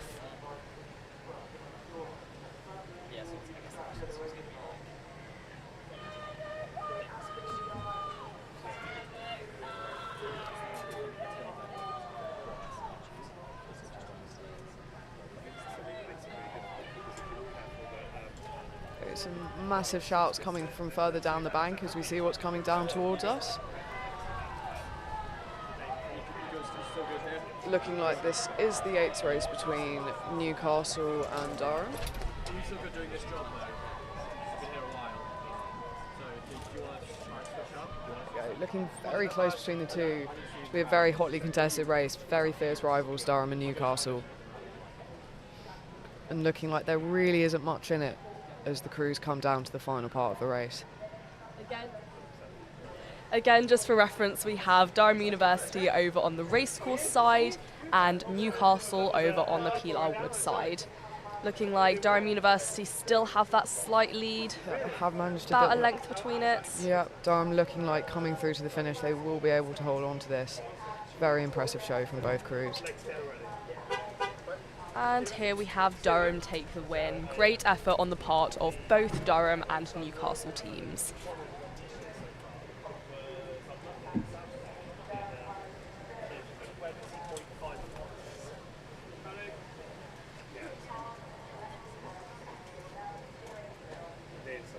And next up, I do believe we should have race 169. There we go, which, by the looks of it, is between Durham University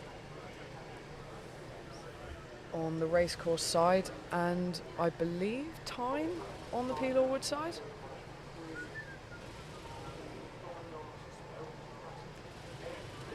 And this is the final of the Open Championship 8. So it should be a very exciting race here between both of these crews.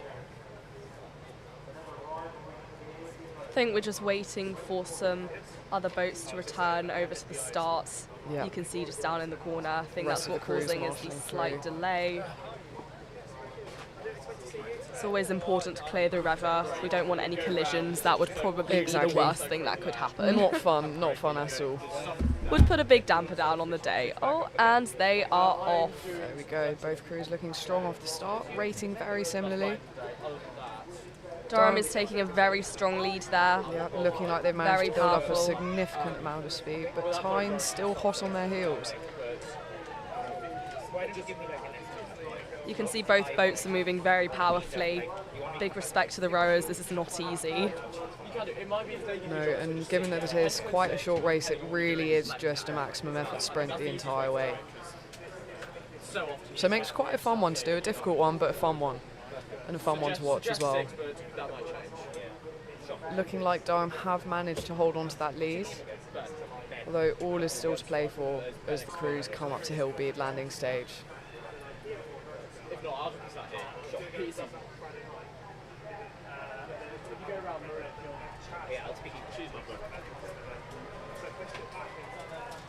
Hearing a lot of support from the banks now as the crews are approaching us. Both still looking very, very strong. Again, you can hear a lot of cheering, a lot of support. Again, always really lovely to see. Now, difficult to tell from this angle, but looking like Tyne managed to take back some of that lead that Durham had built earlier, so it should be an exciting finish to this race. Potentially a closer one than previously expected.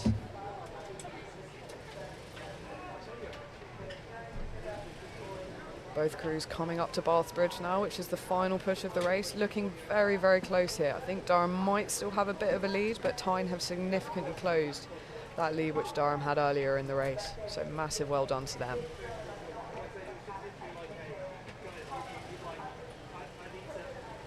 And coming into the finish, it looks like Durham is going to take the win. With Very Tyne close race, very though. close behind. Very close race, very good race as well. Great example of some really high quality rowing, and by the sounds of cheers that we heard along the race course, one greatly enjoyed by all of the spectators as well.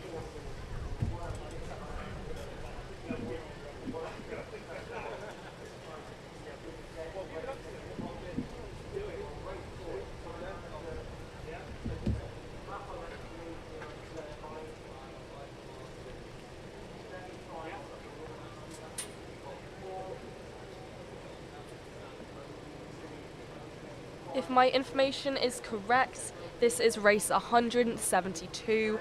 On the racecourse side, we have Tyne Amateur Rowing Club versus Woods South College. And looking like Tyne on the racecourse side has taken a bit of a lead, with South on Peel Woods side still looking very strong as the race is coming up to the halfway point.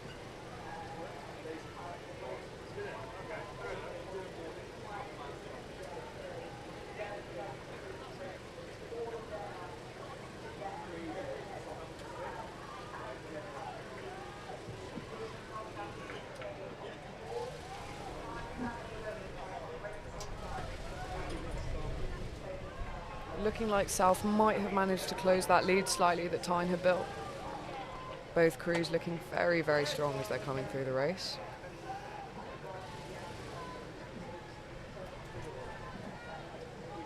Timing on both crews looking lovely as well. But looking like Tyne is managing to hold on to that lead ever so slightly. I'd say there's about a length between it at the moment.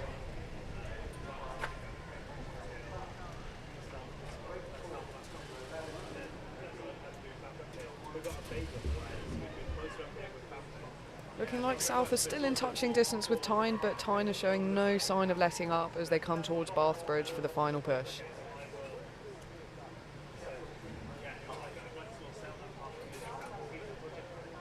Now looking like Tyne have managed to extend their lead to about a length coming into the finish. South still really pushing towards the end though. And we have Tyne basically soaring through the finish line, great effort. And we have South catching up just behind them. And next up, for those paying attention, we believe it is race 170 between Sheffield and Tyne. We have Sheffield over on the racecourse side and then Tyne over on the Pilar Wood side. Looks like they're just lining up, getting ready to go, and they are off. Strong start from both boats. Both very quick off the start here. Looking like Sheffield is taking the initial lead. Very nice lines from both of the coxes as well between the two crews.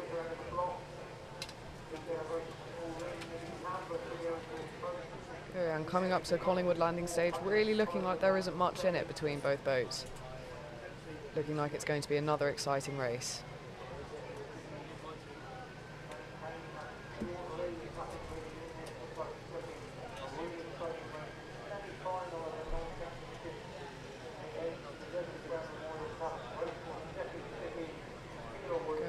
past Collingwood landing stage, both crews still looking neck and neck. Both crews racing very similarly and looking very strong. Again, difficult to see from our angle. Looks like Tyne might have a slight lead, but looking like it's all very much still to play for.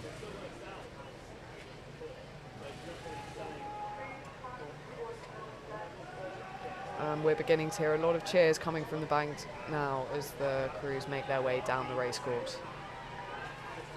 It's lovely to see that there are still many crowds out and about, even though the day is coming to a close. People aren't letting up. It's still very busy over here. Lots of supporters. Again, this race is looking very neck and neck. It is quite a close one. Both crews really pushing as they come up to the Bath Bridge now, getting close to the finish line. Looking like Sheffield does still have that lead though. But Tyne not very to much say this still is a in gap touch. that can't be closed up. Exactly, exactly. You never know what crews are going to have up their sleeves for the final few metres. They really could push it. It is the final stretch. They are really giving it all their all, you can see. Looking like Sheffield might have this one, but Tyne really not letting up as this race comes to a close. And we have a close win for Sheffield, not even half a boat length in it. Great effort on both teams. Yeah, very this was a impressive from both close crews race. There. Looking like little embrace between two boats there at the end of the race. Lovely. Up next, it's looking like we're going to have race 171. Over on the racecourse side, we've got Northumbria, and over on the Pilar Wood side, we've got Berwick or Lambton. Probably a composite between the two. Makes sense. This is Cox's Quads by the looks of it. Looking like Northumbria on the racecourse side are taking a slight lead. Both crews moving very nicely as they come up to Hillbead landing stage.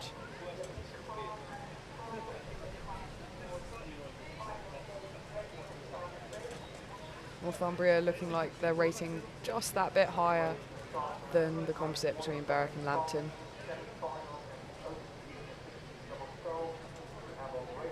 Building up a convincing lead as they come under Bath Bridge.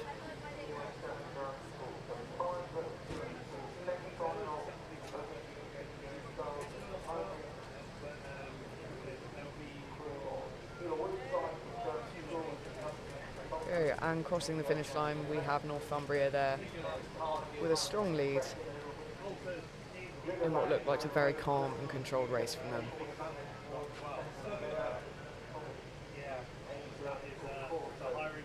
Up next, we have got race 175. This is Tyne Amateur Rowing Club over on the racecourse side and Durham School over on the Pilar Wood side.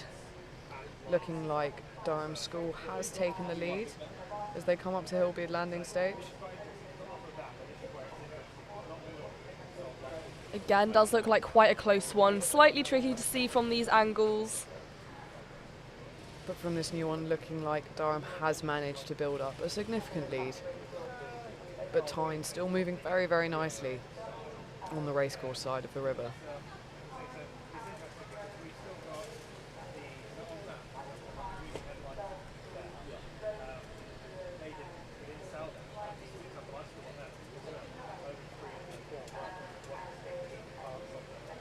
Crews coming up to Hillbead landing stage now. Durham School still with that lead.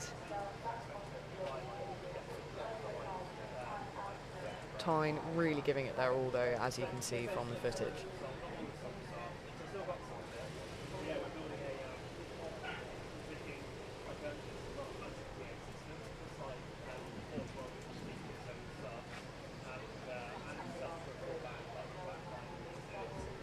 Looking like Tyne had to do a little bit of corrective steering there, but really good job from bow of that boat. He's managed to get it right back on course. Again, as we were saying earlier, with boats like this, when we don't have a cox, it does put that added burden onto the rowers, just because as well as just powering through what can be quite tricky waters sometimes, they do also have to control themselves and where they're going and steer, and that is quite difficult when you're doing that as you're trying to maintain your momentum, especially in conditions like this. It has been very, very windy today, so for these guys, honestly, huge respect, shout out to them. 100%, especially when you consider how young some of these people are rowing today. I mean, you have 14-year-olds here today really doing an incredible job. So massive well done to everyone who has been racing today.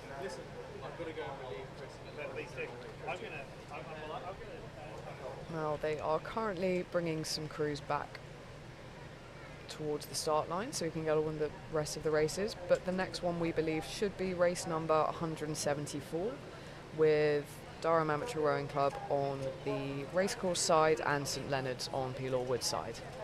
I think there might be a slight delay as they continue to bring the previous crews back to the starting line.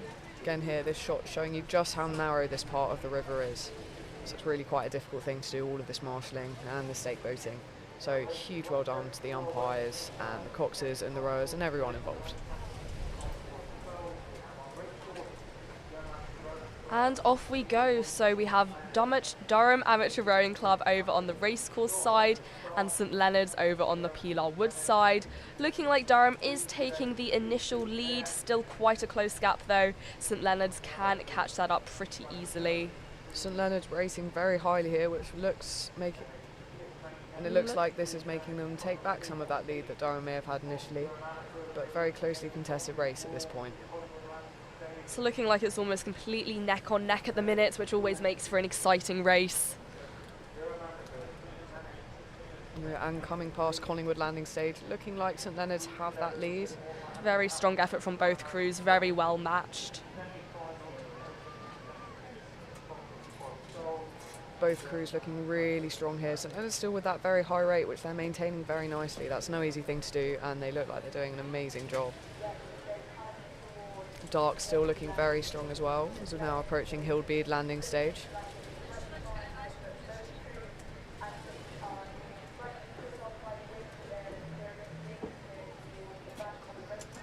St Leonard's sticking with that high rate, and it's looking like they're sticking with the lead as well.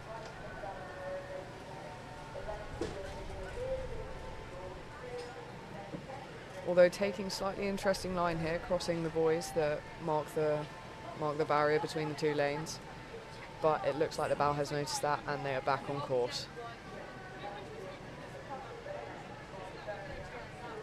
So just for myself and other people watching who may not be completely up on the sort of rowing terminology, how everything works, on a boat like this when you don't have a cox, how do they go about steering in the right direction? So I believe in quads it is foot steering, which is it's not something I've ever done myself, so I'm not entirely sure. I wouldn't 100% quote me on this. But I think you do it with your toe. Essentially, there's a little mechanism that gets attached to your toe that's attached to a wire that then moves the rudder. That doesn't happen in all coxless boats. In singles and doubles, sometimes you won't have any foot steering. I don't know if you ever have foot steering in a single, actually. Again, I'm quite new to rowing, so still finding out lots about it. I mean, this is really interesting. But yeah, it's something you do with your foot, I think. Okay, again, a lot of multitasking required for these guys. It can't be easy. Exactly. Yeah, again, we were saying earlier just how much time and effort goes into these boats, like the amount of physics, the amount of equations trying to build something like this and then make sure it runs on the water as streamlined as possible. Yeah. It's not easy. Yeah, even when it comes down to the kind of sort of construction of them, all of the spacing and the distances and the heights of the riggers, which are the sort of metal bits you see on the side of the boats where the oars go in. And just off now, we have a singles race. This is race 173, and it looks like we've got 2 members of Durham Amateur Rowing Club. I imagine this will be a very fiercely contested race, given that it is this club's home stretch of water. Both looking pretty evenly matched here as they come up to Collingwood landing stage. Looking like the sculler on Peel Wood side might have taken an early lead. Again, it is very, very close, quite hard to see from these angles, but it does look like this is going to be a close race.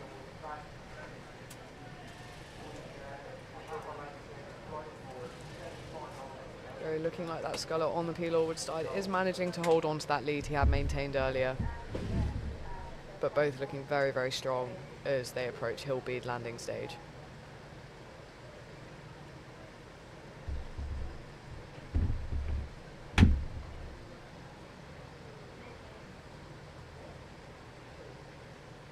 And I think that sculler on the Peel Orwood side has managed to maintain his lead.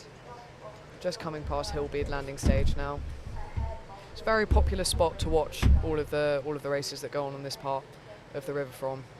They have a sofa which they bring out from the boathouse pretty regularly, which I always quite enjoy seeing.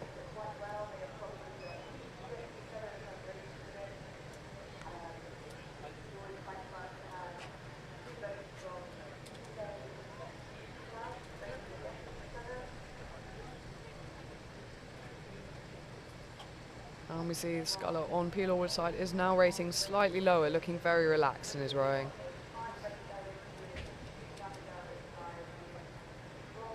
And the sculler on the racecourse side, keeping the rate slightly higher, really giving it his all, as you can see, moving very quickly through the water as we come up to Bath's Bridge and the final stretch of the race.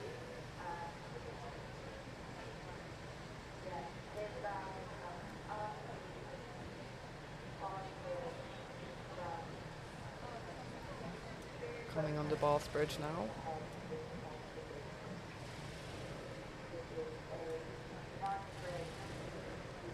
And we see sculler on the Peel Orwood side gliding under the finish line. And the sculler from Racecourse side managing to have taken a significant chunk out of that lead that had been built up. So massive well done to them. That was very impressive.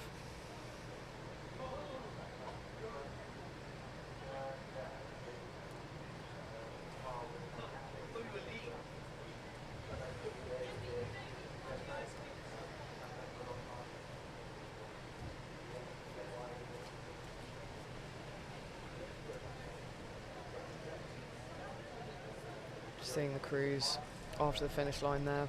Again, that's quite a stressful bit for the cocks to do because you have to hold up your boat very, very quickly to try and avoid any collisions amidst being very exhausted after finishing your race. Lovely footage of a duck swimming along. Slight delay in the races, not sure what they're sorting out.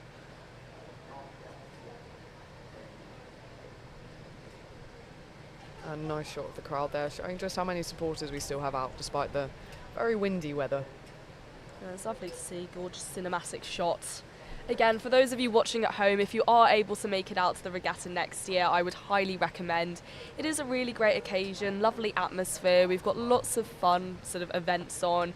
We saw some people walking past our commentating tent earlier in stilts. That was quite exciting, and you know, we've got ice cream vans, entertainment. It is a really lovely day out. I appreciate some people are watching all the way from Australia, and it is really lovely that you have tuned in to watch the races. We do really appreciate it, and I'm sure your friends and family in the boats as well do really appreciate all the support that you have been so lovely in giving. Definitely.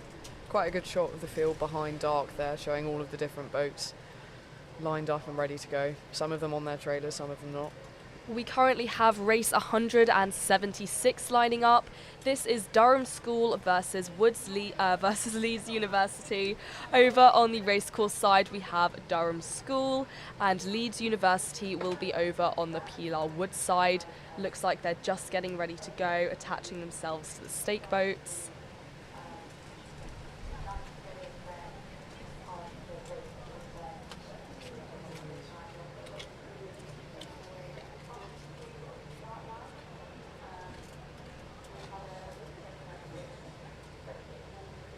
We just have Durham School coming through the stake boats now, so these crews will be getting lined up very shortly and the race will be beginning soon.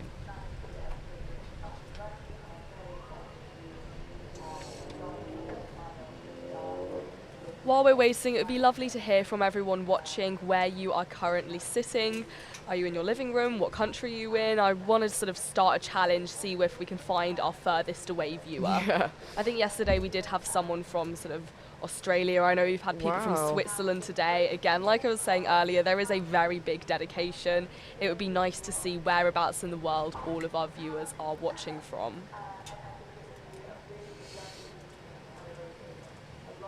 Lovely drone shot of the weir there, up towards the start of the race, and we can see that both crews are looking like they're pretty much lined up on the stake boats now. So again, for those just tuning in, on the racecourse side we have Durham School, and on the Peel or Wood side we have Leeds University.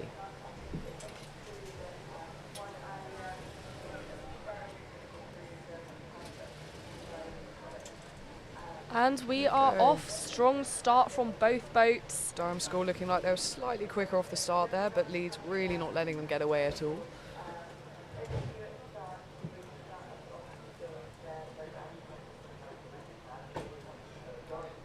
From this drone shot we can see that Durham have built up an early lead over Leeds. Again, it's really great to see with these drone shots, you can tell exactly who is in the beginning, like who is in the lead. Especially with neck-on-neck races like this, you do need that sort of good quality bird's eye footage to be able to tell just how close this race is going to be.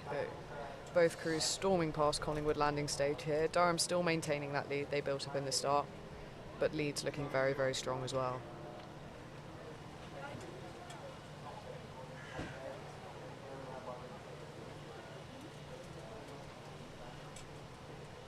Looks like Durham is racing slightly higher than Leeds as they're coming through to Hillbead landing stage.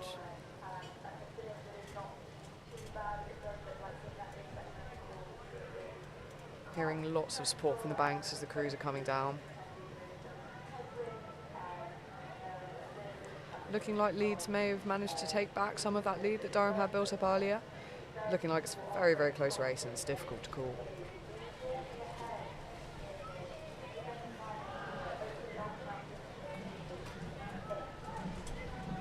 We can see them sort of storming past our commentating booth at the minute. They are taking a very, very strong aim. And looks like Leeds has really, really caught back up with Durham, put in a massive amount of power there to be able to do that.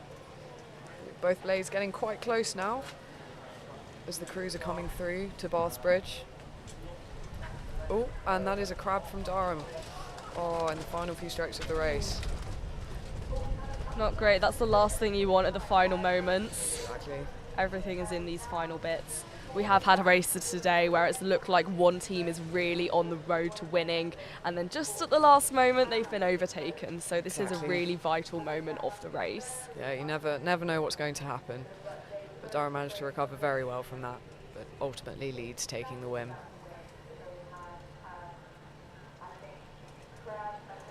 Next up, it's looking like we are going to be on race 177.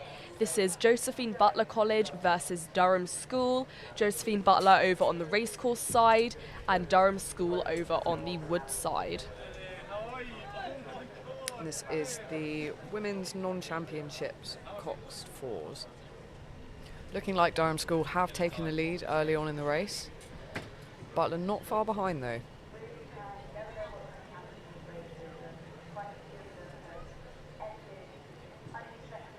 Another lovely drone shot showing that it looks like Durham has built up about a length lead on Butler as they're coming past Hillbead landing stage.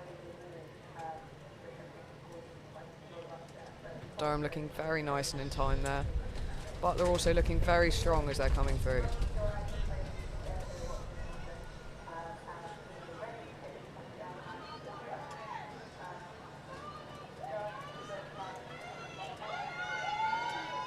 Some massive cheers coming from the banks now as the crews are passing us. A lot of support for Durham School and for Butler as well.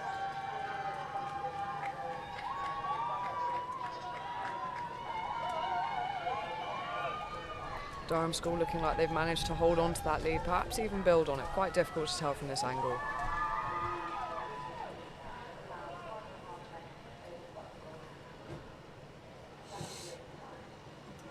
Butler really giving it their all as they come up to Bath's Bridge now. Final push of the race. Durham School still looking very strong. Looking like this is going to be a win for Durham School as they near towards the finish line. And again, an easy win for Durham School.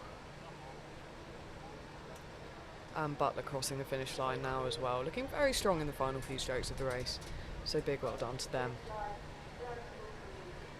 And next up, we believe we have race number 178, which is between York University over on the racecourse side and St John's College over on the Pilar Woods side.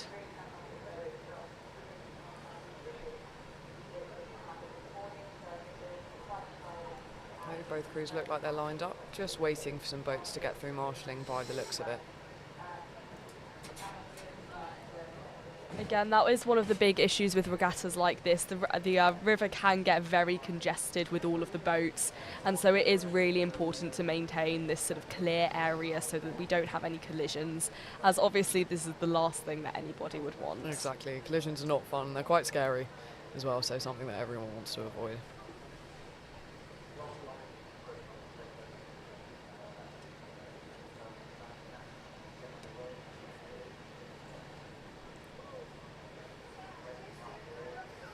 Both crews nicely lined up now. Brilliant shot there, showing the crews lined up at the stake boats. And they are off. Both crews moving very, very quickly off the start. Looking like John's in the blue boat has an early lead. But York University not letting them get away anytime soon.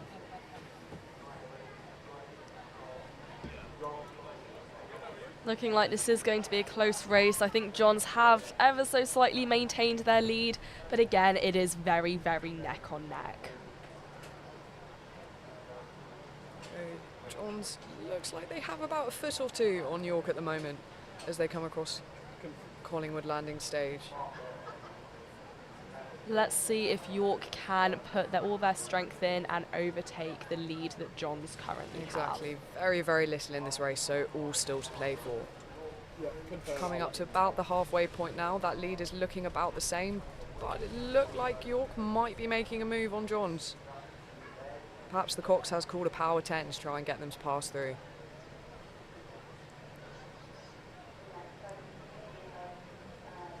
We see Johns racing very highly there, really putting a lot of effort in.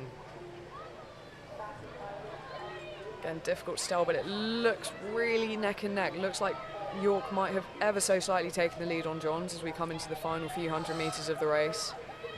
This looks like one of those races where it's very dependent on the last few moments. Exactly. I feel like we're going to have a lot of overtaking and undertaking and overtaking. Exactly. Just how much strength can those crews find in their legs to push through to the end? Coming past St Cuth's landing stage now. Looking like York is maintaining that very slight lead that they gained earlier. But again, emphasis on the very, very slight. This is really, really neck and neck. Looking like York might be pulling away ever so slightly as we come under Bath's Bridge. Very impressive show from them to come from behind and overtake. Very, very close finish, but York have just got it with Johns very close behind.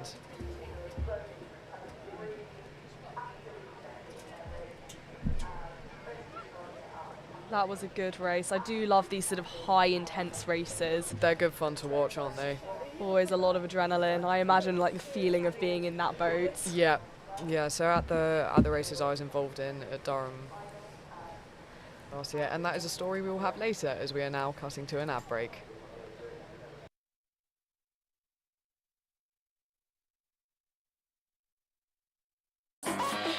Looking for a new local this summer? This is the Waterhouse. With pints from only £2.50 and student doubles from only £3.95. Free dartboards every day of the week. And for only £10 you can book a karaoke room for as long as you like. Whether it's a social or a pint or two, the Waterhouse is your student pub in the heart of Durham.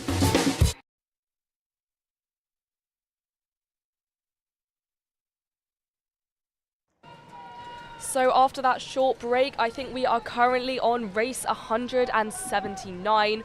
Over on the racecourse side, we have Yarm School versus Durham Amateur Rowing Club and Hexham over on the Pilar Woods side. Looking like they are currently taking the lead. Again, not a massive gap between the two boats though, about half a length if I was about to guess. Yep, looking like coming underneath Bath Bridge, the Durham and Hexham crew will be taking the win as they do have a convincing lead, but both crews really pushing through to the finish here.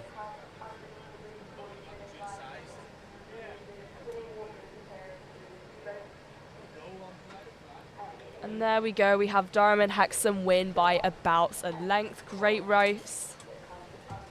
Lining up next, we have a race 182 for those of you keeping track.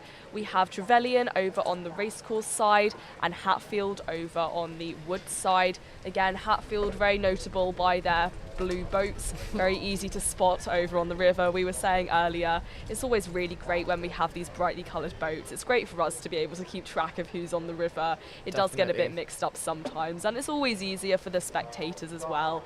Everyone knows exactly what's going on. Oh, 100%. And this is the final of the women's maiden Cox 4 event between Trevelyan College and Hatfield here. And the cox of the Trevelyan College boat here is actually the cox that coxed me when I was a novice, right through from Novice Head through to Durham Regatta. It's always great fun seeing people you know on the screen. Yeah, exactly. So I know how I'm hoping to win this one, but I imagine this will be a very exciting race. Okay, I think they're just lining up, getting ready to go.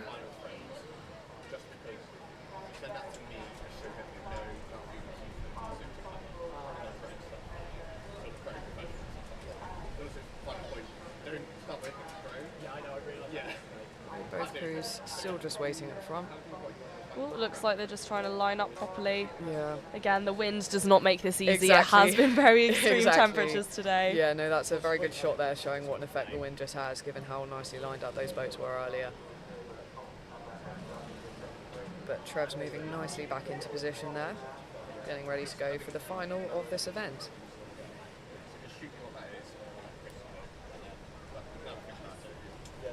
And we are off. Very strong start from both teams. Looking like it's quite close. No lead established just yet. Looking like Hatfield might be pulling away ever so slightly, but Trev's still looking very strong. Of course, incredibly exciting for both crews, being so new to the sport and getting through to the final of such an incredible regatta. So really exciting occasion for both of them. Looking like Hatfield are still maintaining that slight lead, but these crews are very evenly matched. It is looking like this is going to be quite an exciting race. Exactly. I'm expecting to hear massive amounts of support from the banks for both of these crews. Just passing through Collingwood landing stage. Difficult to tell who's got a lead. Ah, here we go. So drone shot showing that Hatfield has managed to build up a convincing lead over Trev's. But both crews still doing very nicely as they go along the race course.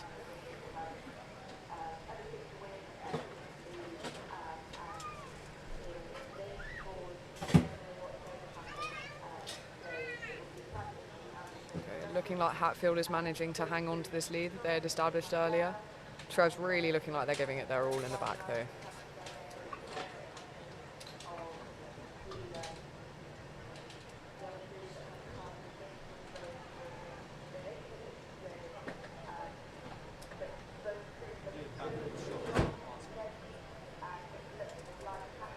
Beginning to hear a lot of support from the crowds as the crews are coming down the race course. Again, as we were saying earlier, these college versus college events do tend to attract a lot of supporters. People like to come and watch their friends. I've seen a lot of sort of massive crowds earlier. A lot of people making signs out of cardboard. It is a really great event. I think especially these maiden events, because it is people who have learnt to row so recently. It is always good fun to watch because you'll get a lot of people who, you know, if their friends are in these boats, have really seen them transform into rowers who have gone from having no idea what to do of competing at the second oldest regatta in the country. I mean, it's a big deal for these guys. Yeah, massively. Like, this is a really big deal. I mean, I didn't realise, like, just what an occasion it was for these rowers until I started talking to some of my friends, and I was like, this is the event of the year for them. This is what all of their efforts, all the way throughout the year, all the way from the beginning of the year, like, the whole term, like, this is what it all culminates into. Yeah, it really means a lot. Really means a lot, because there are lots of DCR, which is the Durham College Rowing Society, run events throughout the year specifically for novices. So in first term you have Novice Cup, and then in second term you have Novice Head, which are all done on the weir here, but are all sort of internally run. But then coming into this term you begin to go to external races and bigger ones, and Durham Regatta really is the most exciting of them all. And Hatfield, they're taking a very strong win. Massive well done to them. Looking very, very impressive. Lining up next, we have race 180. This is Tyne Amateur Rowing Club over on the racecourse side versus Durham Amateur Rowing Club and Durham... Who is that? Durham School, I do believe. Okay, looks like it's going to be a hybrid of those two. Yeah, composite between the both clubs. Okay, just lining up. Again, we've got Tyne over on the racecourse side and Durham over on the wood side. Okay. Again, these are some octos, so it should be a speedy race.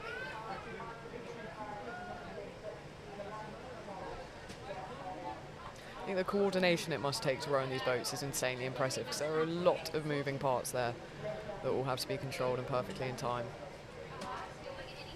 16 blades in total. Yeah. Lot to control. Exactly, lot to coordinate.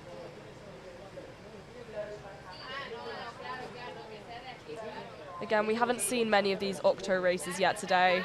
As we've been doing our commentating, this is only the second one we've had so far, so it is quite exciting to see this.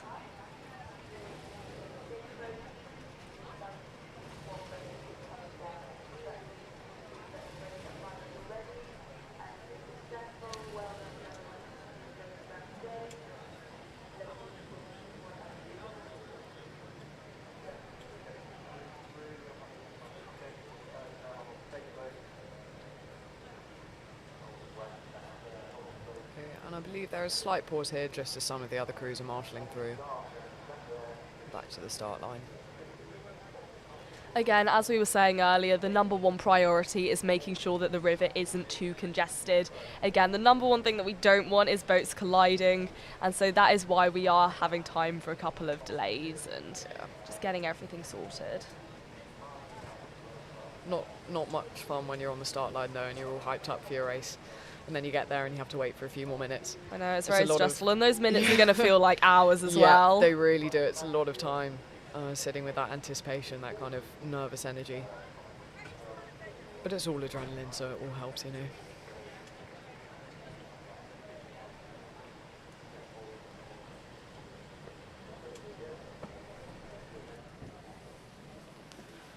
Looks like these two crews are just finishing getting lined up now as the final few crews are coming through marshalling.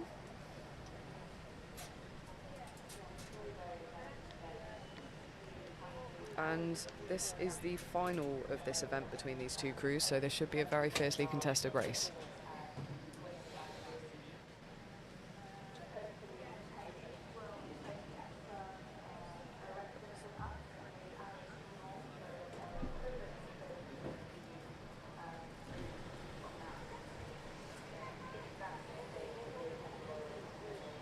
Looks like the crews are getting ready to go now, just as the final few are coming through marshalling.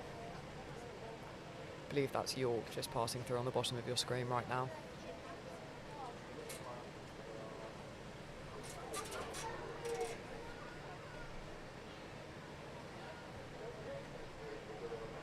And they are off. Both crews very quick off the start.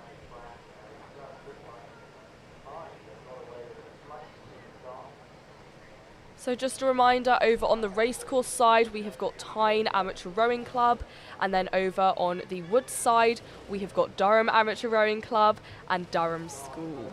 Looking like Tyne are taking a bit of an early lead here.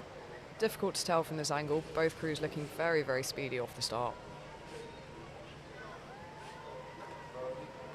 Again, it's a lot of movement to observe with these octos. Yeah. So much is happening at once. Exactly. The coordination from both crews, though, is looking very, very impressive, so massive well done to them. And looking like Tyne are managing to build upon that lead from the start, just coming through Collingwood landing stage now. I think it's a great shot, that, seeing all blades moving in time. It's very brilliant. cinematic. It's so coordinated. Yeah, I know. It's really impressive, especially with that many people in a boat as well. Exactly. That many moving parts, so much that could go wrong, but both crews are really nailing it now. I know, I mean, I suppose that's the key to a really good boat. Everyone's just really in tune with each other. Yeah, no, like, you need to really have that sort of team energy to be a good boat. Definitely. There are so many different factors that come into play, but moving as one really is one of the most important.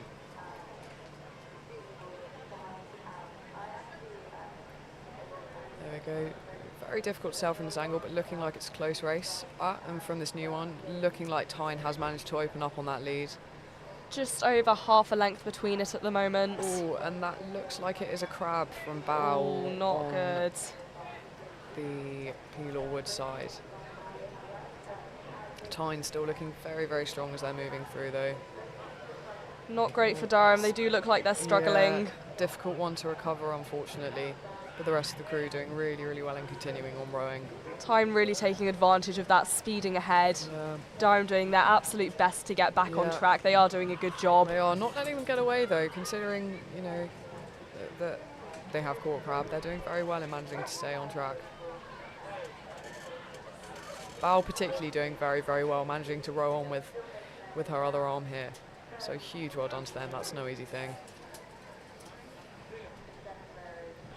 And looks like Tyne are passing underneath Bath's Bridge now. Durham following behind. Again, really impressive show from Bal there, managing to row on despite catching that crab. That's very, very impressive. And we can see Tyne crossing the line there now to take the win.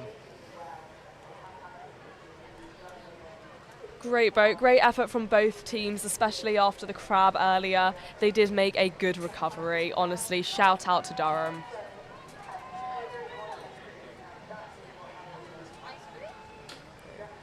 And at the start here, looking like we have Collingwood versus Chads, with Collingwood over on the racecourse side and Chads over on the PR Wood side.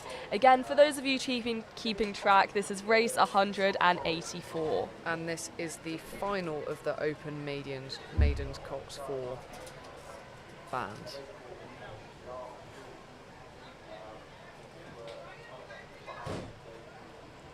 Again, it's quite tricky to tell who is currently taking the lead. This is a very close one.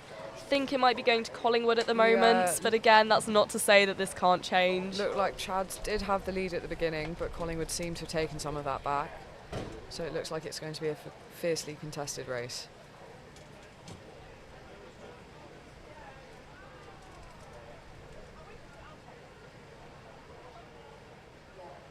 Again, it is really neck and neck. It's really hard to see. Drone footage here showing just how close it is.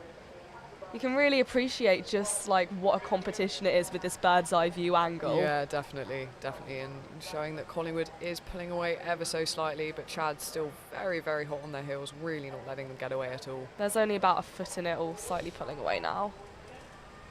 But yeah, this is going to be a close race. These two guys are very evenly matched. They really are, and both look very, very impressive, again, given that this is the maidens category. All of these rowers are very, very new to the sport and are all looking really, really good, so huge well done to them. Some really big cheers.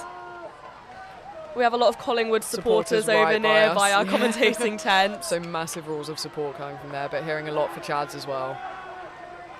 Looking like Collingwood is managing to pull away ever so slightly, but Chad's really not letting them get too far away. Both crews really pushing through to the end now as they enter the final stages of the race.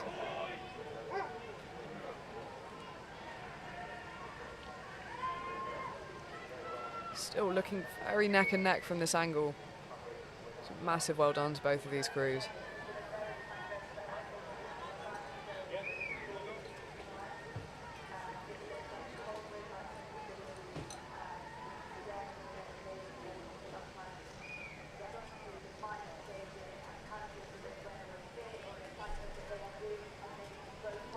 and it looks like Collingwood is going to just take the win. Again, a very close race. I don't think there's even half a boat length in that. No, not at all. Very, very fiercely contested. An exciting one to watch. I imagine both crews will be really proud of their performance today, so they both did incredibly well.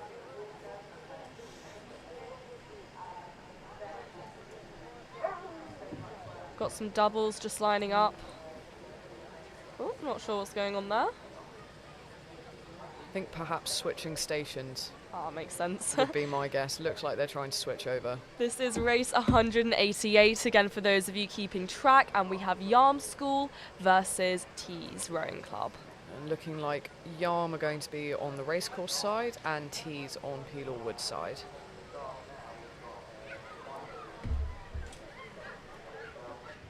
And take a little bit of manoeuvring from both of these crews to get back into position. Fair bit of backing down from both of them. Thankfully something that's a bit easier to do in a double than any of the bigger boats. So racing should be starting swiftly.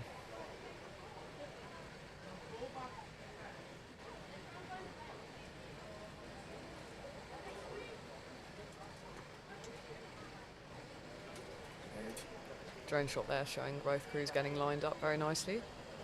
Also giving you quite a good view of race control there at the start of the course.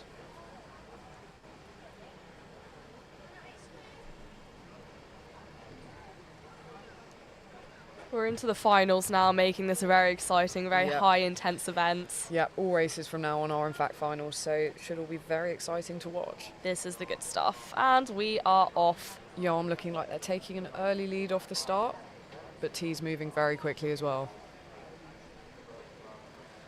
Again, only about half a length in that. Exactly. This is quite close again. It's always great to see these races where they're really evenly matched. You can just see the boats pushing each other, trying to go as far as possible. Exactly. Yarm rating very highly here, but looking very controlled at that high rate as well.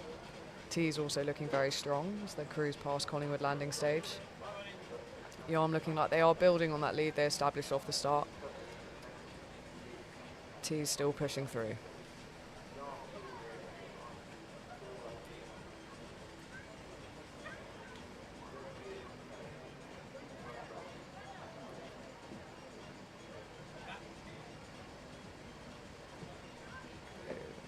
Nice shot of Yarm there, looking very, very controlled as they're going through. Both crews moving very quickly through the water.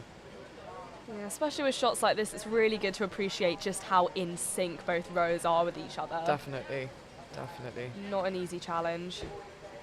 No, especially in the smaller boats, the balancing becomes even more difficult. So, huge well done to both of these crews as they both look very, very good.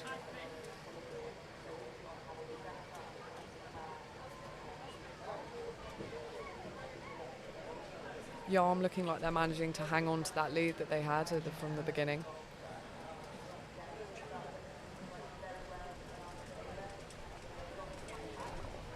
Crews are just passing Cuth's landing stage now, coming into the final stretch of the race, and Yarm are managing to hang on to a very convincing lead here as they come into the close.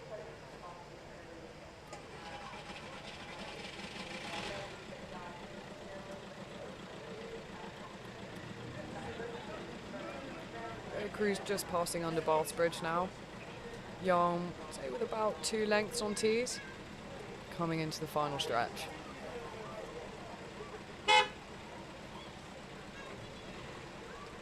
And there we have Yarm crossing the finish line. Very convincing win. Up next, we have got race 185. This is going to be Sheffield University versus Johns again. We have Sheffield over on the racecourse side, looking like they're taking a very strong lead to begin with, and we have Johns over on the wood side. Johns taking slightly interesting line there towards the wall. Looks like that has managed to be sorted though. Very good job there.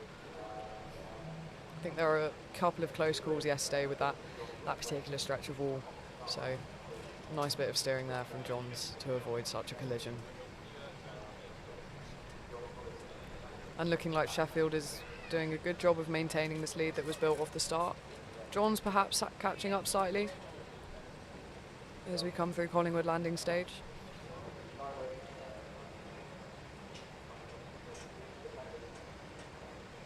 Again, Sheffield giving a very strong performance, really speeding ahead. They've really maintained that strong lead that they had to begin with. Yeah, Sheffield not letting up at all, building upon that lead.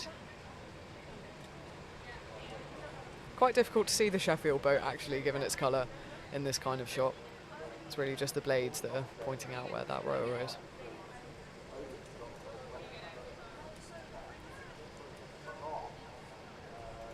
Okay, John's moving very nicely. Really not on letting the up. leeward side.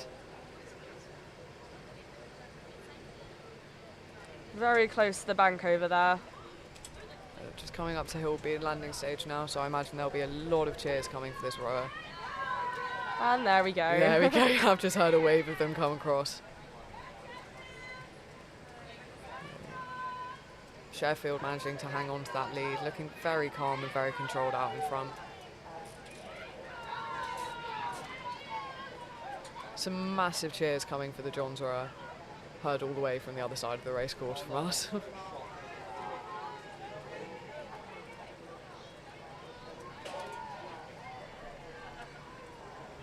Coming into the final few hundred metres of the race now, Sheffield still with a convincing lead.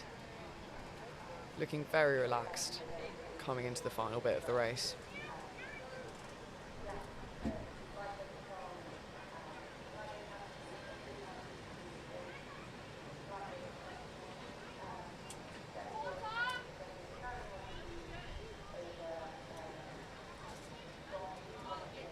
They're just coming under Bath Bridge now.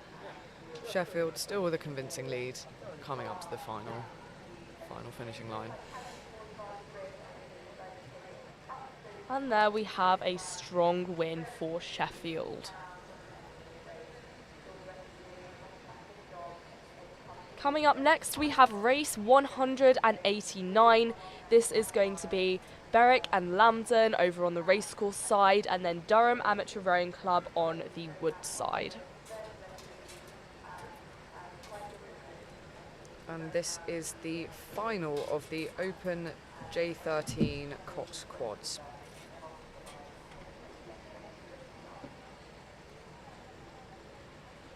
And it is looking like Dark on Peel or Wood side has a bit of a lead.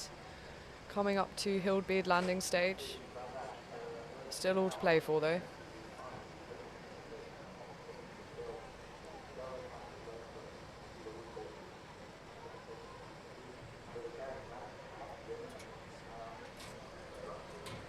Yeah, looking like Dark has managed to hang on to that lead over Lambton. Can hear a lot of cheers coming from the racecourse for both of these crews. And looking like Dark has managed to build that lead up to a length or two as they've just come past Hillbeard now.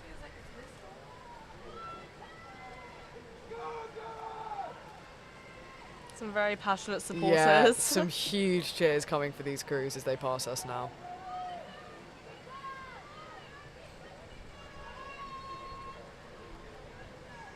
Durham just passing Cuth's landing stage now.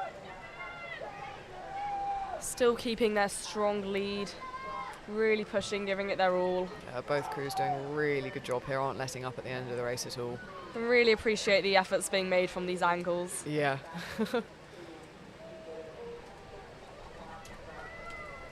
Yeah, both crews still moving really nicely here.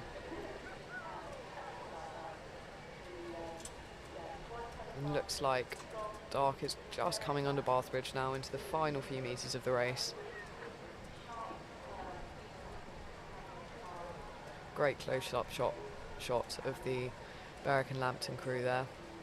And there we have Durham just speeding through the finish line, a good win for them.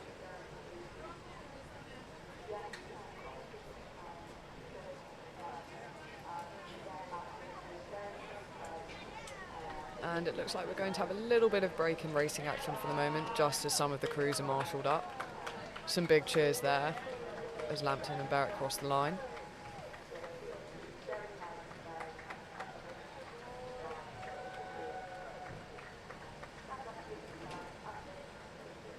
Great shot of both crews there as they are likely giving each other the customary 3 cheers after finishing the race.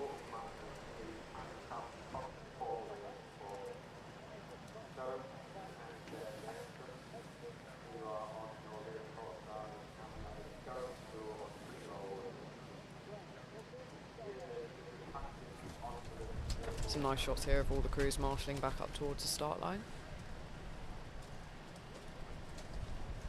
Imagine many of these very, very happy, those that have just finished winning their finals. Lining up next, we have race 187. This is Durham Amateur Rowing Club and Hexham versus Durham School. We've got Durham School over on the wood side, and then Durham ARC and Hexham over on the racecourse side.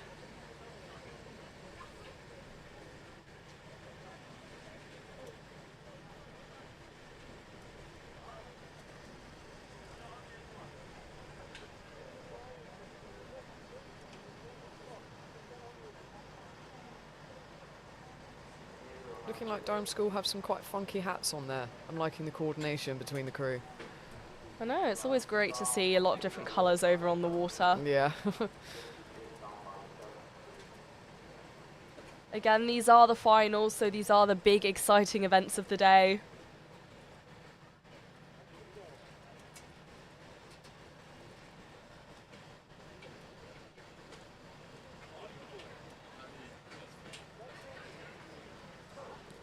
Both crews off the start. Dark and Hexham looking like they're taking an early lead in the first few strokes.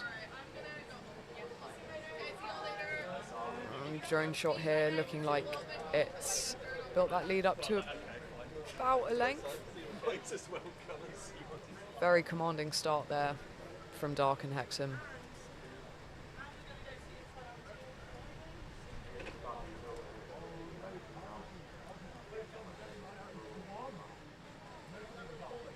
Coming up to Collingwood landing stage now for that Dark and Hexham crew. We're looking very, very calm and controlled. Moving very nicely together.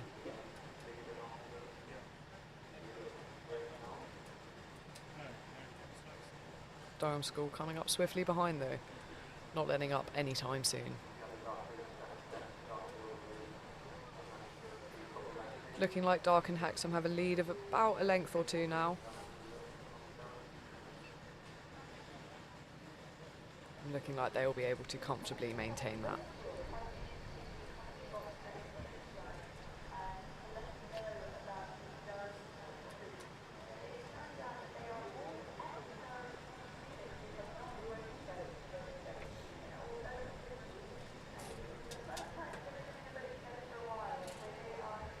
Nice shot of both crews here.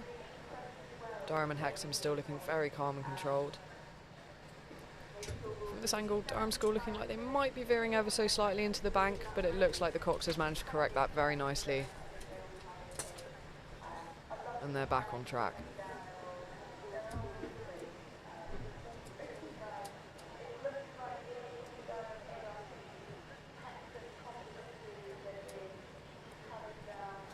Again, Dark and Hexham still maintaining their strong lead. Looking like this is going to be a win for them. Ooh, a little bit of an uneven moment for Durham School over there. Looks like don't want anyone capsizing this close to the end of the day. Yeah, looks like they might be having a couple of balance issues, but doing really, really well here nonetheless. Durham and Hexham moving very nicely. Does look like they're struggling a bit. Going a bit too close to the bank, but they are doing a good job doing what they can. I'm really a fan of their matching hats. I think I might suggest Trevs get some of those and we race in them. I think they're good fun. No.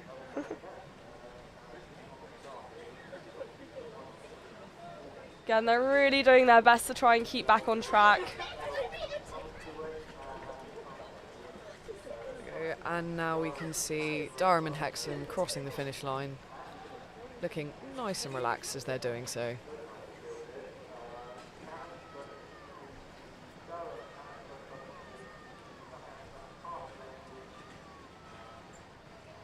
And here we have the Octos again, and This is race 186. This is Cambois and Dark over on the racecourse side, and then Cambois and Lambton over on the wood side. Looking like the Cambois and Dark composite has taken a slight lead. Difficult to tell though, both crews moving very, very nicely. Again, we were saying earlier with these octos, it's a lot of trying to maintain like a rhythm. It is quite difficult. There's a lot of movements. Yeah. A lot of control needs to go into this. Yeah, exactly. Because that movement and that cohesion as kind of one unit is so important in rowing anyway. And then when you have, you know, this many moving parts with 16 blades and one boat, it becomes even more so. Got to be really careful not to clash. Definitely. Difficult to tell from this angle, but it looks like the Lambton and Cambois composite may have gotten a bit of an edge back on the Cambois and Dark one.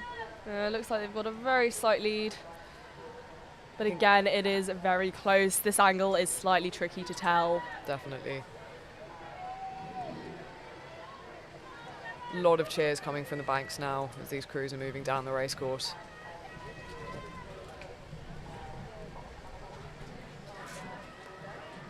Looking like the Cambois and Lambton crew has perhaps got a slight edge on the Dark and Cambois one.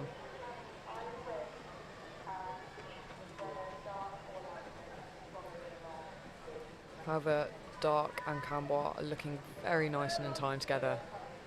This is a close one though. It is looking very neck on neck. I can see the coxes looking over at each other, each of the There's only boats about to try a and foot tell. in this. Probably really willing their crews on to put in those final few bits of effort to get across the finishing line. And this is the final stretch. This is what it all comes to. It's looking really neck and neck here. Too close for us to call, I think, so that will be an umpire's decision. I think this is probably one of the closest ones we've I've had seen. yet today. Yeah, look at that. Oh, very close, very close. close. I think there must have been no more than about a foot in that. I think if I had to guess, I'd say that the Dark and Cambois composite just had it, but it's very, very close to call. We're not really qualified to make that decision. No, that is what the umpires are for. I put my trust in them. Coming up next, we have race 191. This is Hexham versus Collingwood. We've got Hexham over on the racecourse side in their lovely boat. I do like the red going on there. So do I. And then over on the Penal Wood side, we have Collingwood. Like the name as well. I think it's called Red Hot Property. I think that's quite nice. I was trying to figure that out earlier. I saw the red hot part. Yeah. And I was like, I'm not sure what the rest is. Yeah.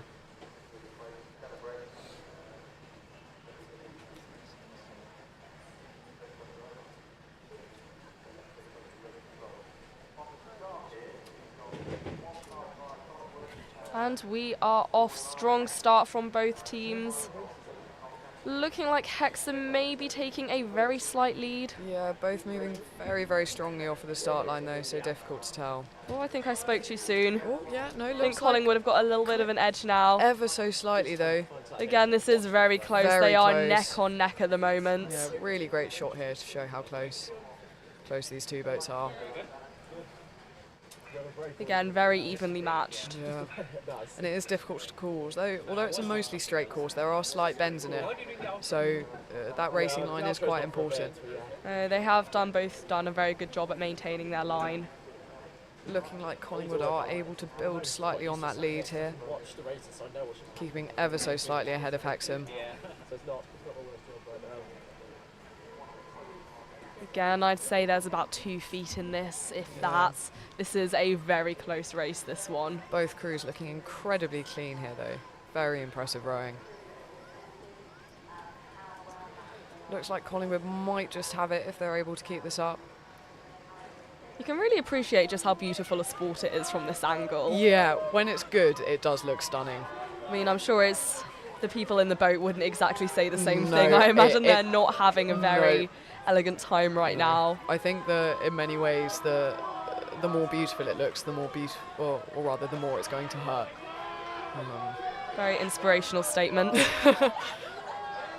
You can hear everyone cheering as they race past us. Yeah, a lot of cheers for Collingwood here. Lots of surrounded support. by a lot of Collingwood supporters. And it looks like they are going to be able to maintain this lead. It's about half a boat at the moment, Yeah. not that close. Hexham getting slightly close to the marshalling crews there. But Bow doing a really good job of keeping them on a nice line. It's looking really close coming into the end here. Really not much in it at all. Great shot. You can really see how much effort both teams are putting into this Definitely. final stretch. But it looks like Collingwood is just going to take the win. Very impressive show from both crews, however.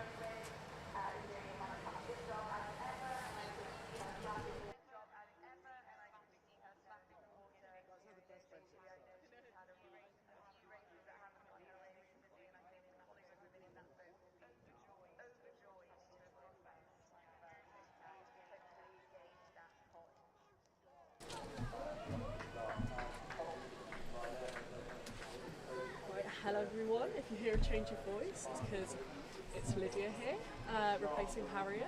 I'm excited to be joining you at the end of the day 2 of races. Currently lining up, we have Yarm School versus St Leonard's. Over on the racecourse side is Yarm, and then St Leonard's are over on the Pilal Wood side. I'd say these school rivalries are definitely very tense, especially at the end of the day when we come to the finals. Both these pairs have probably been practicing multiple times, before school, after school, busy with their studies. So it's a real testament that they can come out here and race all weekends as well. I know these schools as well, these are people that have been rowing for years. A lot of the university boat teams, it's people who picked up rowing when they came here to Durham or to whatever university they're at. But these people that are in the school teams, this is what they've been doing for years most likely. I've definitely been out on the weir before, seeing school crews practicing. I'm thinking, how are you that young? There is a lot of talent there. Yeah. Especially the Coxes, you know, they've got that power, they've got that steering control, yet they're still so young, but they've got that respect of their peers and things like that, so it's definitely very promising for the future.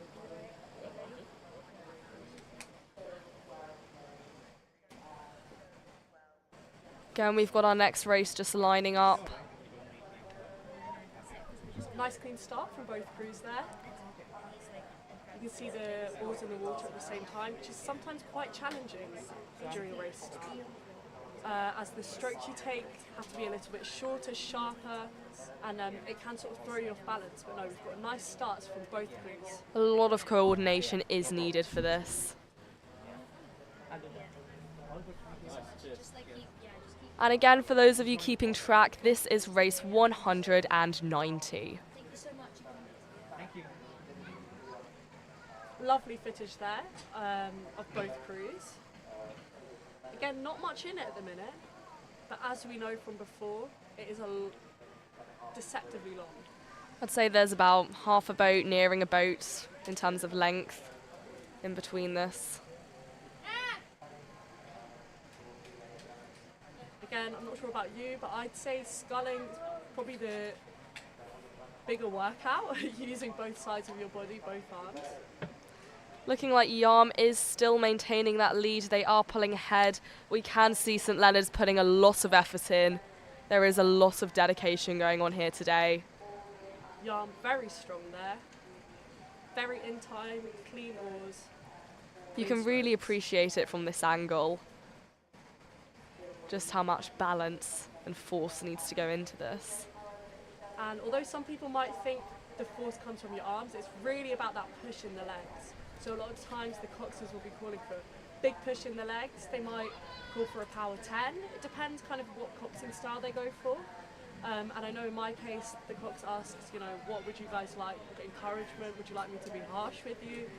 But it is all about that legs and keeping it going. Even when your legs start to feel like jelly as you're getting to the end, you can just see them passing us. That communication is really important to have in a boat between the Cox and the rest of the crew. Just makes for a really good team, and teamwork is really important in a sport like rowing. You're all relying upon each other. Definitely. Even when it comes to, you know, being in training, you have to have everyone there to make sure you can go out in the boat. So there's got to be no slacking within this team. And a nice strong win for Yarm. Yes, very strong there. But also kudos to St Leonard's, keeping it strong. Honestly, the fact that these are the finals as well. Yeah. We've got the best of the best over here. And also, you know, the fact that they've got into this finals, it means they've gone through all the rounds, in a lot of cases 4 different races. And again, you do have to row all the way back down, get your boat out, put it on trestles or on shelves, bring it back down, and that is all of that as well as the adrenaline. It takes a lot out of you, so they will be very tired at the end of the day here. Again, most of them probably would have raced yesterday as well. Yeah, I mean, and that's after several weeks of doing racing. I mean, I have friends that do rowing, and this is just one regatta of many. Definitely. Like, this season is regatta season. I mean, it's like a culmination of the entire year. I mean, people getting up at 5 a.m. every single day. It's just, this is the final stretch for a lot of these university boat teams. I know a lot of universities have Henley as well in the coming weeks.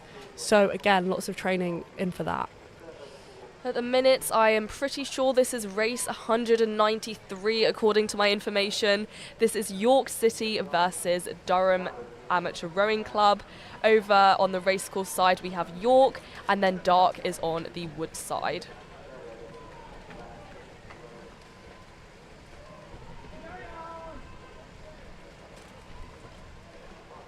Looking like Dark is taking the lead in this race. Again, Yes, I'd very say strong. there's about a length in that. It's quite, well, no, a lot more than that. It's quite hard to see from these angles.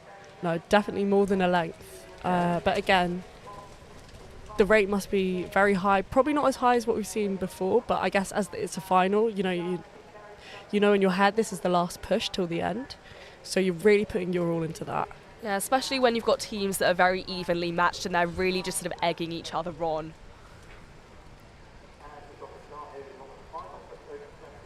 Here we've got two singles. Again, as has been mentioned before, singles, you have to have all that mental strength by yourself. You haven't got a cox cheering you on. You haven't got a cox telling you how far you've got. It's all down to you and I guess your mental strategy and also, of course, your own physical strength. So you really just have to rely on yourself. There's no excuses that can be made. It's such a big responsibility, and I suppose you don't have that sort of shared team push of like you have to stay in line with everyone else. You have to be matching everyone else. Like if you were in a single, it's all down to you. There's no one to keep you pushing. You have to do that for yourself. And it's really difficult. It takes a lot of self-discipline. Same with steering. You know, they have to be watching behind. Who knows what could be in the river? Yeah, especially in conditions like this. It's been so windy recently. I mean, today hasn't been as bad, but yesterday our gazebo was quite literally at risk of flying over into the river. And probably a lot of you saw the wind causing havoc for the coxes as well yesterday. But these single scullers seem to be doing well. They have really had their work cut out for them. I always wonder for the single scullers, you know, I know when I've raced before and we're all waiting to start, we're all, you know, nervous talking to each other, but I guess you'd really just have to be in the zone by yourself. And I don't know if that would feel like isolating or if they're just used to it now, that they're good at relying on themselves, so like hype up before the race. But I think it would definitely be a different racing experience than any of the other crew types. Yeah, I suppose a lot of people might prefer it like that. You know, there's no risk of one of your crewmates accidentally catching a crab and messing the whole thing up. Mm-hmm.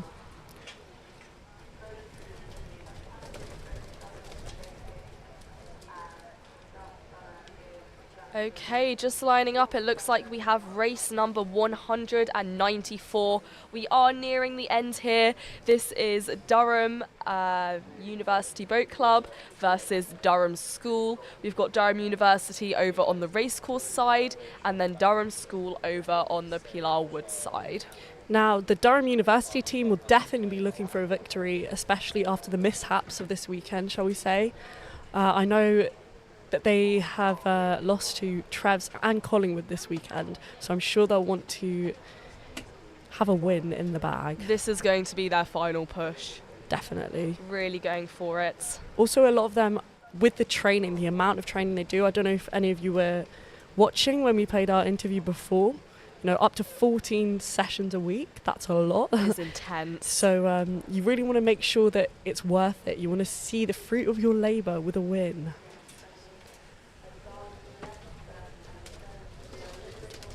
Just while we're waiting for this race to start, I'd like to give a massive shout out to the team upstairs.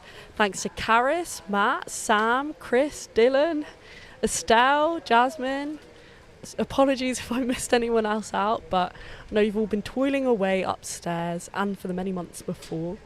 Oh, Maria as well. Can't forget Maria. But yes, as we've mentioned a lot, this is all student broadcasts, student volunteers giving up their time, nestled away upstairs. Yeah, there is a lot of work that goes on behind the scenes. Definitely. The crews are both at front stops now, ready for that race start. Oh, we've got a Cox with a hand up, just waiting to get that nice line so that you don't have to oversteer during the race, which can affect the pace. So the Coxes really don't want to be doing too much steering. They want to get that really nice clean line before the race starts. Both off. We are off. Again, just a reminder, on the Wood side we have Durham School, and then over on the racecourse side is Durham University, looking like they are taking the lead. Yes, they're looking like their rate is a bit higher and their pace is higher than Durham School. But again, we all know things can change as the race progresses. We've seen so many races already today when it's looked like one team has really had it in the bag, and then last minute they're just completely overtaken. You can see both those strokes there. They really have to make sure that they're keeping the pace up, but they need to make sure it's achievable for the rest of the crew. There's no point rushing, if the people behind you can't keep up. So that's what's, I guess, the tricky part of being a stroke. I know a lot of them will have stroke coaches in front of them so they can see this information, this data. So in practices they might have decided what pace they want to do at the race. So it's really about that consistency, making sure that the people behind you can really keep in time with you.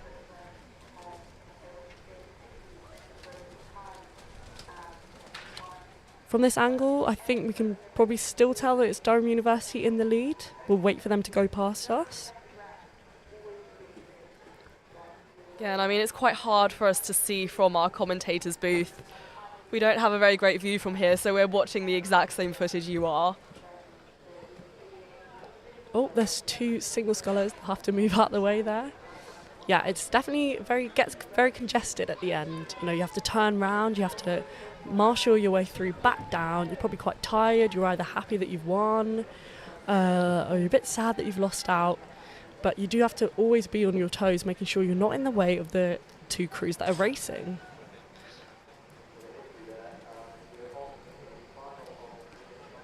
Looking like Durham University are still in the lead. I think from the looks of it, this is going to be a win for them, which, as we said before, is really, really what they're wanting at the moment. Definitely. I know a lot of people in college rowing have been talking about the upsets, Durham University's upsets today. So I know the university team will be happy with this. Well, they've had a good win there. Honestly, great effort on both teams. But it does look like quite a strong win for Durham University.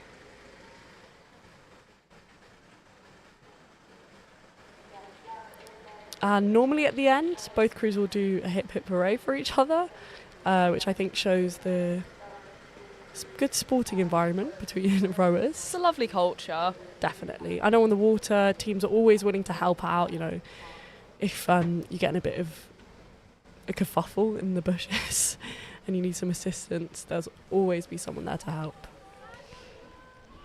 Just as I was saying before, the marshalling down the side of the river, you can see that there. You really have to, no matter how tired you are, you need to listen to those marshals and make sure that you're tucking in. It is really important. The last thing anybody wants is a collision. It's not good for anyone. Definitely. And so marshalling is the #1 priority, just keeping the river clear, making sure there's no congestion. The race cannot go ahead without it. So again, very important. Currently, this is race 197. We've got Tyne Arc on racecourse side, and we've got Collingwood on Pilar Woods. And it's Tyne taking the lead, going past the commentator's booth.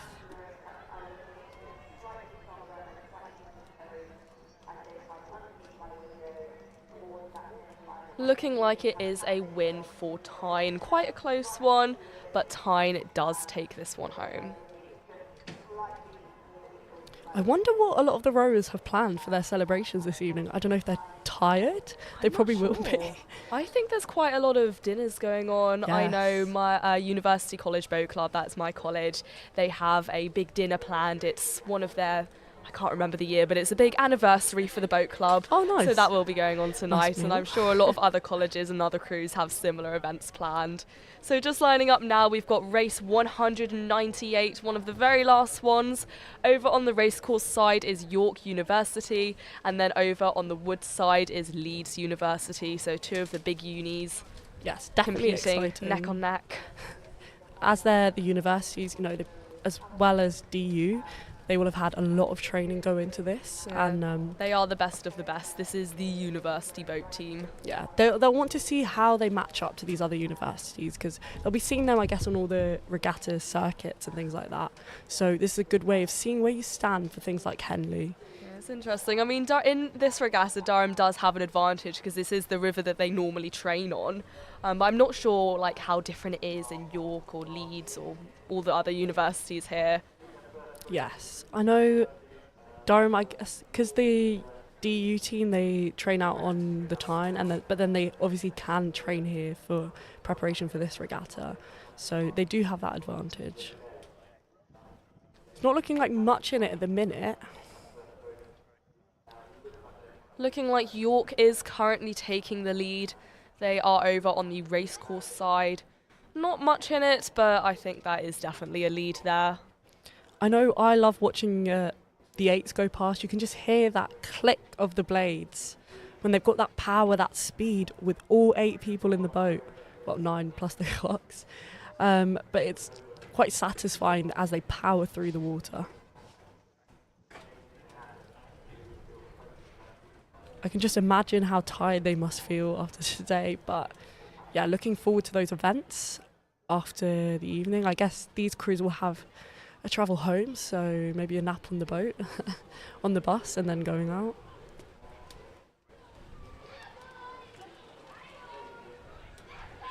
Again, looking very close under Bath Bridge.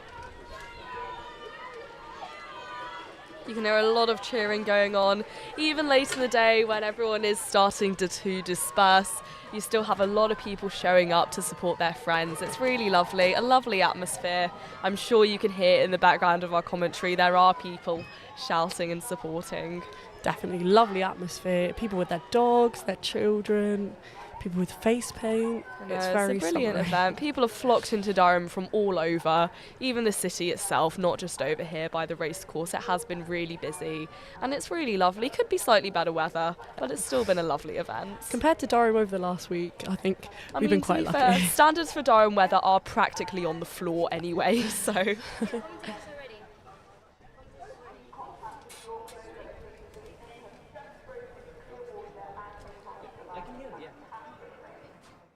And looks like that is a win for York University. And just off the start line, we have Sheffield City on the racecourse against Hatfield on Pilar Woods. Now, Hatfield, as a college, it's quite good that they've gotten into a final because, sometimes you see where it's just universities that get into the finals. So I know, even though not everybody loves Hatfield, I guess people might be cheering them on. I do right love now. their boats. I think out of all the ones I've seen today, the Hatfield boat has been my favourite. I like the colour. Yeah, the It's colour great. is nice. I, as a proud Marian, I have to say the purple is my favourite, but we haven't done too well today, so not going to see them at any more races. But we managed to capsize less than last year, so always positive. From this angle, it's looking like Hatfield are above. This is the penultimate race. Very high intense, very exciting. Yeah, as you can see in the top right-hand corner of the screen, all the spectators here watching these last races. The eights are always very exciting. That power, that drive. There you go, and you can hear a lot of the cheering. People are in this for the final push. This is a very exciting race. Very close still as they race up. I think the river. Sheffield are slightly in the lead. It is very, very difficult to tell from this angle, so nobody quote me on that. Yeah. You can probably hear those cheers for Hatfield in the background. I think Sheffield ever so slightly in the lead. But again, there's only about a foot in it. It's not. This is going to be a very, very close one. But again, it does look like this is going to be a win for Sheffield. Yes, I think they did take that one there. You can see them celebrating, knowing that they've won the gold. And they'll be awarded them at the end of the day in the marquee. And just lining up now, this is our final race. This is race 199. This is St Leonard's against Northumbria University. They're going to wait a couple minutes before setting off. St Leonard's is over on the racecourse side and Northumbria is over on the wood side. Now, as this is our final race today, I would like to say that it has been a pleasure commentating for you. I hope everyone at home has had a brilliant time watching the race. Yeah, I mean, I know I only just jumped in, but it's been a pleasure. And thanks to all our commentators throughout the rest of the weekend. You've done an amazing job. And thanks to all of you watching at home. Yeah, it really means a lot that everyone has tuned in to watch this. Obviously, there is a lot of work that goes behind the live stream, and we really appreciate that everyone has taken the time to sit and watch this regatta. Nice, clean race start. It's looking like St Leonard's are taking the lead, which... very splashy rowing for them. Yeah, very splashy. But would be a bit of an upset as they are a school against Northumbria University. So, you can't, as a university, just assume that you're going to take the win, as we've seen before with Collingwood being beaten by Trevs and Collingwood earlier in the day. These things always surprise you. I mean, the schools have really impressed me. I think my co-commentator yesterday was saying that it's because a lot of these rowers in the school teams are people who have been doing it since they joined the school. They've been doing it for years and years and years. And then a lot of the university teams are made out of, especially the college ones, people who have only really picked up rowing once they got to university. Yeah, and that does explain a lot of the success in the school crews that we've seen today. I know, I've seen a lot of school children sporting their summer rowing hoodies, so they're doing it during the summer as well. It's really lovely to see. I mean, some of them are as young as 14, and it's really impressive, the dedication even at that age. I know, especially the Coxes look very young, so they're guiding those boats out. I've seen them taking the boats out the yard. They have to take that responsibility. Yeah. They're just gliding past us now.